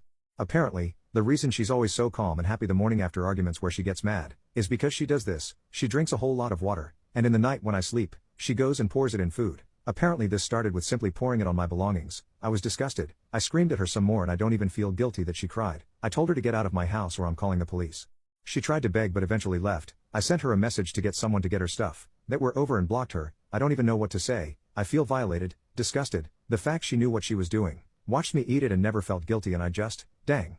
My husband wants to close our marriage. I don't. I waited until I was 50 to get married because I wanted to be a grown adult person making grown adult decisions within my relationship. My husband is 11 years younger than me, and he decided that the hormonal changes I was going through during perimenopause did not meet with his intimate satisfaction levels, and suggested that we go to a lifestyle party. When we get to the party, I have the attention of everyone in the room, male and female alike. My husband, however, has not received the attention from other females that he expected. In addition to his own insecurities about his body, he came to have insecurities about what other men were providing for me that he did not. His stance was that he didn't want his wife out having a good time and bringing the sparkle for other men that he doesn't get for himself at home. My response was that me spending time with my connection was to me the equivalent of self-care, and going to the salon to get my nails done. My husband rarely goes to the salon with me to get my nails done, but he benefits from me keeping myself beautiful. He resented that analogy. Going back a few months, after we decided to open the marriage to other connections, my husband began policing my communications and what activity could take place on a date, and there was an understanding that our connections would be acquaintances in a sense. However, he broke the rules by going on a dating app, going out of town, having dinner with this woman, and then staying out till 1 a.m. to make love with this woman without telling me beforehand. My solution was to show him how hurt I was considering how I allowed him to develop the path of my connections, but he didn't offer me the same courtesy. The reason I am unsatisfied with my husband now is because he has shown characteristic flaws that have burdened me, weighed me down, and is keeping the prisoner inside this marriage. Prior to his exploration, I was perfectly content in my monogamous marriage. I told him about Pandora's box, and how you can never undo every evil that was released when you open the lid. Yet, his ego requires that I belong only to him. To be honest, I didn't think my husband even thought I was pretty until he saw that other men were attracted to me in both inside and out. He feels threatened, and now I'm in prison. My husband lied about having cancer and it cost us our son's life. For a little background, I, 38 female, married my husband, 39 male. When I was 23, we were very much in love and got married after dating for 2 years. I've never felt insecure in a relationship. I always felt like I had a great husband. While my friends and neighbors were divorcing, me and my husband rarely had issues greater than arguments here and there. I felt like I had a perfect family. We have 2 kids, a son and a daughter. Our son is 14 and our daughter is 11. Recently, our son became reclusive, locking himself up in his room, spending all day on his phone or his computer. I did encourage him to open up and get some fresh air, but of course he ignored me. I figured it was just teen stuff. I was the same at his age. All my friends and family said he'd grow out of it. Now, my husband is a cancer survivor. He developed bone cancer at the age of 12, and was constantly in and out of the hospital until he was 17 when he beat it. He always talks about having cancer, how he was stripped of his childhood, and how we, our family, should be appreciative of our lives. I've never been anything but supportive of him, and I know health is a very sensitive topic for him. Fast forward to now. 2 weeks ago our son offed himself. I don't want to get into the details, but I found him in his room. This is truly the most horrible thing I have ever been through, and I'm still trying to recover, but the situation with my husband has only made this so much worse. In my son's note, he says he feels useless, that he's unappreciative, lazy, and that his dad managed to beat cancer and yet he can barely wake up in the morning. My husband was very distraught over this. I assured him this wasn't his fault, but he was inconsolable, especially about that part specifically. My husband was in wreck. I was too, but I still had to make funeral arrangements and break the news. I called my in-laws to tell them what happened. It's very important to know that I don't talk to my in-laws unless it's about the kids. My husband is almost completely no contact with his family besides his sister, but she lives in a different state. I told them a bit about what my son wrote and mentioned the cancer. My mother-in-law was very confused. What? Cancer? I didn't know what she meant, so I said yeah. He felt like he wasn't as good as my husband, since he survived cancer but he couldn't do basic things. My mother-in-law then said, what? He never had cancer. I was so shocked and confused. I told her he did and he always talks about it, but he assured me he never had it. My husband always has terrible things to say about his mom, so I wasn't sure if I should believe her or not. He calls his parents, especially his mom, abusive and narcissistic, but after the call ended, she sent me photos of my husband in his youth, pictures of him on the soccer team in 10th grade, but my husband always told me he could never join any sports because he was always in and out of the hospital. This basically proved it. I was furious and blamed him for what happened to our son. After my husband came home, this all happened while he was getting groceries. I yelled and screamed until I couldn't anymore. At first he denied it, but after I showed him the proof he stayed silent. I couldn't believe it. I punched him in the face, then went outside to get some fresh air. I'm honestly not a very violent person, but this is genuinely the most mad I've ever been in my entire life. I still don't know what to do. My son's funeral has passed, but I am still absolutely furious. I've been sleeping on the couch and only talking to him when needed. How do I tell my daughter? Should I? How do I tell all my friends who see his bullshit posts about being a survivor that he's a piece of crap and a liar? I don't know what to do. I feel so suicidal, but I don't want to burden my daughter by making her lose 2 family members like that, especially when that means leaving her with that psychopath that lied to me for 17 years. I feel so conflicted. I hate him to my core, but I still love him. Like I said, our marriage has always been good. I've been in love with him for so long now I don't know how to stop. I've relied on him and looked to him for comfort, built a family with him, and now I feel backstabbed. It makes me wonder what else he has lied about. Over a year ago, I made a comment that fueled my boyfriend's insecurities, and I've paid for it every day since. In spring of 2022, my boyfriend and I, both in our mid-20s, had been dating for a few months and had a great relationship. The topic of our past came up. He asked me if his was the biggest I've been with. I had only been with 3 other people, but I was honest and said no, it's my fault. I take full responsibility and should have diverted the conversation before it even went there. After that, he remained insecure about it despite my attempts to apologize and reassure him over the course of many months. He brought it up constantly, especially in arguments that were many times completely unrelated, just so he could have an edge over me and invalidate my feelings. It felt like because of this insecurity that I caused, I wasn't even allowed to have feelings. He claims I have some type of preference, that I don't think he's enough, and spoke of me in ways that felt degrading. All of this is untrue. I tell him he's more than enough, perfect, and that I love every part of him and our intimate life. I acknowledged what I've done wrong, but it didn't seem like forgiveness was ever coming. This winter, He went through my phone while I was sleeping to find a group chat that my friends used to discuss hookups and hadn't been texted in for almost a year, so he had to do some serious scrolling just to find it. He knew this chat existed, and I should have deleted it. I completely forgot about it. Before I even met him, I texted in the chat about a previous hookup and the size of his thing. I was super ashamed, but it's in the past for a reason and it wasn't something I wanted resurfacing. I was so hurt that he would do this. He even took pictures of the chat and would reread the text, which almost felt like harassment or mockery. I understand how terrible it must have been for him to see it, and this worsened his insecurities exponentially. He brings it up all the time, and insists I didn't delete the chat for a reason. This doesn't feel fair.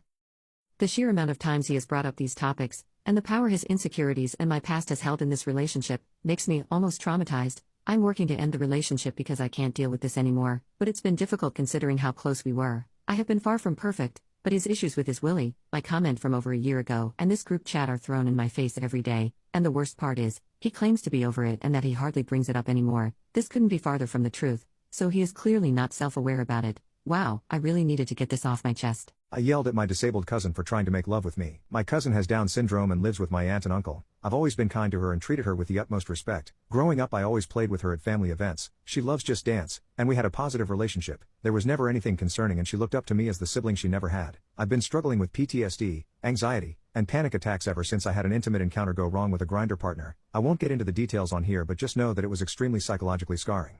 At my family's Juneteenth party at my aunt and uncle's house, I suddenly had a panic attack and was nearly reduced to tears. I was breathing like I just ran a marathon, and I felt like the sky was closing in on me. I excused myself, hid in my aunt and uncle's bathroom, and just broke down and cried. That's when I heard a shaking on the doorknob and faked my best cough to make sure nobody came in. But my cousin didn't recognize this and decided to just come inside anyway. Keep in mind the Down syndrome. She closed the door and started making a creepy laughing sound as she undressed in front of me. I was horrified and sat there on the toilet trying to cover up my privates. I had instinctively taken my pants off when I got on the toilet even though I had no intention of using it. I told her to stop and that it was inappropriate, but she kept repeating these disgusting lines I think she'd heard in adult films and started pleasuring herself. I begged her to stop and to go away, but to no avail. The PTSD took over and I panicked. When she made a move to climb onto my lap, I made a break for the door and ran out of the bathroom with my pants around my ankles. A group of elderly family members was sitting inside and was absolutely appalled at the sight of me running and screaming while exposed. My cousin came dashing out of the bathroom after me, exposed, and talked to me in a sing-song intimate voice. I broke. I pulled my pants up and let loose on my cousin with a profanity-laced ableist tirade. I yelled at her for her disgusting attempt at incest and shamed her for her disability. I told her she was a worthless burden on the family and that she was a red-ass dunce. She burst into tears and my family members stared in horror. I can't imagine what they were thinking. I kept bellowing my head off until my brother pulled me away and shut me up. After a few minutes, I came to my senses and spent hours apologizing to my cousin and to my family. I cried and explained what my cousin did and how I didn't mean anything I said and I'm so sorry. It was rough. Since then, much of my family has completely shunned and shamed me for my behavior. I know that what I said was awful, and there's no excuse for it. The PTSD just took over and I lost control, but nobody understands the trauma. I could use some support right now. My girlfriend refused to get an abortion after she already agreed on one before we started getting together. In short, I've, 23 male, been with her, 21 female, for a few months now, and when we first started getting together, we both agreed that an abortion would be best considering how young we were. Well, eventually, she got pregnant and lied to me until the last minute to change her mind. Now I understand that women are entitled to their own choices when it comes to their bodies, but I can't help but feel trapped, considering we had discussed this exact situation. Based on how I was raised, I was always taught to stay with the kid no matter what, but because I have to move soon due to work complications, she is expecting me to quit and uproot my entire life for a child I didn't ask for. I have made my feelings clear on how I feel about the child. It comes due this December and my work is requiring me to move in October, so either one I stay and give up on everything I've worked for or I never see my first potential kid. Just for some additional backstory, she claims that I've cheated before only because I have female friends that I've never gotten with but have a close friendship. So, I'm constantly hearing about all the issues she had in the past and doesn't want me to be that way. I, in no way, shape, or form, would cheat, having been on the wrong of that before. It's become extremely clear that she has many qualities I do not want in a mother of my children, but I have no choice now. I just have no one to talk to, seeing that I can't tell my family, knowing they would be upset with my choices. I just feel so trapped and wish I had seen this coming. Update. My family disowned me for yelling at my disabled cousin, so I sold my body. After my last post, my family continued to ostracize me for yelling at her. I listened to Reddit's advice, so yesterday I doubled down to my family and explained to my parents once again that I had nearly been SA'd and was justified in my response. My parents were enraged.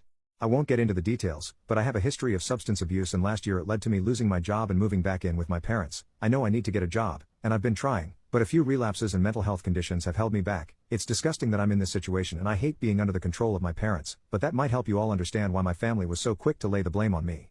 Anyway, my parents exploded and berated me with the most hurtful things I've ever heard. They told me I'm a disappointment, a scar on the family, and an embarrassment at family events. They blamed me for the incident in the bathroom and my subsequent words. They were also fed up with me still living with them and had enough. My dad even got a little violent before simply kicking me out of the house and telling me to get a hold of myself. I have so little money and possessions, and I'm not sure I can stay sober. I'm standing outside a McDonald's using their Wi-Fi to type this, because I really need some support, and you all are amazing for that, after what just happened.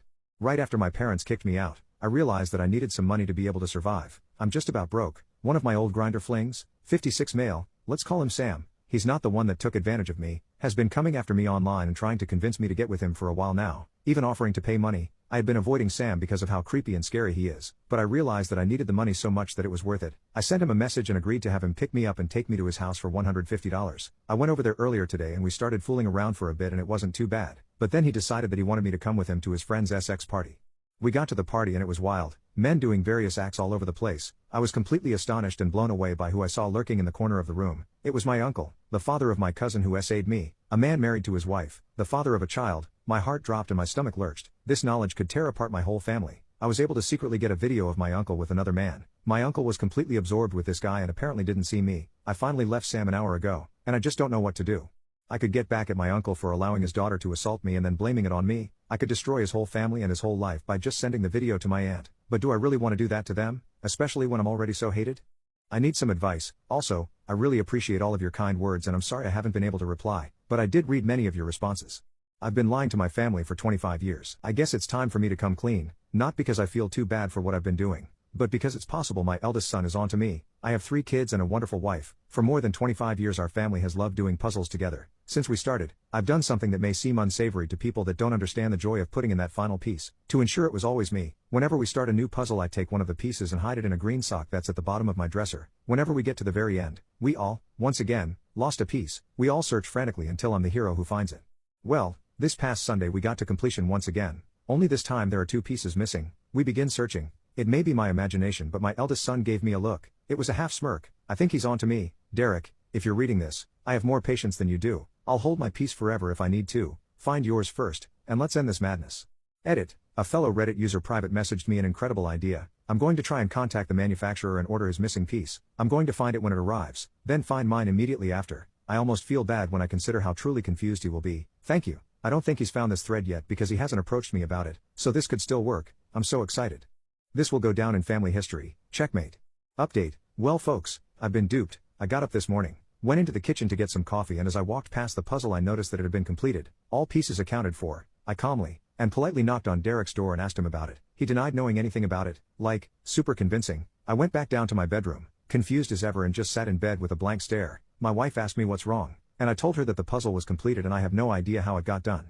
She literally started laughing like a damn hyena. I've always known about your dumb green sock. I'm in shock. I'm numb, like a damn gut punch. So as it turns out, she's known what I've been doing for at least 10 years. She said she loved watching me walk around thinking I was some criminal mastermind tricking everyone, and that's why she never said anything. She wanted me to have my win, while she secretly laughed and had her own fun in secret.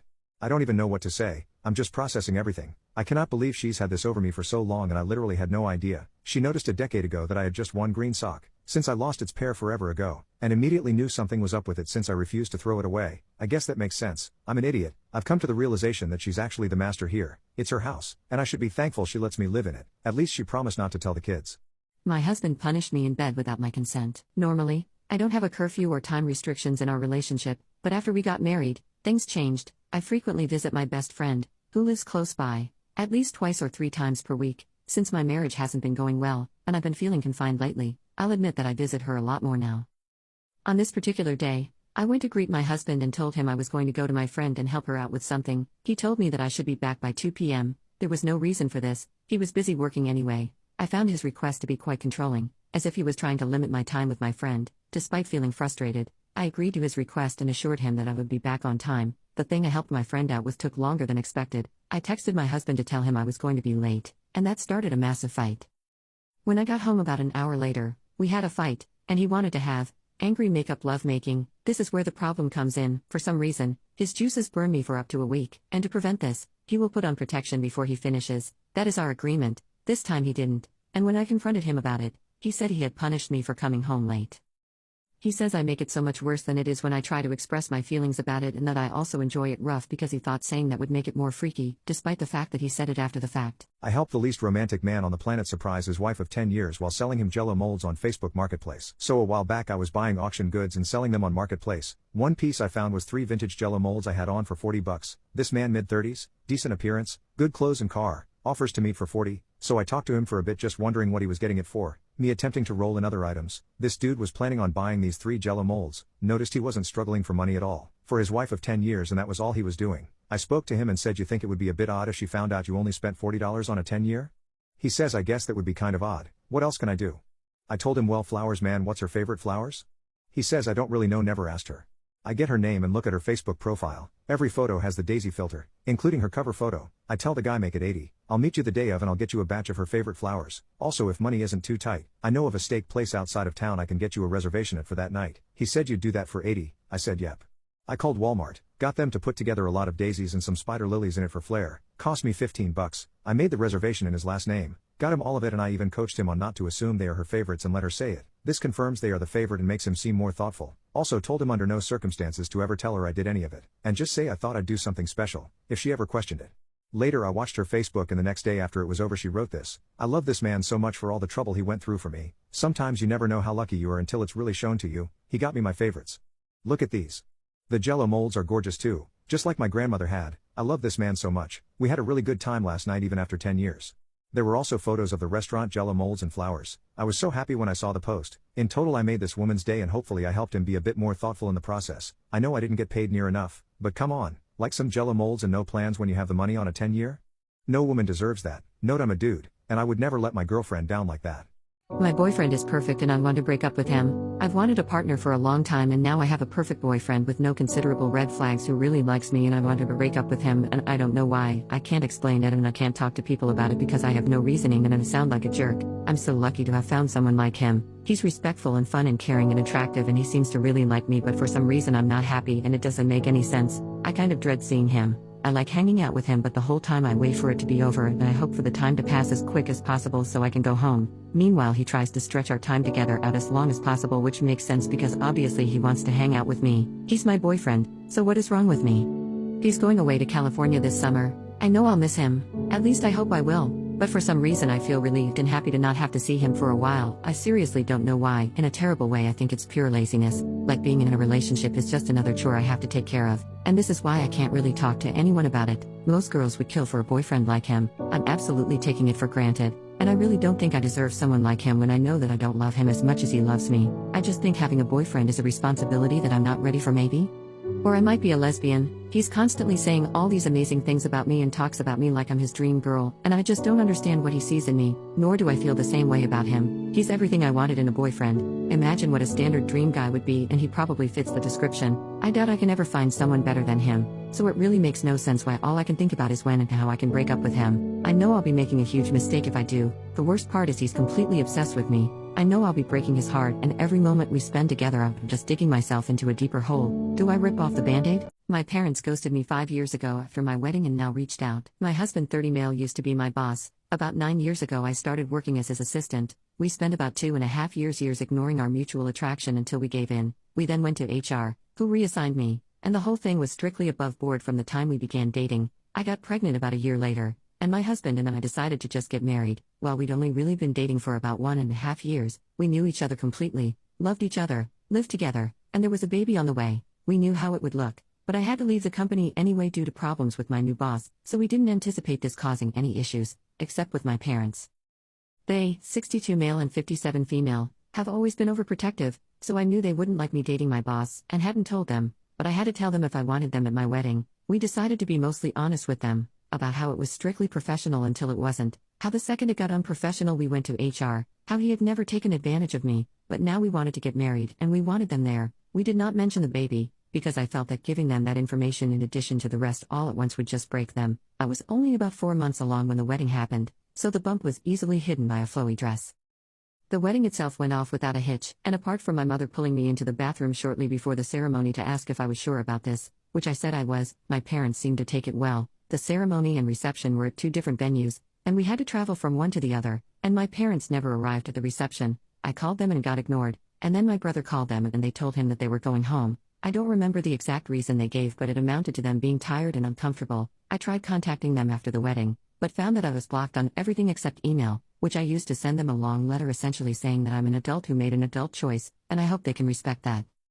5 years later, I have not heard from my parents since my wedding. My husband and I are not big on social media in general, but I recently posted something for our 5th anniversary in which I mentioned our 2 kids and third on the way. Within a month of making this post, my parents left a voicemail saying they saw the post, and, having had no idea that they had grandchildren previously, now want to meet them. I haven't responded and there have been a few follow-ups since then asking why I haven't.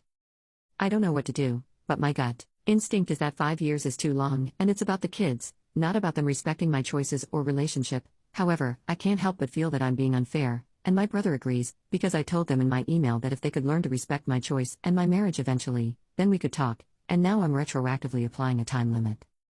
Edit. I can't find a way to word this inorganically, but my husband is not white. I am, as are my parents. I don't think this is a race thing or that my parents are racist, and neither does my husband, and we don't understand why they would want to meet our mixed-race children if they were racist, but this element is still gnawing at me. Should I reach out to them? If I did, how would we go about rebuilding the relationship? Update. I asked to talk yesterday. We were on Zoom within an hour. It was my parents and me and my husband. They asked to see the kids, and I said they could see them eventually, dependent on them earning our trust and convincing us they were going to be positive additions to the kids' lives. They asked to start by reading me a letter that they claimed to have written on my wedding day. It said that they were uncomfortable with me marrying my former boss as they thought he took advantage of me, so they left between the wedding and reception to avoid a scene, but they wanted me to know they were here for me despite their issues with him. They added that they would have sent this to me the morning after my wedding, but then I sent my email about them needing to respect my choices, and they were so ashamed they couldn't bring themselves to send theirs. Seeing my anniversary post made them realize how much they've missed in 5 years and they really don't want to miss anymore.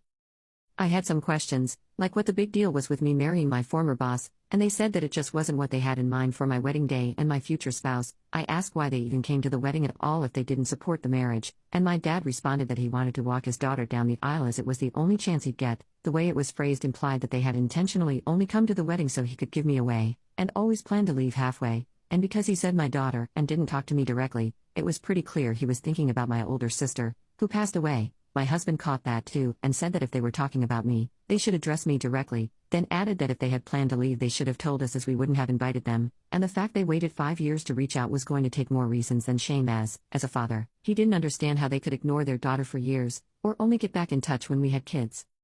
My dad snapped that he wasn't going to take this from a kushi, a slur meaning dark-skinned. My mother immediately tried to run damage control, but I ended the call. They have since messaged me several times trying to explain that calling my husband a racial slur wasn't indicative of a racist attitude, and he wouldn't have said that in front of the kids, so they should still get to meet them.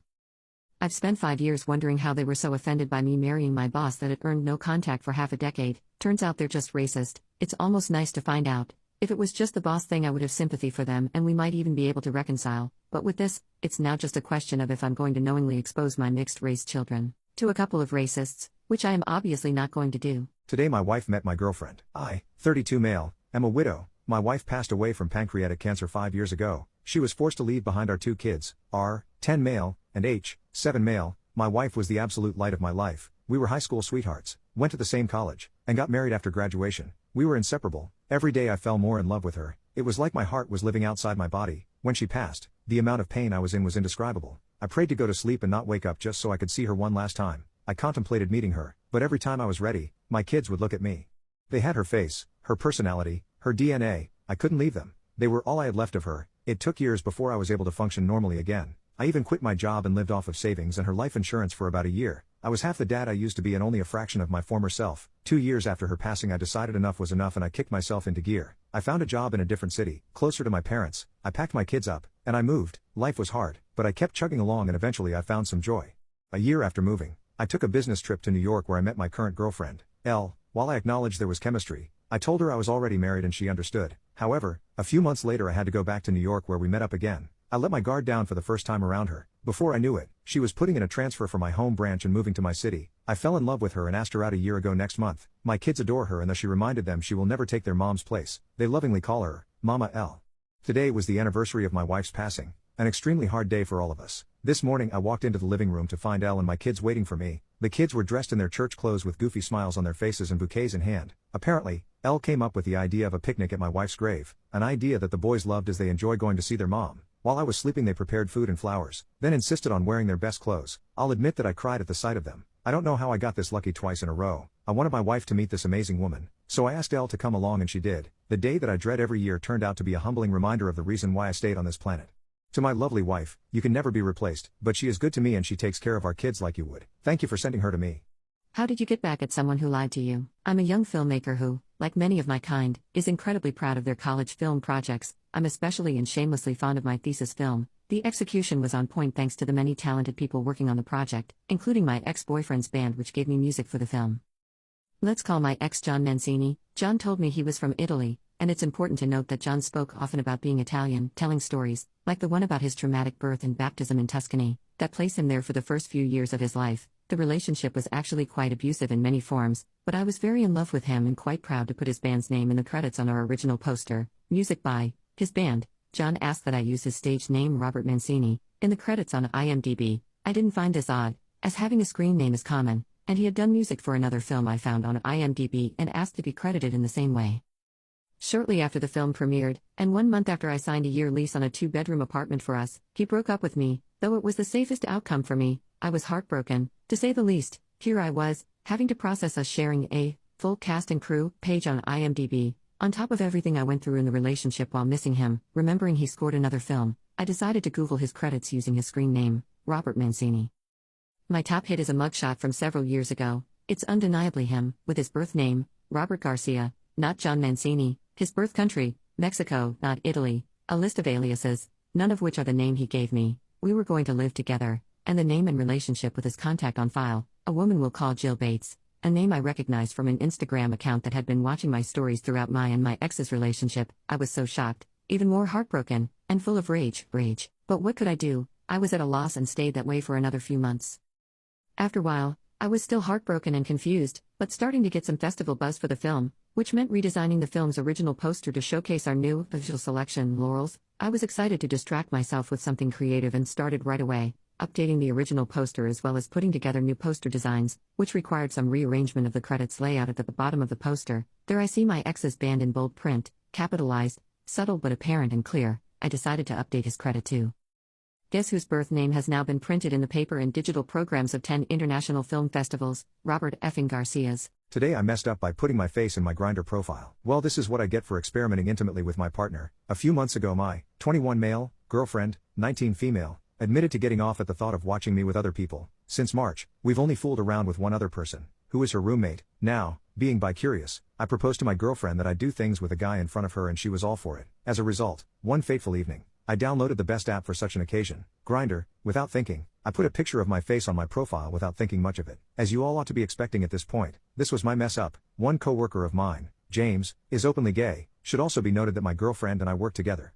Now, prior to this incident, I was under the assumption that James had a boyfriend. It wasn't until I pulled up to work for the day that I saw his face in one of the profiles. Immediately my stomach sank and I blocked him, hoping, praying that he didn't see me on that app. All goes well until another coworker of ours, Madison, approached me in private and says, "Hey, so, James says that he saw you on Grindr?" Uh-oh. So, within a few minutes, not only did James recognize me on the app, but he also told some of our coworkers. My girlfriend, of course, finds the situation hilarious and plans to play it out as if she didn't know what was going on. I, on the other hand, am having a bit of a heart attack as some of my friends think I'm trying to have an illicit gay affair behind my girlfriend's back. I guess only time will tell how this whole mess turns out. I think I'm gonna avoid experimenting with guys for the foreseeable future though. People who've been kidnapped, what's your story? This happened when I was in elementary school. Like for most children at that age, boys and girls were somehow rivals. Me and my best friend, let's call her Lisa, fake name, however, single-handedly destroyed that stereotype. She was pretty much the exact female copy of me. Our interests aligned so well that we quickly became best friends. The day it happened I asked my mom to stay at Lisa's house for the night. She said yes and I packed the stuff I needed. I was only prepared to stay there for one night, but one night turned into a week. When I arrived there we had a great time playing video games, doing role play with our toys and playing hide and seek at night. It was so much fun. The next morning I prepared for my mom to get me, but this was when Lisa's mom told me that my mom had called her and told her that I had to stay at their house for a bit longer. Being the naive young child I didn't question it. Yes, I was confused, but this only made me realize that I could spend more time with Lisa, so for me it wasn't a problem. This was at a time where I didn't possess a smartphone, so it's not like my mom could have just called me. I stayed there for an entire week before I started to question why my mom hasn't got me yet. I wasn't allowed to leave the house either. I was only allowed in the house and the garden outside. When me and Lisa played outside, a neighbor saw me and called the cops. It turned out that my mom filed a missing report at the police station because I was missing for a few days.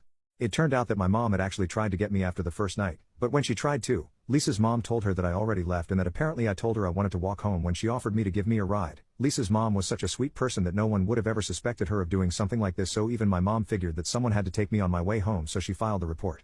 The police reunited me with my mom and I was confused as heck. I had a great time there. Yes, I was a bit worried why my mom never got me, but I couldn't understand back then why Lisa's mom was arrested. This happened during summer break and I didn't see Lisa during the summer break, and she also didn't appear at school on the first day. I have no idea what happened to her. Right now I assume that this incident ruined their reputation so much that they moved away and I never saw Lisa again.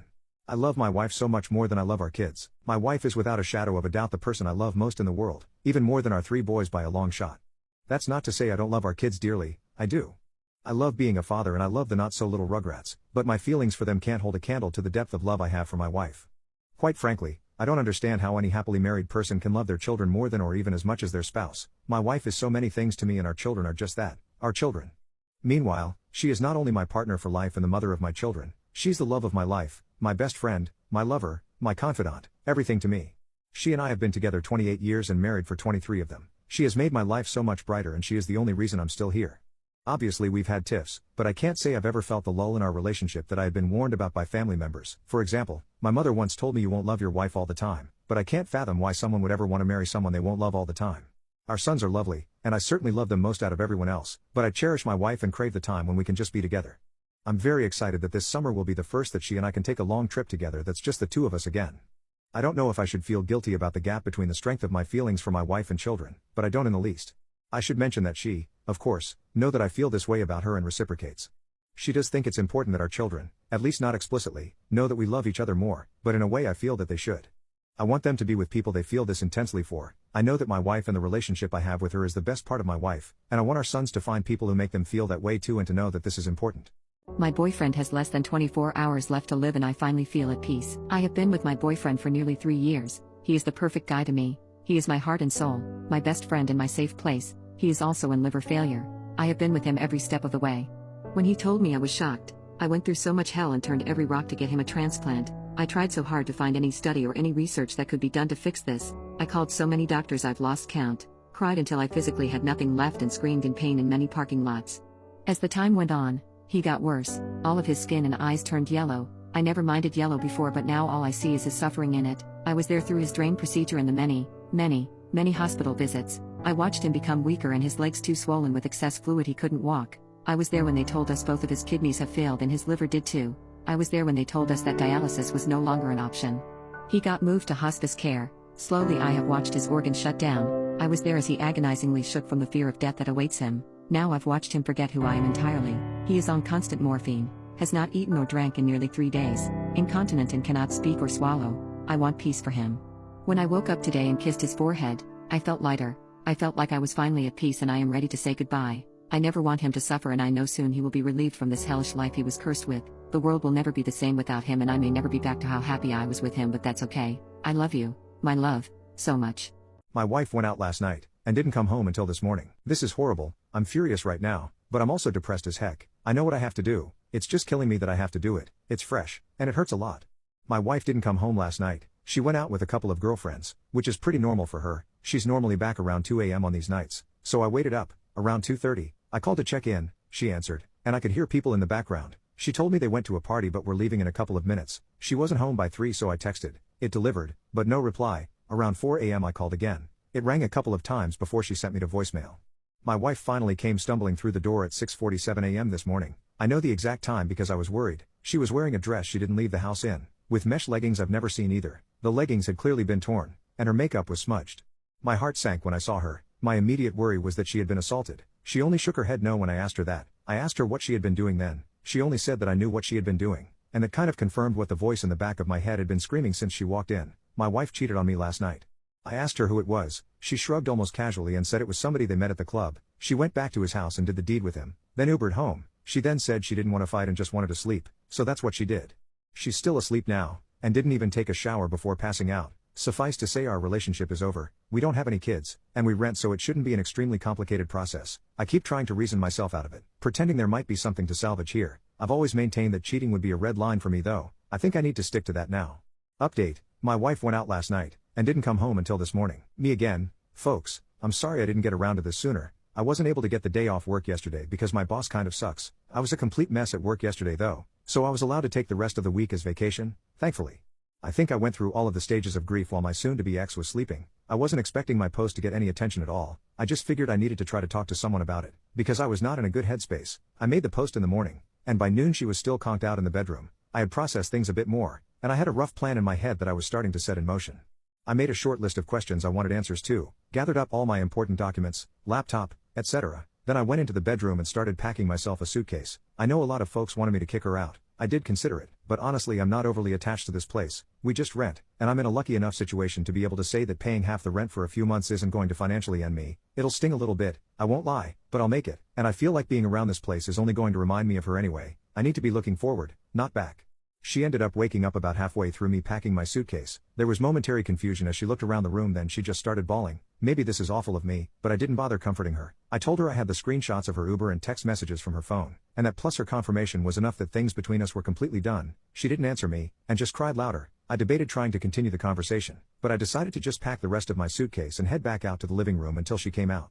When she finally left the bedroom, she sat next to me on the couch and asked me if we could talk things through. I told her as calmly as possible that wasn't how things were going to work. I was going to ask questions. I wanted honest answers. She told me she'd be honest, so I proceeded. My voice was shaking the entire time. It was taking me everything to hold it together, but I kept going. Was this the first time she had cheated? She started crying before she answered that, then told me no. She had cheated on me multiple times over the course of our relationship. It was, and I'm going to use her words exactly here, just lovemaking, a way for me to let off steam. None of it ever meant anything. I wrote a comment shortly after making my post that all the love couldn't just fade away in one swoop. Well, it can. It hit me right then that I wasn't dealing with my wife. The person I was married to literally wasn't in the room. This was someone different. She refused to tell me exactly how many times she had cheated. Just more than last night. Had she used protection? No hesitation from her before she nodded her head emphatically. She seemed surprised I'd even asked that. I'm still going to get tested just to be safe. I did some research into timing and I'm going to look after it. Were her friends also cheating on their spouses? Yes, and no. I tried to get her to tell me which of her friends were cheating so I could get in contact with their spouses. She probably should have, because her refusal led to me messaging pretty much the romantic partner of every one of her girlfriends I could find on social media. There are a couple I don't know or couldn't find, but I did my part. Why did she do it? This was the answer that gutted me the most. I'm going to use her exact words again. I need to have intimate variety. I told her that it's not like our intimate life is dull. She clarified, it's not the same as something new. I didn't even have a response to that one. I had expected something about me working too much, or not supporting her emotionally. Nope. She just screwed other guys because she felt like it, and wanted to have some fun. When I didn't respond, she started asking me about counseling and therapy. I reiterated that our relationship was over. I'd be leaving. What she did next disgusted me. My ex actually tried to make love with me. She put her hands on me, and started trying to take off my clothes. I felt like I wanted to vomit, and pushed her away after a couple of seconds. She just kept telling me that she would figure out a way to fix it, that we would work through it together. I told her that there was no way, and she started bawling again. She went to the bathroom and locked herself inside. I was just sick of everything at that point. I called her mother, and told her what was going on. The full story too, the cheating, the questions I had asked, and the fact I was leaving. I've always had a good relationship with my ex's parents. They both decided to drive to town, which is about an hour for them. Once I knew someone was on the way, I just grabbed my things and left. Her waterworks in the bathroom were just annoying me because it felt hollow to me, especially given the answers to my questions. I ended up packing another bag before I left, and took all the things that I could think of that I felt sentimental attachment to, with me. I found a parking lot and sat in my car until I was able to get in contact with a buddy for a place to crash. I tried to take a nap, but I was running on way too much adrenaline. I knew when her parents had made it to the apartment because she started calling me. When I didn't answer those, she started texting me. She had gone from sad and crying to furious. Apparently I'm a piece of shite for telling her mom everything. Whoops, I'm not sorry. I've received roughly 100 texts from her since leaving. They range from name calling all the way to begging me to come back, to sending me pictures of the food she ate for some reason. I haven't responded to any of them. I feel like I said my piece before leaving. So that's where I'm at now. We didn't have joint finances, so that part was easy. I canceled all the subscriptions that go to my credit card just to be sure, and changed all my important passwords. I'm crashing on a friend's couch for the next bit, but I've got some feelers out to some short-term rental places until I can find something more permanent. I've got feelers out for a divorce attorney too. A co-worker of mine had a recommendation, so barring something better I'll probably go with them. I also wanted to say that I was shocked how supportive everyone was, and thank you for that, truly, from the bottom of my heart. It isn't easy for me to talk about emotional things with people close to me. This was an invaluable venting place for me. Thank you all so much. When did you realize you married the wrong person? When I realized that my wife loved playing Final Fantasy XIV to the neglect of our own relationship. She loved it so much she offed herself. She had had a problem with obsessively playing World of Warcraft in the past, and we broke up over it, and she quit the game cold turkey and got a job. So we made up and then we got married. Not long after the marriage, she was back into the gaming, but now it was Final Fantasy XIV. and we never had any quality time as a couple to just talk. All she ever wanted to do in her free time was drink wine and play her game. My wife was an alcoholic, she died recently, and in the course of going through her things I found out why. Her iPad message history revealed that she had had a whole string of in-game boyfriends the whole time we were together, 12 years, lots of SX text messages I found. The night she died, she was excited and happy because she just married her current boyfriend, in-game, but she partied a little too hard that night and drank herself to death. I messaged one of her guildmates to find out what happened. Turns out, no one ever knew she was married in real life. She never talked about me, but she sure did flirt with a lot of guys when she was drunk, and the guy she married in game was, himself, married in real life. We live in the United States, but she liked to play on European servers and meet European guys, and I had been on a business trip to Germany for a week the night she died. She was so angry at me for not taking her with me, but it was a business trip and not a vacation. I realize now that what she really wanted was an opportunity to screw her Italian boyfriend while I was at work. She had the Duolingo app on her phone to learn Italian, and her browser history showed that she had been looking up Italian cooking recipes. My wife never cooked, so she was clearly thinking about an in-person meetup at some point. I was grieving the loss of my wife when I found all of this out, and now I'm dealing with a lot of anger too. If she hadn't died and somehow I found this out, I'd be divorcing her right now. What is a weird flex you are proud of? So I, white woman, was a preschool teacher, and every morning my female students would want me to do their hair like Elsa braids. I had a black student, let's call her Virtue, that saw this one day and would ask me to do hers like Elsa too. Virtue's hair was never up and always a bit of a mess. Well, I looked up tutorials and learned how to do a simple style on black/4C hair. Virtue was so happy to have her hair up like the other girls. Her mom runs over to me after the second day of this and demands to know how on earth I got Virtue to sit still without her killing me. Apparently Virtue had sensory issues with her head being touched and would essentially start kicking and biting and screaming at anyone who touched it, except me apparently. She begged me to help with Virtue's hair again.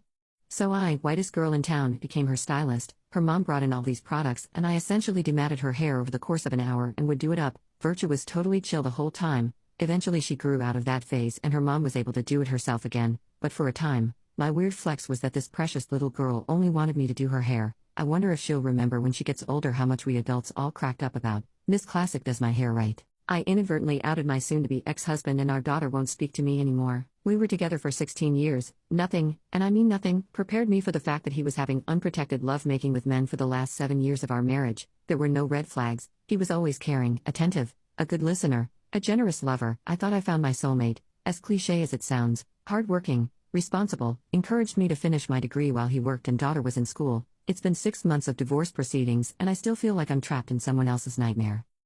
I found his secret phone when we were moving house. At first, I thought one of his friends must have forgotten theirs when they were helping us pack up some things, but as I picked it up I accidentally clicked the side button and the screen lit up with a picture of him and a man kissing. I tried his passcode and it worked. I'll spare you the long and many details, but yes, he is either gay or bi and has had multiple long-term relationships with various men, as well as plenty of hookups, at least 20 to 30 different men with whom he had unprotected lovemaking whilst making love with me at home. I'm embarrassed to admit that I vomited after reading all that correspondence. I'm not homophobic. His family is very liberal, blue voting, with multiple people openly gay. My family is very accepting. We attended pride events with my younger siblings. For goodness sake, why the hiding? Why the sneaking? I filed for divorce and he turned into a vindictive monster that fought me on everything, from the custody of our daughter to a set of fancy vintage porcelain figurines. He made outlandish claims that I was to reimburse for the amount he paid for my studies from the marital budget. Me and my lawyer spent many days reading the crap he sent through his lawyer. Ultimately, due to inability to reach an agreement, we went in front of a judge. It went about as well as you think it did. He and his lawyer, one of the men he was cheating with, apparently, spewed absolutely absurd nonsense. I was a negligent parent. I didn't deserve a family. I'm a wrong greedy trophy wife, whatever that is. Ultimately, me and my lawyer brought up the fact that he continuously put my health at risk by engaging in irresponsible intimate behaviors. Soon-to-be ex's response: oh well, I was on prep for 3 years. Needless to say, it was a mess. The judge sided with me. I guess all these times I wondered where my BV and yeast infections come from finally paid off. Additionally, the judge ordered supervised visitation and for all communication to be through a special parenting app because soon-to-be ex had to be escorted out of the courtroom due to shouting and disruptive behavior, and judge thought he might turn violent eventually. Out of sheer luck I do not have any STD, but I'm still scared. I feel disgusting and violated and I'm going to have to get tested every month for the next 6, per advice of my obgyn, and the cherry on top. I'm not sure how, but his escapades got out and into the extended family. Most of the gay folks on both sides essentially cut him off, with one of the older uncles showing up to his job to berate him. His own father apparently called to scream at him, and his mother's health is getting worse due to stress. My daughter is angry at me that I outed him. She, in a very Gen Z teenage fashion, is giving me the cold shoulder because I could have ruined his life. She's in therapy already and that does not seem to be helping at all. If anything, she's using pop psychology lingo she hears there to berate me instead. She seems to understand that his behavior put me at a high risk of contracting an incurable disease, not to mention the cheating. That crap hurts. I remember being 8 years old and hearing my mom cry because her art college friends were dying of AIDS. I remember the marches. I remember being 13 and my dad giving me and my siblings a speech about the importance of protection and how they might literally prevent us from dying young. And yes, HIV isn't a death sentence nowadays, but we live in a city with one of the highest rates in the United States. I'm so angry, for our ruined life, for the fact that my soon-to-be ex is a coward, for the pain my daughter is going through. Thank you for reading. My fiancé's graduation party for his master's might be my deal breaker. We met in college and decided to not get married until we graduated to focus on our studies, and we have been dating for 4 years. He proposed to me during his last semester of his master's program, and he is studying to become a teacher. I graduated with my bachelor's not too long ago, but his graduation party is showing a side of him that I believe to be a deal breaker. His graduation party will be held at his father's, who has a pretty big backyard, and many of the people from our wedding will be going. However, unlike our wedding invitation list, he said he didn't want to invite Jason and his parents because he recently came out as gay, and that led to a conversation.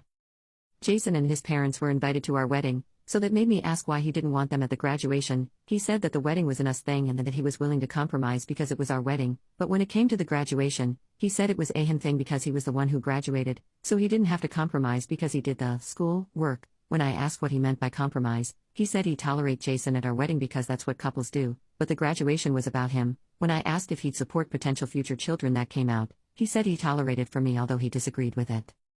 It is my fault for not asking that question earlier before we became engaged, but he made his stance clear. He said he'd be more distant to a child that turned out to be gay and would probably let me do more of the parenting if so. He's always been a gentleman and amazing to me, but he grew up religious, parents were Christians, although he said he's not anymore. I don't think we have a future after he said he would distance himself from a child who came out and leave it to me, and I just want to ask how to tell him so. I'm thinking another conversation like we had, but I want to ask for the best way to go about it. What would be the best way to tell him that I don't think we have a future together given his stance? Update. A lot of people suggested talking to my fiancé in an open space or my parents' home about my deal breaker, but I wasn't able to do my parents' home, although I got to talk to them and they agreed with my reasonings. They said they were disturbed by how easily he admitted he would distance himself from a potentially gay child and that it was a good thing it came out before the wedding. I also got a lot of people calling me out for not broaching the topic of gay children or how he felt about LGBTQ in the years we dated, and that's on me for never thinking to bring up. Going forward, it will be something I ask early on before getting emotionally invested in a relationship. Because I couldn't speak to him at my parents' place, we ended up talking at a place we went for lunch, and I told him that I couldn't go forward in the relationship because he repeatedly said he wouldn't accept any children who came out, but when I said that, he didn't try to take it back and said that he was willing to compromise for me. He said it was better than pretending to agree with coming out and that he was being honest, but I told him I was done because of his beliefs, and he didn't take it well. He took it fine at the restaurant and finished lunch without saying much else, and he kept saying I was overreacting and that he couldn't believe I wanted to end the relationship over him wanting to compromise. My parents have been helping me with canceling the wedding, but he took his spite online. He made a Facebook rant a few days after that, doubled down on a lot of the things he said, and he said he made it to explain his side of things. He said that I was breaking up with him despite him honest about his willingness to compromise and not hiding it like many couples internalize things. He also said our country was changing things that was always wrong, such as gay rights, and he said that people were trying to shove gay rights down everyone's throats. He also said that you can't say anything these days because of cancel culture and Me Too catering to sensitive people, and he said that the value of education was dropping because people were becoming more stupid. He also said that that was why he wanted to become a teacher because there weren't enough good ones, and those were just a few of the things in his rant. He also said that Me Too enabled people from the consequences of their behavior when they should instead look at themselves in the mirror and how they dress too. He never said anything about Me Too during the duration of our relationship or anything that outspoken about gay rights until his graduation planning, and it was honestly surprising to read what he wrote. As I said above, I will be asking these questions at the start of dating going forward. Lastly, some people suggested reporting my ex-fiancé to the school in my previous post because they said he could be harmful to gay students, and I especially agree after the post he made. I did receive a lot of hateful DMs from people who agreed with my ex and said that I'd be wrong to contact the school. Some even accused me of considering canceling him in DMs and a few comments on my last post, but I don't see it as that. I see calling the school as something that's important because this mindset is harmful to so many, and he is already a substitute teacher at an elementary school. He began subbing before he graduated. I want to ask what would be the best way to go about it, whether that would be an email, phone call, or potential visit to do it in person. I have already screenshotted the post he made, and I've only answered questions about the breakup from people who have called so far. My parents are helping me with some people who have called them too, but that is my last question about this situation, and I really appreciate everyone who commented advice on my first post. My boyfriend won't stop saying, am about to come during lovemaking and I don't have the heart to tell him I hate it. One evening, me and my boyfriend were watching memes on YouTube from his phone, something we frequently do together. He really likes memes and quotes them often throughout the day, no matter whether he is happy or being goofy, and even when he is raging at a game or genuinely heartbroken. One day about a year ago, he came home to tell me he got fired and said, "My life be like ooh ah." It's probably a coping mechanism for him, but personally I do not understand it. Anyways, we saw one meme, a guy clearly self-pleasuring saying things I'm about to finish, but it was spelled out as, "am about to come," and thought it was the funniest thing ever, so we looked for more. There were more videos of him being edited into scenarios like him mourning the loss of his brother named Bado Khan, and we spent no less than 20 minutes laughing nonstop at these videos. Afterwards, when we went to make dinner, my boyfriend said jokingly, "That's what I'm gonna say in bed now." Fast forward a day later, both of us were feeling it and went to the bedroom. It was great, but then towards the end, my boyfriend said loudly, "am about to come," and then proceeded to do exactly that. I laughed along with him, but I was a little uncomfortable because it sorta killed the vibe. About a week later, we're going at it again, and he says the same exact thing as last time, but this time, he laughs, "just kidding, I'll stop afterwards." Well, it turns out he wasn't really telling the truth, because the next time, he said, "about to bus." I then whiningly said his name in desperation and he then chuckled. We didn't make love for about a month until last night. We were doing fine as usual, and he even managed to finish without saying any memes, or so I thought. Right afterwards, he said something along the lines of, "Thank you for letting me bus. It's what I needed." I can't even remember much of what happened during or after that because I was in pure shock that we would just kill the vibe like that again. All I remember is that we cleaned up and he went to play Call of Duty or something that involved him shouting dumb jokes and memes to his friends. I do not have the heart to tell him that he isn't funny when he does this, because the last time I confronted him when he kept saying, "Yo, that's sus," every time I mentioned something vaguely intimate, he almost cried. He stopped saying that one phrase but still has about 1,000 other memes in his vocabulary. I guess this is just my life now, and as much as I want it to stop, I love my boyfriend so much and will have to live with it. What are you still salty about? Kindergarten, playing with a kid in the sandbox, was a fairly drizzly day. We're making a castle and there's a puddle a few feet from us. He wants to dig a moat around the castle, and I say sure. So he just kinda jams his hand in the dirt and starts pulling, making way too huge of a channel, which he immediately realizes is going to just destroy our castle. So I say, "Quick, build a dam to stop the water." He freezes, stares at me with wide eyes and mouth agape before running off. I think this is strange, but okay, whatever. I save the castle, so I go back to digging when the teacher runs up and grabs me and says to go to time out, to which I obviously protest and say no, what the F, I didn't do anything. She then immediately says she knows I said a bad word and to not try and lie, to which I am again confused and say I did not. After a few back and forths of her trying to pull me away by the arm and me rather violently resisting, it occurs to her to actually ask what happened. I explain the story. I still remember her face kinda dropping, realizing the other little shit thought I said damn instead of damn, and then immediately ratting on me. Tries to say, well, maybe use a different word, to which I again vehemently protest against, because no, that is the correct word for such a situation and that's just how it works and it's his fault for not knowing the word, etc., etc. Until she finally gives in and explains to the kid that I did not swear, and that no one likes tattletales. I am in my 30s and on the other side of the country, and I still remember this as the very instance in which I gazed upon my fellow man and wept, for he is stupid. Update: my cancer survivor wife wanted a hall pass. I was hoping that my opposition to her plans would give her pause, but unfortunately that did not happen. I said I am a hard no, and I am not sure how I will feel about you if you go ahead with it. I was met once again with "this is for me, it will be one time. What can I say to help you deal with it? You'll get over it. We were meant to be regardless of the situation." Remarks leading up to Saturday. She left Saturday, ostensibly to meet her coworkers, but in reality screw the guy. I asked her to text me when she was leaving for the bar, and when she did I asked her if she was really going to go through with this. After her response, "I am not answering any more questions tonight. I will see you tomorrow," I blocked my wife. Then I did something either stupid or brilliant. I went to the bar where the get-together was happening. Well, not the bar, but a transit bench across the street. I waited for a long time. It was running through my mind the leading up to this event, that I need to know who this guy was, maybe to compare myself against him, to see what he had that I do not. It was driving me crazy not knowing who he was and what was so special about him that she would ruin a marriage for. After what seemed like eternity, a woman that I recognized from my wife's office left the bar and got in a cab. Soon other people started filing out and a whole group came out and people were hugging a man and shaking his hand. I assumed that I had my guy. I didn't see my wife and had a brief thought that maybe she called it all off. I unblocked her and there were no messages. Everyone said their goodbyes and left. Dude was standing outside for a few minutes and then my wife came out. She looked around, took his hand and started walking away together. Of all the emotions I went through, trepidation, sadness, anger, it was disgust that really encapsulated the event for me. This guy was short, fat, and bald, all the things I cannot compete with. Ultimately, I felt like a perv for watching from a distance. I followed until they got to the hotel, and then turned around and went home. I woke up Sunday morning and put a lock on the master bedroom door. I moved her things to the spare room and left a note asking her to find other accommodations as quickly as possible. I visited another friend who is a lawyer and he gave me some sage advice and a couple of recommendations for divorce attorneys and made the introductions. My wife had been calling me numerous times since around 11 or so, Once blocked the calls go to voicemail. I listened to the first couple but felt nothing but some satisfaction when she couldn't get through to me and she was obviously becoming concerned. I didn't want to go home but I left in such a hurry that I didn't plan an overnight properly. I got home around 9 and as per my buddy's advice, I recorded the interaction. I was halfway up the stairs when she came up from the family room asking what was going on. Could we talk? I thought we talked about this. I just answered with I am not interested in discussing this tonight and went to bed. After not getting a response from me through the door she left me alone. I feel kind of like a child for not talking with her and shutting the door on her but I just couldn't look at her. Monday I got up and ready for work. She was waiting for me and asked if we could discuss getting back to normal. I said, you have been doing all the talking for the both of us for the last week. Why don't you continue and left for work? I have an appointment with the attorneys my friend recommended for this week.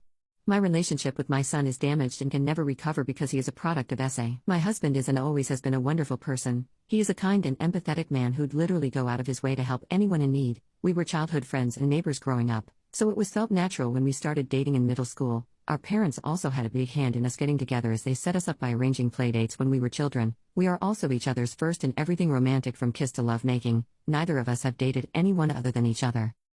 We got married pretty young at 18, and had our first child, my daughter, at 24. Initially everything was rosy and perfect, but soon after our daughter's birth everything went to crap. My father died and my mother suffered from neurological breakdown, ultimately resulting in her getting diagnosed Parkinson's and a multitude of other diseases.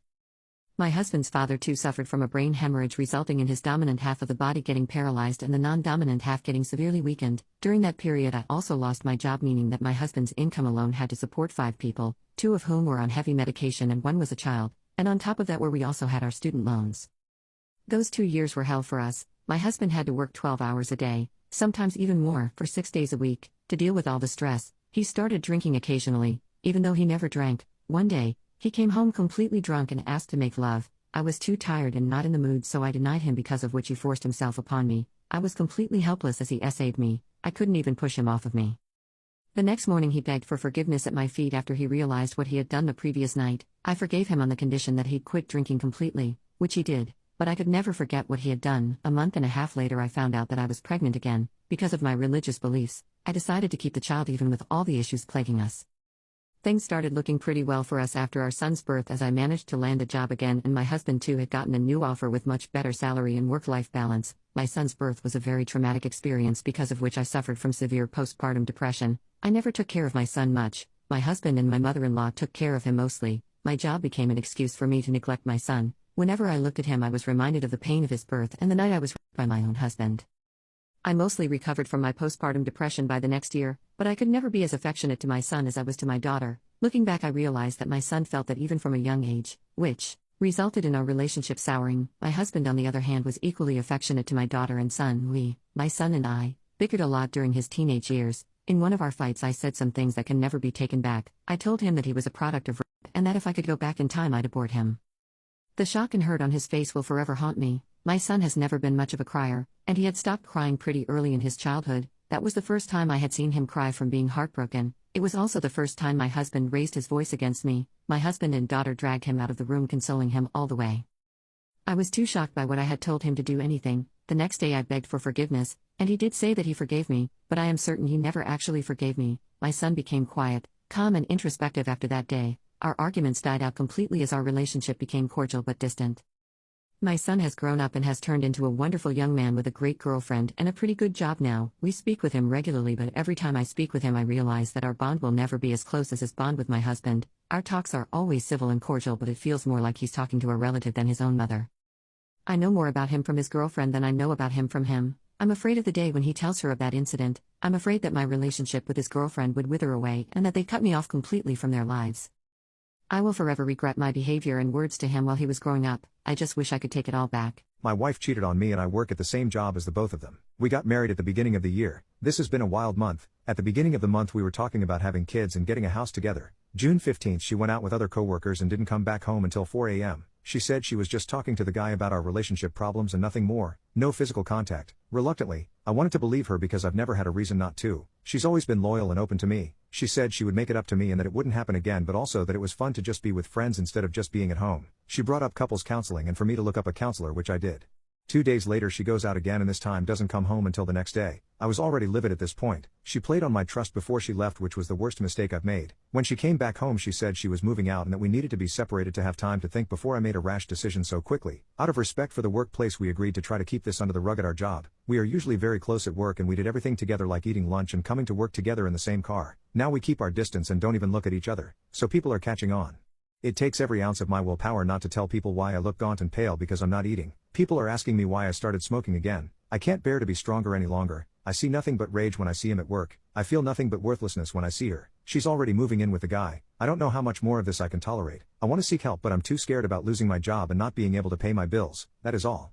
I can't stand looking at my wife, and have plans of divorcing her. It's pretty much as the title says, but I'll provide some context. When I, 27, met my wife, 27, in college, we were both in frats and sororities respectively, and not to make myself sound too self-obsessed, we were both really attractive at that time. I married my wife right after college, 4 years ago, and I think that's where things started to go downhill. We don't have any kids yet, and we were actually planning on starting next year to try and have kids. The goal was to wait till we were financially stable, but it seems like the moment we got married, my wife stopped trying. I will be honest here. The main reason I fell in love with my wife was because of how beautiful she was. Back then she was fit and energetic, but now it's all changed.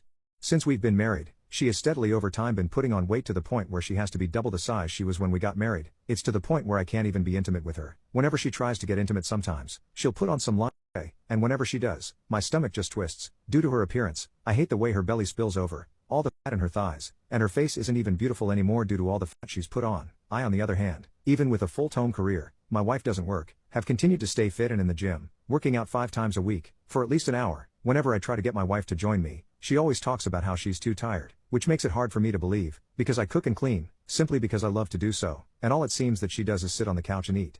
I've tried to bring it up to her, but she won't listen, and just continues to call me fat-phobic and other hurtful remarks. And yes, maybe she is right, but I personally don't care about anyone's weight as it doesn't concern me, but I also have the right to want to be attracted to my partner. We haven't had intimacy in about a year now, and I always make the excuse that it's because I'm tired. I've lost all love for this woman, and it honestly disgusts me that she sleeps next to me. I have made plans to divorce her in about a month. We signed a prenup and I have kept my accounts separate, so I doubt any money will be given to her. Not that it matters though, because we have no kids and she has a degree in marketing that she could always use to get a job. I've been working up the courage to give her the papers, knowing that afterwards, she will try to get me back in some way, or try to ruin my reputation. I don't feel sorry, and I'm just glad I'm getting out before I had any kids with this woman. I know I'm a jerk, but I don't care. I'm just happy I won't have to sleep in the same bed as her anymore. My husband said that his parents' dog's cancer was more important than my diagnosis. Me and my fiancé have been together for 8 years, just celebrated our 8th in June. Things were rocky but they got better until now. I finally decided to go to urgent care because the pain in my pelvis and hips got to be unbearable. I had been having blood in my urine, peeing clots, and just in constant pain every single day. I basically got told the amount of blood and white blood cells in my urine was very alarming, and there was no infection or bacterial infection. She told me to go to the ER if it got worse before my referral to urology got scheduled. I ended up going to the ER a few days later, but nothing got solved. My fiancé started acting kind of distant and short with me and started bringing up old stuff that I thought was over. Things got worse when I got to urology. The doctor there said, given my medical history and my family medical history, no signs of infection, bacterial infection, or kidney stones. He was 90% sure I have either bladder or kidney cancer, and 40% chance of both. They also found other alarming things in my urine. I was devastated. I held it together until I got to the car. I told my parents, my fiancé and my 3 closest friends. Everyone was upset except my fiancé. According to him it was just other news. I was hurt. I kind of didn't say anything for a couple days, but I tried to talk to him about what could happen and he absolutely refused. He's been so cold and distant. He acts like I don't even exist. Last night I asked why he didn't want to talk about it, and in his words, well, I found out Howard has cancer and that's a little more important than you right now. Howard is his parents' dog. I sort of internally shut down and I have barely spoken to him since.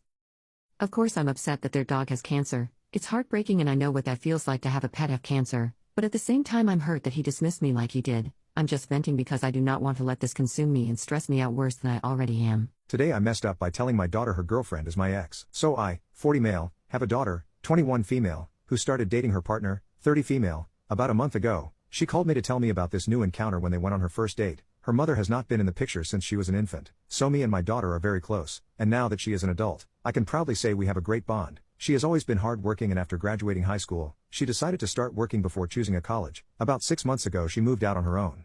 About a year ago I met this woman in a bar. We had a few drinks and we ended up at her place. Things went well and after a few dates I decided to lay down what I wanted in a relationship. We discussed it and she wanted to have a kid, but I already had the pleasure of raising my daughter, and was unwilling to do it again. so we decided to break it off. I never told my daughter because it wasn't anything serious. Well, a month ago I got a call from my daughter telling me she went on an amazing date with a woman who she instantly connected with. I was happy for her, and wished her the best with future encounters. Well, after a few weeks and several dates, they decided to make it official, so my daughter changed her relationship status on Facebook and posted a picture of her and my ex. The wave of shock that rushed over me was, to say the least, paralyzing. I didn't know what to do, so I called my daughter and invited her over alone to talk. Well, we sat down on the couch and I explained everything. As you would expect, she did not take it well at all, especially because she and my ex planned on inviting me to a meal later in the week, which would have been horribly awkward. My daughter left shortly after and apparently talked to her girlfriend. Once my daughter showed my ex a picture of me, apparently she knew right away and unexpectedly. They ended the relationship. Now my daughter is a lot more distant from me and I assume it's because she needs the space. But how are we supposed to go back to normal after this?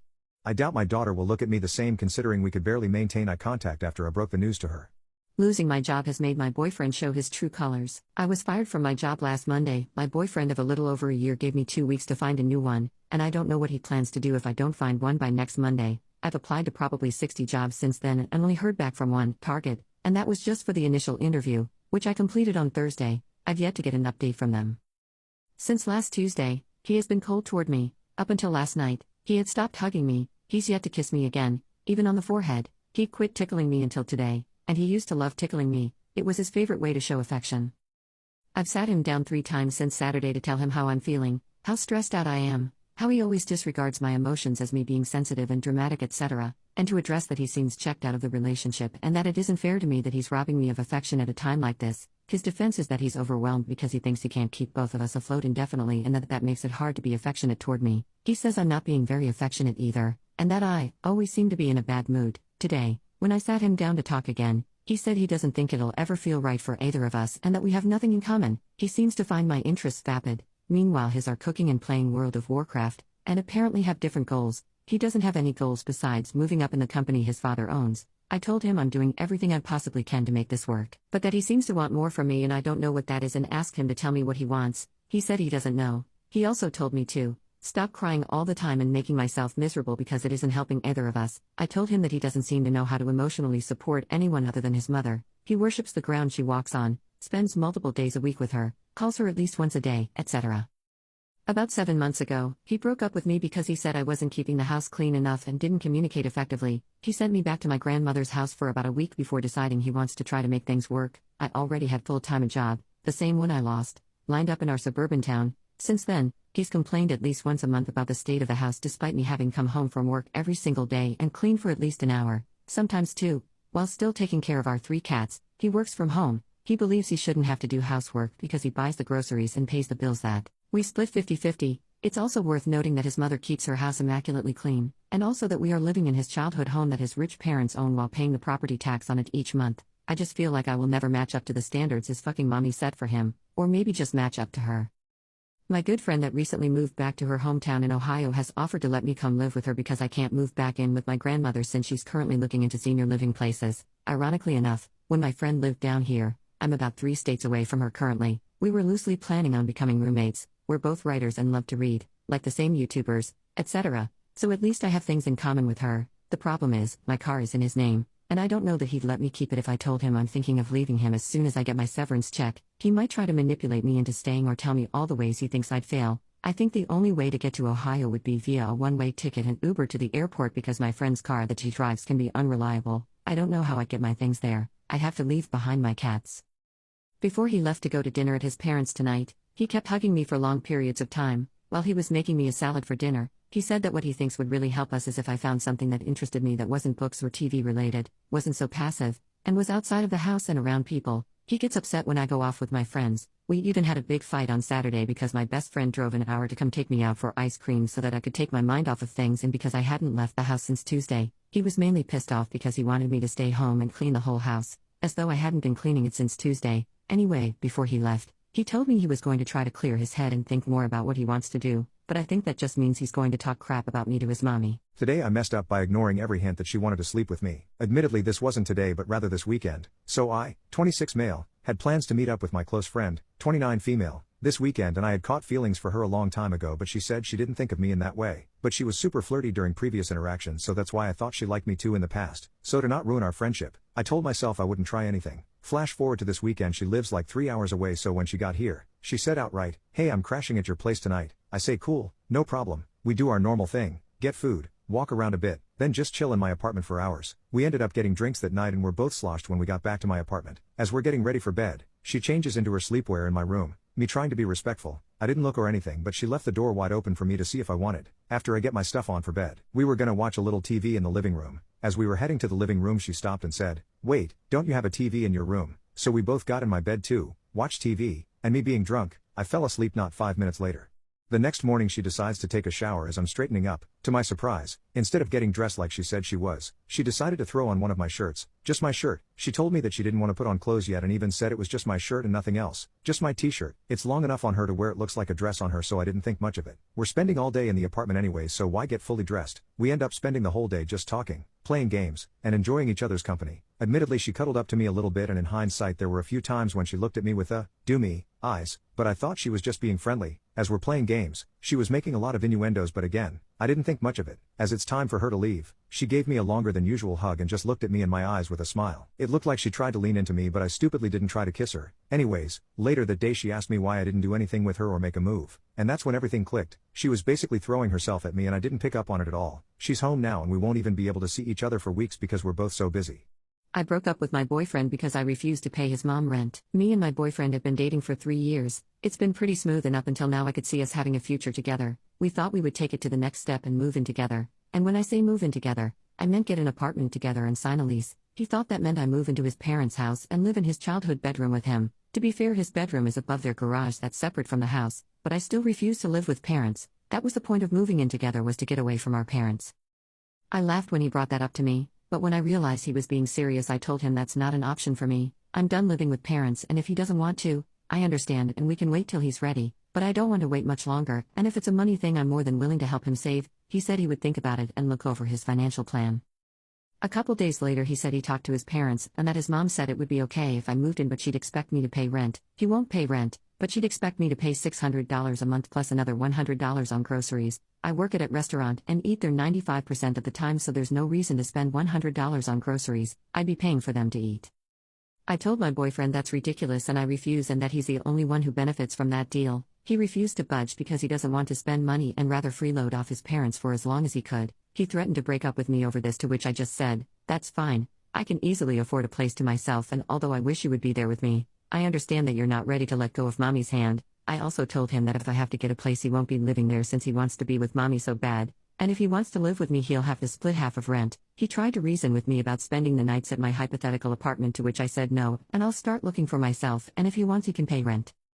I can easily afford to pay for a $1,200 apartment by myself, so the money isn't the issue. It's the audacity. If we split rent, it would only be $600 to $700 for him too. He can easily afford it, but he doesn't want to. He told me that's not fair to make him pay, and I told him it's not fair if I'm the only one who has to pay $700, and I don't even have a place to myself. I think I broke his heart and now I'm feeling bad. I love him, but this made me see some red flags I overlooked, and I'm not sure he is the right guy for me. I'm also pretty sure his mom doesn't like me, so this was a way to break us apart, so if that's the case, she wins. What is your most uncomfortable Uber experience? I took an Uber to a gay sauna. I had a horrible day at work and I thought I could treat myself to visiting a local gay sauna in my area. Relax in the steam room, use the jacuzzi, and if it comes to that, have a fair share of fun with other men. Mindlessly, I took the Uber app and just typed the name of the sauna as it was pouring rain outside and I didn't want to walk there. It's a 15-minute drive. I go out, meet the driver, he starts driving, and I hear the GPS screaming the name of the sauna with her automatic robot voice. The driver asks, "Oh, what is it?" To which I reply, "It's just a club." I thought, ambiguous enough, then silence. About 5 minutes in the ride, the driver suddenly says, "I don't think you should be going there, mate." Taken aback, I say, "Excuse me?" And he literally says, "It's not too late to repent for your sins and stop going to those places. It is a sin, you know?" I could not believe it. I have never been this embarrassed in my life. I just let out a yeah, and decide to stay silent. After a few more minutes he starts talking about his local church and how they welcome people from every background. He tells me about the social groups they run and how I can change things if I'm powerful enough and I've got the right support. We arrive to the destination and I notice that instead of parking in front of the place, he parks about 300 meters from it. I just left the car without saying a single word. Of course I didn't repent and had a very nice time in the sauna, but honestly, what an uncomfortable situation. I will bring this secret to my grave. Velp. This has got to be the most embarrassing thing that has ever happened to me, yet I'm the only one who knows it happened. I've never told a soul, but it's something I have been dying to share with someone and I am too embarrassed to even say it out loud, so why not do it here anonymously, praying this does not go viral. I won't be giving any names because honestly I feel that if the people in this story ever came across this post, they would know exactly who I am. So, I'll just start with a little context. At one point in my life, I rented a spare bedroom in my best friend's parents' home. It was a 3-bedroom house. Her parents shared one, while she and her partner shared the second, and I of course had the third. This house only had one bathroom, which never really seemed to be a problem for me as I was always either working or out and about. Unfortunately, one night my luck ran out. It was about 4 a.m., and I woke up with my stomach on fire. I went to use the bathroom thinking it would be free because who the heck is up using the bathroom at that time, right?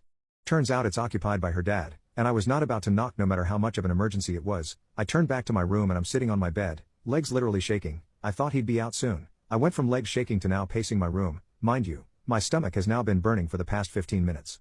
I went to check again. It's silent, but he's still in there. I go back to my room and continue pacing. At this point, I'm looking around to see what I can use or where I could go. I'm becoming desperate. I thought about finding a spot in the backyard, but there were dogs that I knew would be too noisy jumping all over me and I didn't want to be caught mid-shit at 4 a.m. by her dad. I kept thinking like what the F do I do?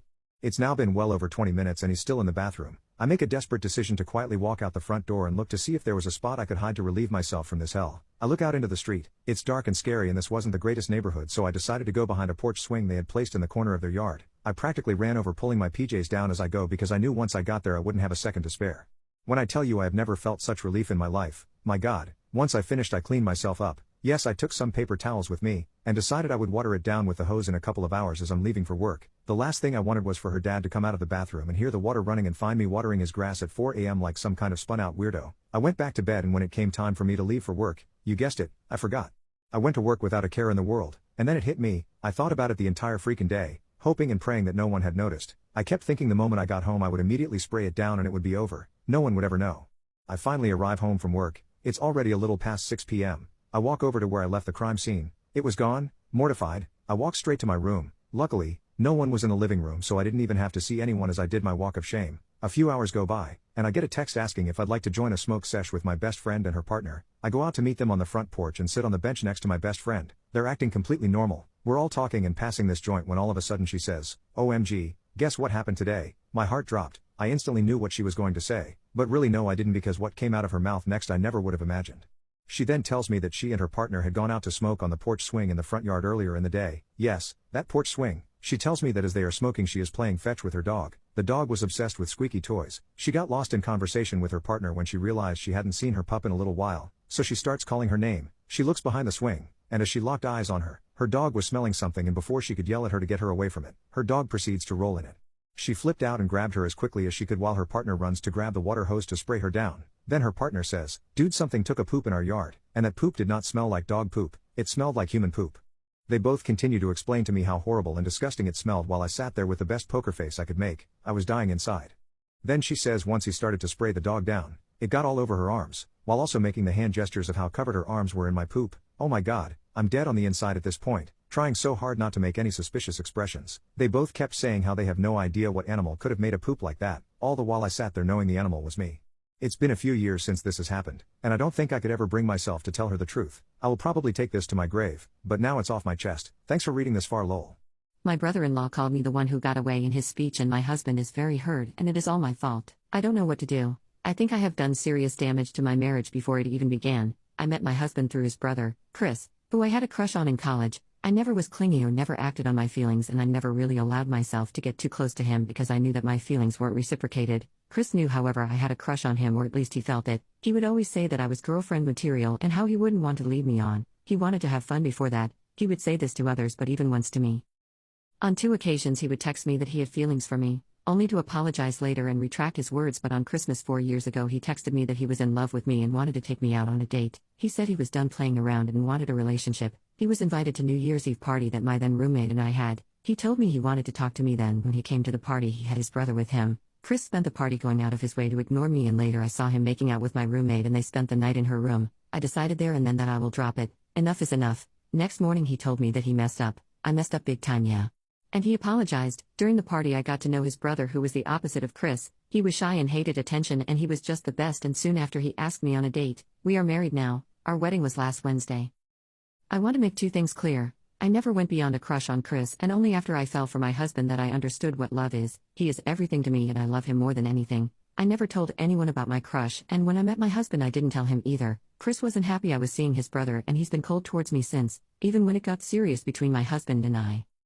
Chris held a speech on our rehearsal dinner and he basically outed everything and ended it with how he regretted not asking me out sooner and how he will always regret it. It was very awkward afterwards and nobody talked, and on our wedding day my husband did everything to act normal and he made sure everything was as planned, but I could feel that he was hurt and angry. After the party he asked me if I loved Chris and if I dated him for that reason. I started crying because it's absolutely not true. We started dating and became friends and I made sure it was him I wanted before committing, and I never loved anyone like I love my husband. I told him all this and more, and I apologized so much for not telling him everything. In the beginning I thought it was my own private matter and I didn't feel the need to discuss it with a then stranger to me. When our relationship evolved I just never thought Chris was relevant and my crush seemed a silly thing. Now it's back to bite me in the butt. My husband is very sad and he barely talks to me. We're leaving for our honeymoon in 2 weeks. He barely speaks about it. The thing we both waited for with so much anticipation and longing. I don't know what to do. I can't turn back time, so I don't know what to do. What did you find out about your spouse only after you got married? I literally only discovered this the moment we were married, that he has a very romantic side. All the time we were together before, I probably would have said I would have liked a little more traditional romance, but I appreciated how straightforward and pragmatic he was about other things and thought I can't have it both ways. I could add that he is a theoretical physicist who works with engineers, and he has the personality to match. He always said he thought marriage was essentially meaningless. Eventually, for external reasons, we decided to do it. I proposed to him, by the way, with a new watch. We threw together a cheap little ceremony in a few weeks to get it over with, as we both put it. He put on his suit, I put on my pretty dress. We had the officiant there, that I found on Yelp 2 weeks before, and got started. However, when it came time for the vows and the ring exchange, I suddenly found myself facing a very sentimental man, who was clearly deeply in love with me and overjoyed to be marrying me. After that, the same man who took years to feel comfortable holding my hand in public for even 5 minutes was hugging and kissing me in front of everyone at every moment he could during the ceremony. Then he wanted to celebrate every week anniversary, then every month anniversary with romantic dinners and having the same cake we had at our wedding. He starts celebrating at 12:01 a.m. on our anniversaries. He gazes lovingly at his wedding ring and always wants me to do the Wonder Twins thing with him by clicking our rings together. Who'da thunk it? I accidentally screwed my cousin, multiple times. My 30 female, ex-husband, 38 male, and I separated over a year ago. We still live in the same house and parent our 3 small children. As part of our separation agreement, the first party to establish a new relationship will move out or buy out the other party. Our marriage failed due to my ex-husband's drinking and lack of love-making and intimacy. He did not want the marriage to end, so it was very rocky and with a lot of mediation. We were okay. We re-established ourselves as best friends and roommates, and it was working out for us. Surprisingly enough, we have been getting on really well. We are better friends than husband and wife. I was casually seeing a guy, 39 male, for the last 6 months. He is from the same town I grew up in. I live and work in the next city. We established early on that although we only lived 10 minutes from each other, we had no friends in common and had never heard of one another prior to meeting online. I vaguely remember meeting 2 of his sisters previously at events or non-family gatherings, but I had never known this man. The sister is important. He was also separated and back living with his parents until his finances allowed him to build another house. His ex-wife had the house with his children. We had a wonderful 6 months. We were very compatible intimately, emotionally, even spiritually. We fell head over heels for each other and would meet at least once a week for great lovemaking. Sometimes we would meet for lunch if we could. We would text and FaceTime every day. He adored me and I him. We were making plans to rent a house together and build a new house on his land. We would keep it discreet. Both our friends and families knew about our failed marriages, but we still didn't want to make it explicitly known that we had moved on just yet, but we were making moves to become official and public with our relationship. Fast forward to last week. I was in visiting my parents. My mom mentioned the name of his sister. Let's call her Britney Spears for the sake of this story. In some idle gossip, I was just about to mention how I was seeing her brother when my mom added, "She be a cousin of mine on her mother's side." When my blood ran cold, I tried to keep my cool and probed some more, and she mentioned how Britney's mother is a bit estranged from the wider family and Britney's father raised the kids, and said my grandmother and the Spears kids' grandmother were sisters. I left shortly afterwards and rang Mr. Spears, and at first he thought I was joking. When I started crying he knew I was serious. I asked to end the relationship right there. He was upset and asked me to give it more thought, but he'd respect my choices. When he checked in the following morning I confirmed that I was not willing to continue, and asked him to not contact me again or tell anyone anything about me. I haven't been sleeping or eating great. I feel nauseated and ashamed of myself. I've blocked Mr. Spears on all platforms, but I can't even look at my own reflection. I'm going to find a good therapist. I just needed to get this off my chest. My boyfriend and best friend are in love with each other. For some context, Delaney is my best friend since high school, and my boyfriend Adam and I have been together for 2 years. All 3 of us would hang out together. I saw the relationship between Delaney and Adam as a friendly banter, that of a brother and a sister. Delaney never spoke down on Adam, nor Adam of Delaney. Of course, they'd have disagreements, but I always saw it as something funny like children fighting. I noticed the signs when Delaney started saying that she didn't want Adam to hang out with us. She said she just wanted it to be her and I. Every time Adam got mentioned or anything, she'd look super upset. I asked her what was wrong and she insisted it was nothing. Fast forward to the next day. I'm staying the night at Adam's, and he's asking about Delaney. He said she's acting weird. I asked if he talked to her, and he said not much, but that she seemed off and he asked me to check on her. Adam went to take a shower, and he got a message from Delaney. He's always left his phone around me, and I really didn't think anything of it, so I checked it because I had messaged Delaney but she never responded. The first message she sent was, "I feel horrible and I love her but I can't help how I feel about you. You need to choose because you can't have both." Apparently Adam and Delaney had hooked up a few months ago after Valentine's Day, and almost all the time since. I remember when Adam brought Delaney and I flowers and on Valentine's Day, but I only thought of it as a friendly gesture. Delaney was so happy, it was all she talked about. She kept telling me how lucky I was, but as my best friend, I didn't think it would mean she'd do this. I read more messages, times when Delaney and Adam said they were hanging out with friends, or doing overtime at work. They were with each other. They had sent each other exposed photos, and Adam had even compared me and Delaney's bodies. She had been trying to convince Adam to tell me about them and leave me, hoping I would understand that they were in love, but apparently Adam was still in love with me, and didn't want to let me go. Delaney was always there for me, supportive and kind, the most beautiful person I'd ever known, and Adam, the love of my life, who would have given his last dollar if it meant I'd be okay, was an old soul, someone you could always depend on, so I don't understand why they'd do this to me. I used my phone to take pictures of everything, and when Adam came back out, I told him my mom had an emergency and I had to leave. I needed some time to process what I was feeling and think about my next steps. I spent the whole night crying and reading over all the messages I'd collected. After losing myself and crying myself to sleep, I woke up the next morning and took a long shower. I pondered for a bit but ultimately decided that no friend or boyfriend should treat me this way, and I needed to do something about it. I haven't confronted Delaney or Adam, though they've both texted me asking if I'm alright. I'll probably sit them both down together and handle this like adults. I'm almost 30. I thought maybe we'd get married one day, and Delaney would be my maid of honor. I thought wrong. Today I messed up by making it awkward with my male best friend. My 21 female best friend, 25 male, is going through rough times as he has lost his job and his dad is terminally ill. He went through all this like a soldier and never ever complained to me. Until Wednesday evening, we were at my place Netflixing and hanging around, and suddenly he cracked and started crying, etc. I held him and told him to let it out. Then I started crying too. It wasn't pretty. Anyway, we eventually calmed down and stayed for a while on the couch just kinda holding each other, and well, I noticed that a certain area of his had awakened. I told him that if he wanted, there was more I could do to cheer him up, and he chuckled. After like 5 minutes he said it was better if he went home, and the day after he went kinda radio silent, only sending me a couple of texts on Telegram, which is very strange because we usually good around all day sending memes and stuff.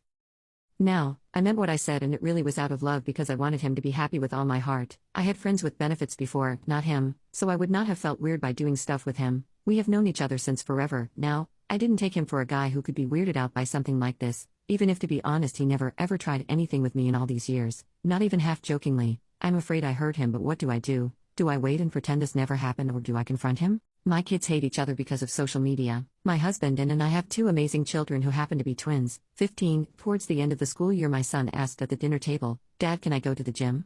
When he asked what for, he said, "I want to be an alpha." My daughter laughed out loud and said, "You're into that masculinity nonsense." At first I said it's fine if he wants to be in shape. We all have our differences. The next day she approaches me on something my son posted to his social media profile, and it was something along the lines of, "Women belong in the kitchen," and I immediately went to my son's room and asked why he posted that, and he replied with, "It's true." I took his phone and told him not to be posting things like that.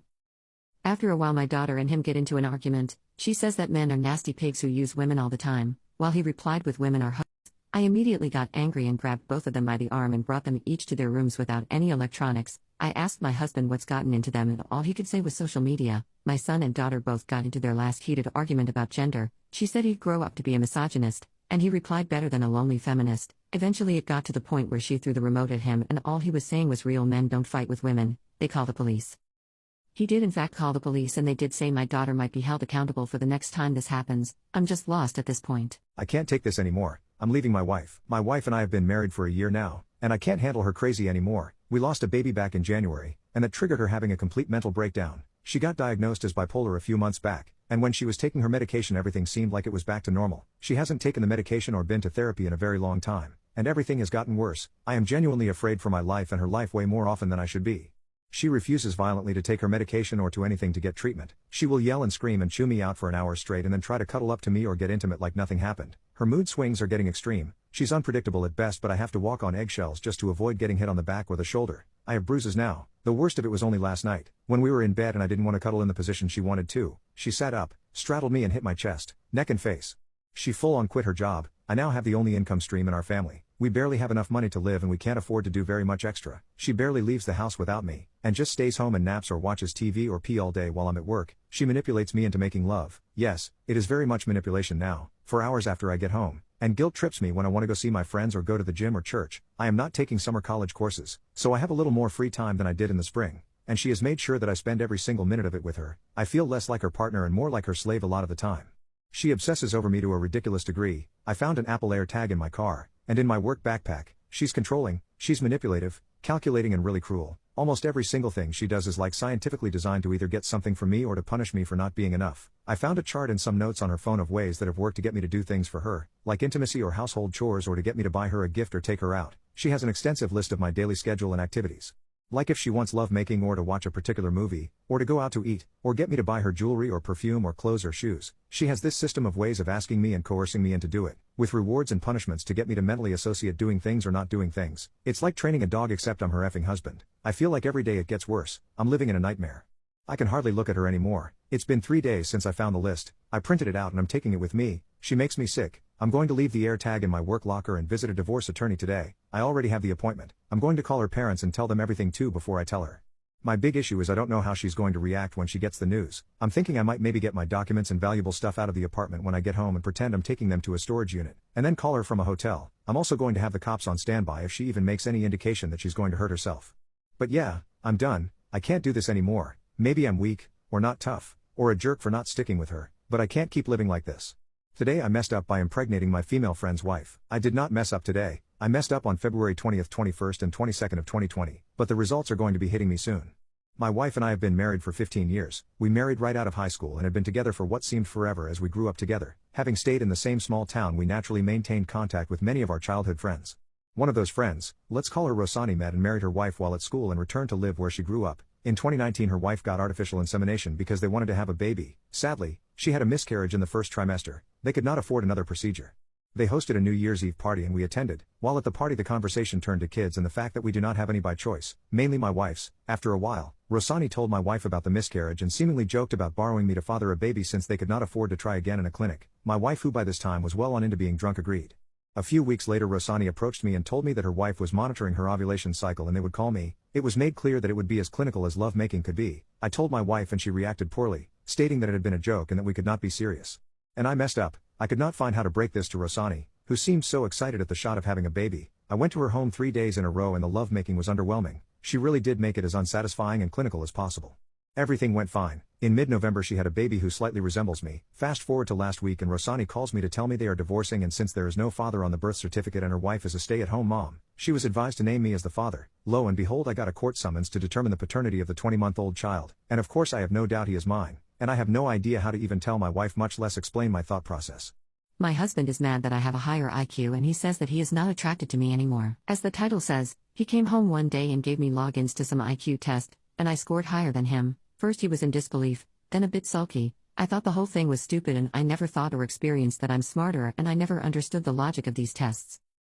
Anyway, since then he has changed. He doesn't want to cuddle or kiss me or anything. Last Saturday we attended a birthday party for my little nephew and my husband spent the evening chatting up my sister-in-law's sister, who is very pretty. When we got home I just had it up to here with him and started crying because he ignored me for at least 3 weeks and now he is flirting with other people. He denied everything. He denied being changed with me since the test, but I wasn't backing down this time. I told him that I wasn't stupid and that he stopped being affectionate since that damn day.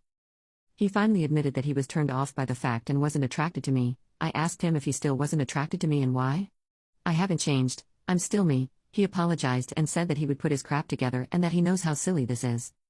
But he has been wary around me since. I still think he is turned off by me. What can I do now? My boyfriend left me for an 18-year-old and now she's pregnant. Our romance started out like a movie. I was the maid of honor at my best friend of 16 years' wedding and he was the best man, as he is the older brother of my best friend's now husband. Such a cute setup, right? We clicked instantly and began a relationship a week after we met. He was unlike any other I've met before. I've never had that feeling of finding the one, but with him I just somehow knew he had felt the same way. He lived in Arizona and I am in Chicago, but we made it work, visiting each other every month, and I had plans to move to Arizona in the next few months until everything fell apart. I want to stop right here and just say he pursued me. He told me how I was, The one, endless affirmations that led me to believe I could trust him and see a future together. I am not a hopeless romantic, and I'd say I'm self-aware enough to know when someone is telling the truth. There's so much more I could say, but you get the picture. About 2 months before our breakup, he admitted he had a problem with alcohol. I was fully supportive of him as I too had the same issue in the past. He admitted himself into detox and seemed to be doing much better. With each day of sobriety, he became more and more like himself again, and I was so proud of how far he had come.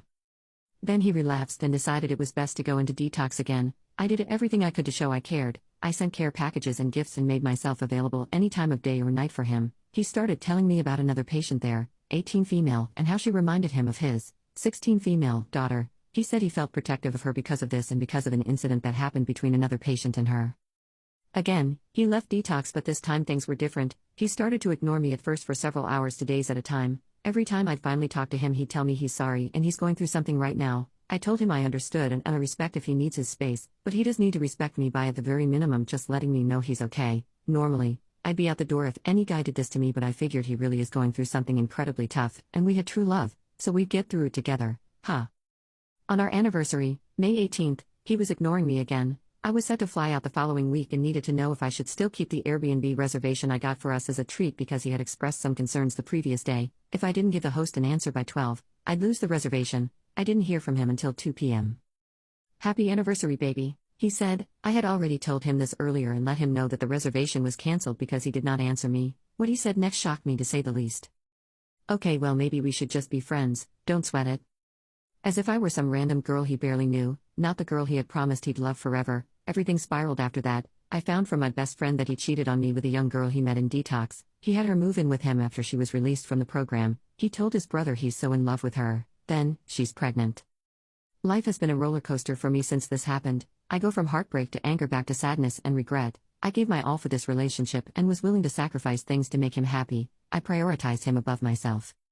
Everyone tells me I dodged a bullet, that it's a good thing I found out his true side early on, that I deserve better. Sure, I can agree that that's true, but nobody knows the happiness I felt, how my heart always felt full. Nobody really knows. We went engagement ring shopping, we were looking at houses together, we had future baby names picked out, we were the best part of each other's days until we weren't anymore. We could have ended it amicably. It would have stopped my heart from shattering to pieces. It would have taken away some of the hurt and confusion. I don't wish ill upon him. In fact, I hope he finds happiness that lasts. As for me, I know I'll be okay, and if I could say one thing to him.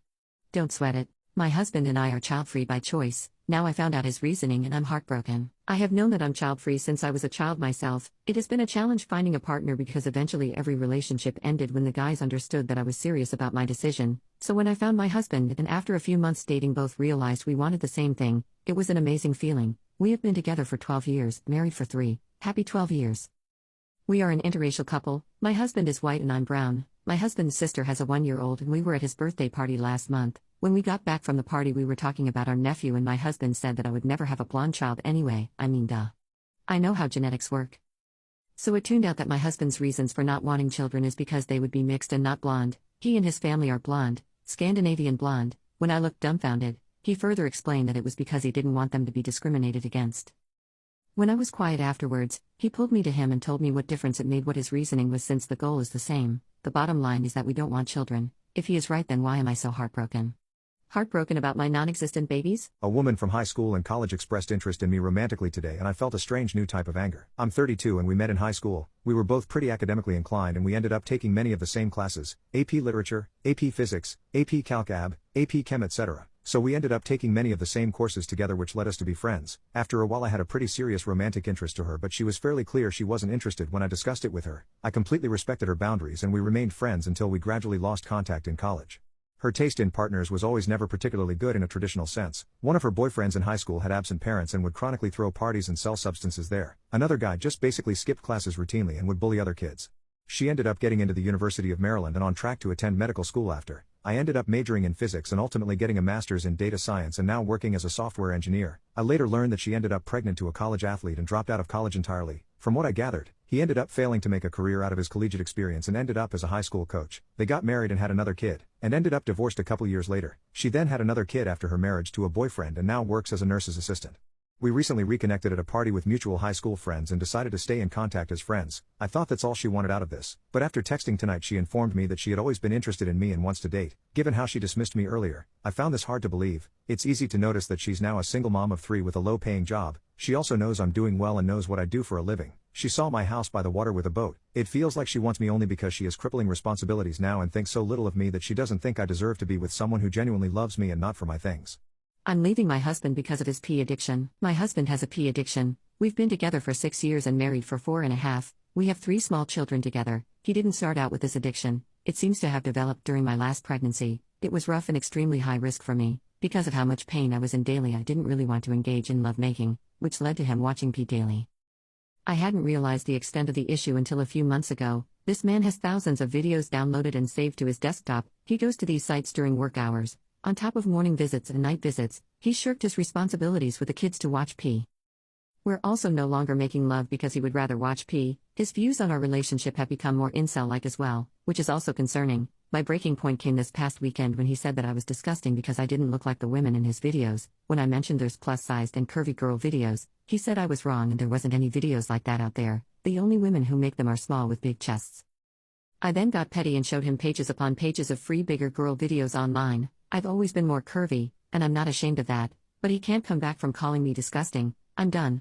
I was willing to help him through this and try to save our marriage prior. Not anymore. His addiction has invaded every aspect of our lives and he's still refusing to believe he has a problem. Maybe the divorce papers will wake him up. I just want him to get help for the kids' sakes. They deserve a dad who is invested in them. My dad raised me like a son and I can't thank him enough. My father, a single parent, raised me, 19 female, like how men would stereotypically raise boys. I have 2 brothers too, so it's not like he doesn't have anyone to vicariously live through. He's a mechanic and made me work around the house with woodwork, electricity, repairing cars and motorcycles, all the male-coded hobbies which I hated at the time. He never dated because he said no one would replace my mom and he didn't have any sisters who could help me. I hated it. I hated being the only girl in a family of 3 men. I hated not having anyone to play dress up with, or talk about hairstyles and makeup, or have girl talk or cry about boys and all. I didn't know what periods were until I had them and freaked the heck out. The bare minimum of such stuff was explained to me by his sister-in-law over the phone who lives in a different state. In short, I hated not having an older female presence in the house who would tell me how things work and just be with me. My dad never discouraged me from doing girly stuff, but he never really understood it, so I kept it to myself and did all his stuff with him just to be able to spend time with him. He wasn't also very much in touch with his emotions, thank you patriarchal society, but got emotional only when talking about my mum, which was so rare that I never talked about what I felt just to not burden him. That sort of distanced him from me. But after a freak accident resulted in his death, we found out he left the house to my brothers and I'm living there because it's close to my college and both my brothers moved out before I did. Living on my own for the first time, I realized 2 things. 1, my dad tried his best to do things for me that he had absolutely no idea how to. 2, he taught me how to be fully independent. I don't even have to watch a YouTube tutorial to know how to repair the microwave, or change the tires or the oil of my car, or make the car work enough when I'm stranded and have no help. I now keep a mini set of tools on me out of habit, and I can't explain how much that has helped me in situations I never even anticipated. I'd never have to call an electrician or a contractor to do something for the house unless it's absolutely huge. I would technically never have to depend on anyone, men or women, to do these things for me.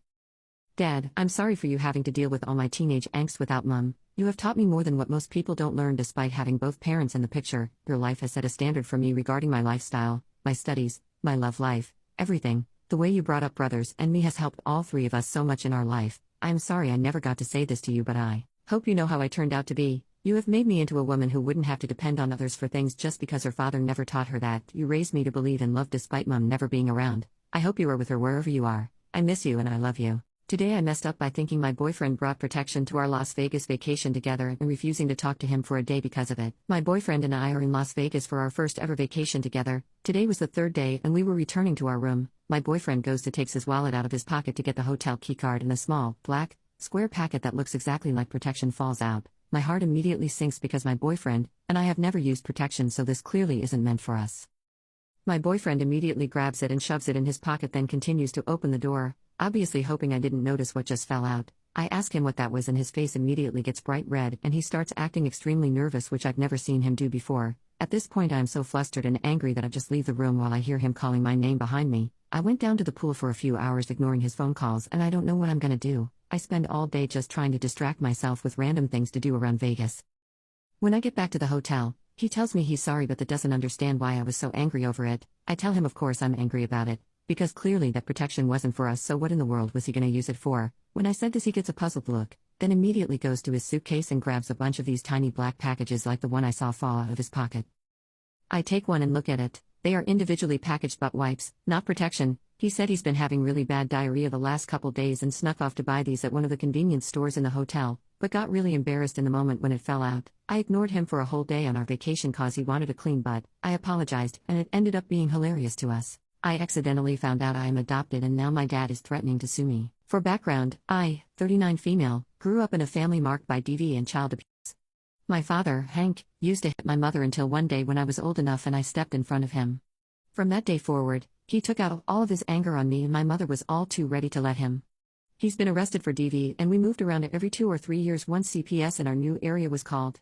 When I was little, I used to beg my mom to leave him, but she would always remind me that she had 3 kids, me and my 2 younger brothers, no education beyond a high school diploma, and no work history. Hank wanted her to be a stay-at-home mom. To this day, I've never seen anyone stand up to him besides me. They are still together to this day. In spite of my childhood, I went on to be rather successful. Growing up watching my mom in this relationship made me never want to be financially dependent on a man.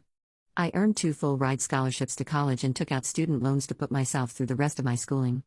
I am now a doctor with a large practice living 1,000 miles away from them, and I have been no contact with Hank for almost 10 years, except for recent events. Ever since the pandemic, the need for services in my line of work has been unprecedented, and I've been hiring pretty much nonstop since 2020. There's a shortage of available providers in my area, and it's been tough finding qualified people to hire. I belong to an online group of other practice owners in my area who are also in my particular field of work. This group has been so valuable and supportive through the stress of the pandemic and its aftermath on our community. So, a couple months ago, I was scrolling the group and someone posted about a new, free background check website that they said was very thorough. I liked the price of free and I figured I'd run a check on myself to see how good it really was. I figured I already knew what would come up. Well, this site was very thorough and I found my parents' marriage certificate on there. The only thing was that it was dated 3 years after I was born. This didn't line up with the story I was always told growing up. For reference, my parents had always told me that they were high school sweethearts and got married right after graduation and had me 1 year later. My parents were never affectionate with one another and they never celebrated their anniversary growing up. So, I never suspected anything was up. I called my mom and asked her when her anniversary was and she took a long time to respond, as if she was doing the math in her head. She lied to me at first, but I asked her if she wanted to try that answer again. She played dumb until I asked her if March 12, 1986, fake anniversary, rang a bell. The phone went silent and I asked her to explain herself. She then told me that she and my father never wanted me to know I was born out of wedlock and went on about that stigma. I was furious about being lied to my whole life, but I also didn't believe she was telling the whole truth. I hung up the phone and immediately ordered both an Ancestry DNA kit and a 23andMe test to be overnighted to me. The next morning I took a picture of both tests and texted it to my mother. I told her I was too angry to talk to her just yet, and asked to schedule a phone call with her that Friday. I told her that would be her only opportunity to come clean, and if I found out she was keeping any more lies from me after that, I would have to reconsider having a relationship with her at that time. Friday came and we had our phone call. My mother told me that she had gotten pregnant in high school and her boyfriend's family moved him to Florida after that. I was elated that Hank was not, in fact, my biological father, but my adoptive father. But I was mostly infuriated and felt betrayed that my mother would let some man adopt me and then treat me so cruelly my whole life. Emotions were high and I berated my mother for this, not my finest hour. Since then, my PTSD from childhood that I had worked so long in therapy to manage in my 20s has come back full force. I searched the internet for people in my situation in hopes of finding a support group or community, but it's kind of a rare problem to have. After wrestling with the idea, I finally made a post on my private Facebook account asking people if they had any recommendations or resources. I'm not the type of person who tends to post negative or personal stuff on her Facebook page. Thankfully, it paid off and I was put in touch with a researcher out of California who specializes in identity trauma and found an online group of individuals who have experienced finding out they were adopted later in life, and many of them had traumatic childhoods as well. It was such a relief to not feel so alone. I've also been connecting with DNA relatives in search of my biological father, and I am in the process of changing my last name. Well, I gained some information on the DNA sites that revealed that, surprise, surprise, my mother was lying about my biological father. So, I called her back up to ask her more information about my biological father. She became defensive and angry with me for wanting to know more information about my biological family. She called me ungrateful and then asked, "What do you want to know?" That I was a slut? There. Do you feel better now? I lashed back out at her for letting Hank do all of that horrible stuff to me over the years and asked her how she could sell out her own child like that. She then told me that I was a difficult child who needed discipline, because I couldn't be controlled. I told her she should have terminated her pregnancy with me and she ruined my life, again, not my finest hour. I hung up with her and blocked. Last week, I received an 8-page cease and desist letter threatening to sue me for defamation for my Facebook posts if I don't take them down. To be honest, I'm still scared of him, but I'll be damned if I will let him get away with bullying me and preventing me from speaking my truth. I have had them blocked on Facebook for almost 10 years, but somehow they had screenshots of everything I've posted. I never posted anything that wasn't the God's honest truth. I'm upset and nervous, but I won't back down and I won't let him control me anymore. I'm in the process of retaining a lawyer. So, I'm not looking for legal advice. I just needed to let rant. I found out I'm the literal backup to my pregnant fiancée and walked out. A bit of very relevant back history. We first met 6 years ago in my then job and we were just colleagues then. I split up with my ex 4 years ago roughly and we started seeing each other casually 3 years ago until she asked me if we could give it a go as a serious relationship just over 2 years ago. A lot has happened in the past 2 years. She had a preventive double mastectomy due to having the breast cancer gene. We both sold our respective houses, moved in together, got pregnant and I proposed 6 months ago. She has been telling me in the past few months she's so in love with me, can't wait to start our family and even wants more kids with me. We only plan to have the one but because she's so happy. We were even saying she was thinking about having another kid straight after our first is born so we could start our family before she has a hysterectomy due to the gene. So she went on maternity last week and we have 2 weeks to go before our child is born. Sod's Law said my phone died a few days ago so I asked her if I could use of her old ones until my new one came. She said of course and told me which one and said it should be empty really. Important thing to note here is that she actually has 2 of the same make but different models so by mistake, I grabbed the wrong one and logged in and said oh I thought it was blank. She said without thinking she must be baby brained again so to do what I want and delete anything I don't need. After a short while, I start going through the phone and see she has conversations with her bestie in there and the last dates were just before we committed to each other. Basically, she was talking to her and literally weighing all her options up about having kids with before it's too late and she was going over her backups and I saw their chat about me. Basically the consensus was I was the shortest and oldest of her guys she was seeing but I had the best prospects, most stable job, best personality, most common interests, funny, good in bed and good looking even if I'm not her usual type. So she said she was going to give it a go and her friend encouraged her. Then I guess we started dating. The messages stopped when she was starting to go through her mastectomies and got a new phone. I just went like, what the F babe, out loud and she initially was clueless but realized what phone I had. She was mortified and she was spiraling trying to explain herself but not making much sense. I literally told her to shut up, grabbed my stuff and walked out. I've booked into a B&B and have been staying here for a couple of days. She's been messaging me, sending video messages literally begging me to come home crying so we can talk. I can't face it. I feel so humiliated and used. I've gone from the happiest I've been in years to feeling like my last couple of years is a bit of a lie. I keep going through the messages on one hand and thinking of the way she's been in the past few months on the other, telling me how much she's in love with me, how happy she is, she wouldn't change the past couple of years and how much she's looking forward to starting a family with me, saying things like she has an actual crush on me, even just sends me texts with a love heart on. I literally don't know what to do. Do I go back and talk? Or wait it out until she has the baby then go back and discuss it then? I am a literal mess Reddit. My boyfriend just destroyed my grades. Earlier tonight I just finished a really important university essay, about 10% of my grade, and asked my boyfriend to read it once over just to check for grammar and spelling errors. I knew there weren't any and so I didn't think he would find anything to change. I just wanted to quell my anxiety and know that there wasn't something sneaky that I missed. I told him to let me know once he finished and I would submit it. He texted me saying that it looked great, and off it went. A few hours later we were calling to say goodnight and I asked what he thought of my essay. He confessed that he hadn't really read it. I was a little confused but just assumed he glanced over it and didn't find any blatant spelling errors. I asked him to read it at that point and he said no. I pushed him a little bit because I was really proud of the essay and he said he was too tired and maybe he would in the morning. We compromised and I asked if I could read it aloud on the phone to him.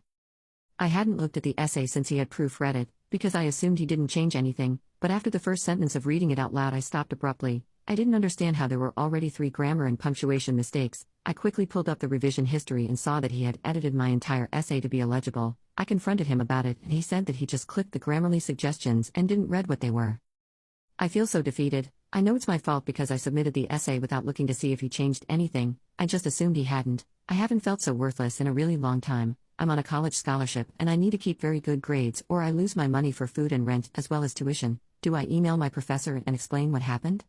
Or will that make it worse because they would know that I not only used someone else to help me, but they also used an online writing tool? I feel so broken. Update, I can't take this anymore. I'm leaving my wife. My wife, soon to be ex-wife hopefully, tried hurting herself when I called and told her that I'm filing for divorce. She's back in a 72-hour hold. I have ample documentation of the crap she put me through and I'm getting a restraining order as well. I'm staying with a friend while I move all of my stuff to a storage unit. I have all my documents, and I've separated our bank accounts, and changed my passwords to everything. The police and several mental health and DV groups are up to speed on my situation also. I also learned that our adult tapes have been posted on several different websites, for weeks, but since I don't have access to her passwords to these sites, I can't remove them myself. I've had my lawyer reach out to the companies about getting them taken down though, hopefully that happens soon. They've already gotten way too many views though. Her parents are taking it better than I was expecting also, her dad gets it, and when shown the mountain of evidence, even her mom agrees that she and I shouldn't be married anymore. I don't think I'll ever see them again after all this is over and done with, which is kind of sad, but it is what it is. I'm personally a little worried that she might start stalking me when she gets out, and that the restraining order won't mean very much to her. I'm kind of contemplating moving from the state, which would make school and finishing my degree pretty much impossible. I could maybe see about transferring, but to be honest it's more than I'm capable of dealing with mentally right now. Anyways, this is the last update I'm gonna post.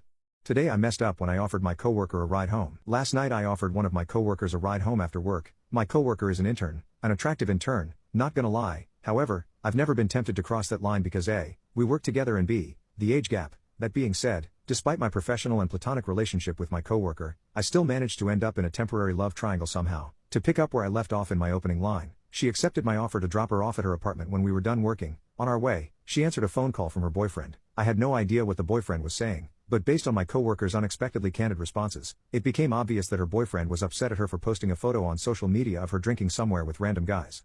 My coworker explained that the random guys actually worked with her and the photos were taken during our monthly office party. She apologized for not telling her boyfriend about it before posting the pictures, but she refused to apologize for enjoying drinks with colleagues. The conversation between my coworker and her BF became more and more heated, especially when she started using words like insecure, immature and jealous to respond to her boyfriend. I was doing my best to not look like I was eavesdropping, even though it was impossible not to. At some point during the argument, I low-key had to use made-up sign language to communicate to my coworker that I didn't know where I was going and that she was supposed to be navigating the way to her apartment. She was listening to her boyfriend talking at that moment, but she had no problem giving me verbal instructions at the same time. The boyfriend must have realized his girlfriend was in the car with a person of interest because my coworker's next response to him was nope, not in an Uber. One of the guys at work offered to drive me home. She listened and listened and listened while shaking her head and rolling eyes before opening her mouth and suddenly saying yes. He is one of the guys in the effing photo. In fact, he's the tall guy on the far left with the cute dimples. It was literally the first compliment I've gotten from the opposite gender about my looks since my girlfriend broke up with me a couple of years ago. I was so caught off guard with the cute dimples line that I momentarily stopped focusing on the road and stared at my coworker with deer in headlights eyes. My coworker hung up on her boyfriend and said I just missed the turn off. What was supposed to be a 10-minute drive to my coworker's apartment turned into a 25-minute journey because of my lack of concentration. The boyfriend called again a few minutes later and my coworker had to explain to him why she was still on the road and not at home yet. I didn't have to hear what my coworker's boyfriend was saying to know that he did not like the fact that his girlfriend was still with the cute dimples guy. My coworker eventually became so frustrated, she switched to Danish mid-argument, her native language. I think she assumed I wouldn't understand what she was saying, but I did. My best friend is Scandinavian. When we got high together, he never spoke English, which kind of forced me to learn what he was talking about. My coworker, now speaking Danish to her boyfriend, apologized for upsetting him and said that he had no reason to feel threatened because she would never cheat on him with anyone, especially not with the guys at work. So, there I was, still high on the cute dimples compliment, when I heard my coworker roast all the guys she worked with, including me. I guess she was doing it to convince her boyfriend that he was better than us and kind of boost his ego in the process because she really made us sound bad. She said I never blink my eyes and that I walk like I'm riding an invisible bicycle. On top of that, she said my voice was so husky it made her feel like she needed to clear her throat every time she heard me talk. The tension between my coworker and her boyfriend died down because she was laughing and talking dirty in Danish. When I finally made it to her apartment, I didn't even bother saying goodnight. All I did was smile and wave before leaving. I wish I never offered to drive her home. That was an uncomfortable experience. Monday is gonna be awkward at the office for me. What is the fastest way you have seen someone ruin their life? My husband had a nice job as a high-level retail manager. Before his store closed, he became a lead for less money in an inventory company. He was generally considered to be a nice, but quiet. You'd see more of his personality when he was working on computers, self-taught, or video games or pool. General consensus was that he was a good guy always ready to game with the kids. Less than a month after our 6th anniversary, I found a video on our tablet from a hidden camera in our bathroom that showed my young niece exposed. It looked like he kept the image on the cloud and would add it to whatever device he was using and then delete it. He just missed that last step. I called the police immediately and he never came home again. They found more imagines on his computer and a 20-minute video, full front view of his face, as he tries to hide the camera. He pleaded guilty and received 40 years with 34 suspended. He will have to register as an offender and has some pretty stiff rules to follow. No alcohol. No items that can connect to the internet unless he pays for a company to put monitoring software on every internet-accessible device. The day I found it, I sent him to work with a kiss. I found the images around 11:30 a.m. and had surrendered the tablet and gotten the case started with the police by 11:45 a.m. I have told every relationship I've been in, husband included, That the one thing that will make me turn you in and walk away and never look back, he truly thought. I would never leave him and was all surprised Pikachu face when I kept my promise. His actions caused him to lose everything he took for granted that he would always. Our daughter was 5 then, and for her he just disappeared one day. Now, I am watching her grow and mature into a beautiful person and he doesn't get the privilege of even knowing this beautiful child. I'm sure that separation has hurt him a lot, but you don't get trusted with any child, even your own. After you do something like that, good riddance. My wife dropped a bombshell. I'm 25, married and I am a dad. When I first started dating my now wife, our intimate life was amazing. It was dirty and crazy, anywhere and at any time. But as the relationship progressed, the lovemaking became stale and my wife's intimate drive seemed to drop to almost non-existent. The lovemaking now, for lack of better words, is boring and stale. There's no real passion to it, no romance, and it just feels so mechanical. If she isn't in the mood, there is no chance I can sway her. No candlelit home-cooked dinners, rom-coms and massages can change her mind. But if she's in the mood, it's then and now. It doesn't matter if I'm in the middle of something. She knows I'll drop what I'm doing, but even then, it's right to it. No before action, no hands, no mouths, no romance, no passion. It's always just a quickie. Once all is said and done and she's happy and satisfied, I can usually expect nothing for the next 3 or 4 days or even weeks. It is a complete shift from how things used to be. I never really knew why things changed. That was until last night. We had a party, and after everyone left she decided she wanted to play 21 questions. It started off innocent enough, but she'd had a few drinks, so for one of my questions I tested my luck and decided to ask, why don't we have the kind of love-making we did earlier in our relationship? Her response wasn't what I was expecting. She said, I never had a high intimate drive. I've never been crazy or dirty. I just did whatever you wanted at the start because I wanted you and didn't want you deciding it wasn't going to work out between us. When I knew you weren't going anywhere, I didn't really have to keep it up. So I said, so all of it was just a ploy to have me? That's when she said, well, your best friend wanted you to. She never told you, but I knew she was going to soon. If she did, I knew you'd be with her. It wasn't much of a competition. She was better looking. You knew her for over 10 years, so you were already very close. And we both know she had a high intimate drive too. You were both love-making addicts. You'd have chosen her in an instant. I didn't have much of a chance, but I wanted you. So I made a move before she did. Gave you exactly what you wanted. And when she wasn't in the picture anymore, I didn't have to worry. So I said, so you knew the whole time? She shrugged and said, yeah, she told me she wanted to pull you aside and tell you how she felt about you when she felt the time was right, so I got to you first. But what does it matter now? It's all in the past. She's in her own relationship. And you two don't even speak anymore anyway. We're married, have a house and a daughter. I've got what I wanted, so I'm happy. I didn't really know how to respond, so I just let it slide and we kept asking each other questions until she finally fell asleep. But it made me think to myself, my wife was right. I'd have chosen my best friend without hesitation. I'd always had feelings for her, I still do, but I was in an emotionally dark place and I didn't want to risk jeopardizing our friendship or making things awkward if she didn't feel the same way about me. If I'd known she felt the same way, things would have been very different. Now it all made sense to me, why my friend of now 15 years had suddenly become so distant, why she disliked my wife so much, and why we rarely ever see each other. As for my wife, she's right, it's been 8 years, we're married, have a house, have a kid, my best friend has moved on, she's got her own life, and although I've always had feelings for her, it's been too long to say she even feels the same way. I'm not the best husband, but I've tried to be. I work hard, make sure all my family's needs are met before my own, but at some point I decided if my needs weren't being met at all, I'd satisfy them on my own. And as bad as it sounds, I don't feel as bad for cheating on my wife. I know 2 wrongs don't make a right, I'm not trying to justify it. But it does make me wonder what things would have been like. Would I have been happier with my best friend? Or was my wife right? Am I just a love-making addict, and would I have eventually cheated on my best friend too? My friend ruined several people's lives and I'm glad he did. I have a friend from high school. We were somewhat close but never best friends. He was always super chill, calm during a crisis, really mellow and kind. He didn't talk a lot about what he did and was pretty private about his personal life, which our friend group always respected. He always disappeared immediately after school because he said he had a part-time job.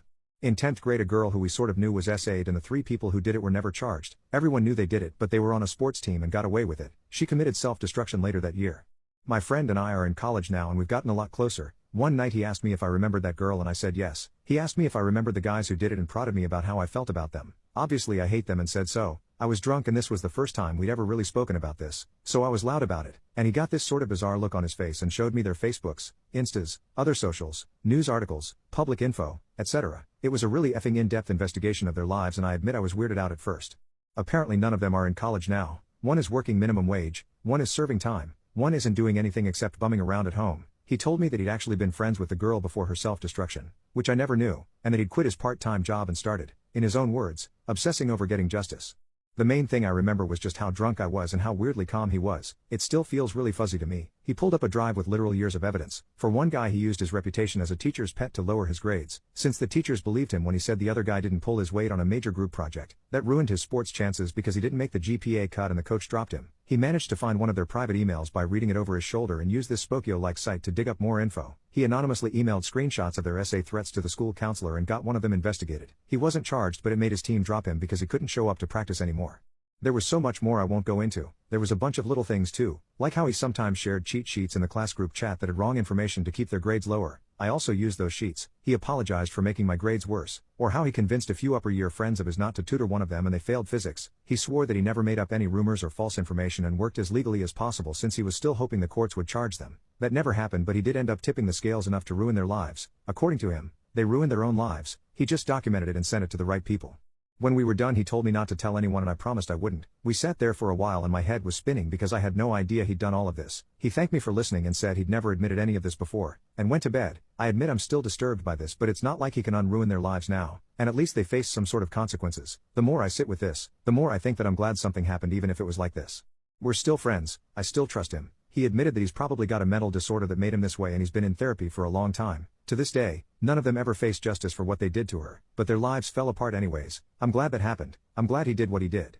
I'm pregnant with my V card and my boyfriend thinks I cheated. Yeah, pretty much exactly what the title says. I, 16 female, have my V card, so does my boyfriend, 16 male. We're both young and neither of us are ready to go all the way. Personally, it's never been high on my radar, and from what he's told me, he's the same way. That being said, we've been together for a couple of years now, so things have still happened. I'd rather not go into detail on that, but you can get the picture. Think third base, I guess.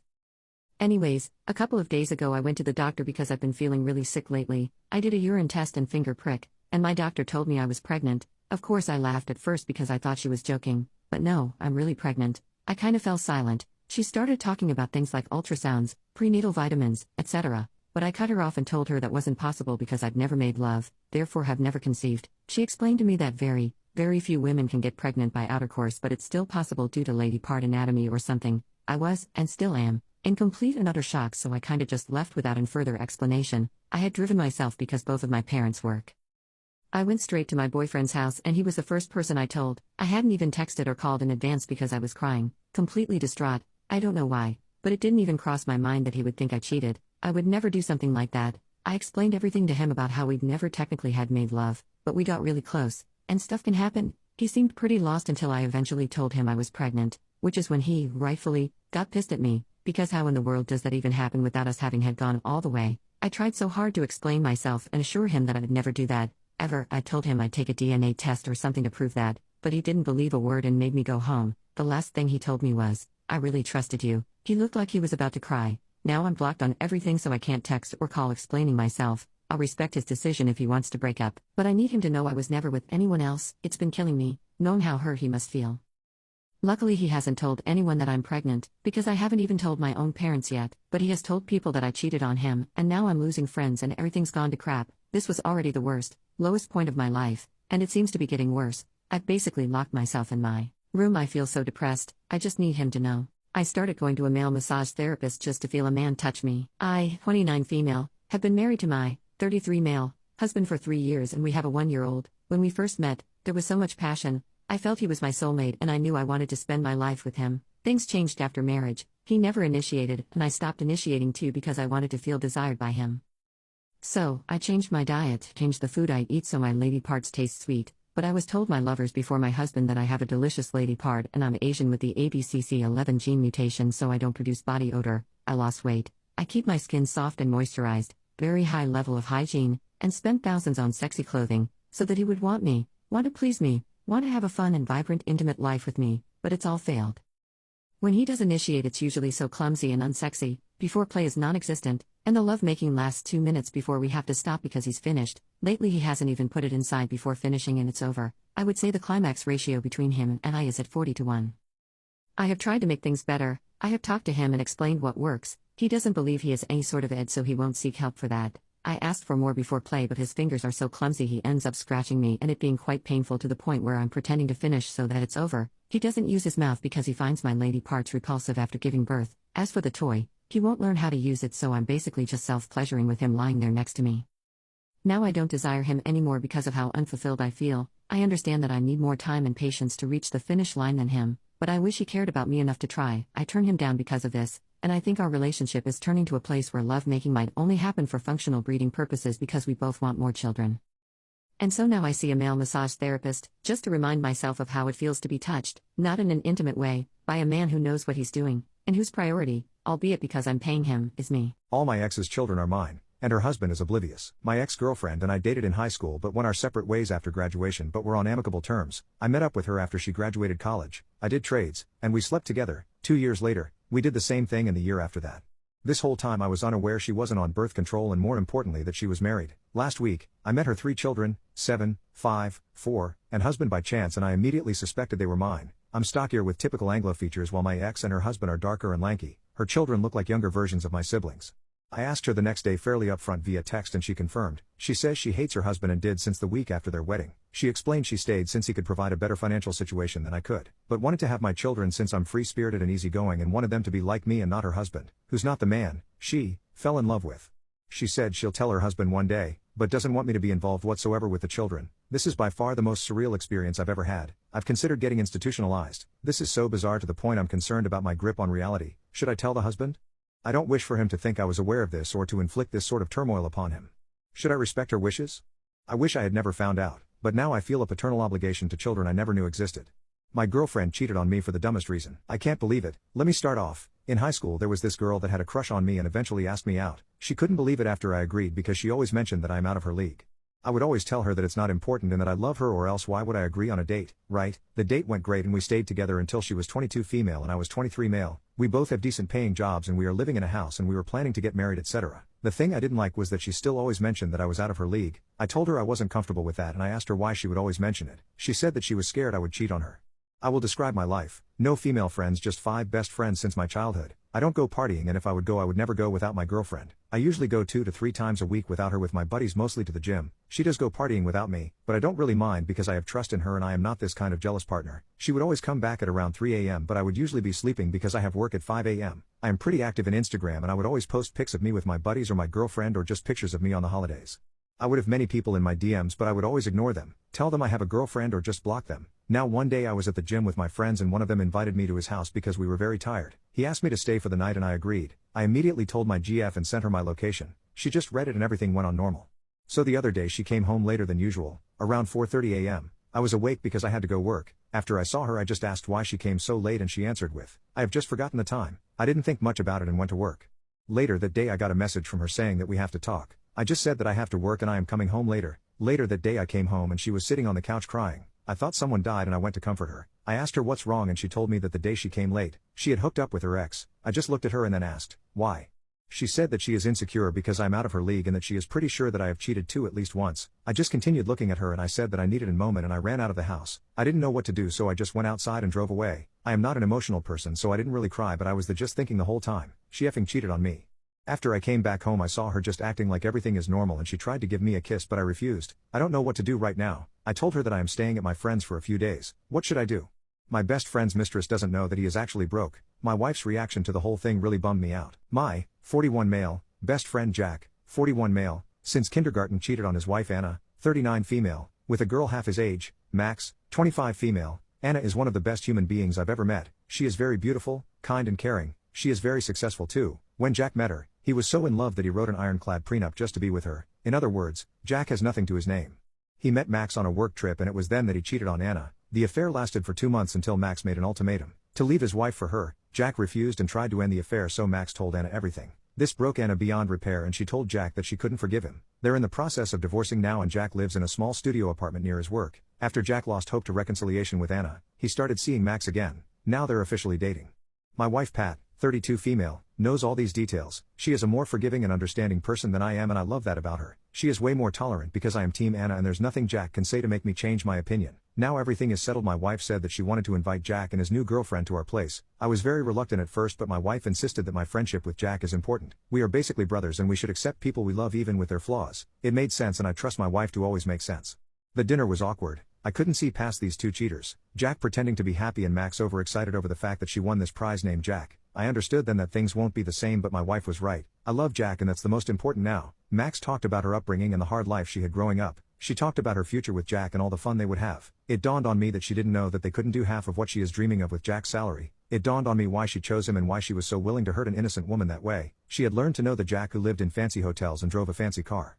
When I asked her about their living arrangements, Max said that Jack temporarily is living in a studio apartment until the divorce is settled. Max talked about what she would do to their place, renovation and redecorating, the apartment that Anna bought for her family with her hard-earned money, the one she decorated with her husband from scratch to make it their home. I remember how happy and full of dreams she was when she found her dream home. To hear Max sitting there, talking about how she would use money she never earned to redecorate a home she wasn't entitled to, making fun of another woman's taste and style, it brought tears to my eyes. Yes, men can get emotional too.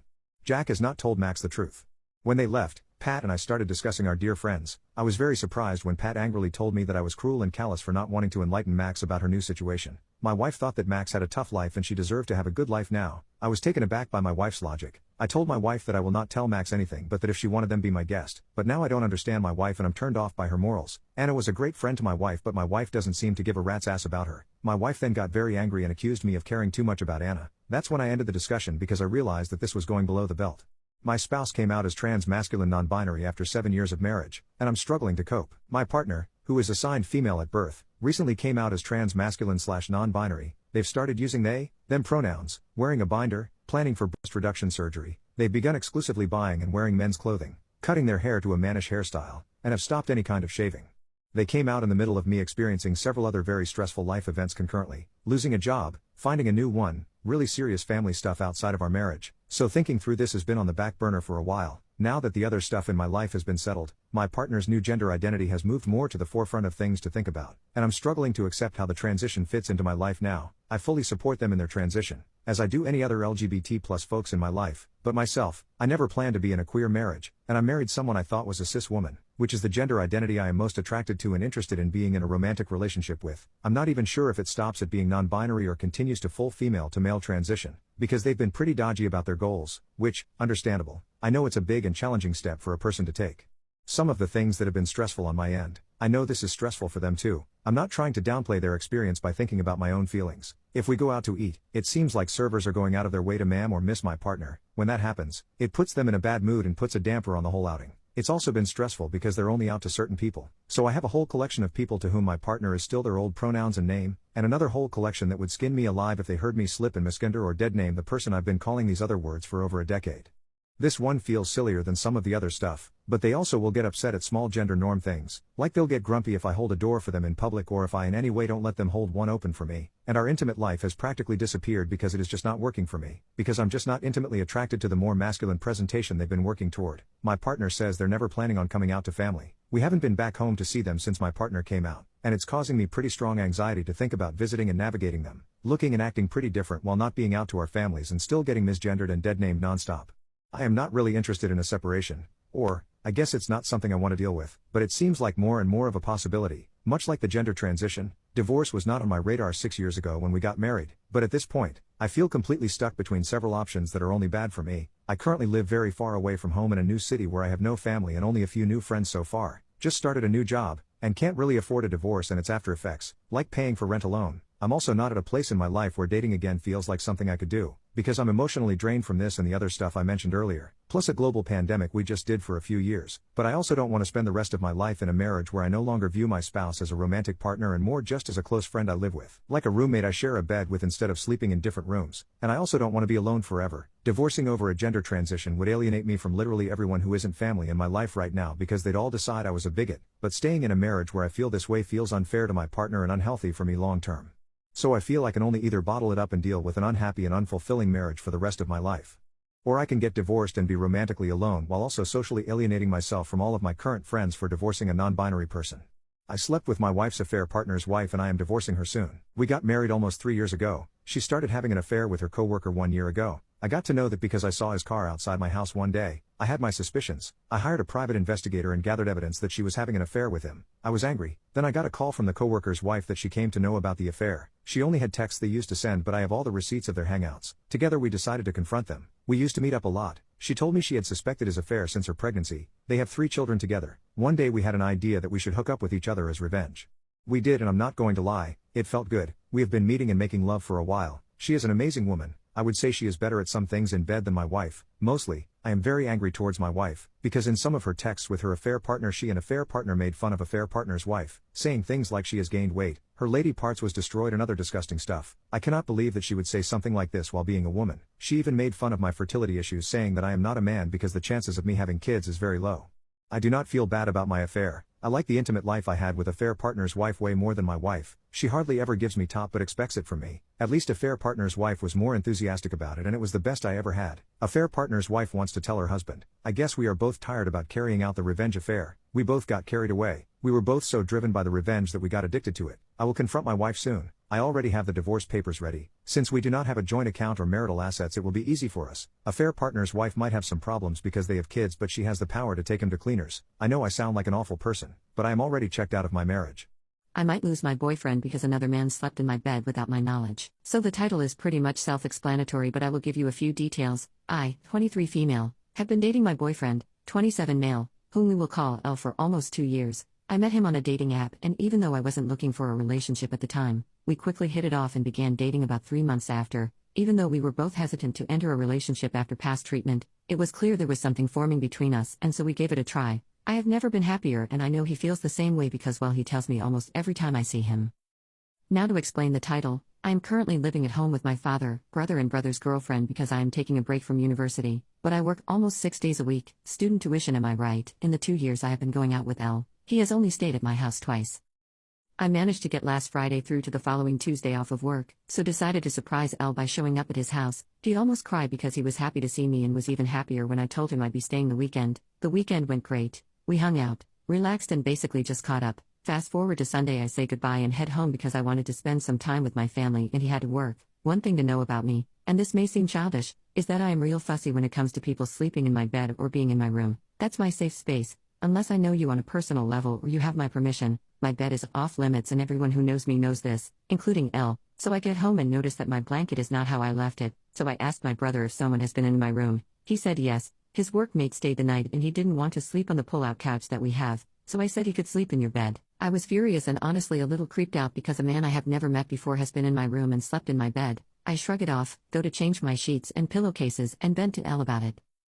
As soon as I called and told him, he went quiet. I asked if he was okay and he said yes but that he had to go. I didn't think anything of it and thought that would be the end of it. I was wrong. The next day I send my usual good morning text to L but I got no response for the whole day. This was my indication that something was wrong because he would normally message me and let me know that he would be busy for the day and that he won't be able to talk much, which is totally fine, but I got nothing. 6 p.m. rolls by and I message him again asking how his day was and if he was okay, but his reply to that was drier than the Sahara Desert. I pressure him more into telling me what was wrong, to which he finally gives in and says that he's upset about a guy sleeping in my bed. I was about to blow up at him at this point, but I took a deep breath and put myself in his shoes to see his perspective on the whole thing. I still didn't quite get it but tried to be understanding and reasonable. I told him that it wasn't my fault, that if I had known what was going to happen, I would have stopped it. I had no control or say over the matter because I wasn't asked. I even tried to lighten the situation by telling him to just remember the fact that I was in his bed. None of it worked. He just kept saying I know but I can't stop thinking about another man being in your bed and that he doesn't know if he can get past it. Texts with L have been either short or just one-word replies.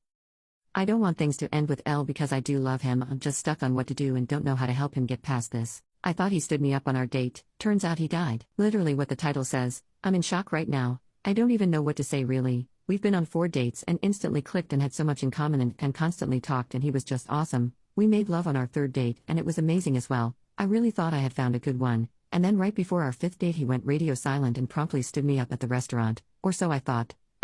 Oh well, he probably has something better to do. Thank God it's only been like 3 weeks and I didn't get too invested. But I also really liked him and was pretty mad. 4 whole days of me delving into every insecurity I ever had trying to find a reason he would ghost me like this and embarrass me by standing me up. And then I met my friend, his coworker, who introduced him to me. I didn't want to seem unpleasant or anything so I just told him to tell the guy I'm not mad that he stood me up, to then be met with the saddest look. Did you not know? Know what? He died. He got into a car crash on the 6th and died. How did you not know that? I was speechless. For days I thought this wonderful guy ghosted me for no reason and was terribly pissed with him. Turns out he got clipped by a reckless driver and died on his way to our date. I don't even know how to react. I'm just so flabbergasted right now. I've known him for less than a month. How does one even deal with something like this? My boyfriend revealed his true character. I'm now planning on leaving him. My boyfriend, 31 male, and I, 24 female, have been dating for almost 2 years. We're both gamers, but I would definitely class myself as a more casual gamer, whilst he spends every spare minute of his day racking up achievements and pushing himself to the limits. Honestly, it is something I really like about him. He's dedicated and puts in a lot of effort, and he absolutely transfers those skills to real-life situations, which is also a bonus because it means he isn't just some loser who can't function outside of an Xbox. About a year ago, We both decided we wanted to start streaming. I had a bit of a slow start, mostly just because he messaged every single person on his friends list to follow him and drop in, and the only follower I gained was him. Every other follower I earned organically through posting TikToks and Instagram posts about going live, and talking lots to my chat. I now have 23 followers, which isn't a lot, but boyfriend always brings up how I got all of them on my own whilst he had to bribe people to even follow him, yet alone watch even 5 minutes of a stream. I average at about 8 views per stream at the moment, while he is still unable to crack even 3. He's good at gaming, but honestly, he just doesn't promote his stream, and his streaming daily will eventually work. Mindset isn't enough. Of course, this has caused a lot of jealousy on his side, coupled with the fact that dudes are usually the ones to drop in and stay and watch for a while. I make a conscious effort to not be overly nice, not to pay too much attention to one person, all because in the past, my boyfriend has unfollowed me when other people have been chatting and he got mad thinking I wasn't paying enough attention to him. Anyways, we ended up getting into an argument yesterday because I said something about how I don't like the fact nobody knows I'm his girlfriend. I said I have his channel linked on mine, I promote him when I'm alone, and I don't like the thought of girls getting into his stream thinking they can flirt. Well, all hell broke loose. He told me he doesn't want people to know about me because I'm crazy, and he's ashamed of me. He told me the only reason I have any followers and watches is because I use my face in my profile picture, and because I'm a girl. He said I'm not even a real gamer because all I do is play crappy sandbox games and don't put any effort into being good at real games I play like Skyrim and Overwatch. He accused me of faking playing bad so I could ask dudes in my chat for help and flirt with them, and said that I have no attributes outside of being a girl gamer, pretty much insinuating I'm boring and dudes only come to watch because they think I'm attractive. So, I told him now it makes sense as to why he watches certain streamers, because he finds them attractive, and he tried to backtrack and say he isn't like other dudes and he actually likes them for their personalities, but it's too late. Now I know what he thinks of me, and know definitely that all of the women he watches is only because he finds them attractive, which has always been my biggest fear in this relationship because I know I'm not anywhere near as pretty as even his exes, and I hate thinking he's lusting after other women. He said that he wasn't going to stream again if it was going to cause issues, but I woke up after nightmares of him cheating on me to see he had streamed all night with his friend. He was laughing, not giving a single care that he ended up ghosting me all night and knew he left me to cry myself to sleep. My heart is broken. I want a man who cherishes me, wants to show me off, is proud to be with me and doesn't trigger my anxiety. He used to be that man. I'll probably never stream again because now it feels dirty and like I'm being used by men, and I almost completely stopped anyway because every time I streamed, he would start a fight out of jealousy. I guess all I will ever be is eye candy for desperate men. Even my boyfriend and my parents tell me I'll end up alone. I'm planning on leaving my boyfriend now, since he told me he is ashamed of me, and he should go be with a woman he's proud to be with. Thanks for reading, I guess. I ruined my sister's gender reveal out of spite. Straight into it. My sister had been sleeping with my then boyfriend and only revealed this fact after we got engaged, so as to save me from getting married to a cheater, and because she felt remorseful and ashamed, I broke up with him and cut off my sister, only tolerating her during family gatherings, which I rarely ever came to if I knew she was going to be there. I moved to another state for a job and to start afresh, so I've been away from home for quite a while. Months later, I was told my sister and ex-boyfriend got engaged. To say I was livid was an understatement, but I wasn't going to let them disturb me from my life. I came back recently, at my mother's request since she assured me my sister wouldn't be there, only to find out she was in fact there. I managed to calm myself and pretend I was okay with everything. Deep down I was upset, more at my mom for lying to me. It turns out they called me for my sister's planned gender reveal party, which I would have never attended had I known beforehand. I never even knew she was pregnant, but I was there already, so I had to put on my fake smile.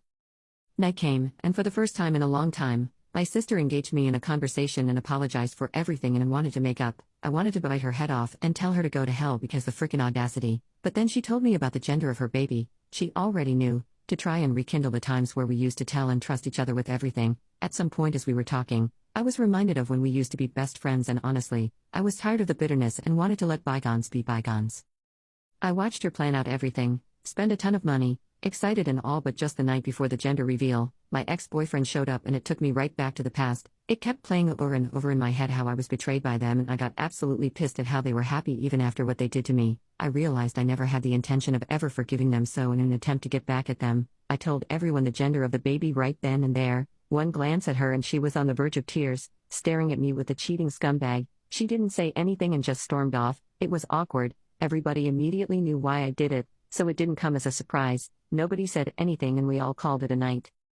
I'm not going to lie, it felt good seeing them distraught. It brought me a sense of comfort. All their money had gone to waste since she was upset and refused to leave her room, so the reveal never happened. The house is quiet, but I can see the judgmental looks I'm getting from everyone, so I'm booking a flight back because there's no point in me being here anymore. I don't feel an ounce of regret. In fact, I feel peaceful and at ease. My fiancé lied about being trans and I don't know what to do. I, 24 female, met my fiancé, 25 male, at university 2 years ago. For some background information, I am Muslim and have never dated anyone in my life before him. He said that he was a Muslim revert and that his parents did not accept him, which was why they were never in the picture. They live abroad too. He told me that he liked me last year and I explained to him that he should go and talk to my parents because I didn't want to be in a relationship without their approval.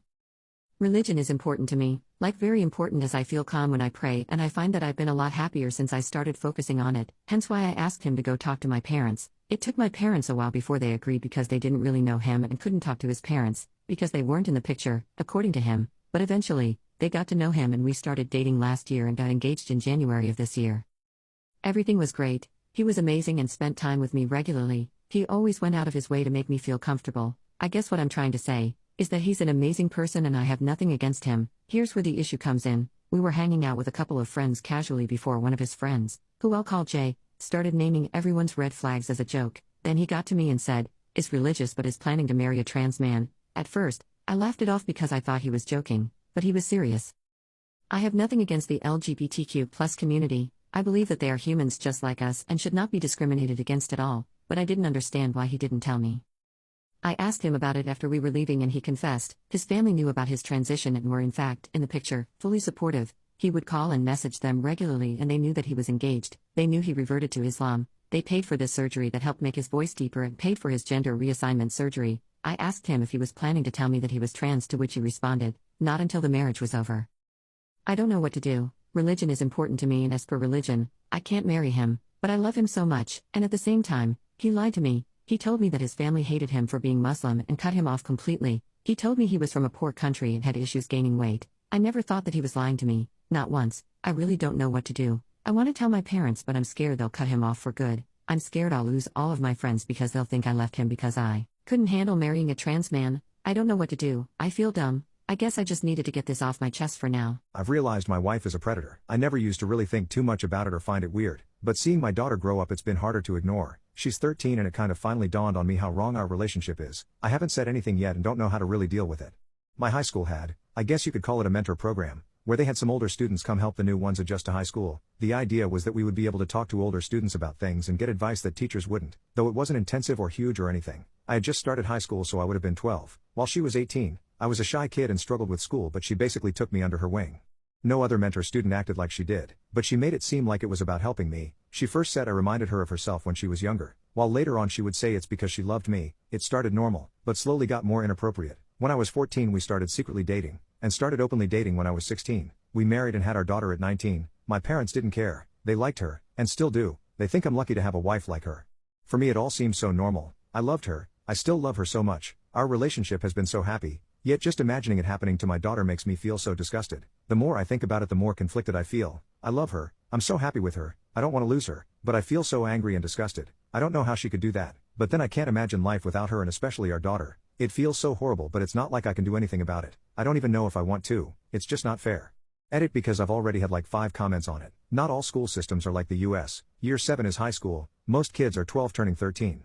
My boyfriend made love with me in my sleep and my friends are saying it's SA. Before I start, I fully understand why this all sounds so wrong, but it really is not as bad as it seems. Last night I snuck out to my boyfriend's house and slept there. When I woke up I found him in the middle of what he said was the 3rd round of him making love with me, and I told my closest friends. Immediately after telling them, they started to bombard him with threats and questions, saying how he SA'd me and that he's a rapist and that they don't want us dating. However, my boyfriend and I have very much established boundaries and I've told him multiple times that I fully consent to this while I'm asleep. I am unfortunately a survivor of SA due to past friendships and family members, so the fact they're saying this is SA when I keep trying to assure them I've consented multiple times is driving me crazy.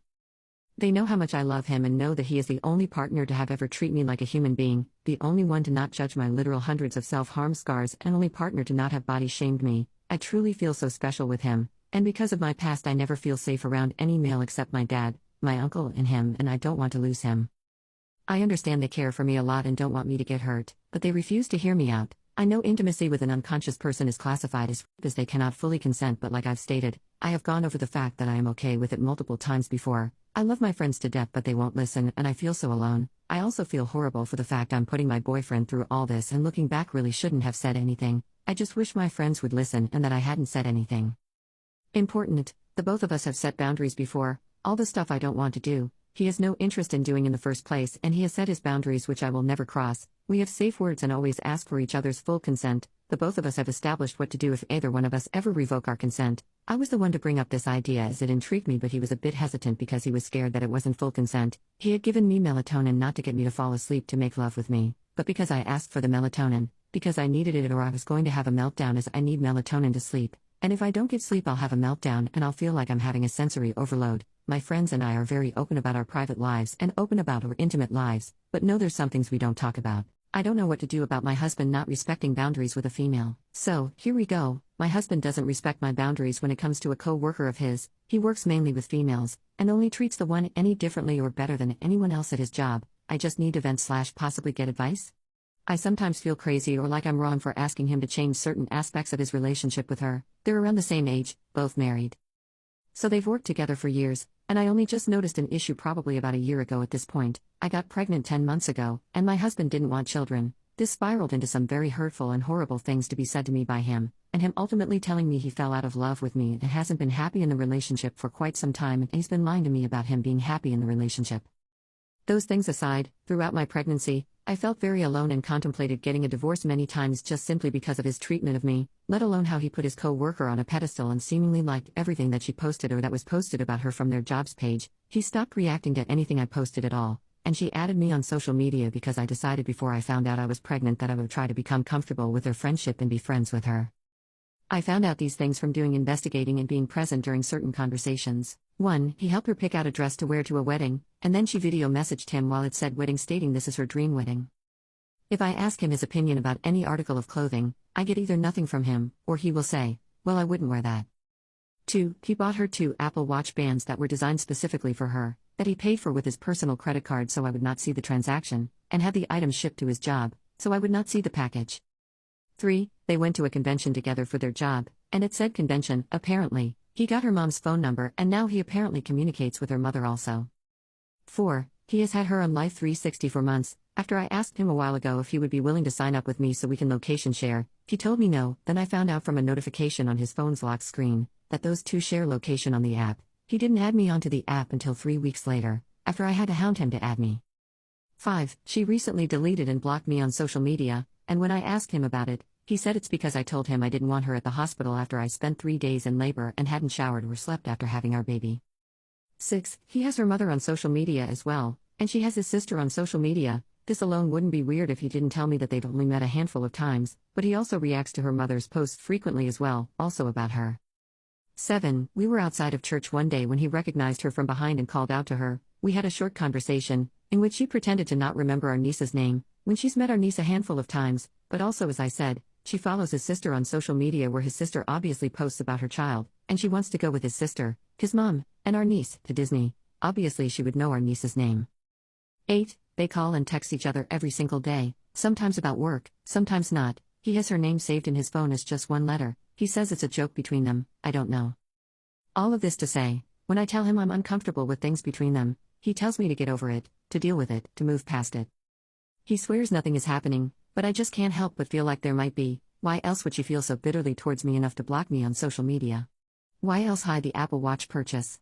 Why else pretend to not know our niece's name? And these are just some of the things I can think of off the top of my head. There has been more. I don't know what to do. He won't do couples therapy, despite me asking him over and over again. I just feel like I'm being gaslit here. I got my stalker to name their kid the wrong name. So I've had a stalker for about a decade. We met through mutual friends, but after a few months of knowing each other, red flags and alarm bells went off and I cut ties with her. She, however, did not, and thus started nearly a decade of the weirdest stalking ever. She would and still does copy everything possible she can from me, from dyeing her hair, buying the same clothes as me, claiming to work in the same company as me, copy and pasting my Instagram posts, Twitter status, stealing my holiday photos and photoshopping me out of them to look like they were hers, showing up to places she knows I would be, etc. It's been really bizarre, but as she hasn't done anything physical, I was unable to get the law involved.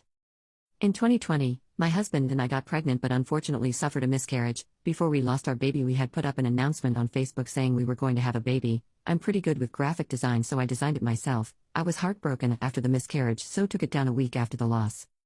Fast forward to last September, when my stalker announced her pregnancy, where, you guessed it, She used my custom announcement with just the names changed. It was wild, and more than a few people noticed how weird it was that she had kept on to the announcement for nearly 3 years just in case should she ever have a chance to use it. It was then I decided to play a little game. She knew I was very close to my grandfather that passed away. If we had had our baby and it was a boy, I had intended to name him after my grandfather. I never stated the name publicly, but saw this as an opportunity to mess with her. I posted about how I wished I could have called my baby Jack, after my grandfather, and how much the name meant to me. My grandfather's name is most certainly not Jack. So, as predicted, guess what name she decided to name her baby boy? That's right, Jack. She is so far unaware that Jack was a completely random name and not even close to my grandfather's name that I care about. I plan on dropping the ball that it's the wrong name in a few years when it'll be impossible for her to change it.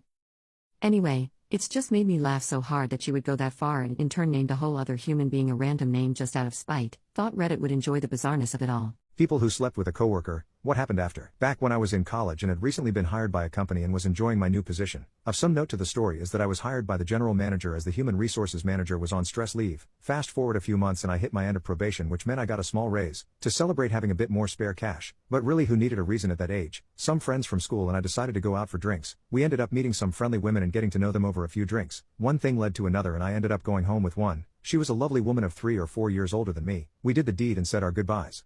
Come Monday I head into work, still feeling good about the weekend. About an hour in, my boss comes to tell me that the HR manager is back and wants to do meet and greets with everyone that was hired in her absence. I'm penned in for just after lunch. I head into HR a tad early and lo and behold, my boss and another employee are chatting with the woman from the other night. We make eye contact and she looks shocked and asks me what I'm doing there. I explain that I work here and I'm here for my meet and greet, and ask what she is doing here. She says she is the HR manager and my jaw drops a bit. My boss makes a joke about us staring at each other and leaves. We end up having a nice chat and getting to know each other a bit better. Neither of us bring up our past activities. Fast forward about 2 weeks and I'm suddenly called in the office by HR. I'm promptly informed by her that there is a strict no romantic relationships amongst employees policy in place and they had been informed that I had broken this rule. 5 minutes later I'm being escorted from the building. It was a hard few months trying to balance finding work and going to school. I spent almost all of my savings on rent and ended up leaving town to move in with some family until I was back on my feet. It was not a fun time in my life.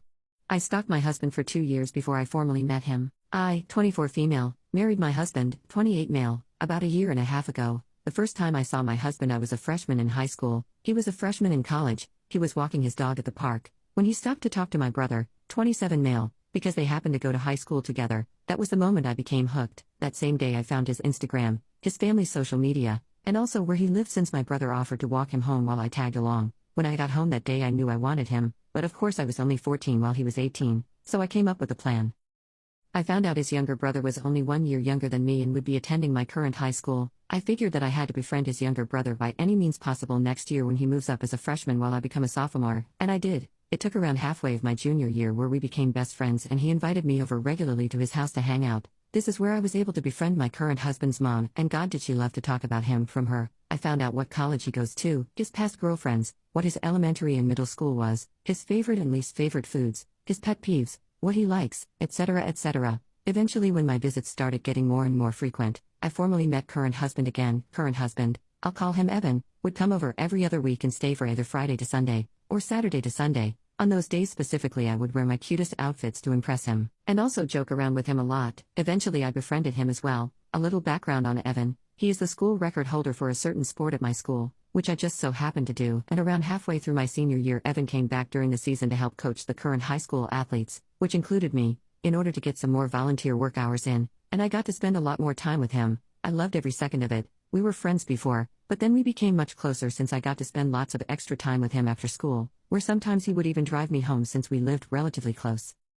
Fast forward to when I had to move away to New York City for college. Evan moved with me since he coincidentally got a job near my college. I lied, it wasn't a coincidence. I found out he got a job offer and applied to a college nearby his workplace. Being each other's only friends in a new state, we became incredibly close. We started dating when I was almost a sophomore year of college. He proposed to me after I graduated, and we just got married almost a year ago. He knows absolutely nothing about how I truly know him, and believes it is fate that brought us together through his younger brother. Lately I have been debating on whether or not I should tell him, or at least his younger brother, the truth. Since the only reason I befriended him was to get closer to Evan, I feel guilty every time he tells others our love story, because the truth is, I've known him for 10 years, while he's only known me for about 7. Redditors, who is the biggest ladies man you know and how did they do it? I have never been good with the ladies, but I grew up around it. My childhood best friend is a different breed, and the craziest part is, he is normal as F. I was friends with one of his exes and she told me his wood was small. Here's where the story begins though.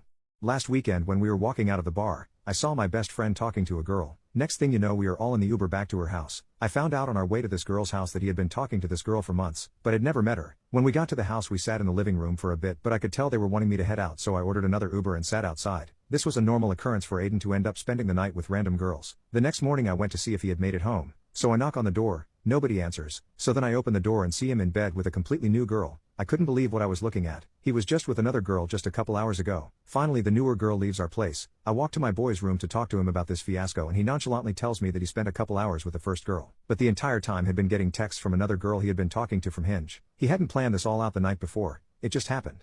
I couldn't believe it because for me it's hard enough getting with one girl. Up until this conversation he hadn't shared with me his secret sauce. It turns out he had been using an AI app to talk to all of these girls. I didn't really understand what he meant at first, but then I saw it for myself. You take a screenshot of your text conversation and upload it on the app and it suggests banger lines. The day I started using it I ended up going on a date with a girl the next day. It was seriously like I came across a cheat code for dating apps. It also has a hilarious name. Thank you RizGPT.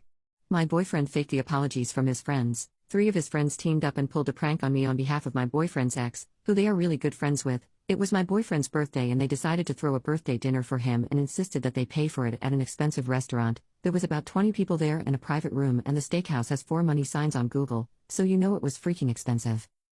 After the dinner, we planned to go karaoke nearby. I told my boyfriend and his friends to go ahead and I'll meet them there because I had to go to the bathroom and my best friend needed me to call her at that time. I came out of the bathroom, everyone was gone, and turns out his 3 friends told the restaurant that I would be paying for it. I was left with a $2,100 bill that I paid for. I debated talking to my boyfriend about it, and I finally did. I told him I expected apologies from his friends, and a week later he sent them over to me.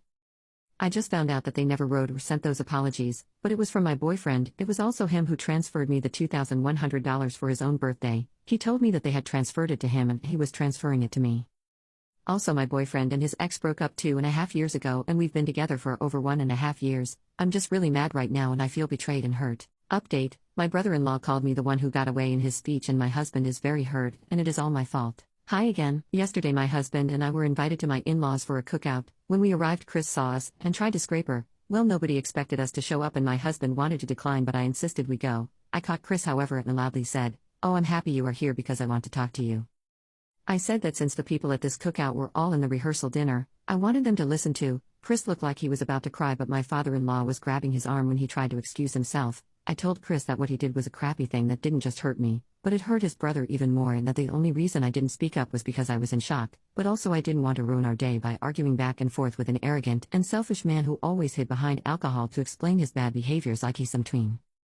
I told him that I never was the one that got away because he never had me. I never knew the real him and I liked his exterior like I was sure many people who didn't know him well did, but if it ever would have evolved to something more, I would have seen through his facade, and since I know myself very well I would never have fallen for someone like him, so I was never the one that got away. I told him that the only good thing about him in my eyes, the only redeeming quality, is that he decided to bring his brother with him that night, and even if I was very angry with him now, I will always be thankful to him and I will always be grateful that I crossed paths with him because it led me to my husband. And for you not to even call to apologize to your brother for embarrassing him and hurting his feelings says a lot about how much you have planned to hurt him on his day. My husband was silent the whole time. The mood was a bit awkward for a minute after my outburst, but then people were normal and some apologized for what happened and we ended up having a good time. When we got home, my husband, who's been sleeping in the living room almost every night, hugged me and kissed me. The first time he kissed me since I felt my anger building up again and then I had another outburst. I told him that we weren't okay and that he never has the right to shut me out and give me the silent treatment for so long ever again if he wanted to stay married to me. He said, "I know," and that he regretted his coldness. We made love for the first time as a married couple, and second, third and fourth, and then I fell asleep in his arms in our bed. After 2 outbursts on 2 brothers in one day, I felt content and I slept very well. This morning my husband woke me up with kisses and hugs and he apologized for hurting me and taking out his anger on me. He said the shock was too great for him and he was afraid that I didn't love him and just settled for him. Because Chris is the charmer and always had it easy to be loved by people, he thought something more happened and he didn't dare to ask me because he wasn't mentally prepared to hear that the love of his life maybe wasn't his. He looked his old cheerful self that I missed so much. I just wanted to cry but I didn't. We discussed therapy and we are planning to start looking for a therapist after our honeymoon, but for now I just want to snuggle him and feel his love. He has a lot of making up to me to do. I hope this counts as an update. Good night.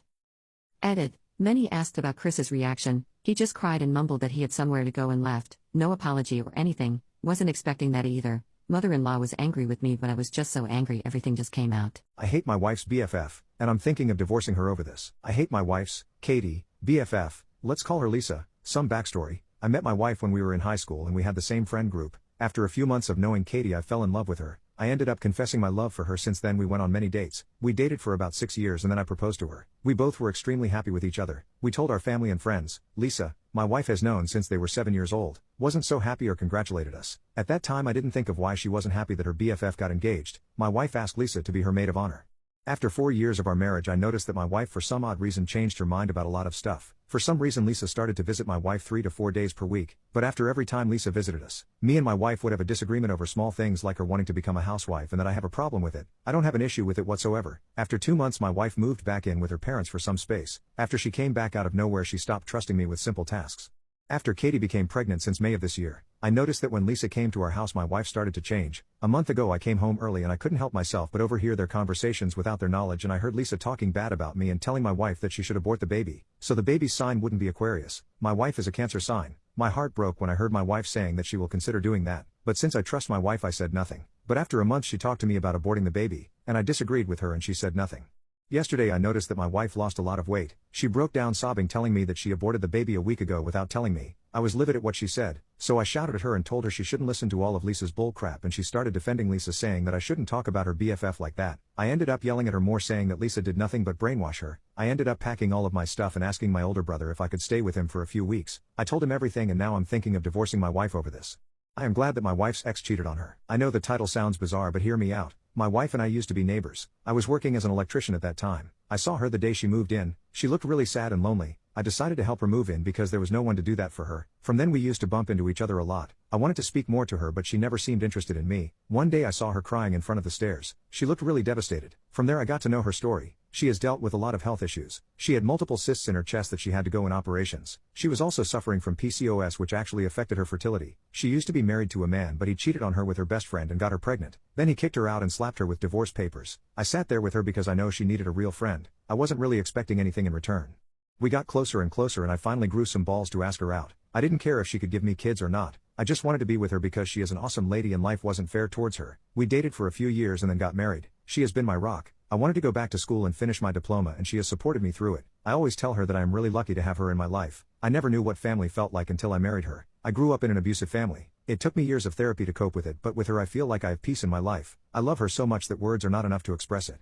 Now, as I am writing this, she is sleeping on my lap while she was watching a Barbie marathon. I know one other thing about her. It is that she is pregnant and hasn't told me. The only reason I know is because I found her planner when I borrowed her laptop for something. I opened it and discovered she has planned to tell me about the pregnancy 3 days later on our wedding anniversary. Can't say I haven't noticed it yet. I have observed her chest has become bigger and her moods have shifted. She also gets sick in the morning. I will not spoil this surprise for her. I know it makes me sound like a bad person, but in a way I'm glad her husband cheated on her. Otherwise I wouldn't have had this angel in my life. I mean, think about it. If her husband hasn't cheated on her and left her, we would probably never meet and will go by my life like a helpless person trying to cope with loneliness. I am glad it happened, and I am sure she feels that too. Just not the way I do. If I ever encounter her husband I will probably punch him first, then hug him and say, "Thank you and F you, you piece of shite." I ducked my boyfriend's Jeep without him knowing because he was sad he hadn't got a duck yet. So the title probably sounds really odd, but let me explain. In the Jeep owners community, there is a thing called ducking. The term is, duck duck Jeep. Jeep owners leave a small rubber duck on another Jeep. Ducks are often left with a note telling the owner they've been ducked and they have to pass the duck along. Jeep owners say it's a source of pride to find one of the ducks on their car. The trend has gained so much popularity lately and is often posted on Facebook groups for Jeep owners, and my boyfriend has told me about it many times. He's had a rough time lately with work and I just wanted to see him smile. I knew he wouldn't be ducked by another Jeep owner as there aren't many Jeeps in our area, but I knew it would make his day if he got one, so I purchased a rubber duck with some cool accessories and made a plan to leave it on his car. I even got my brother in on it so he wouldn't suspect it was me. The day came and my brother left the duck on the car as we went swimming, and he found it on our way back out. Guys, his face lit up, he even did a little happy dance, and wouldn't stop smiling the whole way home. As soon as we got home he was posting his duck in all the groups for other Jeep owners to see. He doesn't know it was me and I don't have the heart to tell him. I want him to enjoy this little bit of happiness for as long as it lasts. I think my husband cheated on me with his sister. I know it sounds insane and I don't want to believe this is true. I, 32 female, married Steve, 33 male, a year ago. We worked together and it happened really quickly, but I am happy with how it turned out. I was married before and have a son, and Steve was really welcoming and is always treating him like he is his real father. Last week we were fighting a lot over some money he lost gambling. I have to say, Steve does not have a problem with gambling. He has a rule to never spend more than $20 in a week, and he has never crossed that limit as long as I've known him. Well, last week he did. He spent $50 over his limit, and it really scared me. So I got angry and he got really defensive. I got an opportunity for a work trip, so I took it. Figured we both needed some space after those arguments.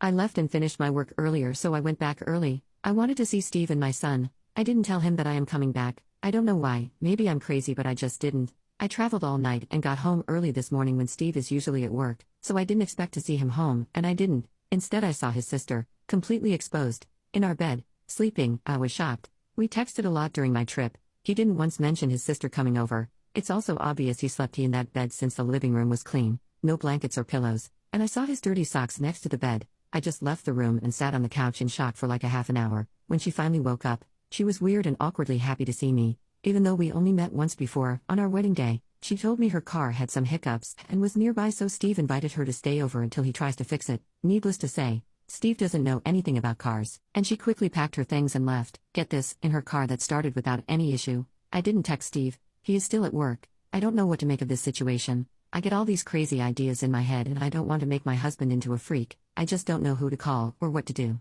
My wife was in a coma and I read her diary for comfort. I wish I never had. My wife was in a bad accident a few months ago that resulted in her being in an 8-day coma. Obviously, when she went into the coma, no one knew at the time how long it was going to last. I was envisioning months, if not years, before she would ever wake up. If she ever did, it truly felt like I had lost her already. I was destroyed with grief and the weight of all the uncertainty. Every day that passed with no good news further plunged me into despair. We have been married for 10 years. We have traveled the world together. We are truly each other's best friend. I was seriously considering ending my life if they told me she was brain dead or just wouldn't come back from it. One night, I was in our bedroom and really going through it. It was probably the 5th or 6th day. I was emotionally and physically exhausted and drained from it all. Another day of no good news. I was laying on her side of the bed because it still smelled like her and it was comforting to me. She used to put on lotion at night before we got into bed, so I opened her nightstand drawer to get the bottle and saw her diary there. I have never gone through her things or her diary before, but that night I just wanted some piece of her. I don't know why I didn't just reread our old texts or something. I wasn't really thinking too logically. It's not an excuse, but it is what it is. I began to read her diary. She didn't write every day, so sometimes entries could be days or months apart. This diary was started about 3 years ago. Very quickly I realized that almost all of the entries were angry ones. Angry about female friends or social media followers. Long paragraphs about how they were home wreckers and ugly, talentless, whatever negative trait. She would become furious if a woman followed me on social media or if we ran into a friend in real life. She wrote pages about these women and how she wanted them to pass away or have their lives destroyed. She was angry that I basked in all the attention and didn't remove female followers online. She was angry if a woman followed me and didn't also immediately follow her account because we are a package deal, not that these whores know any decency to respect that. She wrote long rants about how women know the nuances of social media interactions, and this somehow proved for certain that they wanted me and were actively trying to disrespect our relationship by only following me and not her. I need to stress that none of the women she was angry about have ever messaged me inappropriately or acted in any way besides a friendly manner towards me. These were high school or hometown friends mostly. A big common element many of them had was knowing or being friends with exes of mine. She raged on about how I should not be allowing them to glimpse into our lives, and she suspected they were reporting back to my exes. To be honest with you, the entries were very unhinged and angry. Then I read some entries about how she had messaged some of them from secret accounts. I am summarizing here, but basically over the course of 12 years she has messaged and harassed several women and subtly accused them of trying to sleep with me or disrespect our relationship. She pretended to be an anonymous person from our hometown and would tell them things like, "Heard XYZ talking about you and they told wife and OP that you were obsessed with OP," and just weird manipulative crap that would result in the person deleting me without ever telling me why. Like years of this, any new person who added me and not her was immediately a problem, and she made sure they knew it somehow in a way that would never blow back on her but still got them away from me. So much made sense. Friends who had ghosted me over the years, people who blocked me, people who didn't say hi in public anymore. It's not like hundreds of people, but definitely 10 to 15 who I just never understood what happened. I would mention these things to her and she would seem comforting and try to reassure me and then ask innocently if maybe they had a thing for me. Always non-threateningly, always saying something like, "Yeah, I've had some guy friends who did that." It turned out they were jealous of our relationship. I had to cut them off. It's just not appropriate to have them around knowing their intentions were not purely platonic. I never suspected anything. I accepted everything she told me as plausible and even thought to myself how graceful she was in light of it. I'm not even covering half the stuff in the diary, just blatant manipulations of other people in their lives. People she got fired by digging up dirt, literally nothing crazy. Maybe in Facebook comments someone made about doing substances, and sending it to their jobs. There were some normal entries, basically things like trips we took and how much she loves me, absolute night and day. She woke up from the coma days later, but had some mobility issues that are now mostly hammered out. I couldn't do anything. For months I've had to be the supportive, loving husband she knew before the accident. I've supported her through her entire recovery. I've had to act like I don't know any of this, all the while living with dread whenever someone adds me. I immediately remove them as a follower. I don't know where to go from here, if I'll ever actually confront her. I would like to think I'd have the stones to do it, but honestly, I doubt it. Thanks for listening. My neighbor who thought I was gay my whole life found out I'm in fact straight, the hard way. I, 25 male, have grown up beside these neighbors, 50s female and 50s male, my whole life, and close to their daughter, 24 female. We spent almost all of our time together. Her mom has always thought I was feminine, not quite right, and just funny. Bet she thought I was frickin' hilarious last night walking in on me deep in her daughter. I came home to my parents' house from working out of state, and the neighbor's daughter saw me pull in. We talked, reconnected, and decided to chill since her parents were out of town, and she was house sitting. We rode around listening to music, smoking her up, dinner, and lil Netflix and chill. One thing lead to another, and eventually had her legs hanging on my shoulders, making it sound like mac and cheese. We didn't hear the door, but we heard the, oh my god.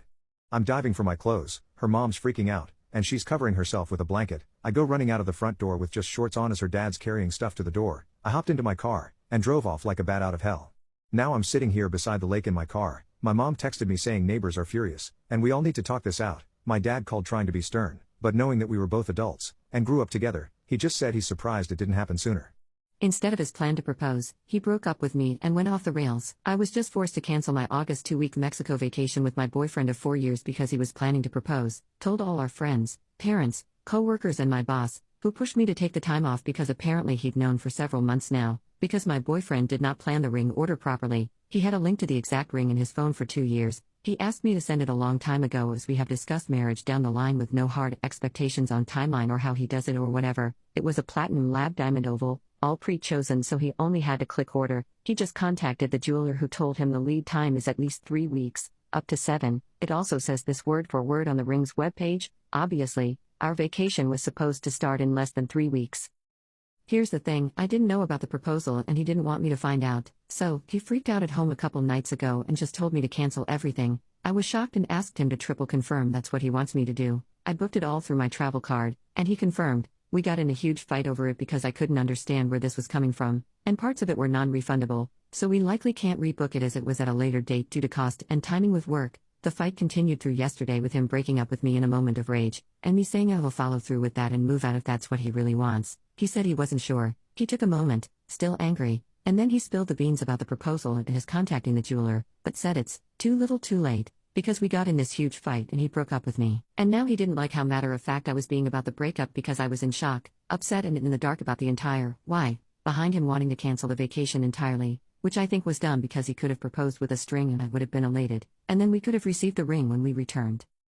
We didn't speak the rest of last night and he left for work quietly this morning. I work from home, apparently. He left work early today for a lunch and happy hour with his team and stayed out. He sent me a weird text at 4 p.m. basically restating our breakup to confirm his stance, and he never came home tonight. I texted him at 1:30 a.m. asking if he's being safe at least for the sake of his kids, and he replied with a thumbs up on my text to him. He likely left co-workers in the afternoon around the time he texted me and met up with someone else to stay the night with, and I honestly don't know if it's a friend or another woman he met while out drinking all day at this point because 1, he's kind of a flirt, especially when drunk, and 2, his 4 p.m. text felt like a cop-out so he can go do whatever he wants, if you know what I mean. I have no idea what state he'll be in when he returns home, and at this point I can't trust anything he might say about his whereabouts for the past approximately 17 hours. I can't believe our relationship is over because of this. My fiancé has been having an affair with my BFF of over 2 decades. Today I, 23 female, left for a trip to attend a business meeting and 2 hours later my sister sent me a video of my fiancé, 23 male, and my BFF,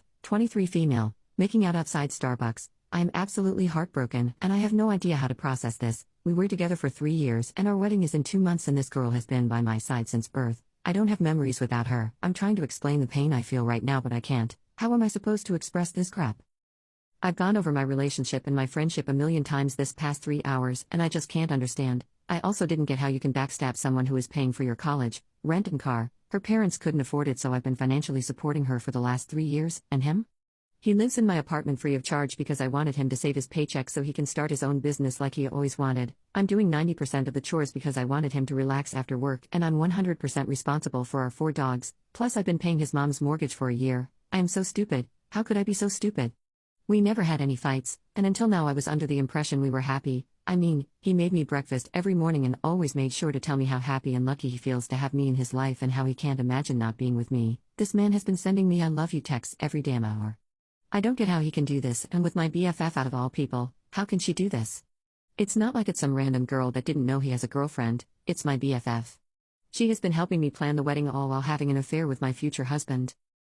I'm supposed to drive back home right now, but I'm sitting in my car at a gas station crying and asking myself what the FCK is going on. I'm physically in pain, I'm confused, I'm in shock. I'm writing this hoping it will help get it out so I can think about my next move and drive myself home safely. I'm sorry if this is a mess, but I'm a mess right now. Any advice on how I should navigate this is very much needed and appreciated. What is a personal story you have that you don't tell because it sounds made up? I was in college and was at a bar drinking with my friends. I went to get a drink at the bar, but it was packed, so I had to find a spot, and it ended up being away from my friends. I was already a little drunk, so I started chatting to the guy next to me while I waited to be served. He was a bit older than me, but not like ancient, so I just had a friendly conversation. Anyway, he ends up asking me if I can get him some pills. Said he had back problems and wanted painkillers. I was drunk, so I was like, yeah, sure. I know a guy, I will see if he can get you some. And I went to the bathroom to text him. But when I was in the bathroom, I had a change of heart and I thought more about it and decided I wasn't going to help him. I was thinking about how painkillers have messed up some of my friends, so I wasn't going to be a part of it. I went back to the guy who was still waiting and I said, you know what? Screw that. Painkillers are bad and will lead to bad things. I have too many friends that have had their lives screwed up on those, and I am not going to help you out. Good luck. I went to turn to leave, but before I could, he pulled out his wallet and flashed a badge and then said, good decision. I was shocked and relieved and all the emotions all at once. I was so happy I didn't give my buddy away or anything else. I was so glad. Anyway, he then asked me not to say anything to anyone and said he normally never reveals that he's undercover, but could tell that in my heart I'd had some friends get screwed up on it and wanted to let me know he wasn't going to go down that path. I've told my friends about it later, but nobody has ever believed me. I can still see the badge in my head right now, had little dots on the ends of the star. I used to hate my husband, but now I think I'm in love with him. I know the title is exactly how it sounds. I, 27 female, and my husband, 27 male, have been married since we were 18 years old. At the age of 9, my family promised me away to our family friend's son. I have dreaded my birthdays ever since, 1 year closer to marriage and 1 year closer from being stripped of my freedom. While I was counting down the years, I met a guy. He made me happy, made me forget about ever having to worry at all. Eventually I turned 18, and I met my husband for the first time. I hated him. Looking at him made my blood boil, because I had already loved someone. We got married 2 days after meeting. After the wedding we didn't do anything. I remember sitting down on the honeymoon bed. He walked in and said, I do not love you nor do you love me, so let's have an open relationship. I didn't argue, and told him okay. I was happy because that means I could see the guy I was so desperately in love with, but we had rules. We could never make love in the bedroom. We must always sleep in the same bed, no talking bad about each other to our partners, and some more basic things. So every year after that we put on the same act, a loving husband and wife at family gatherings. After we went off with our partners, me and my boyfriend were doing very good, while my husband never dated, only one-night stands. A couple of years passed, and I thought everything was going okay until I found out my boyfriend had been cheating on me with a friend from high school. I went home and cried. My husband came into the bedroom where I was crying, asking me if I was all right. Even though I hated him, I told him everything and he held me there for what seemed like hours. After that me and my husband got closer. I took a break from dating while my husband still did one-night stands. We started keeping each other company. We did movie nights, game nights, and he took me dancing. Then he stopped going on one-night stands. I never asked. A couple nights ago when I was getting snacks for our movie, I walked in and saw him deleting all the dating apps he was on. I didn't mention it. I sat down with the snacks and he scooted closer until our shoulders were touching. I felt a little nervous and fluttery like a teenager on their first date. He got a work call late at night, and promised he'd be back as soon as he could. I fell asleep on the couch, and when I woke up, I was in the bed with my husband cuddling me. I was very flustered by this, and after that it has never been the same. This man that I hated so much, the man I cursed for years before I got married, turned out to the exact opposite of what I thought he was. It's like I have a school crush. I can't believe it's took all these years for me to realize that it is not his fault that I was promised away. He was also promised away to a stranger, so I could imagine how he feels. My husband started bringing me flowers and gifts. He tells me it's because he just thought it would be nice. We began staying up all night together and sleeping until almost noon. He bought me an engagement ring upgrade, and cuddles me to sleep when he used to be on the other side of the bed. I think I'm in love with him and don't know how to tell him. Boyfriend said he wanted a break in our relationship to focus on his career. I broke up with him. 18 months of dating, 4 months being long distance, and he decided it was too much for him, so he told me he needed a break from us. He moved away to attend the police academy and has been struggling juggling his academy, family/friends, and me. It started affecting his schoolwork, and recently found out he failed an exam and was told he would be kicked out if he failed again. I was trying to be supportive but at the same time, give him his space to figure things out. Then, this morning, he texted me saying he needs a break from me so he can focus on his academy. Definitely not the text I was expecting from him. He then asked me if I still want to continue things once he's done, which would roughly be in 2.5 months. He seems completely unfazed and unbothered that we might not even be together. This realization hit me so hard, that he doesn't even want to try to come up with a solution, to come up with a compromise where we would both be happy. I have tried to be so understanding of his situation, and I sacrificed so much. I gave him his space and time to focus on his academy. What does he need a break for? So this was my response. I don't think I want to be with someone who thinks that taking a break during hard and challenging times in a relationship is the solution to your problems. As a couple, when hard times occur, you're supposed to talk it out and go through it together, not put the relationship on hold and then come back when things are better. Life doesn't work that way, and you made this decision without trying to talk to me about it. I would have been supportive, I would have been understanding, like I have been this whole time, but you obviously didn't see that. Goodbye. My husband's best friend sensualized my daughter at her sweet 16. I, 42 female, and my husband, 45 male, never have any big problems. We have 5 children, 17, 16, 14, 10, 6, and any fights we do have are over them. Which is what this was? We have a pool and we had a large amount of people here this weekend to celebrate my daughter's sweet 16. Of course most of the guests were teenage girls and boys, but family and friends of me and my husband's came too. One of these friends was my husband's best friend, also 45, and his girlfriend, 32. We will call him Henry. I've never been too extremely fond of him or the age gap between him and his girlfriend, but alas our children do consider and call him their uncle. I'm close enough to his girlfriend to consider her a close friend though. Since all my daughter's friends were all having big sweet 16 parties, she wanted one too. So the pool was all decorated and so was the inside and outside. And per her request, she was the only one at the party in a red bathing suit so she would stand out. The party was going great until I was in the laundry room grabbing stuff, when I overheard Henry talking in the room over. Most likely on his phone. He was saying how she was hotter than the girls he'd known as a teen, and he kind of wished she was turning 18, not 16. That any boy who got with her would be doing a service to God, and she looked too good in a red bathing suit. I stopped, I wasn't immediately jumping to action, I was confused. This is a man my children grew up with, who babysitted them, stayed many nights over at our house, talking about my daughter in a way no one should talk about a child. I marched outside and dragged my husband into the house to the room Henry was in. I'll admit, I yelled and told Henry he wasn't allowed in my house or around any of our family again, especially our daughter, and to leave immediately, before telling my husband anything. Henry got red in the face and cussed at me and my husband for eavesdropping. I screamed at Henry to tell my husband what he was saying in my house about my daughter. Henry got even more mad before storming out and leaving in his girlfriend's car, without his girlfriend. My husband was getting irritated and demanded to know what happened, so I took a second to calm down before telling him. He told me we would deal with it later and just let our daughter have a great rest of the party. I agreed and we rejoined that party, even though we got a few looks.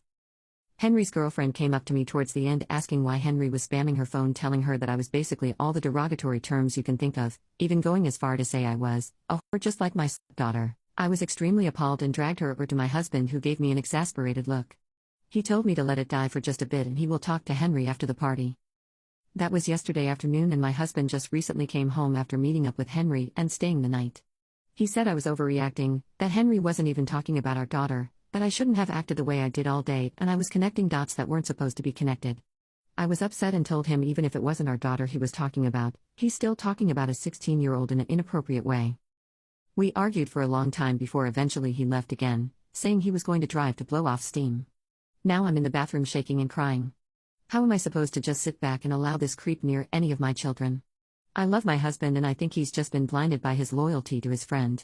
I don't want to get a divorce, especially because I live across the country from my family, and I don't want to leave my husband.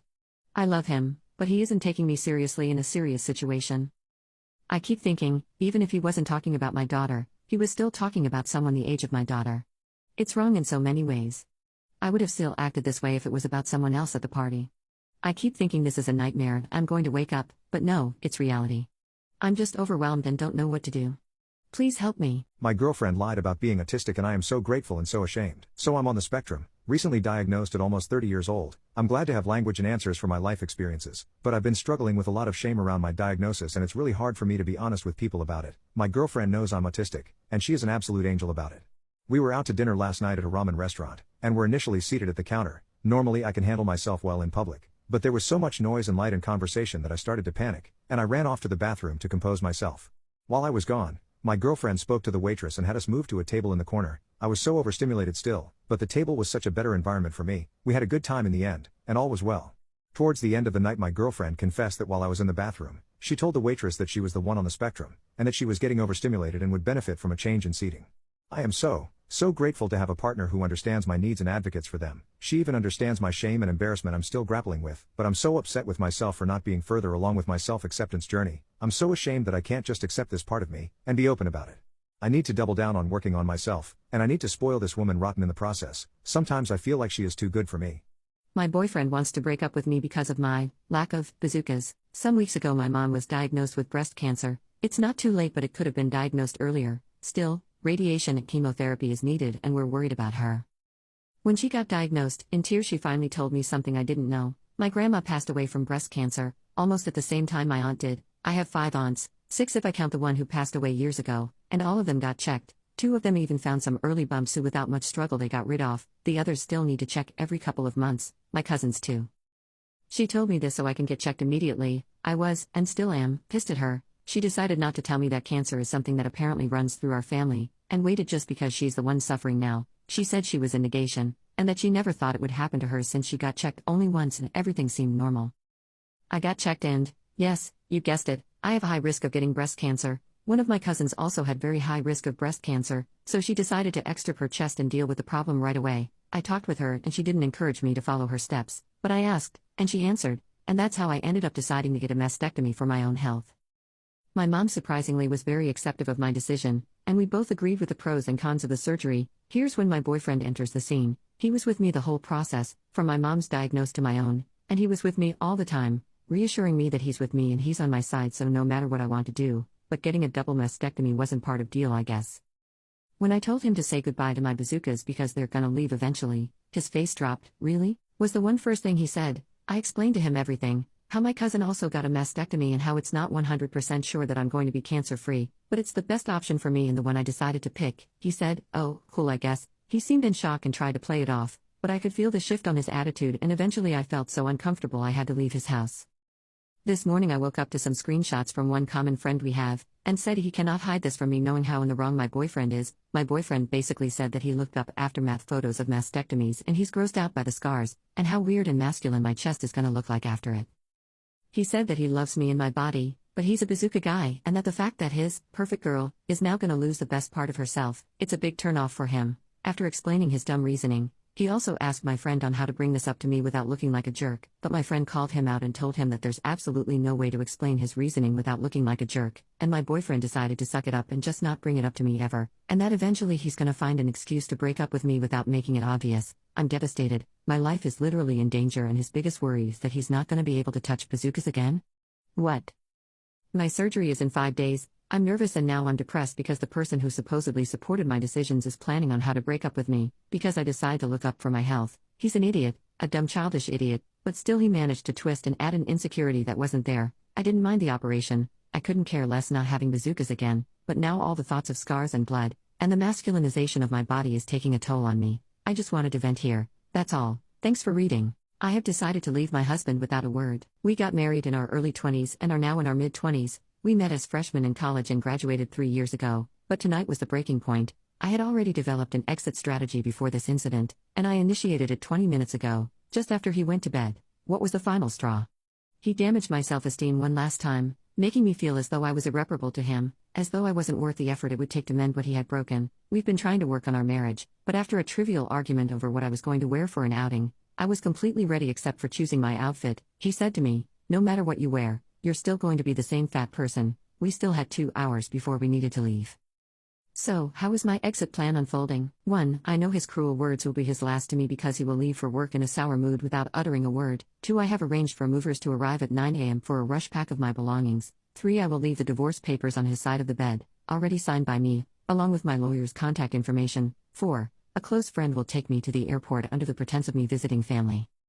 In my new city, I have an apartment and a new car waiting for me. I have a new phone number with a local area code, and I have removed him from my credit cards and myself from his. I have diligently gone through all our transactions to figure out what money in our account is mine. I've left a copy of this breakdown in the stack of divorce papers. Most importantly, I have collected screenshots of him liking and commenting on other women's posts, pointing out that my body would never match theirs and that they're what he wants. I'm 5'2" and weigh 135 pounds, and I carry a bit of weight on my stomach due to an eating disorder, a vulnerability he used against me. Only my family, who live in my new city, know about this. They even purchased my plane ticket to avoid any suspicious transactions. I'm tired of feeling inadequate. I am financially independent and have used my degree to great success. I refuse to endure any more abuse. I needed to tell my friend he was being excluded from our group. My friend invited everyone over for dinner last night and he was excited. He made homemade spaghetti and garlic bread and baked chocolate chip cookies for our entire group. There are 9 of us in the group and for whatever reason they never invite him to hang out or do things with our group. Either I or another person will invite him, but most of the time he is on his own. I was going to his dinner, but I was going to be late since I had to pick up my dad from the airport. He asked everyone to come at 5 p.m. but I was not going to arrive until 6:30 to 7 p.m. I got to his house at 7 p.m. and he opened the door, but only one other person was there. They were sitting at his kitchen counter watching a baseball game and he had all the food on the counter. I asked him where everyone was and he said they either canceled last minute or had not shown up yet. We decided to wait another hour for people to arrive, but no one came and we ate in near silence. After we finished he got up and cleared the table, and while he was in the kitchen I leaned over to the other person and said we needed to tell him that the group excludes him from events. She was hesitant at first because she did not want to hurt his feelings, but I countered by saying it was obvious that the people he considers friends do not feel the same about him, and she was convinced. We walked into the kitchen and asked him to sit down. He sat down and we told him that the other people canceled because they did not want to come. For reasons unbeknownst to us they never asked him to hang out and he deserves a group of friends who will appreciate him. My friend told him that there is a separate group chat he is not part of that is considered the actual group chat. This took me by surprise because I was not aware of this group chat. She told him he is a good-looking guy with a bunch of interests and there is a ton of people out there who would enjoy hanging out with him. He was silent for a minute, then thanked us for telling him. He has been feeling ostracized from our group and admitted that he planned the dinner to see who would come. We were the only 2 who showed up and he appreciated us showing up and giving him a feeling of friendship. My friend and I said we want to continue being friends with him and he felt the same. We ended up talking for an hour and he sent us each of us home with a big bowl of spaghetti. The spaghetti was delicious and I even have enough for tomorrow. I checked Instagram tonight and he unfollowed everyone in the group but me and my friend. I am considering unfollowing them as well. The whole exclusion from the group chat thing is on my mind and I wonder what they have said about me. My friend is safe. We have known each other since our freshman year of college and she has never given me a reason to not trust her. I hope my friend finds a group of people for him. He is a very nice person and someone is going to want to spend time with him. My twin slept with my girlfriend and outed me, so I let him die. I, Ryan, and my twin brother Sebastian have never ever been close. In fact, he made life hell growing up and my parents didn't help by playing favorites, getting him better stuff on our birthday, only going to see films he liked at the cinema and giving him extra money for housework despite us doing the same amount of work. He would always put me down, belittle me, bully me with his friends at school, break my stuff and then blame me, and was just a pain in general. Growing up the only people I knew to rely on was my older sister Jane, my cousin Kai and best friend Isaac, who all knew what an awful person my brother was.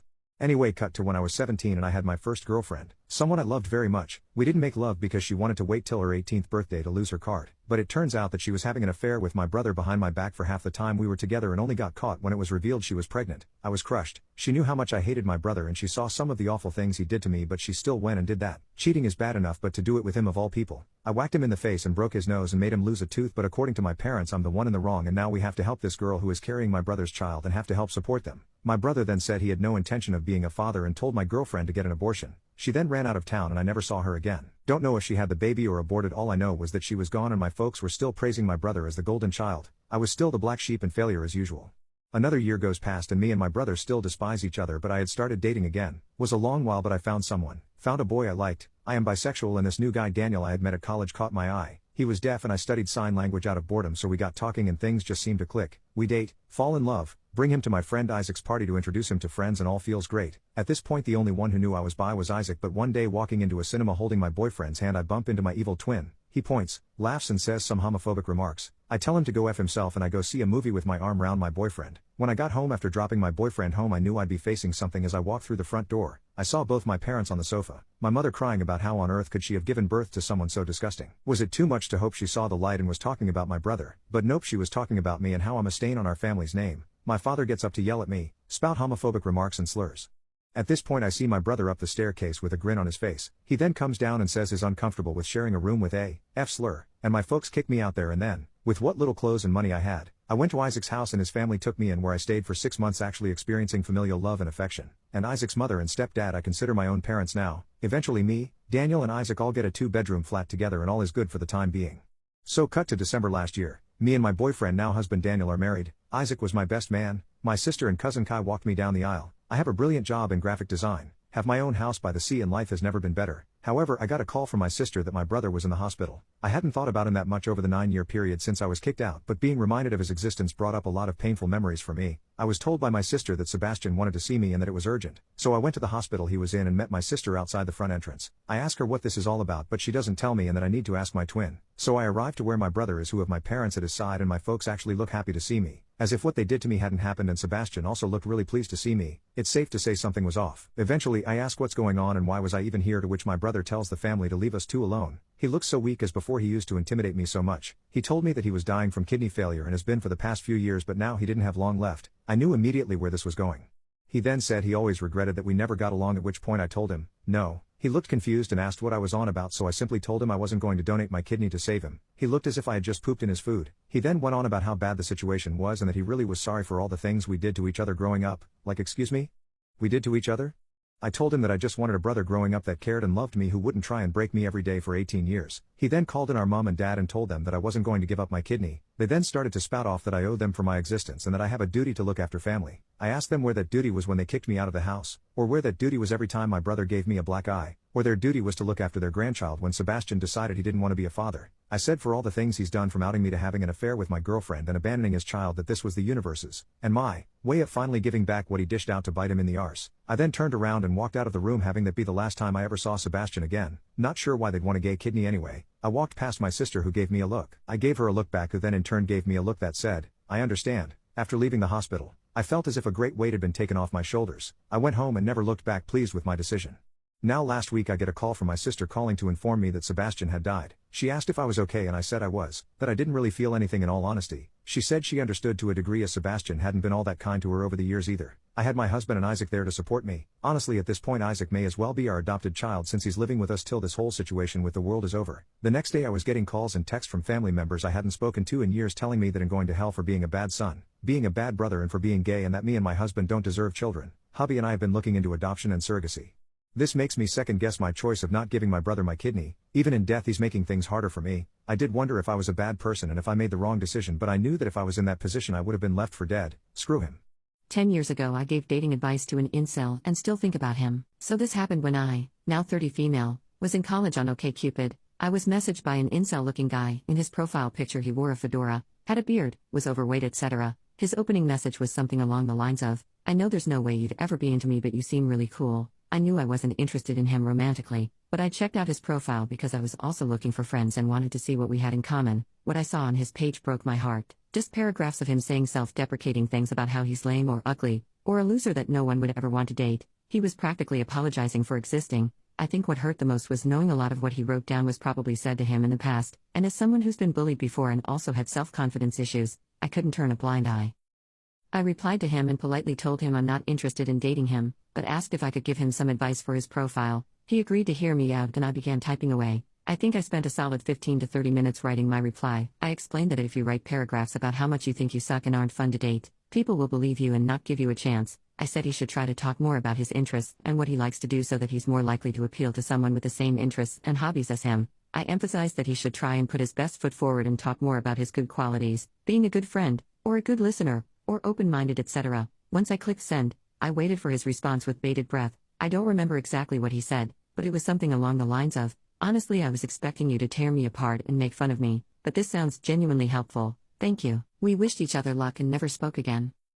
It's been over 10 years since that exchange happened and I frequently wonder what happened to him. I've been thinking about him a lot more since the rise of Alpha Bro podcasts and the manosphere. I want to believe he tried working on his self-confidence issues and was able to move forward, but I also know that people online are mean, and there was definitely a culture of making fun of people in fedoras with neckbeards even if they weren't pulling the milady crap.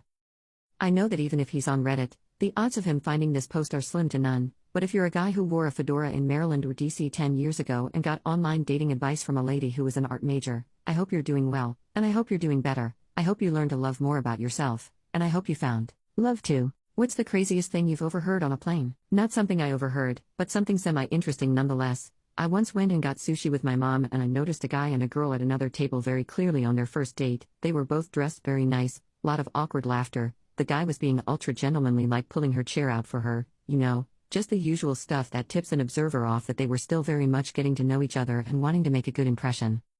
Fast forward 2.5 years, I was boarding a plane in Atlanta, Georgia, heading to Colorado with my brother to go skiing when I saw the same couple seated near the back of the plane. I was in the row directly in front of them, so when I put my bag up, I turned to them and said, "This is going to be super weird, but did you guys have your first date at XYZ sushi place?"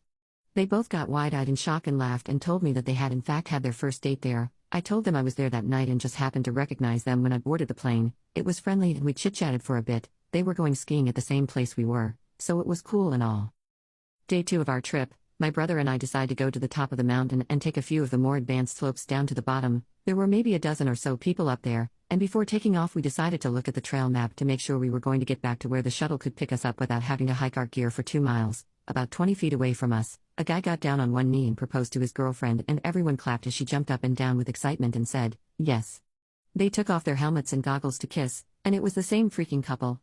I literally was there for their first date, met them for the first time on a plane purely by chance because I was sitting in front of them, and was present when he proposed to her. I assume they're still married because at the rate we're going, I'm probably going to run into them again if one of them decides to file for divorce. My husband went on a trip with a group of guys and many of them cheated on their wives. I'm forced to keep quiet. My husband went on a trip with a group of men, many of them are friends of a mutual friend on the trip. He knew 3 of the guys beforehand and met the rest on the trip. They went to a place known for sex tourism. Had my husband not FaceTimed me while some of this stuff was happening, I don't think I'd believe that he was innocent and didn't participate.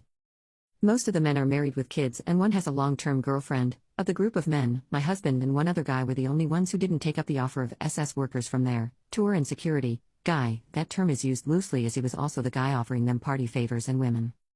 My husband told me on the condition that he does not want something to come out later and he'd be implicated by association. He felt that I should know what was happening on this trip and he can't risk our relationship. He also said I cannot inform any of the wives and they would know it was him who broke the bro code. They all seemed so comfortable cheating on their spouses and he said it didn't seem like it was their first time. Someone we know very closely and wouldn't imagine doing something like this also participated. He ended up cutting the trip short as well as he didn't want to continue hanging out with some of these people. I'm so conflicted and hurt by these people. I will be seeing these wives and girlfriend at events and some of them more frequently. How can I not tell them? I feel as a woman, I would want to be informed. However, my husband said it is not our business as to what their marriages are like. He told me that there is no way their wives don't have an inkling. Before he went to this destination, we looked it up and I mentioned to my husband that because this is what people go there to do, I'm slightly uncomfortable and his assurance was that he would openly communicate with me and let me know everything that happened, which he did. I don't think he expected what happened on this trip either. I just don't know how to respect these people and continue being friends with them as well as not spilling the beans. If I am cold with them or don't interact with them, they will know something is up as I'm usually bubbly and outgoing. The only innocent people are my husband's friend, who is single, and his one other friend who abstained and hung out with my husband. However, it is upsetting that all of these men condoned and basically enabled each other's behavior, my husband included. How do I move forward? I just really don't know. It's making me question if my morals align with my husband, but I also know he is in a very tough spot. My ex committed this morning. I just found out a couple hours ago. I don't know what to do. I don't know how to cope with this. We broke up 2 months ago. We cared for each other very much and had been together for 2.5 years. In that time, in spite of loving each other very much, we had issues that did not resolve even with countless discussions. He called me last night to get closure and we talked for a few hours. He was trying to understand why I left and why I wasn't ready or willing to try again. I did my best to explain that while I would always love him, I could not be with him. He said that his main purpose in life right now was me, and to get to a point in where I'd be willing to get back together. I said that it wasn't healthy to look at me that way. I told him that he should be motivated to improve his life for himself. I also made it clear that his chance to work things out had been when we were together and not when I was trying, not after I had already been burnt out and left. I told him to please respect my boundaries and to stop trying to convince me to change my mind. He said a tearful goodbye. An hour later, at 2:30 a.m. he did the unthinkable. I am in absolute shock. I am horrified and sad and I don't know what to do. I feel so sick to my stomach and I keep going from emptiness, to crying, to anger that he would do this, and I feel completely useless. If there is anyone who knows how to cope with this sort of situation, or has any advice, I would be very grateful because I am feeling so lost in this moment. What is a personal story you have that you don't tell because it sounds made up? Not me, but my dad lived a wild and unbelievable life. He was a world-wandering vagabond who joined the Navy at 16 by giving his older brothers information. Back in the 1960s, my dad was in a plane crash, small plane, and it went down in the desert near Mexico. They didn't know what to do, so they split up. 2 went in one direction, 1 went another, and my dad went his own way. They thought one of them would run in to help that way. My dad ended up somewhere in Mexico and never went back. He just hung around, and traveled all over Central and South America. After almost a year, he decided it was time to go back home, but he ran out of cash or had no cash, so he sold his watch for a motorcycle, and used it to get to Mexico. Then, he sold and traded that motorcycle for a car. My dad was a mechanic. He could make any piece of crap with an engine run for a bit, at least, then drove north toward the United States. He had no documentation, so he sold the car, walked through a ditch back into the United States. When he actually made it to his brother's place through a combination of walking and hitchhiking, his brother and one of the guys from the plane crash were sitting on the porch drinking beers. They thought my dad had died. My dad thought the other guy died. They drank beers, played cards, and caught up. Years later, before I was born, my dad told my mom he was going to get the watch back. He drove from Chicago to Mexico, took a bus to some place in Chiapas, if I remember correctly, found the guy he sold the watch to, bought it back, and then drove all the way back to Chicago. I have the watch. We have pictures of my dad as a young man living it up in Mexico, India, West Germany, United Kingdom, the Philippines, Hawaii, all over the US, postcards he wrote to his brother and so on, places that don't even exist anymore. My dad died when I was 16 years old.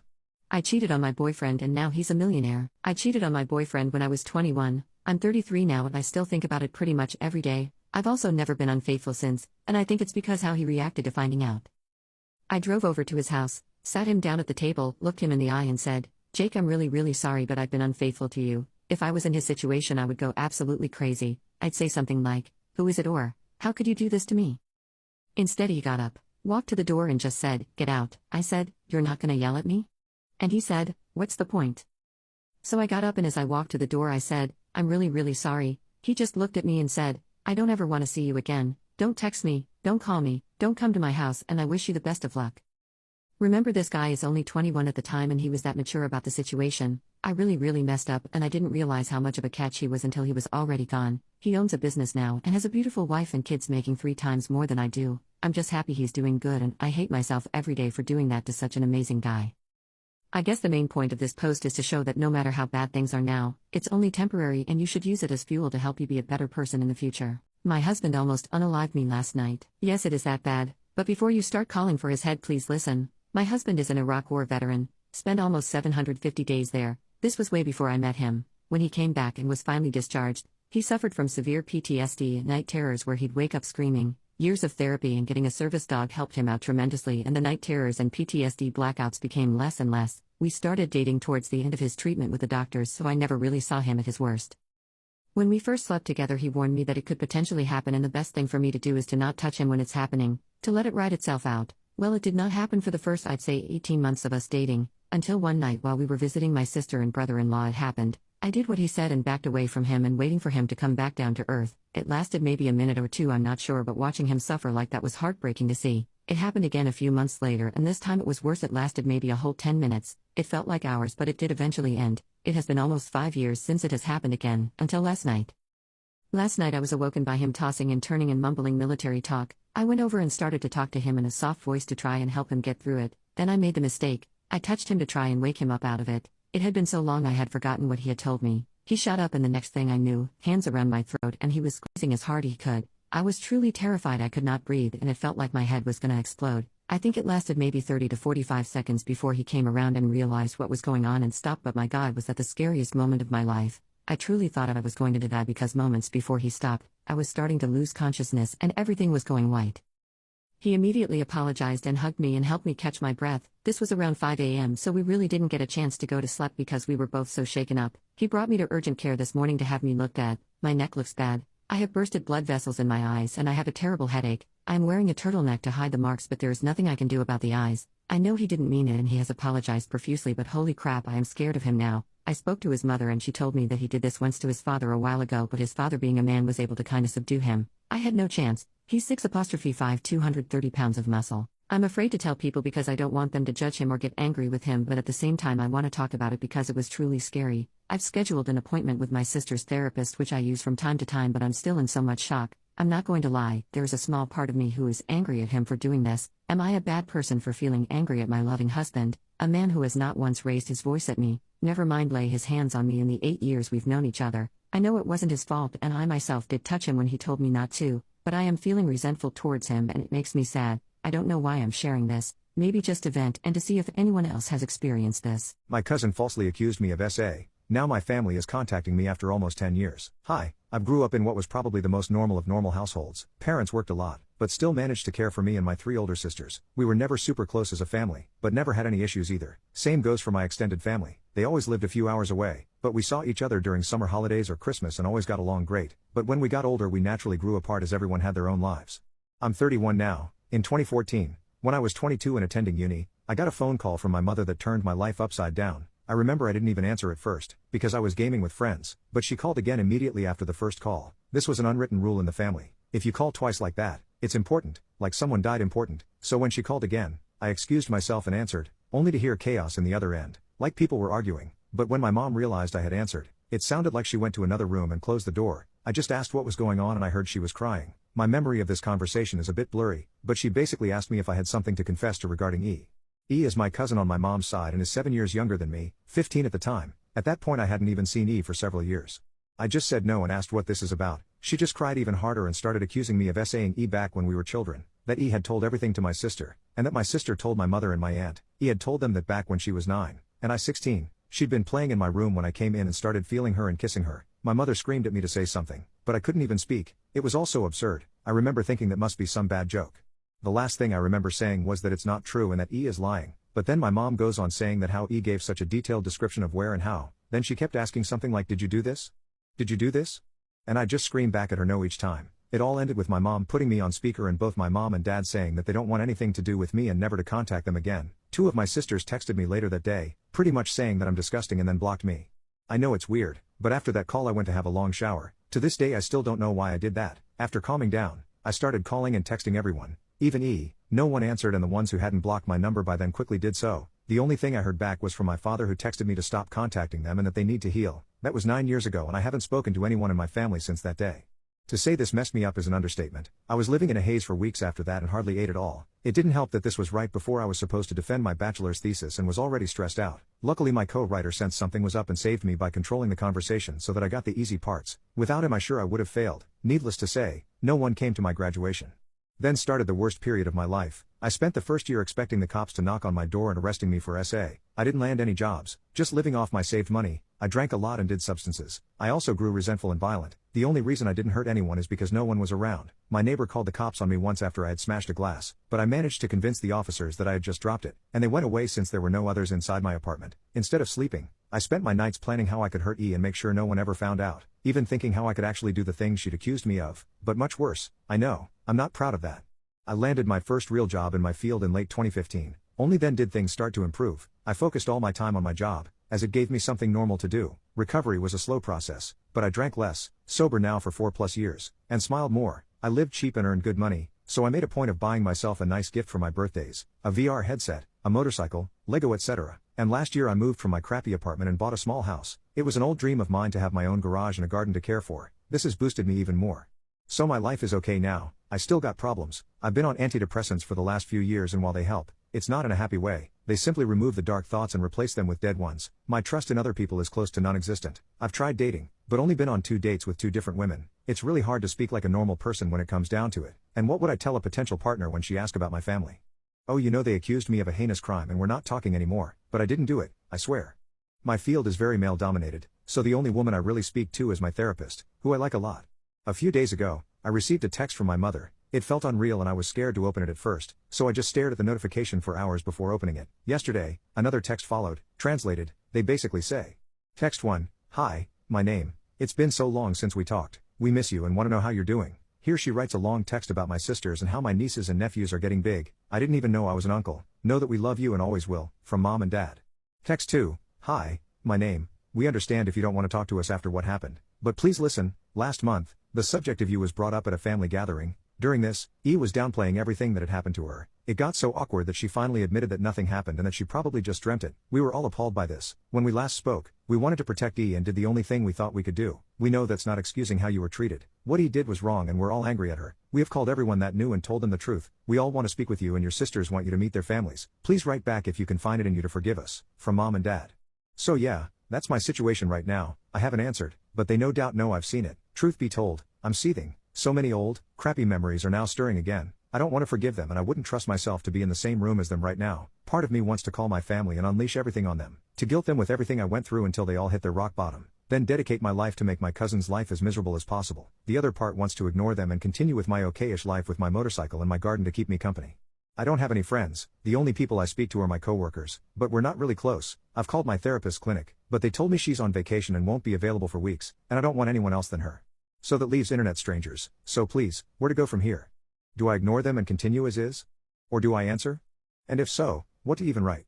I'm pretty sure meeting them in person would be a bad idea for a foreseeable future, but I'm not even sure how my life can improve from picking up those old threads, as embarrassing as it may sound. I've dreamed about the day when they apologize to be them throwing themselves to the ground and kissing my feet. Texting seems so anticlimactic now. My entire marriage was a part of an elaborate scheme and I was the only person that didn't know. In college, I was dating a guy named Tom. Tom was new to the area, with study buddies but few close friends. When he formed a tight-knit group with some guys he met at the college bar, I was genuinely happy for him, but as Tom grew closer to his new friends, he became increasingly distant from me. During this turbulent time, I met my future husband at a party thrown by Tom's friends. We bonded over a shared elective class in the upcoming semester. We agreed to be study buddies, an arrangement Tom seemed initially okay with. However, as time passed, Tom grew paranoid and our relationship turned sour and abusive. Every time Tom was verbally abusive or physically threatening, my husband was there for me, encouraging me that I deserved better and that I should leave Tom. When I decided to abort Tom's baby, my husband supported me through that too. Just recently, my husband's best friend broke up with his girlfriend. While my husband was out drinking with his best friend, the ex-girlfriend unloaded a shocking revelation on me. This entire chain of events was, according to her, orchestrated by my husband and his friends. She claimed that my husband fell for me at first sight on campus and conspired with his friends to befriend Tom. They supposedly even found out which subjects I would be studying, and my husband enrolled in the same ones. The pieces began to fall into place, and I was overwhelmed. My husband's interests aligning so perfectly with mine, his affinity for my favorite authors and places. According to her, his friends would convince Tom that I was cheating on him, feeding his paranoia and accelerating our downfall. The insinuation that my husband and his friends engineered my abuse, that they manufactured the lowest point of my life just so my husband could step in as my knight in shining armor, has left me dumbfounded. I'm not an heiress, not a supermodel. I am an average woman. You could find 10 women like me on any bustling street. A part of me wants to reject her allegations, to believe she's just lashing out and aiming to destroy my marriage. However, the narrative she painted fits alarmingly well. It explains Tom's transformation, my husband's uncanny understanding of my likes and dislikes. If it's true, the man who comforted me through my darkest hours orchestrated those very horrors. I am utterly lost. How do I confront him? What if he confesses? The thought of it makes me want to curl up and disappear. The fear of confirming this as reality is paralyzing, and I find myself questioning everything I believed about my relationship. Any advice or words of comfort would be greatly appreciated. Thanks for reading. I find myself questioning the ethical nature of my family traditions. In my family, inbreeding is a common practice. The individuals we end up marrying range from first cousins to siblings. My mother isn't my father's first wife and they are not fully related, but she is his half-cousin. My father's first wife was his sister, but she passed away due to heart complications. They had 2 daughters together. A short while ago, my older half-sister, 28 female, invited me to join her and some friends for drinks. In the country where we live, the legal drinking age is 16. During our gathering, the conversation steered towards our physical similarities. We all look very alike, which, according to some light research I've conducted, seems to be a common trait among children born from inbreeding. These similarities can include traits like albinism and facial deformities. I explained to them that our similar looks are due to us being related. One of her friends likely took my comment at face value, understanding it as siblings sharing a father. My sister, however, understood the deeper implications, and we ended up leaving early. On our way home, she stressed that our family's private matters should be kept away from outsiders. This sentiment was echoed even after we got home, and she informed our parents about the conversation. Our father was upset after hearing the news and left the house, while my mother cautioned me that I would be excluded from future outings with my sister and her friends if I failed to behave appropriately around others. I spent the entire night researching why our family dynamics are considered wrong, and I haven't stopped thinking about it since. This incident happened a couple weeks ago, and it's been a constant debate whether I should share this. However, I need advice, and I can't turn to my parents. It feels necessary to disclose this to someone as I don't have any friends. I'm homeschooled and only leave the house with my sisters. My full-blooded brothers seem to be aware of our unusual family dynamics and are comfortable with it, but I don't know what to do. I'm not sure I can ever forgive my mother. I used to suffer from severe throat infections, so much so that my mother suggested I have my tonsils removed. Taking her advice, I scheduled an appointment with a doctor. He confirmed that my tonsils needed to be taken out but warned me about the risks due to my age. Apparently, the older you are, the larger the wound and thus, the greater the risk. Being 21, I was already considered at risk, but I decided to proceed regardless. The surgery took place in late December last year. Afterward, I was in immense pain and only had ibuprofen to manage it. The nurses didn't provide adequate care. I even fainted twice but was still discharged on the 5th day despite my condition. Back at home, I couldn't eat or sleep. I had been explicitly warned by all the medical professionals that if I ever tasted blood in my mouth, I should call an ambulance immediately. 4 days after coming home, at 3 in the morning, I found myself swallowing blood, as if I had been thirsty for 3 straight days and was now guzzling water. In a panic, I begged my mother to call an ambulance. Despite being a retired nurse, she simply told me to calm down, gave me an ice pack for my neck to halt the bleeding, and told me to go back to sleep. I did as she advised, trusting her judgment.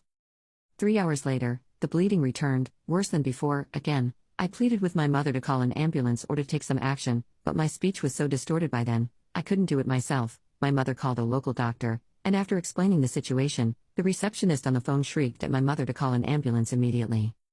Instead of complying, my mother suggested we drive to the hospital ourselves to avoid disturbing the emergency services at such an early hour. At that point, I was just relieved something was being done, so off we went.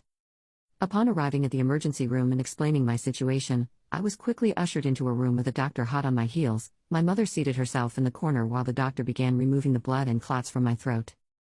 Then the doctor abruptly left to fetch the head of the department, clearly concerned. As I sat there, my panic levels skyrocketing, my mother handed me my phone, saying she had to leave for an important appointment. It was a Saturday, and I knew there were no appointments.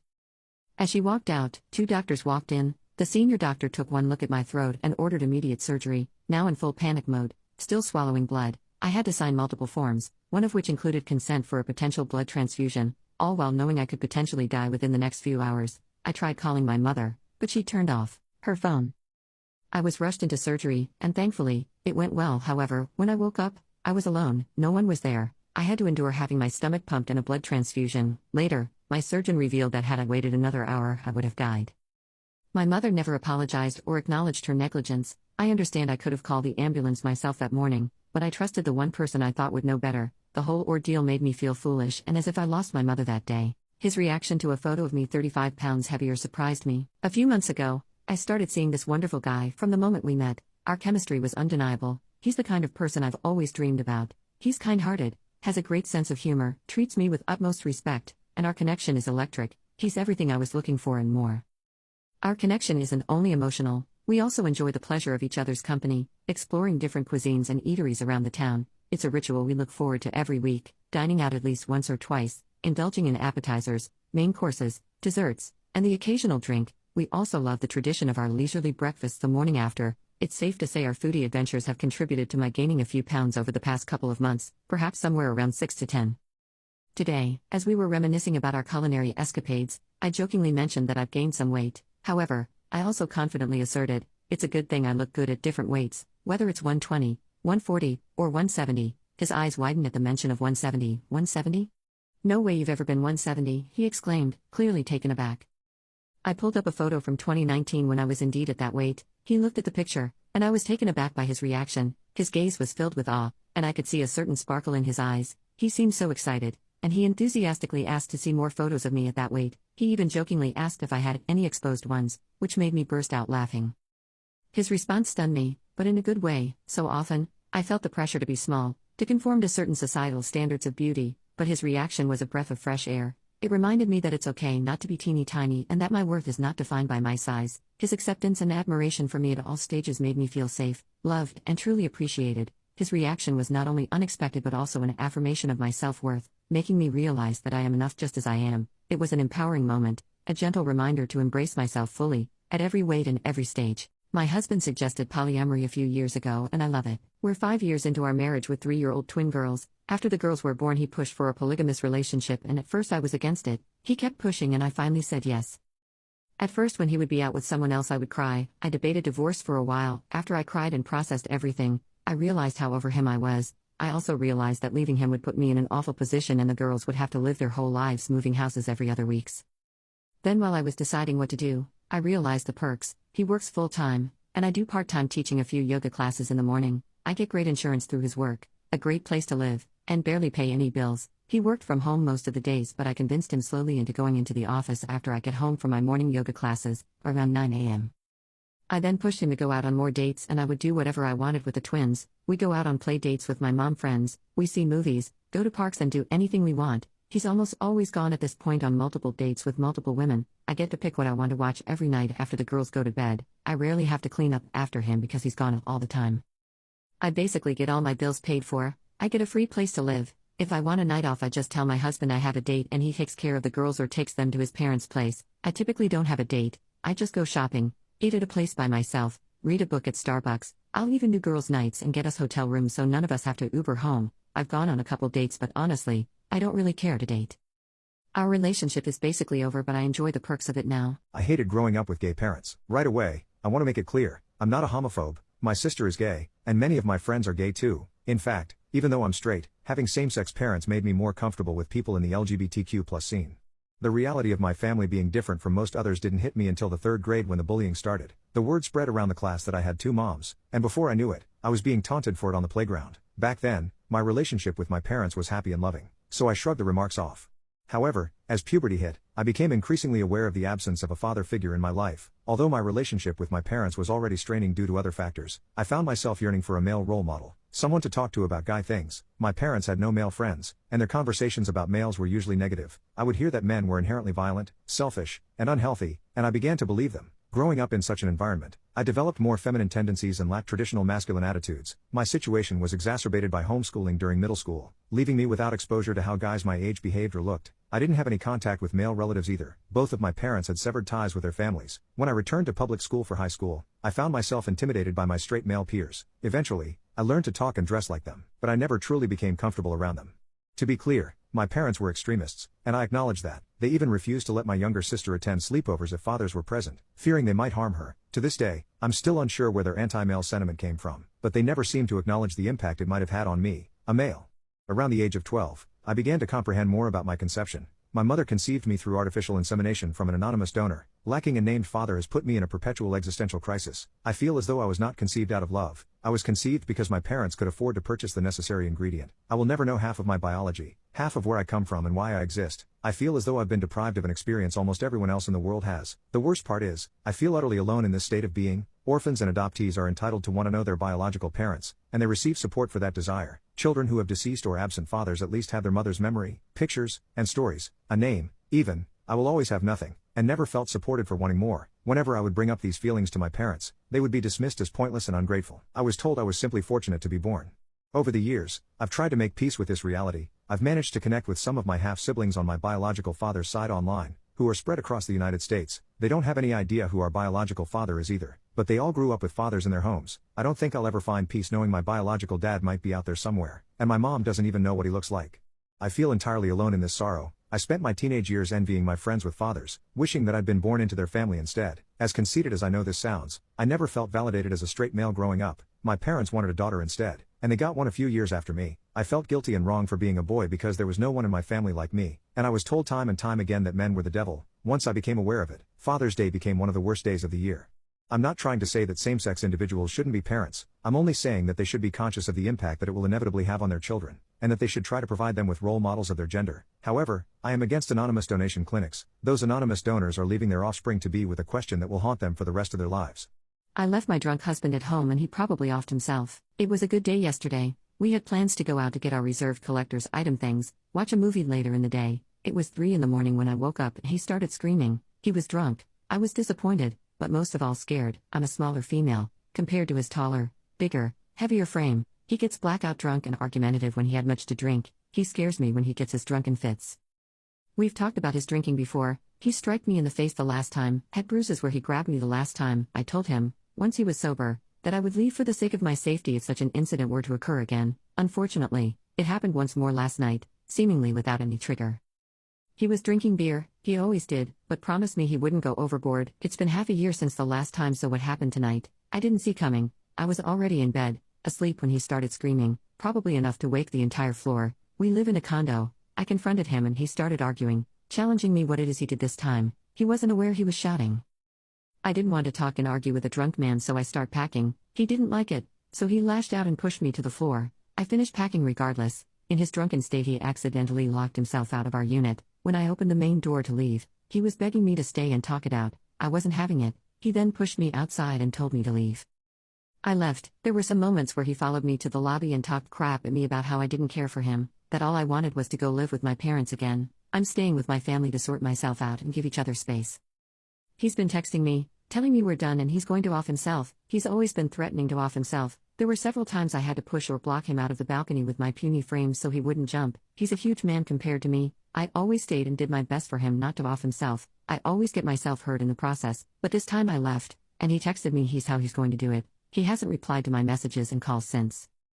I'm not sure why I'm posting. He's probably gone now, but I'm so burned out and tired and scared to check on him. If he went through with it, how I'll handle seeing his lifeless body, how I'll handle everything after the fact. I'm scared and thinking I probably should have just sucked it up and cowered under the sheets as he screamed and let it all pass. Today I messed up by getting catfished but still following through with my intentions. I, 19 male, started talking to this girl, 19 female, one night after she messaged me through social media. We began talking about common interests with subtle flirting here and there. The following day I, not knowing what she looked like, Asked her to send a photo of herself. She proceeded to send 4 pictures, 2 of which she was in baggy clothing, the other 2 being top angles. All of these photos had 2 things in common, all had filters, and all hid what everything below her neck looked like.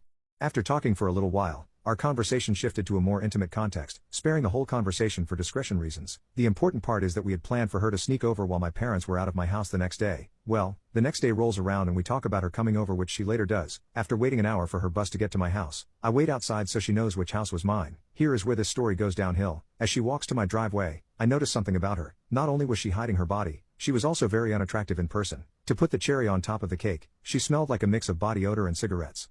Me, not wanting to be rude as she had just traveled across town to do the devil's tango, walked her into my house and to my room. We put on a show on Netflix and began following through with what we had previously talked about. After finishing up what was and will be my worst intimate experience ever, we both just sat there. I sat there thinking about how I could get her out of my house without being rude. I finished a glass of water and said I was going to go fill it. I quickly pulled out my phone and bribed my sister, 20 female, to come knock on my door and tell me my parents were home early and that they needed me to help them unload groceries. I told her I was sorry and that I needed to go help. I told her to take the next bus, which was 20 minutes later. To my surprise, my parents did come home early as my mother had suffered an injury hiking, giving me the perfect excuse as to why she had to leave. For the next 2 hours I sat there smelling like her with my family, regretting everything I'd just done. This inspired to go deep clean my room and bathroom to keep my mind off of what happened. As I sit here writing this, 2 questions linger in my mind. Why didn't I just refuse her?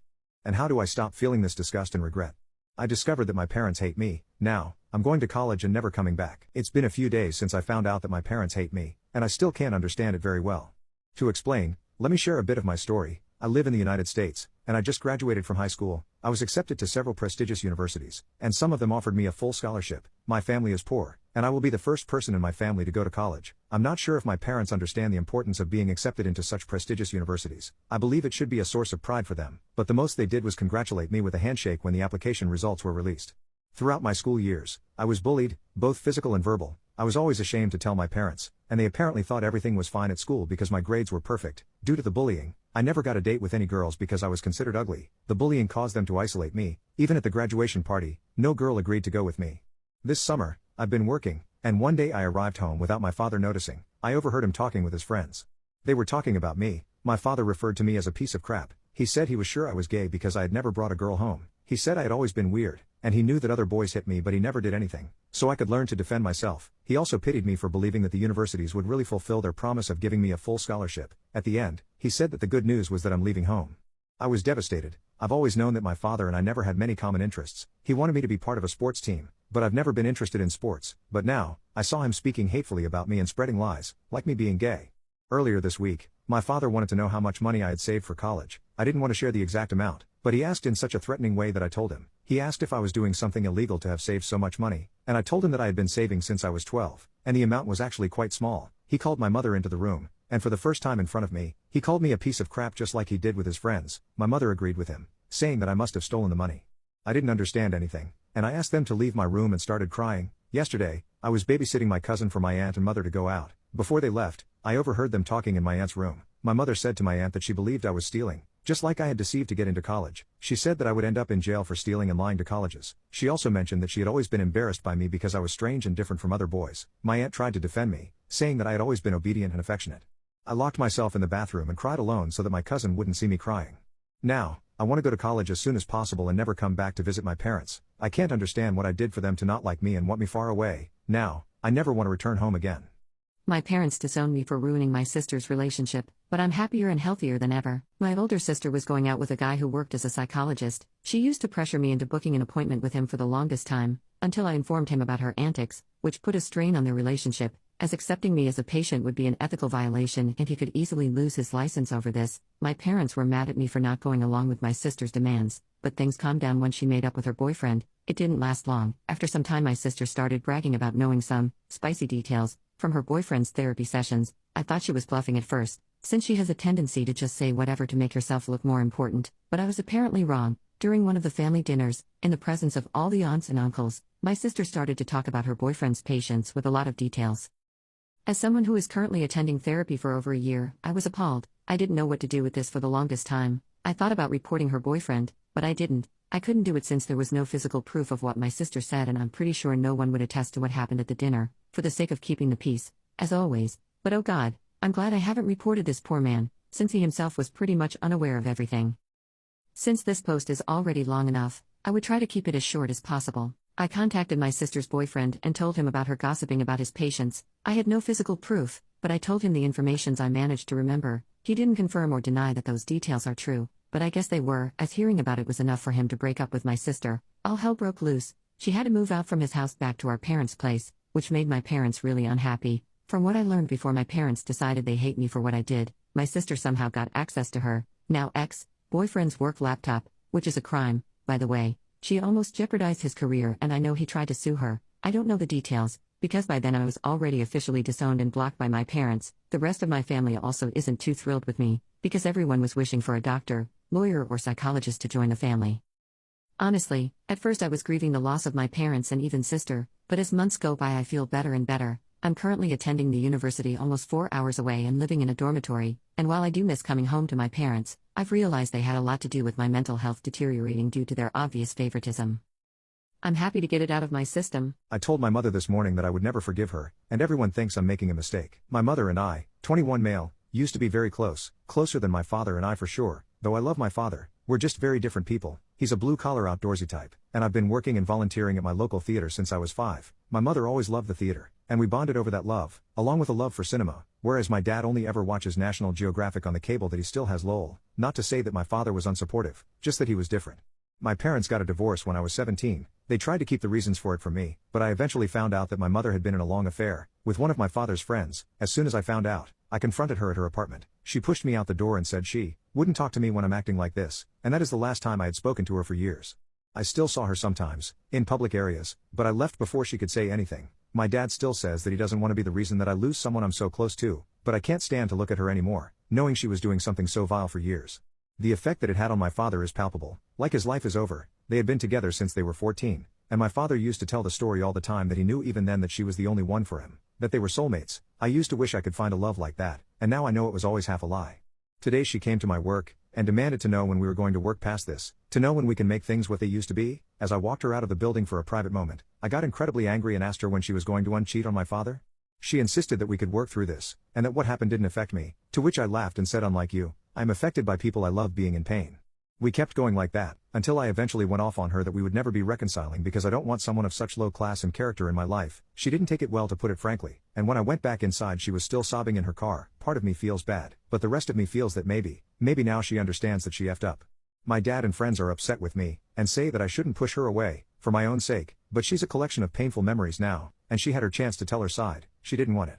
Finally got back at my ex-girlfriend who dumped me because of my size and destroyed my self-esteem. My ex and I had been together since we were 20, we grew together, became better partners, tackled problems, and were each other's first everything. But, out of nowhere, she dumped me last year, saying she wanted to explore better options. I was confused because our intimate life was great, 7 to 10 times a week. I'm a high libido guy in my physical prime, so it didn't make sense to me. She said she wanted to try bigger guys and that just shattered my self-confidence. I tried to convince her to stay but it didn't work. I reckon her friends influenced her. They're what you'd call size queens. I'm 5.9 inches and knowing it's slightly above average didn't help my confidence. After that, I became really self-conscious and lost my confidence around women. I was once a lively, outgoing guy, but after the breakup, I felt like a shell of my old self. A few months ago, my close friend introduced me to this girl. She's caring, loving, and our personalities clicked instantly. She is more experienced than me and had been a huge help to get over my trauma. We've explored new levels of intimacy, which I never thought was possible before, and I started regaining my self-esteem.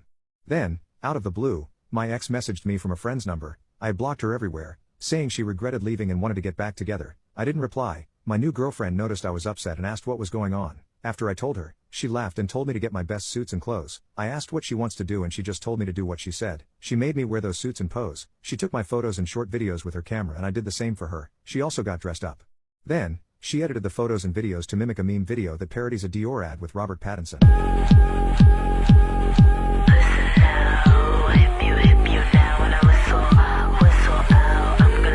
It was awesome. She told me to send it as the reply to my ex's message. I did it and after a few days everyone in our friend group had been talking about it. Apparently my friend found the video hilarious and sent it to everyone. Now, everyone's calling me a legend for that response and my ex, along with her size queen friends, has been silent and avoids me at gatherings. But the true legend here is my new girlfriend. She might see this post since she's a regular on Reddit. V, if you're reading this, I love you. To my wife, I know you're in love with another man, and that's okay. Dear wife, I first met you when I was 19, I'm 34 now. But I still remember the moment I laid eyes on you. You know how people say, it was love at first sight? Well, I used to think it was a stupid overused cliche, but it happened to me that night. You were a Renaissance painting come to life, with your emerald green eyes, smooth, opal-like skin, and wavy blue-black hair. Your voice was like bells pealing, your smile, radiant and glowing. I was your first kiss, I was your first boyfriend, your first love, your first everything. We dated for 2 years before you broke up with me for the first time. Over some silly argument I don't even remember. We were split for a year, and then you came back into my life.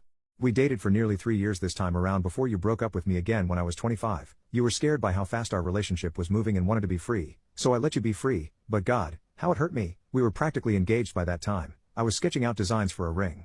I dated other women, but none of them were like you. You also dated other people, some good men, some mediocre, and some really, really bad. You cried in my arms after one of your boyfriends had yelled at you and left bruises on your cheeks. But one day, less than 2 years after we had last broken up, you told me you were engaged to one of the good ones. I went to your wedding. You looked like a queen, every bit as beautiful as the day I first met you. How your face lit up as you saw your soon-to-be husband. I always thought that when I attended your wedding, I would be the groom. Wedded bliss didn't last long for you. After just a few months of marriage, your husband passed in a tragic accident. You miscarried your child. This sent you spiraling into a whirlwind of depression, anxiety, and painkiller addiction. Yet I stood by you. I watched as you buried your husband and your unborn child. I watched as you collapsed onto the ground, watering the fresh earth with your tears. Some years later, we reconnected. You were recovered now, and more like the girl you once were. Your laughs were fewer and far in between, but they were still there. Your once youthful and innocent eyes were harder now, more weary, tired, but despite all this, despite everything, I still loved you.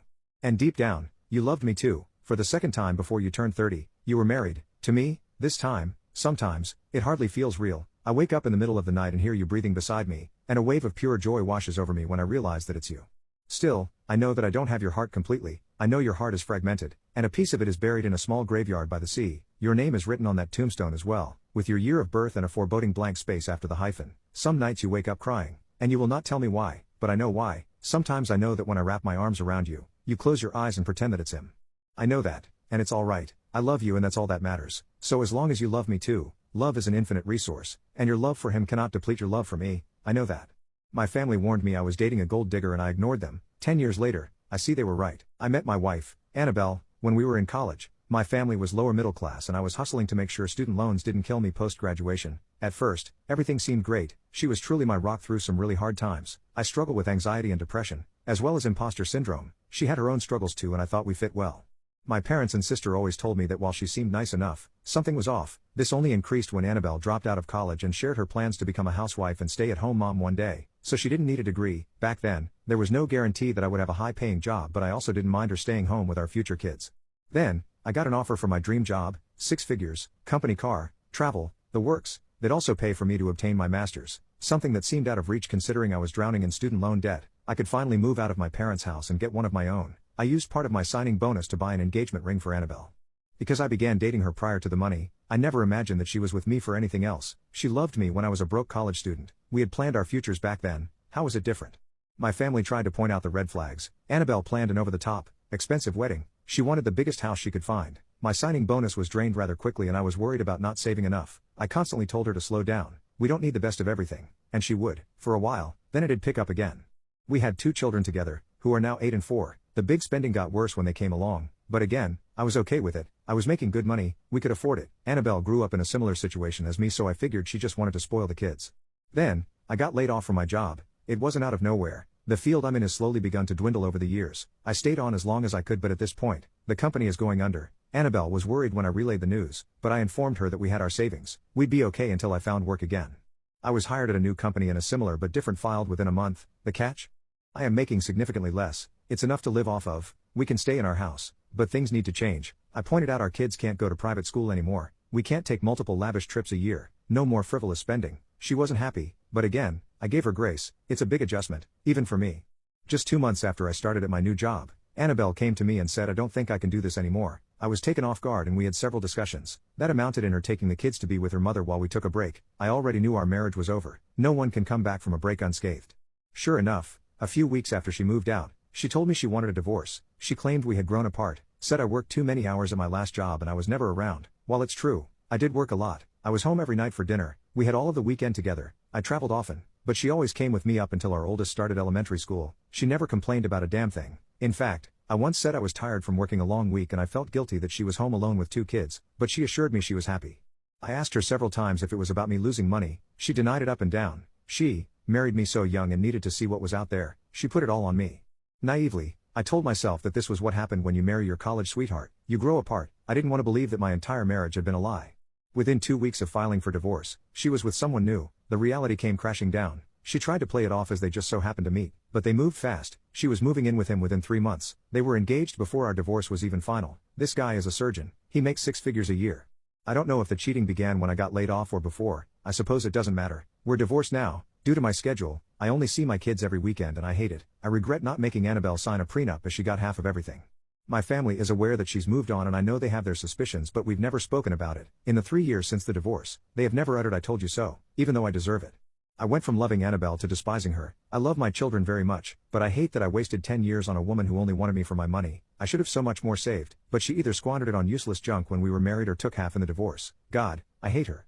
I think I destroyed my relationship with the most amazing man I've ever met. I, 39 female, just ended a 10-year relationship with my ex, 32 male, let's call him L. We first crossed paths at the gym, shortly after I had escaped a 12-year-long abusive relationship, and not long after he had finished college. We also have a 4-year-old son together.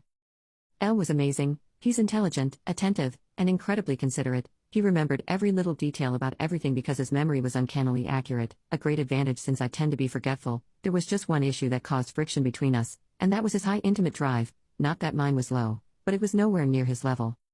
For the initial 5.5 years, everything was perfect. We relocated to the United States, and L took on all the costs until I adapted to our new home. He got me a puppy to combat my loneliness, and often took me out on dates to keep my mind off his crazy busy schedule as he's always working, 60-hour work weeks. At the age of 35, we decided to start a family, and I got pregnant almost immediately. However, from the 4th month of my pregnancy, I began feeling self-conscious about my appearance. The thought of being exposed or intimate made me uncomfortable, reducing our once frequent intimate encounters to twice a month. Yet, Elle was as supportive and understanding as ever. After our baby was born, I spiraled into postpartum depression, and my intimate drive plummeted to zero. Elle was increasingly frustrated, but he stuck around. Then one day, he stopped asking for lovemaking altogether. Apart from that, we were the perfect family, no fights, just love and care. Then came a day when we had a huge argument about him buying a PlayStation. During that quarrel, Elle confessed how dejected he felt having to beg for intimacy or even a kiss. His confession hit me hard. To cope, he resumed his gym routine, managing to shed a significant amount of weight. He looked incredible, and I promised to work on improving our intimate life, but I failed, and our arguments persisted. One day, a bombshell landed in the form of a text message from an unknown number. Elle had been cheating on me for the past 10 months. I confronted him, and he confirmed it, saying it was because of our lacking intimate life. In a fit of rage, I broke his PlayStation and threw him out. After a week of his absence, I realized how much I missed him. I longed for his compliments, his help around the house, and the way he was with our son. He returned a week later to collect his belongings before moving in with the woman he cheated on me with. He still said he loved me. Now, when he comes to pick up our son on Thursdays, it crushes me to see him. He looks as handsome as ever, always so polite. All I want to do is cry, knowing that I might have lost him forever because I couldn't meet his intimate needs. Took a vacation with my best friend and I've realized she is the dumbest person I've ever met. I'm a guy and have a female best friend. We've been friends for quite a while, never dated, and I have a girlfriend. We are both in college and I don't know how she is even in college after spending a week with her. Like, I literally don't know how she's gotten this far in life, and no clue how she's going to get a career job. To point out some things, she was telling me about how she is starting to get depression and anxiety. I then asked her to look at her screen time and the girl is spending 7.5 hours a day on social media. That's almost as much time as a full-time job, and she doesn't see how that's damaging her mental health. We were getting ready to leave the house and took a bunch of food out of the fridge to put it in a cooler. She said we absolutely cannot take any ice out of the freezer. I looked at her with a confused look on my face and asked why. She said she didn't want to use up all the ice. I then had to explain to her how the freezer makes ice.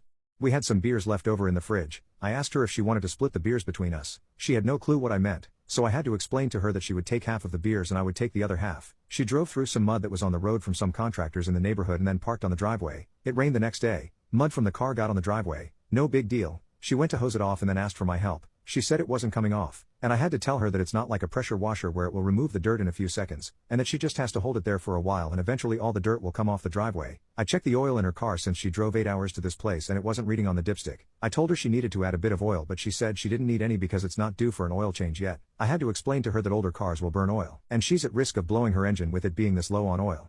She took a hot baking sheet out of the oven and asked where to put it. I said on the stove. It's meant to withstand very hot things, she said, but it's a gas stove and the stove isn't on. Will it damage it? As we were cleaning up, there was an empty beer box. She asks me, do you want this box?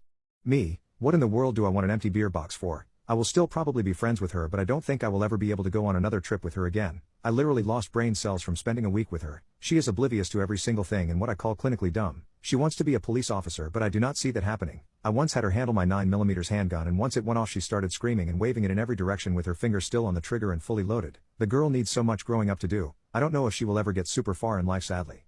I'd love to help and I challenge her to think critically, but she refuses to make any lifestyle changes that will benefit her, such as reading, cutting back on screen time, cutting back on going to bars with her sorority friends, going on some walks in the park, etc. She is the most stereotypical dumb sorority blonde you see in movies. I never thought there was anyone that dumb in real life, but she has proven me wrong. I told my guy friend I saw his girlfriend with another man. It was 13 years ago, and I still feel like I overstepped the line. Over a decade ago, when I was still a teenager, I made a decision that I regret to this day. I found myself in a position where I thought I was doing the right thing, but hindsight, as they say, is 20/20. My friend, let's call him Jake, was dating this girl. They were young and their relationship seemed to be filled with potential. Jake always spoke about her with such affection, his eyes would light up, and it was clear he had something special for her. One day, I happened to see Jake's girlfriend out with another man. They seemed close, closer than what I perceived as appropriate for her being in a relationship with Jake. Being young, naive, and with a black and white view on love, I decided to tell Jake about it. I thought I was helping, acting as a good friend should. Jake confronted her, and as expected, their relationship spiraled downwards. Following this, she sent me a series of passive-aggressive texts, stating that nothing happened between her and the man I saw her with. She accused me of blowing things out of proportion, of meddling where I shouldn't have, and ultimately, she held me responsible for ruining their relationship. Now, 13 years later, she's happily married with a child. As for Jake, he's been in and out of relationships, but nothing serious, nothing that matched the intensity he had for her. Every time I talk to him, I'm reminded of the relationship he lost, and I can't help but feel a twinge of guilt. Back then, I saw things in absolutes. If someone was in a relationship, there was no room for anyone else. I didn't consider the complexities of human emotions, the exploratory nature of young love. They were still figuring things out. Maybe they would have worked it out themselves. Maybe it wasn't my place to intervene. With time, my view on love and relationships has evolved. Love isn't always black and white, and each relationship has its own dynamic. I wish I had known that back then. Every now and then, I can't help but wonder what would have happened if I hadn't interfered. Would they have worked through their problems? Would Jake be happier now? Did I ruin something potentially beautiful?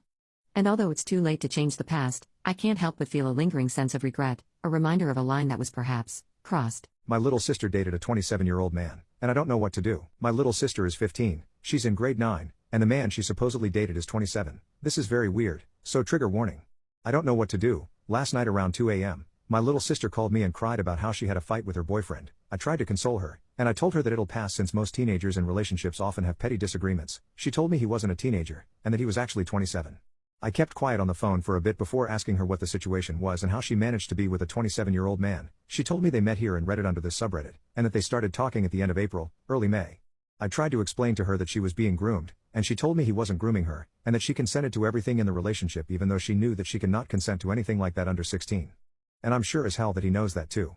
Saying I was and still am pissed is an understatement. Not even the word disgusted can explain how I'm feeling about this. She told me they've never met in person, and that their relationship was online and long distance, but they've had long video calls and voice calls with each other and texted. She told me the reason why they broke up was because she accused him of something, and strongly believed in that accusation.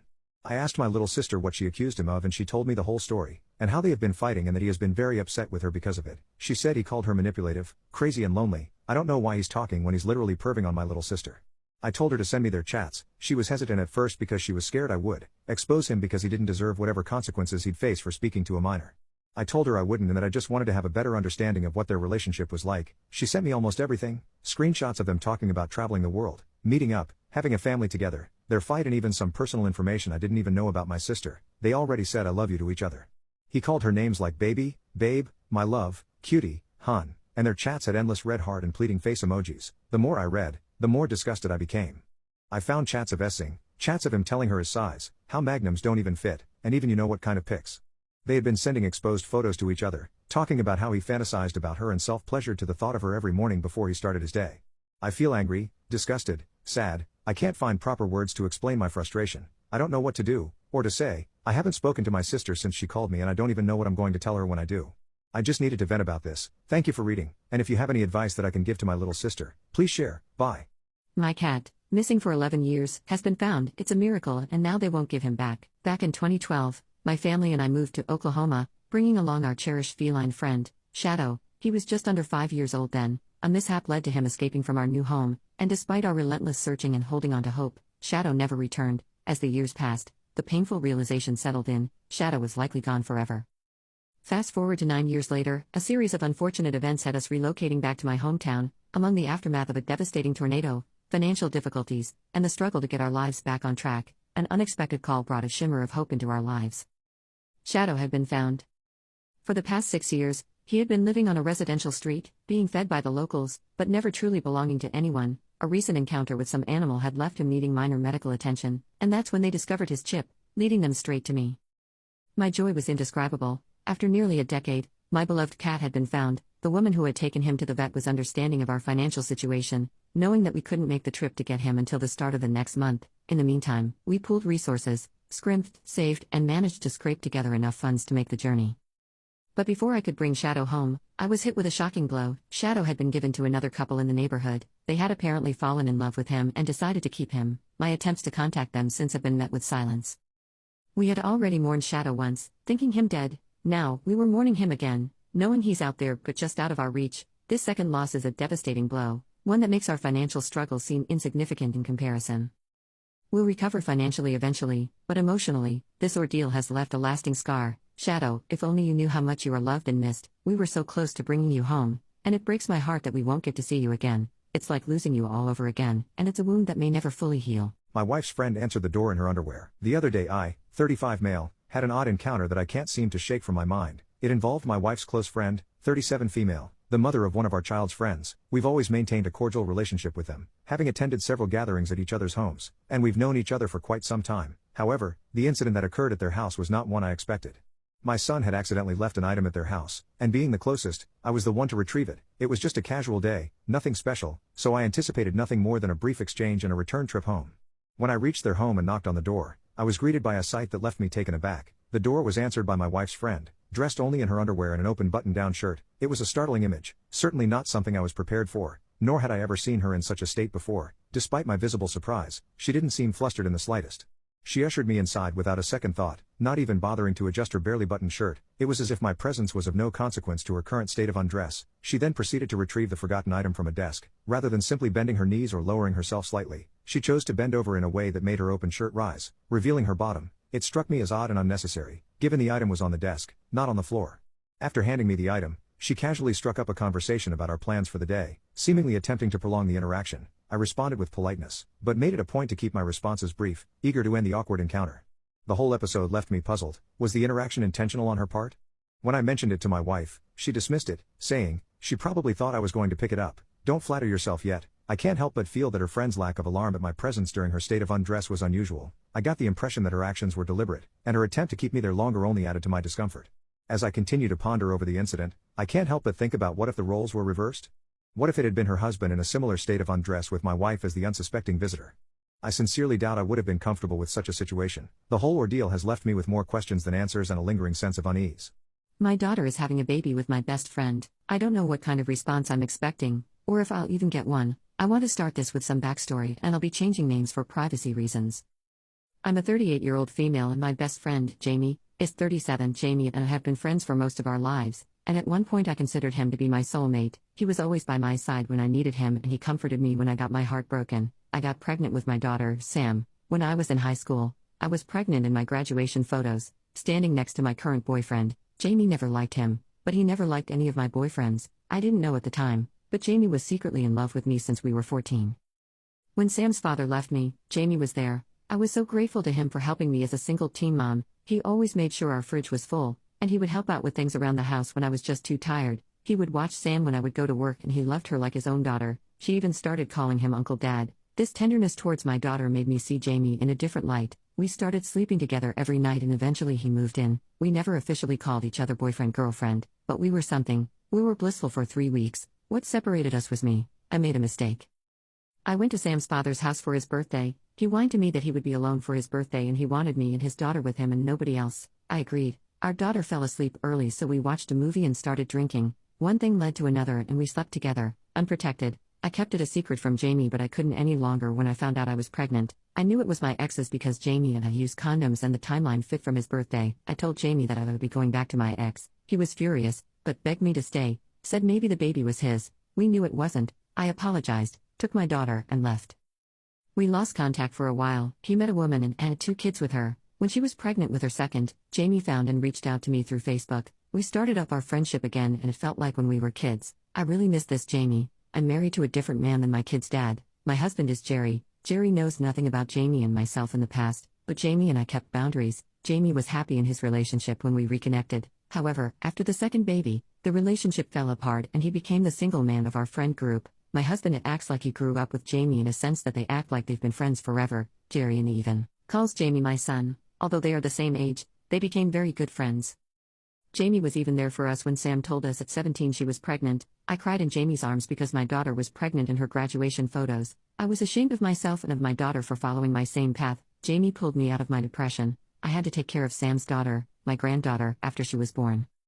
Sam got hit hard with depression. Her pregnancy was caused of a one-night stand and she didn't even have the respect to tell the boy he was soon to be a father until she was 8 months pregnant. The relationship was rocky because it started between 2 total strangers that are teens with a newborn, so I was the main babysitter. Jamie was there to help. Jerry is a truck driver, so he is gone more often than he is around. It started to feel like old times, me, Jamie, and a baby girl. Sam and her baby daddy broke up and upon that, my daughter had a total meltdown. My granddaughter was crying and Sam went into her room and shook her while screaming. I stopped her before any damage happened and then I had a long, stern talk with my daughter. I told her that she was not fit right now to be raising a child. She said she agrees, that she and her BD have already filled out paperwork for my granddaughter to be put in the hands of a family friend. I was heartbroken that they didn't choose me, if anybody, to raise my granddaughter. My daughter looked at her baby and said she wished she didn't become a mother. I told her she didn't mean that she was in a dark place right now. After my granddaughter was gone, Sam was in a dark depression for a while until she moved out. She dated a few different people, and had her heart broken, but at least she was living. I was heartbroken but trying to move forward. I started crocheting, even selling the things I made. Jamie and I kept in touch, and I'm ashamed to say that we slept together a few times while my husband was away, but we stopped about a year ago. Cut to now. About 6 months ago my daughter told me she was dating somebody new, someone that I would approve of. She piqued my interest and I was shocked that the man she brought home to dinner was Jamie. Sam is 21 years old. Legally, this is okay, but morally this feels wrong on many levels. I wanted to disagree with this relationship, but before I was able to say anything about it, Sam announced to me that she was pregnant, and Jamie was the father. My daughter, screwed, my best friend, whom I also screwed, and got pregnant. It puts a certain dread in me every time I think about it. Honestly, I think I'm done for now. If you got this far, thank you for reading. He catfished me, but turned out to be the greatest guy I've ever met. So I met this guy online, right? We got to talking and he was just my type. He starts sending me these old pics of him, all trim and fit like he's fresh out of a Men's Health magazine. Of course, I was stoked. I mean, who wouldn't be, right? We hit it off pretty well. He's got the jokes, the brains, and supposedly, the bod. Fast forward a couple of weeks, we finally decide to meet up. I'm picturing this athletic hunk walking in and sweeping me off my feet, but when I see him, let's just say, the dude in front of me was about double the size of the man in the photos. I won't lie, I was taken aback, my jaw almost hit the floor, but there's this thing about him, you know? I was already kinda hooked on his personality, his charm, his wit, so, I thought to myself, let's see where this goes. So, we proceed with the date, and I kid you not, it was the best date I've ever had. He was nothing short of a true gentleman. He had this fantastic sense of humor that kept me laughing till my sides hurt. The way he cared, the attention he paid to me, the way his eyes lit up when I spoke, it was also endearing. What struck me the most was how gently he treated me. His touch was like a feather, always so careful as if he was afraid he might break me. And the details, oh my god, the details. He remembered every little thing I had told him, even the smallest and most insignificant ones from our chats weeks ago. It was uncanny, but also incredibly sweet. Now here I am, sitting alone, and all I can think about is when I'll get to see him again. I mean, yeah, he did catfish me initially, but then he's turned around and completely rocked my world. Who'd have thought, right?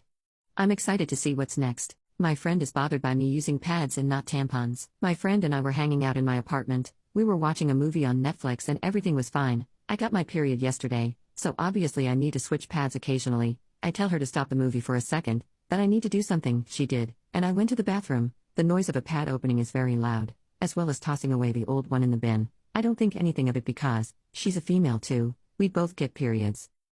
Anyway, I get back and she asks me what the noise was, and I just tell her I had to change my pad. She kind of gave me this slightly surprised look and asked if I didn't have any tampons, and if I need to borrow some from her. I told her no, but thank you. I generally prefer pad over tampons. She tried explaining to me how pads give me a rash, and that they stink up over time. Eventually I had enough and with a forced laugh told her to, just play the movie. And she did, but I could tell she was still wanting to say something more. So we kept watching in this sort of tension, and occasionally she'd throw comments about how there's instructions on how to insert tampons, etc. I just nodded awkwardly, but she wouldn't stop randomly commenting on it.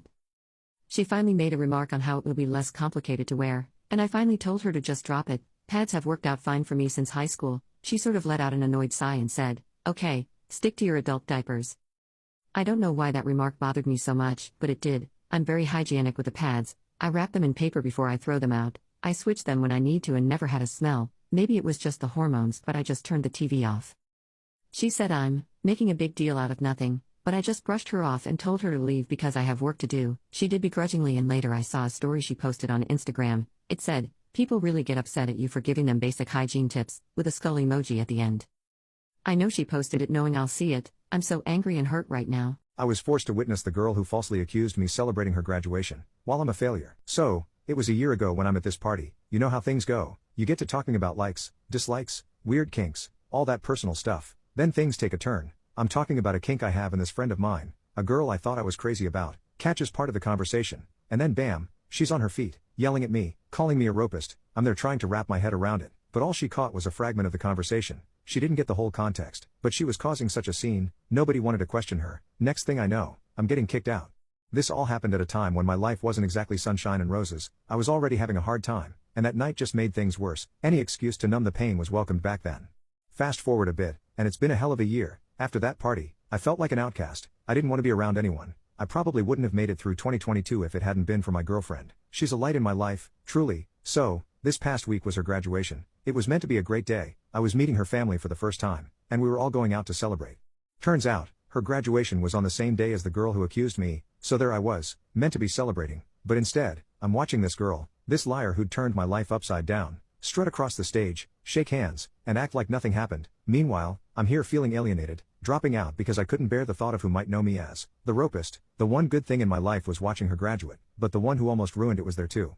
People tell me it happened ages ago, that I should move on, that I can't let other people affect me so much, but it's been tough since I left home, and sometimes I wonder if it's worth it. It feels like I'm sinking back into that dark hole I was in after the party. I hate my boyfriend's dog so much I may leave him over it. I'm going to sound like the crazy girlfriend that's competing with her boyfriend's dog, and that alone pisses me off. I effing hate my boyfriend's basset hound, and for no fault of her own. When we first met, he bragged about how he was basically paid to take this basset hound from an elderly couple, and that she's registered and has papers. Well, when helping him move, he found the papers, so I took a gander at them. Yeah, she's registered all right, to effing Petland. And honestly, I knew from the beginning she wasn't a schmancy fancy standard basset. She has a nervous excited pee problem, so she pisses effing everywhere. I'm talking, he has to let her outside when guests arrive so she can piss all over their feet when they're in the driveway, instead of pissing all over their feet when they're inside the house. You scold her for doing something bad and she pisses the floor, and she's a mischievous little shite. That's what happens when you get a ridiculously intelligent dog breed, then give them nothing to stay entertained, so you're always catching her doing things, so she's always pissing the floor. She also tucks her tail when she does this, so I shite you not. She flicks her piss all over you cause she's literally pissing on her own wagging tail. I have had her piss flicked onto my face on more than one occasion. Sometimes she even rolls around in her own piss to expose her belly, despite how she literally rolls around in her piss. God, how many times can I say piss? She has probably not had a bath in the entirety of 2023. She smells so bad, from piss and that god-awful hound scent that smells worse than normal dog smell. Her size is deceiving. Yes, her stomach may literally drag on the ground because she's so short, but she's still a 70-pound dog that eats twice as much as my 45-pound border collie. She eats 2 cups of kibble per meal. She's a effing giant bloodhound with the legs of a corgi. He has never trained her to not jump on people. In fact, he encourages it because he loves getting hugs from his baby. So you've got this 70-pound dog jumping all over you with her piss-soaked paws. She's nearly knocked me over and has scratched the F out of my stomach so many times, I have to refrain from kicking her in the stomach when she does it. Cue Peggy Hill talking about Hank's unhealthy attachment to Ladybird. This dog does not shut up. She whines constantly. Not petting her? Whines, not talking to her? Whines, not looking at her? Whines, not doing all three at once? I wish I was being dramatic, but she will genuinely whine about it. Sometimes he insists that she sleeps between us under the covers. Okay, I didn't want to cuddle you anyways. For once I would love to experience some intimacy with my boyfriend without his dog also somehow involved. I wish I could tell you how many times she has disrupted our lovemaking by pissing the floor. I thought I was being dramatic, but after the third time it happened I started to believe that this might not be all in my head, but she will lose her shite when I'm about to finish. I mean hysterical whining or just straight up pissing in the floor next to the bed when I'm about to reach the tipping point. Do you know how many times I've got pulled out of my headspace because his dang dog is screaming and he's yelling at the dog to shut up? Or the sound of her pissing?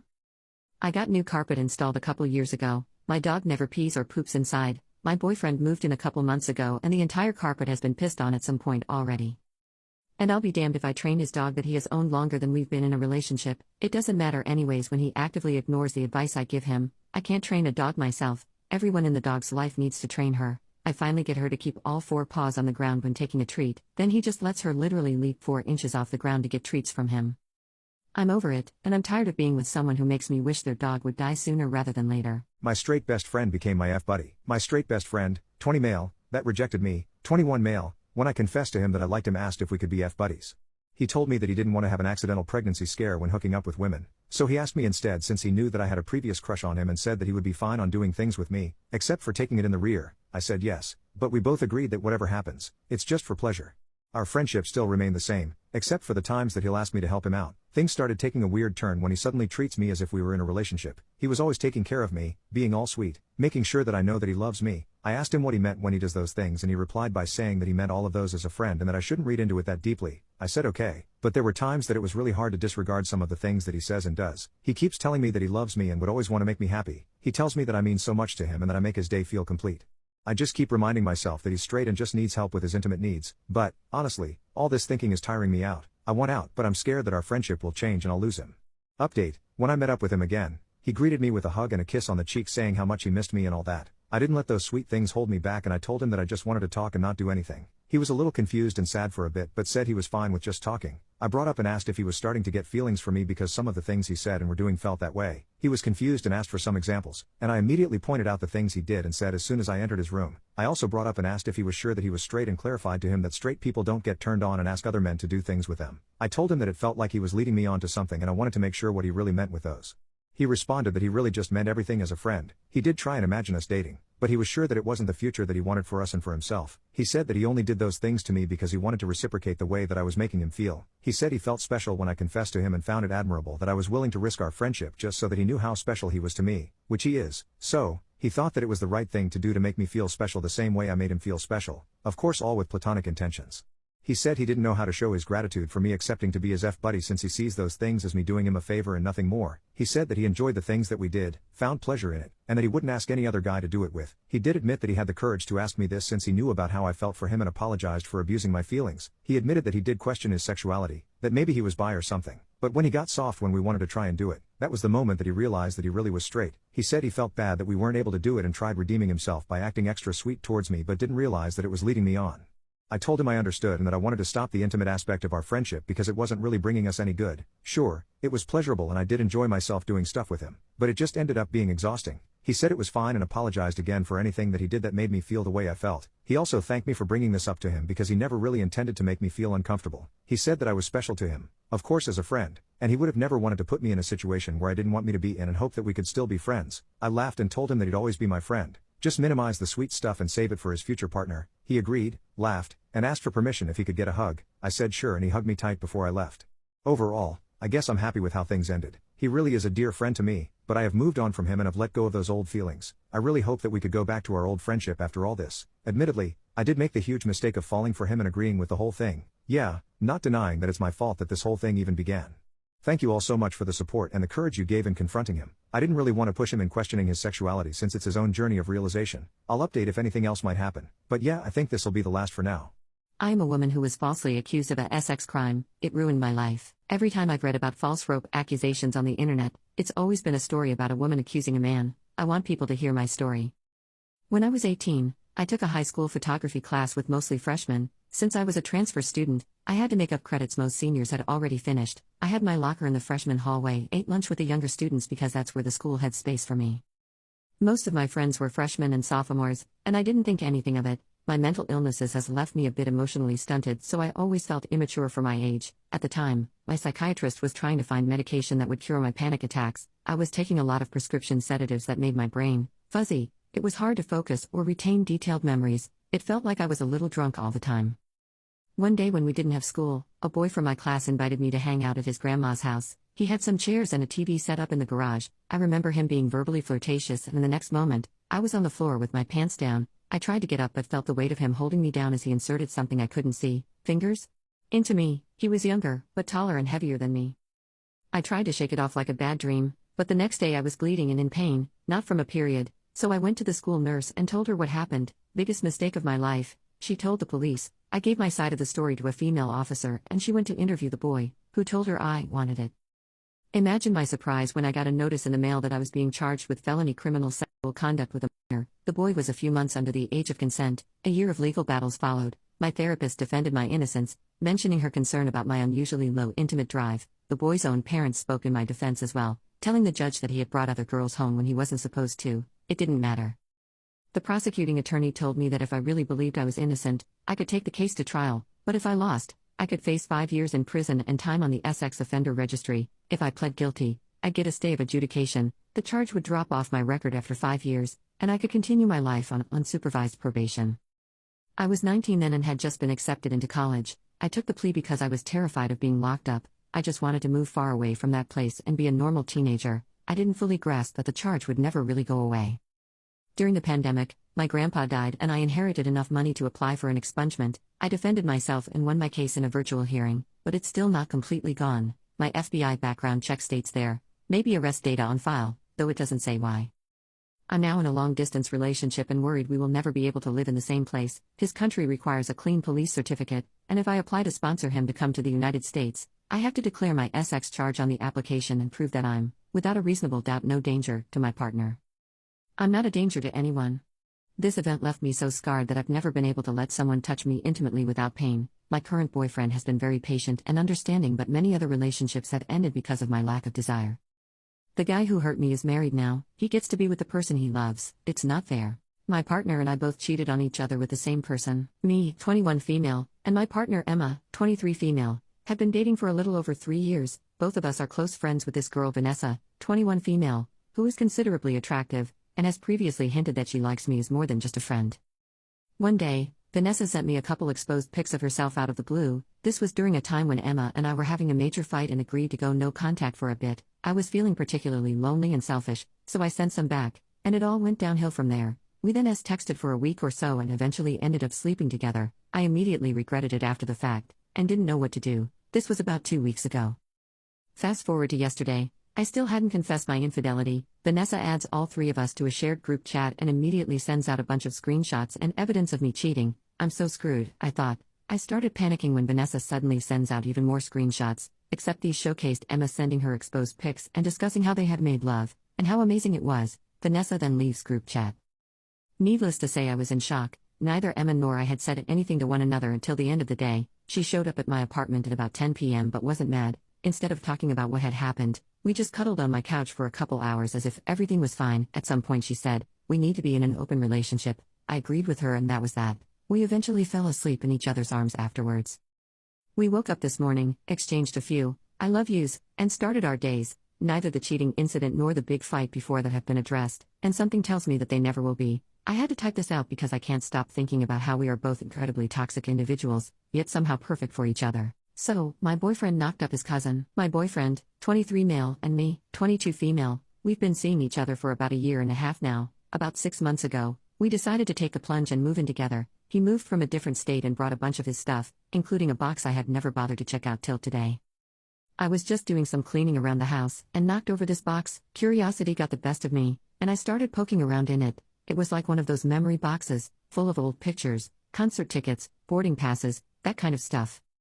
I found this envelope at the bottom of the box, and even though I had a feeling I shouldn't, I opened it anyway. Inside, a hospital bill for an abortion. My stomach dropped when I saw the names on the bill. It was my boyfriend's and one of his cousins. He's always been pretty private about his family, didn't have the best relationship with his parents growing up, and usually avoids talking about them. I've always respected that, but seeing this, it messed me up. Like, how am I supposed to react to this? Why would he hide something like this from me? The whole thing went down when he was 19 and his cousin was 17. I wasn't even in his life back then, but this is a big deal, something I feel like I should have known about. When he got home later, I had to confront him. We argued, mostly about me snooping around his stuff, but I was desperate for answers. After a bunch of arguing, he finally broke down and told me what happened. It was a one-time thing. They were both excited teenagers, they had the house to themselves and things just happened. But then his cousin got pregnant. Panicking, he reached out to an older cousin, who helped them arrange an abortion. Once that was done, he closed the book on that chapter of his life and moved here to start over. I'm still trying to process all of this. What do you guys think? My fiancé says I'm too fat to touch. My fiancé has basically told me I'm too fat for him to touch, and I haven't gained any weight since we met. I noticed he never touches my waist, hips, butt or thighs. He's always made excuses for this, like he's shy, nervous or inexperienced, finds it difficult to express himself. Everything else was great between us and he is very caring, etc., so I believed him and thought things would improve with time. One day I finally laid on top of him and guided his hands down to my butt, thinking he was just too shy to take the initiative. He immediately let go as if he was repulsed, and made up some excuse. I told him to touch me in that area in future. He still hasn't. I really grilled him about this. I expected him to say he's just not a butt guy, but he said no, he likes women's butts. Eventually, and after many contradictory lies, he reluctantly said he prefers smaller butts and legs. I am a size 6/8 US size in pants, skinnier up top. I asked him what size I would need to be for him to be attracted enough to my butt to be able to touch it. He said a size 4. He doesn't know women's sizes though, and from his descriptions he would like even thinner, like size 0 or less. He has a tiny butt, even compared to most men. He is like extra small in pant size, so I said, compared to your butt, what size would you like? And he said, well, mine has a bit of fat, as if that was ideal and any more fat would be gross. I said yours barely has any fat at all. And he said a woman could have a bit more fat than his. I have no hope of getting to this size. I'm so shocked as he never came across as a shallow guy at all. He seems like a really nice, caring, sensitive guy. Also, I'm the first girl he's ever made love with, if that makes a difference. He says he's been single for so long as he was shy, skinny and has self-confidence issues due to having some very slight disability which affects his looks, which I won't mention here to keep anonymous, which isn't a big deal at all, he just thinks it is. In our conversation he also randomly said, without me bringing it up, he will never do mouth stuff because he is scared of throat cancer. He just told me this a couple of days ago. I'm completely devastated and crying a lot. I mean, your boyfriend is the one person that's supposed to think you're beautiful, right? He is not telling me to lose the weight, by the way, which I guess is good. He says it doesn't matter, it doesn't bother him. He loves me, he's attracted to me, don't lose weight, and I am overreacting. I know I'm no model, but neither is he. And all my previous boyfriends touched me everywhere, complimented me and made me feel beautiful. Now I just feel really ugly. Also, I struggle to get turned on without being really touched. Say he could touch me if I was a size 4 and I lost the weight. He really wants us to have kids. What will he do if I get pregnant and then struggle to lose all the baby weight? Or just put on a bit of weight as I age, as most do? Will he not be able to touch any single part of me then? It makes me so sad, as I personally would not care if his weight changed as he gets older, even if he became a bit overweight. This is just part of life. We live together, about to get married, everything else in the relationship is perfect and we want the same things in life. I thought he was the one, and before this could see myself having kids with him. What in the world do I do? He wants me to just get over this, can I? My brother was arrested and my mom blames me for it. Hi, this is my first post, so I apologize if everything is messy or it doesn't make sense. About 2 years ago in January, my 23 female sister, 16 female, confessed to me that my brother, 21 male, had been intimately touching her. She told me that he had been doing this for at least 3 years and she didn't know what to do since she had told my mother about his behavior, and she did nothing about it. I haven't lived with my parents since I was 15, so I understand why my sister didn't trust me enough to tell me what was happening before. When I confronted my mom, all she said was, he's working on changing, and he has not been doing anything lately. I just took my sister with me and my mom thanked me for helping her. After thinking a lot, I called my mom and asked her to call the police on my brother and to kick him out of her apartment. Before I took my sister back, she went completely insane and threatened to call the police on me for taking my sister while calling me ungrateful, remarking how I have never helped her, and crying, saying, you don't know what they do to men who do things to children in prison. While my sister was living with me, I took her to all the appointments with CPS, taking her testimony, scheduling therapy sessions, etc., because the school was aware of everything happening. Every piece of information was sent to me instead of my mother, which made her furious. After a couple of months, my brother left the apartment and I took my sister back. After that, my mom prohibited me to be alone with my sister and wouldn't even allow me to arrive unannounced or without her permission. She stopped taking her to her therapy and got my sister a dog, which apparently is equivalent. When my brother was finally arrested, December of that year, my mom went insane accusing me of calling the police again so they would arrest him and begged me to help her find a lawyer to help him. Of course, I did not help her with that, or so I thought, and she completely dropped it. A couple of weeks after she started acting like everything was normal and I thought she was changing, she would invite me over. We would go to places and spend holidays together, and sometimes she would ask me for money because she was late for rent or because my sister needed stuff for school, etc. I never gave it too much thought since she had never done that and I wanted to help her. After I think 7 or 8 months, my brother got out of jail and was deported. I thought everything was going to get better from there, seeing as my brother was in a different country. But I was really mad since I didn't know why he was released and no one would tell me.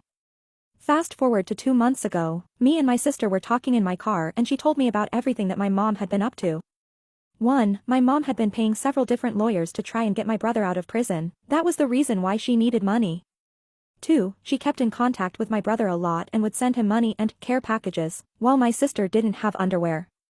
And the worst of all, when she finally understood that nothing was getting my brother out of there, she threatened my sister to go and sign a contract stating that she lied and my brother didn't do anything to her. She also told her not to tell me this or else she would get rid of her dog. I truly did not know what to even think. The months of physical, emotional, and financial support I had given my sister, everything I had to do to make my sister have a better life and not be in that horrible situation shattered, I felt useless. Nothing I did was enough to protect my sister, and I even contributed to it without knowing. My mom made my teenage sister a liar in court, and all I can think about is how if anything remotely similar happens to her again, no one will believe her. It frustrates me how our mother was able to do this to her daughter just because her son was in prison for a crime he 100% committed. I still don't know what I should do, and it eats me alive thinking that maybe if I would have paid more attention to everything, and if I would have been there more for my sister, this wouldn't have happened. My wife of 2 years cheated on me with her childhood friend. I, 32 male, been married for 2 years to who I thought was the love of my life, 32 female, we have been together for 4 years now. We have a 1-year-old and live in a house that I own. During the day I'm the COO of a tech company that brings $5 million plus revenue a month. Now I would like to say that I have showed her love through all the time we were together. She said she was bisexual and I didn't mind. She's a stay-at-home mom. Before she used to work as an assistant, and it was her idea to have children, which at first I wasn't much supportive of because I felt like with my job I wouldn't be able to be there for my child when he needed me. So she decided to quit her job to become a full-time mom, which made the idea more pleasing. Her childhood friend, let's call her Sarah, crashed at our house 3 months ago since she got fired from her job and was job hunting and wanted to reduce the cost of living. So we let her live with us for the time being. At this point I didn't think much of anything. I know how hard it can be job searching, so I wanted her to focus on it while staying with us. We needed somebody to stay with our child if we ever decided to go out, and at the same time it was my ex-wife's childhood friend, so it was up to her really. 1 month into her stay she started hitting on me, touching me everywhere, making very intimate remarks about my body or anything really, and just overall very dirty interactions when my wife was not around. When I told my wife about it she gaslighted me and told me that I'm overreacting. I don't think it's overreacting when your wife's girlfriend smacks your butt for no reason. Well, here I have to admit that I wasn't affectionate to my wife during this period. The job was exhausting me as we were racking the most money we ever did at the time. One time when I was working on my computer, Sarah came to me when my wife was taking care of the baby and put her arms around me and said, "What are you doing?" I told her to get off me, which she responded with, "Relax, I'm just checking on you." So I stood up and pushed her and her arms away from me, and she fell on the ground and started crying and calling for my wife. My wife then came as fast as possible, almost as if she knew what was happening. Sarah accused me of touching and squeezing her chest, then pushing her to the ground, which never happened. What would my wife of 2 years and the mother of my child do?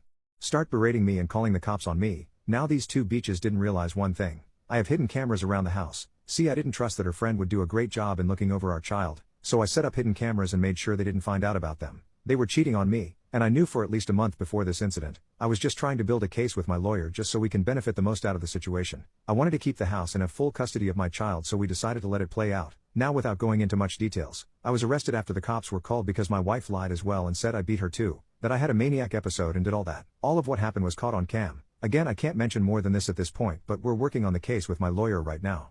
I accidentally liked an Instagram photo and now my life is probably over. My 55 male daughter, 21 female, still lives at home, but has full autonomy here, but I like to know what's going on. So when she texted that she's bringing a few friends over after school, it wasn't to ask permission, just to let us know there might be a few more people over for dinner. No prob. Who? I asked. She mentioned a few names I recognized and one I didn't. Let's call her Sally. Who's Sally? Just another friend from uni. Okay, sounds good, see you later. My idle curiosity led me to Instagram, just wondering who Sally is. I looked up my daughter's Instagram list of who she follows, and found only one Sally whose profile indicated she attended the same uni as my daughter, obviously her. That would have been it, except her profile caught my attention, because unlike most of her friends who have them set on private, this one was wide open to the public, and it's one of these typical young beautiful woman profiles full of selfies and exotic clothes and poses. I scroll down a bit and of course there are beach pics from last summer, and like any normal red-blooded male, it catches my attention. No, I'm not into girls my daughter's age, I'm not some perv, but when those sorts of pictures show up on your phone, most guys would be lying if they told you it didn't catch their attention for a closer look. Anyway, I paused the scroll there and I screwed up because I double tapped it, and that dreaded big red like heart shows up, right on some very revealing bikini pic. My actual heart actually stops for a moment too, I'm sure of it. I instantly unlike it, but, of course, the damage is done. Somewhere, Sally's phone just got a notification that some user whose account shares the same last name as my daughter, liked that pic. So, Sally will mention this to my daughter and I will be a dead man, and that's it. It's been nice knowing you all. I realize there may be a saving grace here, which is that Sally, with her 20k followers and thousands of likes per pic, might have notifications turned off, in which case this is a non-issue. Or, she gets so many notifications, she won't notice because she ignores them and then clears them in bunches. Perhaps that's wishful thinking. Or, as per above, I'm dead, I don't really see many other alternatives. For the moment, until I hear anything from someone, I feel like I'm anywhere from totally in the clear, to dead, like I'm strapped into Schrodinger's electric chair, waiting to find out which way the lever will fall. I think I'm going to divorce my wife over her late husband. I feel like getting this off my chest elsewhere that isn't the therapist's office. I've been married to my wife for 5 years, dating for 4. Her late husband passed away 12 years ago. Her late husband was pretty much her first everything, and they knew each other since they started high school. When we started dating, she was open about that, along with boundaries she had. We don't celebrate Valentine's Day, and she wants the day to herself on her late husband's birthday and their anniversary. No over-the-top dates, birthday celebrations, Christmas gifts, anniversary. She doesn't want flowers, and what we do on birthdays, Christmas, our anniversary is mostly the same as any other day, just spending more time together. I was fine with these boundaries. I'm fine with everything being simple, that our dates are just watching a movie together, but lately I've just been wanting to do more. I have brought this up a few times, which she would say she just needs time. I don't want to push it, so I stopped bringing it up, but I keep thinking about bringing it up, talking about it, and I feel guilty about it. Her family was very close with her late husband, as they are close with his parents. It's kind of awkward the few times I visit, they talk about him sometimes, and some things he and my wife would do that we either never did or rarely do. Part of me feels jealous, and then I feel guilty all over again, because why am I jealous of a dead man? I know my wife loves me, it might not be the same as she loves her late husband, but she loves me. She was my first serious relationship, and I guess it just isn't what I expected, and it isn't what I'm starting to want. I'm fine with just chilling most of the time, but I want to go on more dates, and be more intimate. I don't think I fully understood what I was getting into when we started dating, and I feel bad for contemplating divorce, but I don't think I'm getting what I want anytime soon. I went through my girlfriend's phone and it left me broken. I, 22 male, have been dating my girlfriend, 21 female, for a few months now, and I thought she was a very sweet person. She was my first girlfriend. In fact, she was my first freaking everything because I grew up with strict, abusive parents. She genuinely seemed like a decent person. The only thing that threw me off was that sometimes when we were on our phones cuddling, sleeping, or close to each other, she'd slowly move her body and phone away from my field of view. Whatever, I didn't really think it was a big deal because she could have just wanted some privacy. One day, I went over to her place and she went to shower, leaving her unlocked phone on the drawer. I know that this may be a breach of privacy, but I was just really curious to why she'd try to hide her phone from my field of view. I didn't really check much, but one thing in particular that left my heart in shambles was a group chat with her girlfriends, with some of the names that I had recognized. I took a screenshot and sent it to myself. These were the messages, word for word. Her, no, his D is small. Her, it's like 3, what the F am I supposed to do with this? Girlfriend 1, ah ha ha ha ha. Girlfriend 2, you deserve better. Girlfriend 3, he has an actual shrimp lol. Girlfriend 1, shrimp emoji. Girlfriend 4, and there goes his flaw. I had stopped reading there and bawled my eyes out. I packed my stuff up and left. When we made love, she laughed at my willy, and I'm not gonna lie, that had really killed the mood for me and I didn't want to be intimate anymore, especially as a V card holder. I just barely held a stiffy and wanted to crawl in a hole. For the record, yes, my willy is smaller than average, if we consider the global average as 5.2 inches, but it's actually 3.5 non-bone pressed, not 3 inches, not that it matters anyway, but I kinda felt like I had say this. I've been super messed up mentally after I went back to my place. I texted my manager about taking a week off. During that week I had stopped going to the gym and spent every day primarily in bed, crying. I didn't talk to her at all. I only had like 600 calories of food daily, a couple apples and a protein shake, and I only probably showered like twice. It's been 2 or so days after that week and I'm doing a bit better now. I'm going back to work and I've been slowly easing my way back to my original gym routine. I still haven't talked to her though because it'll probably make me depressed again. I've always been insecure about my willy ever since my teenage years, and I just don't get why it's okay to willy shame, as if I have any control over that. It's not like I don't want an average willy. I had never once made any negative remarks about her lady parts, or any woman's lady part for that matter, because I know that it's not stuff that can be controlled. This all just sucks. Today I messed up by punishing the sandwich thief with super spicy Carolina Reaper sauce. In a shared hangar with several workshops, my friends and I rented a small space for our knife-making enterprise. For a year, our shared kitchen and fridge functioned harmoniously, with everyone respecting one another's food. However, an anonymous individual began stealing my sandwiches, consuming half of each one, leaving bite marks, as if to taunt me. Initially, I assumed it was a one-off incident, but when it occurred again, I was determined to act. I prepared sandwiches with an extremely spicy Carolina Reaper sauce, a teaspoon in each, leaving a note warning about the consequences of stealing someone else's food, and went out for lunch. Upon my return, chaos reigned. The atmosphere was one of panic, and a woman's scream cut through the commotion, accompanied by a child's cry.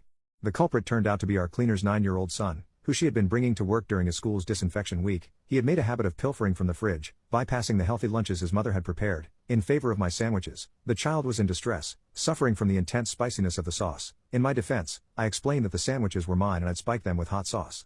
The cleaner, initially relieved by my explanation, suddenly became furious, accusing me of trying to harm her child. This resulted in an escalated situation, with the cleaner reporting the incident to our landlord and threatening police intervention. The incident strained relations within the other workshops, siding with the cleaner due to her status as a mother. Consequently, our landlord has given us a month to relocate, adding to our financial struggles. My friends, too, are upset with me. I maintain my innocence, arguing that I had no idea a child was the food thief, and I would never intentionally harm a child. Nevertheless, it seems I am held responsible, accused of creating a huge problem from a seemingly trivial situation. The child is okay, no harm to the health was inflicted, it still was just an edible sauce, just very very spicy. The snobby rich kid turned out to be the coolest person I've ever worked for. I, 30 male, have a small moving company. My brother and I started the company and we have 2 employees. So we had a job to move everything from this kid's apartment to his brand new house. I guess he's some kind of finance executive whatever, but he was 22. We all got a cup of coffee and prepared for what we thought would be the worst client we'll ever have to deal with. So we knocked on the door of the apartment and a lady answered with a baby and said, "Oh, you must be the movers. My boyfriend is over at the house. I'll be out of your way," and went into what I thought was a baby room and shut the door. Strangers in the house, I get it, so we stayed away from her. So we loaded up the first truck and went to the address to see a rented pickup and a white Mercedes. I even laughed to my employee and said, "You ready?" Well, he answered the door and had cold Gatorades and snacks for us. He didn't even ask if we needed help. Bro just jumped into the truck and helped us carry stuff. So when the second truck came, my brother and the other employee had the same surprise to see this kid was actually pretty cool. Next it was like 1 p.m. and he said, "Hey, are you guys hungry?" And I said, "Yeah, we'll take a lunch if that's alright with you," and he said, "Oh no, it's on me. What are you guys in the mood for?" We said anything is fine and thanked him, and he ended up ordering from this Thai place. It was good. My brother later was carrying in this chair and he said, "I actually don't think I need that," and he ended up giving it to one of the employees. So after the job we all were like, "Man, he was actually a super nice guy." Today, about 4 days later, what made me make this post? I grabbed the mail and he wrote us a thank you letter and 4 gift cards, one for all the employees, to a local steakhouse. Lesson to myself, don't judge a book by its cover. I have my friends with benefits old man juices stored in my drawer. We made love a month ago or so after a date of sorts. We have monthly encounters or every other week, but we did it in my car this time because, well, it just happened, I guess. I told him he could wrap a tissue around the used protection, and that I would dispose of it later, since we didn't want to throw it out the window and litter the place. So he did. He tied it shut and wrapped it on some tissue paper I had lying around. I drove him home, and he said, smirking, "Well, don't forget to throw this out. You don't want the coworker I ride share with to find it fermenting here when you drive her to work tomorrow." We laughed and he got out of the car. As I drove home, I looked at the passenger seat where the messy, scrunched up remains of the night were placed. I don't know, maybe I'm developing feelings for this man. Friendship with benefits often ends up with one of the parties falling for the other after a while, I suppose. Anyways, I reached home and picked it up from the seat to throw it out in the nearby bin, but maybe looking for my keys in a messy tote bag distracted me. I forgot I was holding it, and entered my flat with it. I went to the kitchen to dispose of it but couldn't. I looked at it. It really wasn't anything I hadn't seen before. We've been making love for years now, but I couldn't throw it away. I stuffed it in a plastic bag and placed it in a drawer in my room. I don't know what possessed me to do it, but I did. Morning came, and I opened the drawer and there it was. I smiled for some reason, so I kept it there for a whole month now. It's all kinds of brown and I dread just imagining how it must smell. I'm borderline insane for this. I couldn't imagine telling this to another soul. I mean, who keeps man juices as a souvenir? Can't bring myself to throw it away now, for some weird reason. I'm curious about the psychology behind a behavior such as this one. We've made love a few more times since, but it feels so strange. If he knew what I did, he would probably freak out. Now, I've been asking him to finish on me. Every time he does, my mind wanders off and the freaking brown fungus-infested baggie permeates my thoughts, kind of a turn-off. So, that's the story of why I have moldy man juices in my sock drawer. My fiancé got a face tattoo without talking to anyone. I am honestly stunned right now. My fiancé Kim, I have just learned, is completely insane. She took some days off work this week sick and avoided seeing most people in person. She claimed she was feeling sick and just wanted to stay home alone. She has never given me any indication that she would lie about this in the 6 years we've been together. No one in her family had any worries because she was a stable individual who would never do anything crazy. She got a face tattoo. She took 3 sick days from work to recover from the fact that she got a face tattoo. She told no one of this plan beforehand. I have never in our time together been talked to about tattoos by Kim. She showed no indication that she was even interested in getting any. I was not even the first to learn. Her sister visited her because she got worried after Kim canceled meeting with her for lunch on her 3rd day sick and got the grand reveal. She didn't tell anyone beforehand because she didn't want to be talked out of it and hit the results because the swelling and redness were so bad that we would react badly and not be able to understand the artistic meaning. Kim is Asian American. She got Japanese symbols going down her forehead and under her eye. I don't know the meaning of them. I don't really know if I care to know the meaning of them. Kim's parents are Japanese immigrants. According to her sister, who was nice enough to inform me of this whole debacle, this is a big no-no in Japanese culture. Tattoos have links to crime and are looked down upon. Her parents are beside themselves and that is a whole other set of drama I can't even begin to approach. Kim talked to me last night about it, and acted offended and started a fight because I told her it was absolutely insane of her to do this. She works a public-facing job, she talks face-to-face with clients in the financial industry. The minute her boss finds out, the career that she went to school for will be over. She actually didn't consider her job, or family, or me at all and decided a long time ago she was going to express herself freely without any concerns. I'm worried about her right now. This is not normal. She blocked my number after our fight and is ghosting me and her sister because we're trying to help. But, dear Lord, this is far beyond me. I cannot comprehend what I'm even supposed to do right now. Kim's lost her mind. Is there any chance I will be happy married too? This? A woman who went and got a face tattoo, and hid that fact because she knew we would all talk her out of it. Dear Lord, I really need to run, don't I? Small update. The engagement is pretty much off. Kim has told me she never wants to see me again, and I woke up this morning with her ring and a box of stuff I gave her on my porch. I don't know what's going on with her. Her sister and family have been trying their best, but nothing on their end is working. I brought up to her sister the idea this is a mental breakdown and they're looking into getting her help. It's painfully slow, considering Kim is not responding to anything and is refusing to talk to anyone. I really don't know what to say here, I guess? To answer some questions, Kim is 29, and I'm 28. In the 7 years I've known her, she has never acted like this at all. She had a good relationship with her parents, and while they were a bit overbearing at times, they supported her in going to college and getting a career rather than starting a family. From what I've gathered, they probably would have been fine with any tattoo she got as long as it was not on her face, neck, or hands. Even then, this kind of behavior is as far from Kim as I could have imagined. She just lost her mind out of nowhere? It's not like I can do anything about it either. She's blocked my number and does not want to see me. I'm just at a loss for words. One day I'm engaged, and the next I'm not, and my ex has a face tattoo. Update: my fiancé got a face tattoo without talking to anyone. About 9 months ago, my ex-fiancée Kim got a face tattoo without telling anyone. This was just the start of her doing everything she could to ruin her life. She broke up with me and called off our 7-year relationship when I questioned why she did this. She worked in a client-facing job for an incredibly large financial institution and was let go within a month of showing back up for work after getting the tattoo. I kept in contact with Kim's sister hoping for some news. They tried to get her help, as they thought she was having some kind of psychotic break. However, she eventually called the police on her own family claiming they were harassing her. After that, I decided to just walk away.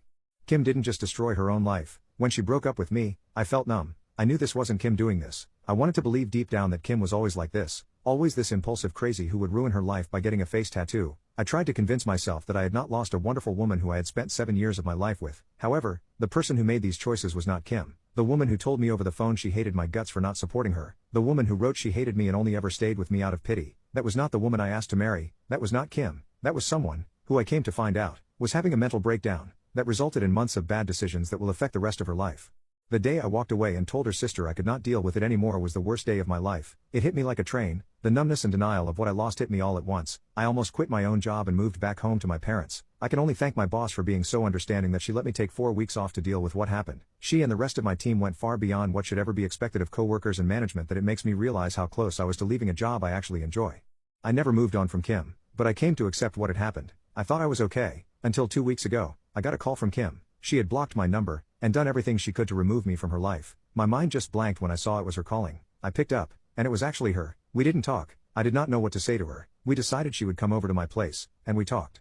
The tattoo is still there, but she's covering it up now with makeup. She says when she has the funds she's going to look into getting it removed if possible. She had lost a lot of weight since I last saw her. She's not been able to find a new job. She'll probably need to move to a new city for that. She wasn't the Kim I had fallen in love with. She was like a shell of her. Something just wasn't there anymore that used to be.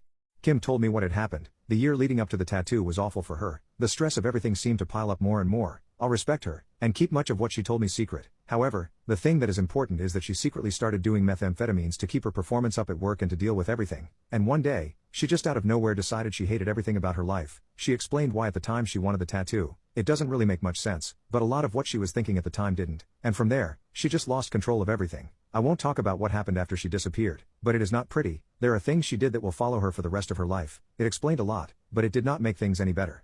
We talked for nearly the entire night. She didn't leave my place till almost 4 a.m. Since then, she said that she wants to try and get back together with me. She admitted she knows things cannot be the same, yet, she wants to try.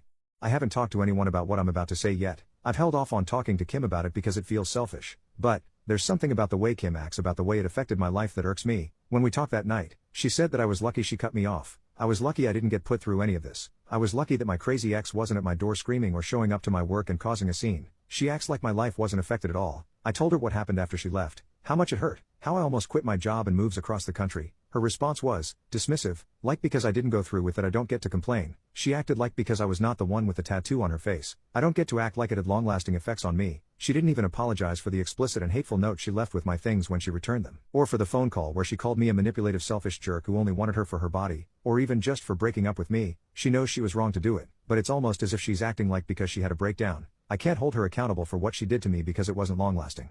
I texted her last night, saying how hard it was for me when she left. She ignored it entirely and tried to move on. No acknowledgement at all. I don't know why, but it hurt me so much. I feel like I did back when all those emotions finally hit me after she left. I wish she had just never come back into my life now. I wish I didn't know what happened. I wish I hadn't picked up the call, because it hurts, but a part of me feels like I'm being selfish or complaining too much, that I don't get to feel this way, because I'm not the one who had the mental breakdown.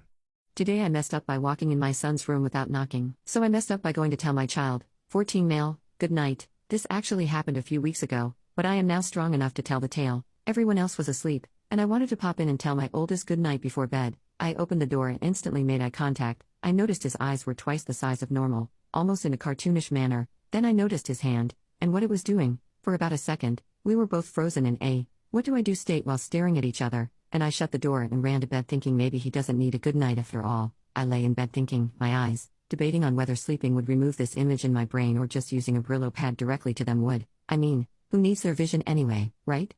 Maybe it's my fault for not knocking, maybe he should have locked the door, maybe I should avoid him for the entirety of his continued childhood. The next day after work, I sit him down and asked if we should talk about the thing no one wants to talk about, and he responded with, please no. I told him it was okay, but it could have easily been anyone, including his younger siblings, and in the future, maybe lock the door or use a room with much better locks like the bathroom. He looks embarrassed. I told him I wasn't sure what he was upset about, considering I was the one who had to boil my eyeballs to scour this vision from my memory, which of course gets him laughing. When it came time for me to tell him good night that night, I knocked loudly, slowly opened the door, knocked some more, slowly poked my head in, and knocked again. He was playing on his laptop and couldn't stop laughing. I'm glad he found so much humor in my actions and can feel unashamed in this situation. I will continue to knock and try to forget what I saw, but I don't think I'll forget how his eyes grew 3 times the size that night. It was like the Grinch's heart. I didn't think humans' eyes could get so big. All this being said, I love my kid, and well, everybody poops so I'm not upset. I just live every day with a firm grasp on knocking from here on out. My wife's obsession with plastic surgery has made me lose attraction for her. I've been married to my wife for 6 years now. When we got married, she said she wanted to do minor cosmetic procedures on her face to help with her insecurities. She had been insecure her whole life, so I was as supportive as I could have been. She got lip filler and Botox on her face. After a few months, she got more lip filler and her lips looked scary to me, but she was very happy with them, so I didn't say anything. Next, she wanted to get her chest done. Again, she was happy with how they turned out, but I thought they looked weird. They were so big and stiff, and my wife is a petite and skinny woman, so it just didn't look proportional to the rest of her body. But again, it made her so happy, so I was fine with it. Last year, she said she was going to get a Brazilian butt lift. This time I actually told her I wasn't going to support her on this one because it's a dangerous procedure. There was a story on the internet that went viral a month or so prior about a woman who died during her BBL procedure. I was scared. I asked her if she could see a therapist or psychiatrist about her body dysmorphia before doing this, but she refused and said it hadn't helped when she tried it before. She said she was doing it with her own money anyway, so I didn't have a say in it. I shut up and took care of her after the procedure. I was so glad she was safe and the procedure went well, but in all honesty, it was horribly done. The doctor made her hips so wide, her thighs and waist were really small, so again, it just didn't look proportional. Now the problem is I genuinely don't find her physically attractive anymore and I don't know what to do about it. I want nothing more than to be madly attracted to her as I was years ago, but everything she has done to her body makes her look slightly terrifying to me. I love her and don't think that will change, but I hate making love with her now. I don't enjoy it, but her intimate drive has increased since the BBL, probably because she's more confident now. Meanwhile, mine has basically tanked. I thought of talking to her, but I'm not sure what good that will do besides make her feel bad. There's nothing that can be done now anyway. She's confident and happy in her body for the first time in her life and I don't want to ruin it. So I obviously won't ever say anything to her about this. I love every other aspect of our relationship, so that's just going to have to be enough. I obviously can't say this to anyone in real life, so here I am. Just wanted to get this out. My boyfriend recorded me being intimate with myself and now we're breaking up. I'm actually at a loss for words. This is such a weird situation. I'm concerned if I tell my friends or family they will judge me and my ex-boyfriend. For context, I, 24 female, and my boyfriend, 26 male, had been together 4 years. He has always been insecure and a little controlling, but his loving actions and the time we spent together was always enough justification. When we decided to move in together, he was helping me pack away my stuff. He stumbled upon some of my toys and was so unhappy with me. He explained he wanted me to throw them away. He would even pay me the cost since he knew they must have been a little expensive. He didn't want to feel like I was being pleasured by anyone or anything but him. I agreed. At this time our intimate life was great and I had no need for any outside help. He also set his boundaries on cult films. and asked that I refrain from watching and enjoying myself to it, because he sees this as a form of cheating. We have had many discussions about things I was and was not allowed to do, intimate and non-intimate. I was under the impression this was the tax of being in a long-term and committed relationship, though I had never given him any limitations on what he was and wasn't able to do. Anyway, a year flew by and we are stuck in long working hours with little quality time. Our intimate life has died down, and it has left me frustrated and annoyed. Anytime we would make love, it was usually fast and only benefited him. I attempted to communicate my side of things, but it fell on deaf ears. I purchased a small bullet, vibrating toy from Amazon and called it good. In my mind, this was an excellent compromise, and honestly improved our intimate life. The only problem was he had no idea and I had no intention of bringing it up. I hid the very small object in a place he would never look but was easy for me to access. This went on for a few months and there wasn't much of an issue. Lately, he has been much more accusatory and insecure than usual. He's asking me questions about how attracted I am to him, if I'm cheating, if the lovemaking is still good. This behavior was normal, and I've become very skilled at putting out the fires in his mind. People have anxiety. Things were almost back to normal. One evening he ran to his cousin's house and I was excited to have a little alone time. Buzz and done. I thought nothing else about it. The following weekend I came home from grocery shopping and found him at the kitchen table with a device and a sour look on his face. There were accusations, and then he pressed the play button and we both listened to me pleasure myself loudly. I was flabbergasted, embarrassed, and overall confused. He had no issue admitting that 2 months ago he installed a recording device in our bedroom and periodically listened in to see if I was talking about him with my friends. This was automatically grounds for a breakup. He has the audacity to accuse me of cheating, and admitted the reason he suspected me was because he happened to find the bullet. However, this would mean he thoroughly snooped through my personal belongings, because the spot I hid it in was not a place he would be justified to look into. I can still see the smug look on his face, like he finally won all control and power over me. It ended right there. I shrugged, losing a majority of the respect and love I had for him instantly. There is a small part of me that wanted to feel guilt, but I feel having a healthy intimate life with myself in a relationship is nothing to be ashamed about. I deserve a partner who encourages me to maintain a healthy intimate life and is not controlling or nearly as creepy as a man who would install a recording device in my bedroom.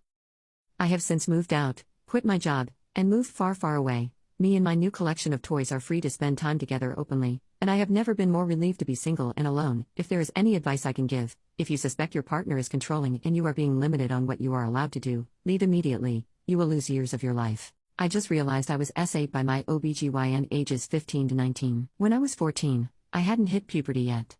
This was very much not normal, so my mother took me to various doctor's appointments and they did every test on the planet, like genetic testing. Do I have all the right chromosomes? Blood test after blood test to check for hormonal imbalances, at one point even an MRI to see if I have a brain tumor. It was ridiculous and crazy. When nothing came up and everything seemed normal, my mom's GP suggested I see a specialized OBGYN who was famous for his diagnostic skills, so that's where she took me when I was 15 and I still hadn't developed or had my first period. He was a doctor in his late 50s, early 60s. He always wore Hawaiian button-up shirts, but he didn't button them up. At least the first 3 buttons stayed open. He wore golden chains and kept his hair long and unkempt. Fishy already, but he was supposed to be the best. I was only 15 and also pretty shaken by all the testing and the feeling that something was definitely not right. He did a pelvic exam, but because I was so young and also had my V card, he couldn't use a speculum and used his finger instead. While inside, he asked whether or not I had a boyfriend. When I said no, he said, "That's a shame, you're such a pretty girl." This is the part that I always knew was fishy and inappropriate, and it did make me uncomfortable at the time. But I tried to brush it off as a weird thing to say in that situation and nothing more. Realization hit when I recently thought to myself, my current doctor hasn't examined my chest in the last 3 years, so I checked with my insurance provider what the ages are at which breast cancer screenings are due.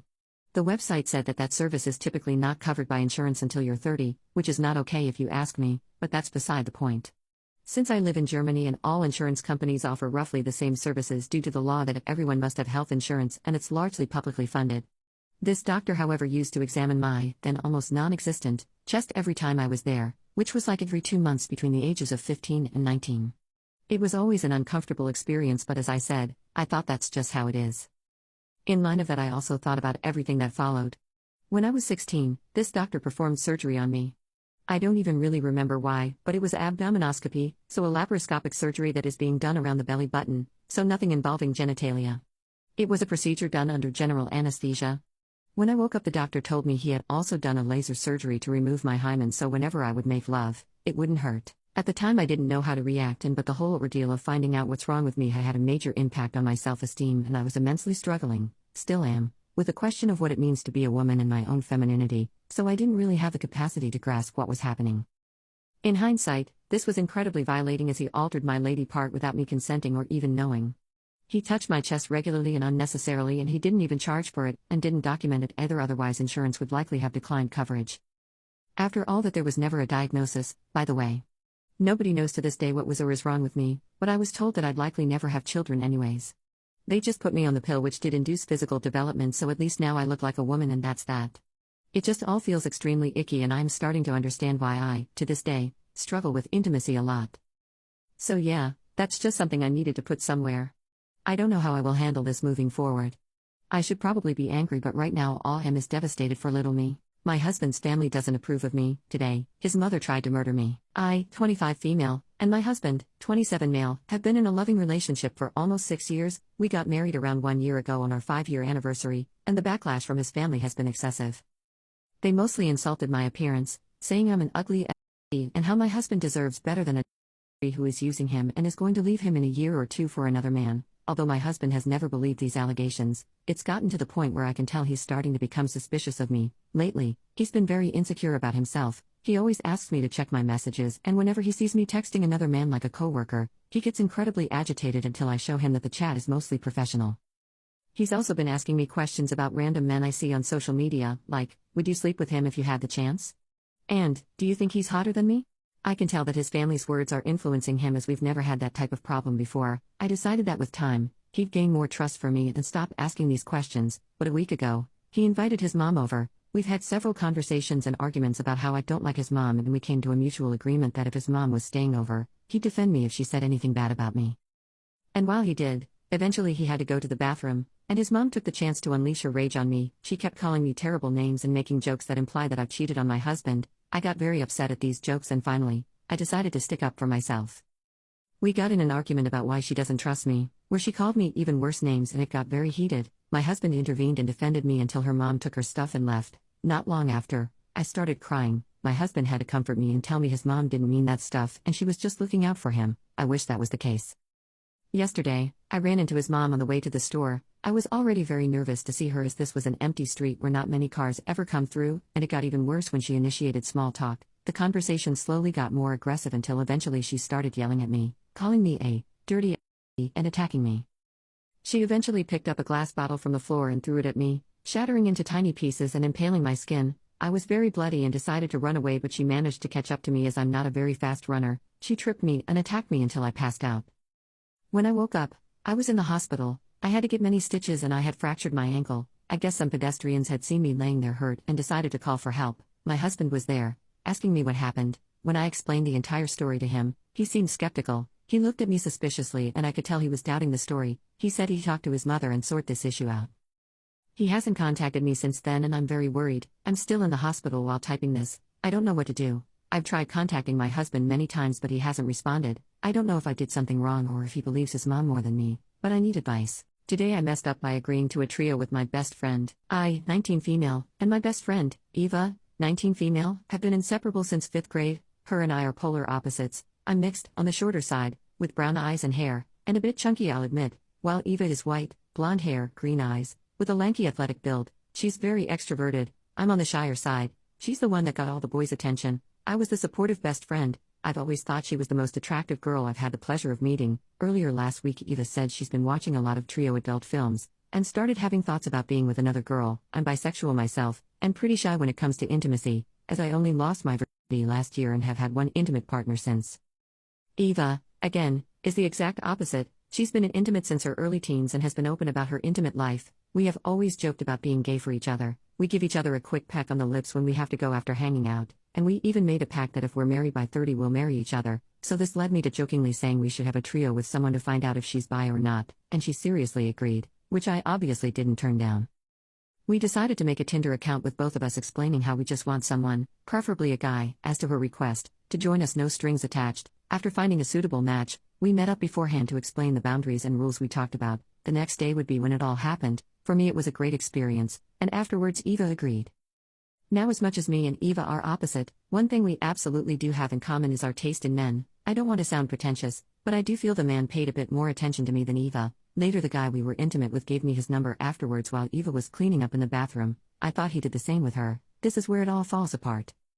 After the fact, she said she knows she said no strings attached, but she wanted to see the guy again. I of course told her to go for it, but when she checked on Tinder to message him, he is unmatched, and she wasn't too happy about. I just said to text him, and she said she didn't have his number. Confused, I said, well, he gave it to me. She got absolutely furious, saying how that was selfish and rude, that I was trying to keep him for myself, and I wanted too much attention from men. I tried to explain I thought he had also given her his number, but she wouldn't listen. We haven't had a fight this big ever. She hasn't called or texted me back since then. I feel like such a bad friend for letting a random person come between us like that. I will admit I did text the guy telling him the situation, and we have had a couple of conversations since. I just don't want 8 years of friendship going down the drain, especially if it's my fault.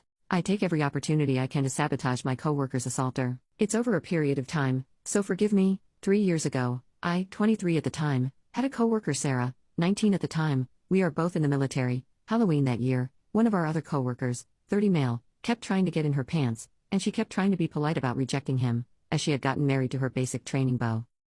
30th, he kept groping her and she kept telling him no, so I got between them until he left. On the 31st, he kept pouring her drinks until she was so wasted she knocked over beer pong and he tried to get inside her. I ended up shoving him and hitting him with a solo cup, and the only other women there backed me up. He said it wasn't his fault that she acted single, and some of the other drunk dudes agreed with him. I told him he was a piece of crap, and took her back to my barracks room begging her to report in the morning. She did not, because she was afraid of being in trouble. Cut to 1 year later, I wasn't there for this one, but it happened again, and she reported it. I drove her to the airport to get to her new command. The piece of crap who assaulted her got by with a slap on the wrist, don't want to ruin a career, and all that. I was so angry, so full of hate and rage that I cried. It sucked, but now I'm just pissed. I can't guarantee I'd ever help him other than to send him over to the next life. I don't speak to him unless absolutely necessary. But we have friend circles. Sometimes we go out in groups, and nobody tells me he's there until I'm already there. So, anytime I hear him talking to a girl, and it looks like she's liking him, I tell her what he did. I tell her that I saw him, and that he's a repeat offender, that bro doesn't care about consent, and that he's garbage that only cares about a hole to screw. They don't talk to him after, leave him high and dry, and I take immense joy in letting people know the piece of crap he is. I wish I could hit him with a truck, but that's illegal. So, just wanted to get that off my chest. I have been watching adult films behind my girlfriend's back after she came out as asexual. Keeping secrets in a relationship, I tell ya, it's a hell of a thing. I've been with Sarah for about 5 years now. We were young when we started dating, barely out of high school. We're both 20 now and have been through a lot. But last year, she came out and told me she thinks she might be asexual. Me, I've got a pretty high intimate drive. So yeah, it hit me hard. Don't get me wrong, I know there's a lot more to a relationship than just the lovemaking. We've got a great connection, shared memories, love, all that jazz. But lately, it feels like she's been treating me more like a buddy than a boyfriend. We've talked about it, tried to work it out. I've asked about the idea of any intimacy at all. Anything more than the hugging and kissing we've been reduced to. But she's not open to it. I guess I kinda get it. It's her call, her body, her comfort zone. But it left me in a tough spot, with nowhere to direct my intimate energy. So, I did what a lot of guys might do. I went back to watching adult films. Before all this, I'd quit watching it for a while. I wanted to be that good boyfriend, that good man, but the situation just pushed me back to it. I haven't told Sarah about it, but she's made her feelings pretty clear over the years that it's wrong for someone to watch adult films, especially if they're dating someone. So yeah, every time I click on one of those sites, I feel this wave of guilt crash over me. It's a double-edged sword, you know? I'm relieving my intimate frustrations, sure, but at the same time, I'm lying to Sarah about it. It's this secret I'm keeping from her, this thing I'm doing behind her back. I love her, I really do. I'd never cheat on her, never even think about it, but this whole thing, it's just making me feel miserable sometimes. Pretty sure I just ruined the only good relationship I've ever had. We've been together for 5 years. Her son has been calling me dad for the last 2. I've watched him grow up from a shy, quiet 4-year-old, into a wonderful, kind, empathetic, and outgoing 9-year-old who's full of life and has a heart of gold. And she's easily the best person I know. She makes everything about my life so much better. I wish I could say I did the same for her, but I know I make her life harder more than I make it better. Needless to say, the thought of life without her and our son is devastating. And I'm in this place entirely on my own, because I'm a jerk who reacts from emotion. I don't do it consciously, or with intent. I think a lot of it is self-preservation from childhood trauma. I was bullied relentlessly as a kid, and now as an adult, I tend to take things way too personally. I usually don't even realize I'm being a jerk until it's far too late. I always listen and apologize after the fact. I take her feelings to heart, validate them, and try not to make the same mistakes, but inevitably I fail, constantly, and I hate that I am this way. It's destroyed basically every good thing I've ever had in life, which isn't a lot. We got into a tiff on Monday evening, not even anything that felt big, just a little frustrated disagreement, but I woke up irritated at her Tuesday morning and went for a walk while she was getting ready for work. She called me about 20 minutes later and sounded perfectly calm as she told me that she'd been forced into the median on her way to work and shredded her tire. She said she was able to drive ahead a bit and pull over to a place where she felt safe to park. Then she asked if I could come pick her up or if she should get an Uber to work.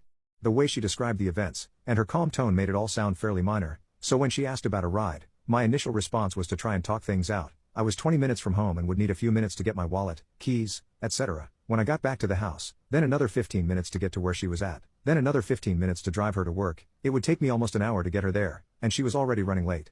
Plus, I'm self-employed and business has been slow recently, but I had some work that I really couldn't afford to miss. I explained about the time it would take to get to her, and added, I also really have to work.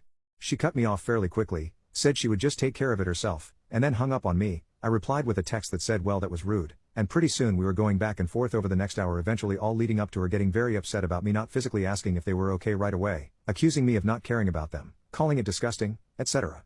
I tried to articulate that of course I cared, that she sounded okay on the phone, and so my first response had been to try and work out logically how she would get to work. I apologized repeatedly for not checking on them. I admitted it was crappy and offered whatever I could to help rectify things. But it wasn't enough, and I don't blame her. It's not the first time I've been a selfish jerk, it's not even the third or fourth or fifth time. I routinely get in my head about all kinds of dumb crap and it poisons everything around me. We talked for like 4 hours tonight and I'm almost entirely certain that she's done. She's currently sleeping with the kid for the 5th night in a row, and I'm alone in bed at 3 in the morning, crying like a fool because I know I'm going to lose my family, and I deserve it.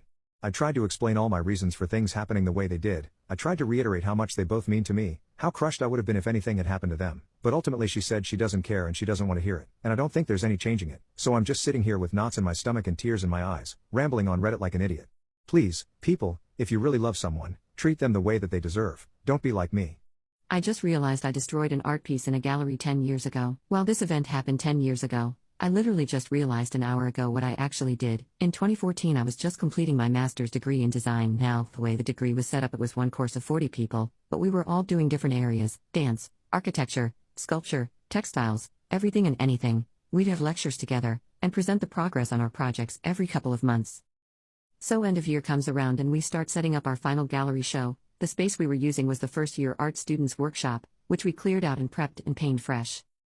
When I arrived to do my part, one wall is a mess, like 100 holes all over it, like a hammer and knife attack. I was pissed that a first year did this to a structural wall and grabbed the sandpaper, filler and paint to fix it. The show went ahead fine with a warning wet paint sign on that section. I think you can tell where this is going. You know how your brain suddenly reminds you of things out of nowhere? Like, dang, my laundry, or, ugh, I forgot to pay that bill. Well, I'm sat in bed today and suddenly realize, oh my god, that was Anna's master degree piece. You see, Anna was a part-time mature student on different hours to the rest of us. We saw one presentation of her work which was about making repeated holes and cuts into paper or card. I never thought about it much again. She must have come in before the rest of us, created the wall piece for the show, and left, and I gonna filled it and painted it away. To be fair, she never left any note or name on the piece. I don't even know if she knew what happened to it, since it's not like she would need to come back to collect it after the show, since it was, you know, a wall. If she did, I hope she saw humor in it and added it to the piece's story. Humans crave to repair damage, etc. Either way, I'm now silently cringing and may need to repent to the art gods lest karma strike me. I lost my entire friend group after I called one of them out for grooming. I'm 18 and in college. I had a group of friends that hung out every day. It was supposed to be a safe space for everyone, and then this girl, 21 female, started showing signs of grooming behaviors towards boys around 16 and 17. There's a high school program where I go to college, so kids 16 to 18 can go there. Anyways, first it started off weird, with her admitting she has sleepovers with them, and cuddles with them. Eventually, in that private space where we hung out, she'd kiss them on the lips, joke about making love with them, shares her vape with them, jokingly, gropes them. She let them sit in her lap and talk about kinks, and talk about her plans to move in with them afterwards. I watched it all happen and I felt like I could do nothing but watch it. Everyone else seemed to be going along with it. Finally, I called it out. I told people separately what was happening. Eventually it got around, and people got upset at me. She was well liked among the group. They made a group chat talking crap about me, and I had to take a break from that app entirely. I don't think I'll ever have these friends back. Honestly, I didn't even like hanging out with them. Some of them I did, others were just company, and some just made me uncomfortable. They would talk about kinks and dirty talk in the presence of children, not just high schoolers, an actual 10-year-old, someone's little brother, and just pass inappropriate boundaries that shouldn't have been passed with anyone, especially minors. But, losing that part of me that I hung out with almost every day of the week took a toll on me. I've made a report to the school people about this situation and it's going well so far. I want to find new friends, but I feel like when you manually look for them, you never find them. I just feel lonely, I guess, and bored. I'm trying to express myself through music, get a job, and focus on my studies. Just can't shake the feeling that I did something wrong. I know I didn't, but I'm feeling down. I don't know what I want. I forced my teen child to cut her hair as a punishment. Now I feel awful. For some past knowledge that I will make brief, I, female 34, have 2 kids, a son who is 5 and my 13-year-old daughter. My ex-husband and I grew up dirt poor and have worked hard. We got a degree that has blessed us financially. Him and I had kids and split after our son was a little over a year. My ex has remarried and we all have good relationship with each other. Our daughter, who I will address as K for this, has had some major behavioral issues that everyone is at their wits' end. If she is told no, she throws a screaming fit. If she has to share anything with her brother, step-siblings, or half-sister, she will intentionally hurt them by pushing them down, flipping her thick waist-length hair in their face, or by screaming in their face. She will try to act all sweet and innocent when any adults get onto her about it. She lies to get her way and steals things from others too, and I noticed it's things that has meaning or value to a person so she can get a rise out of them or because it's something nice she wants and was told no on. She will also buy things for girls in her class to give them and then start to make fun of them with her group of friends because they are a helpless charity case. A teacher heard her say this. When this all first came up, we thought we were spoiling the kids too much and made the whole family start volunteering at homeless and animal shelters, counseling, on top of adult chores instead of kid chores, dishes, cleaning bathroom, etc., and relocated her to a new school. That was 3 years ago since we have started this, and the only thing that changed is her acting out in front of adults. 2 weeks ago, we got a call from the school and wanted to speak with us that day and to collect our daughter. We learned that Kay had a great idea to start a bully club, where they pick one girl in the school each week to mess with, and if they can handle it,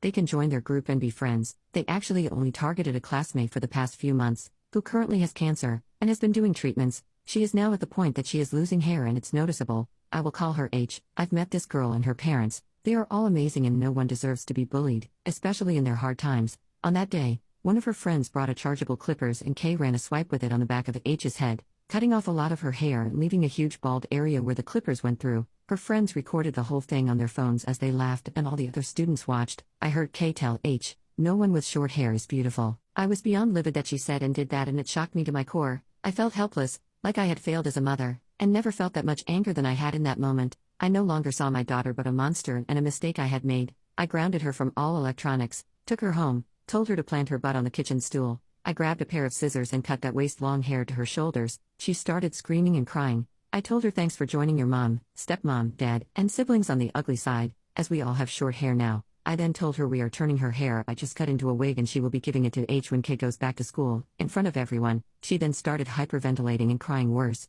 When her dad came over and heard everything, he said it was abusive and a bad mother, that being grounded and facing possible suspension is the only right call. I disagreed. He left with her that night and now I am being told by everyone how cruel I am and I am seeing how it has affected my daughter.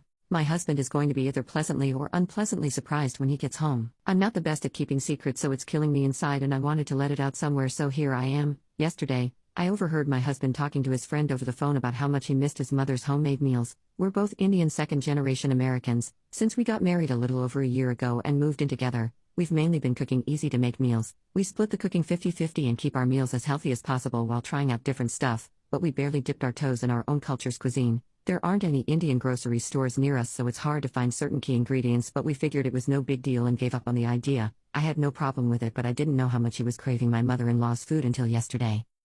Both of our families live in another state, so it's just us two, so I decided to call up my mother-in-law last night to ask her for the recipe of my husband's favorite dish. Once I wrote down everything I needed, I tried looking for the nearest Indian grocery store, 2 hours away. Yikes. However, I was in too deep to go back at that point, so I woke up at 5 a.m. today, about 6 hours before we normally wake up on the weekends, and drove to the store to get everything I needed. I made sure to buy in bulk so we could continue to cook more of our favorite meals for a while. Once I got back at around 10:30 a.m., I made sure to check if he was still asleep before I brought the grocery bags in, and thankfully he was, so I hid the bags in an empty kitchen cabinet and acted as naturally as I could. Obviously I needed him out of the house, so I called up one of his close friends to ask if he could hang with him for a few hours, which he was glad to do, so now I'm home alone. I'm currently working on the recipe my mother-in-law gave me and I have been struggling a bit, but I'm trying my best. I really hope he loves it or at least appreciates my efforts in the event that it doesn't turn out that great. Kind of nervous though.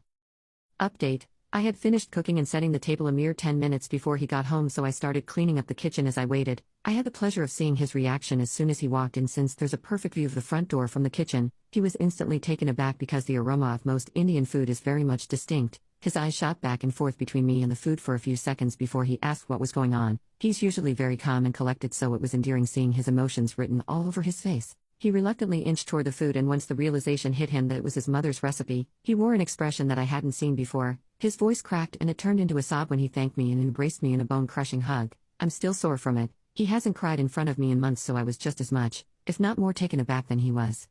I was supposed to render him speechless, and there I was at a loss for words. I didn't expect him to react that way, in all honesty, and I found myself tearing up too. He had expressed that no one had ever gone out of their way to do something this thoughtful for him, and it made my heart all mushy. Anyway, after we both gathered ourselves and sat down to eat, he could tell I was anxious about him trying it, so he reassured me that nothing could possibly ruin the night unless he gets food poisoning, but even then, he'd vomit his brains out with a smile on his face. His jokes always lightened up the mood, so I was grateful for that, and as it turned out, he really enjoyed it, albeit my cooking could never compare to my mother-in-law's. He called her up and expressed how happy he was that he got a taste of home after so long. He's been in such a good mood since then, and it really puts a smile on my face. I have never really gone out of my way to do something this extreme for anyone before, but I didn't even give it a second thought, nor did I for a second regret the 4-hour drive. I'm just happy he loved the dish, and as many of you said, even if it hadn't turned out well, he would have still felt the same. I try my best to do nice things for him because he makes me the happiest wife ever. Also, for those curious as to what I made, it was halim and naan. He grew up eating it pretty often, and my mother-in-law's food is to die for. I wish I had taken a picture, but my phone had died by the time I was done cooking, and my husband was too eager to dive in to even think of taking a picture of the food. To me, that just made the moment even more special.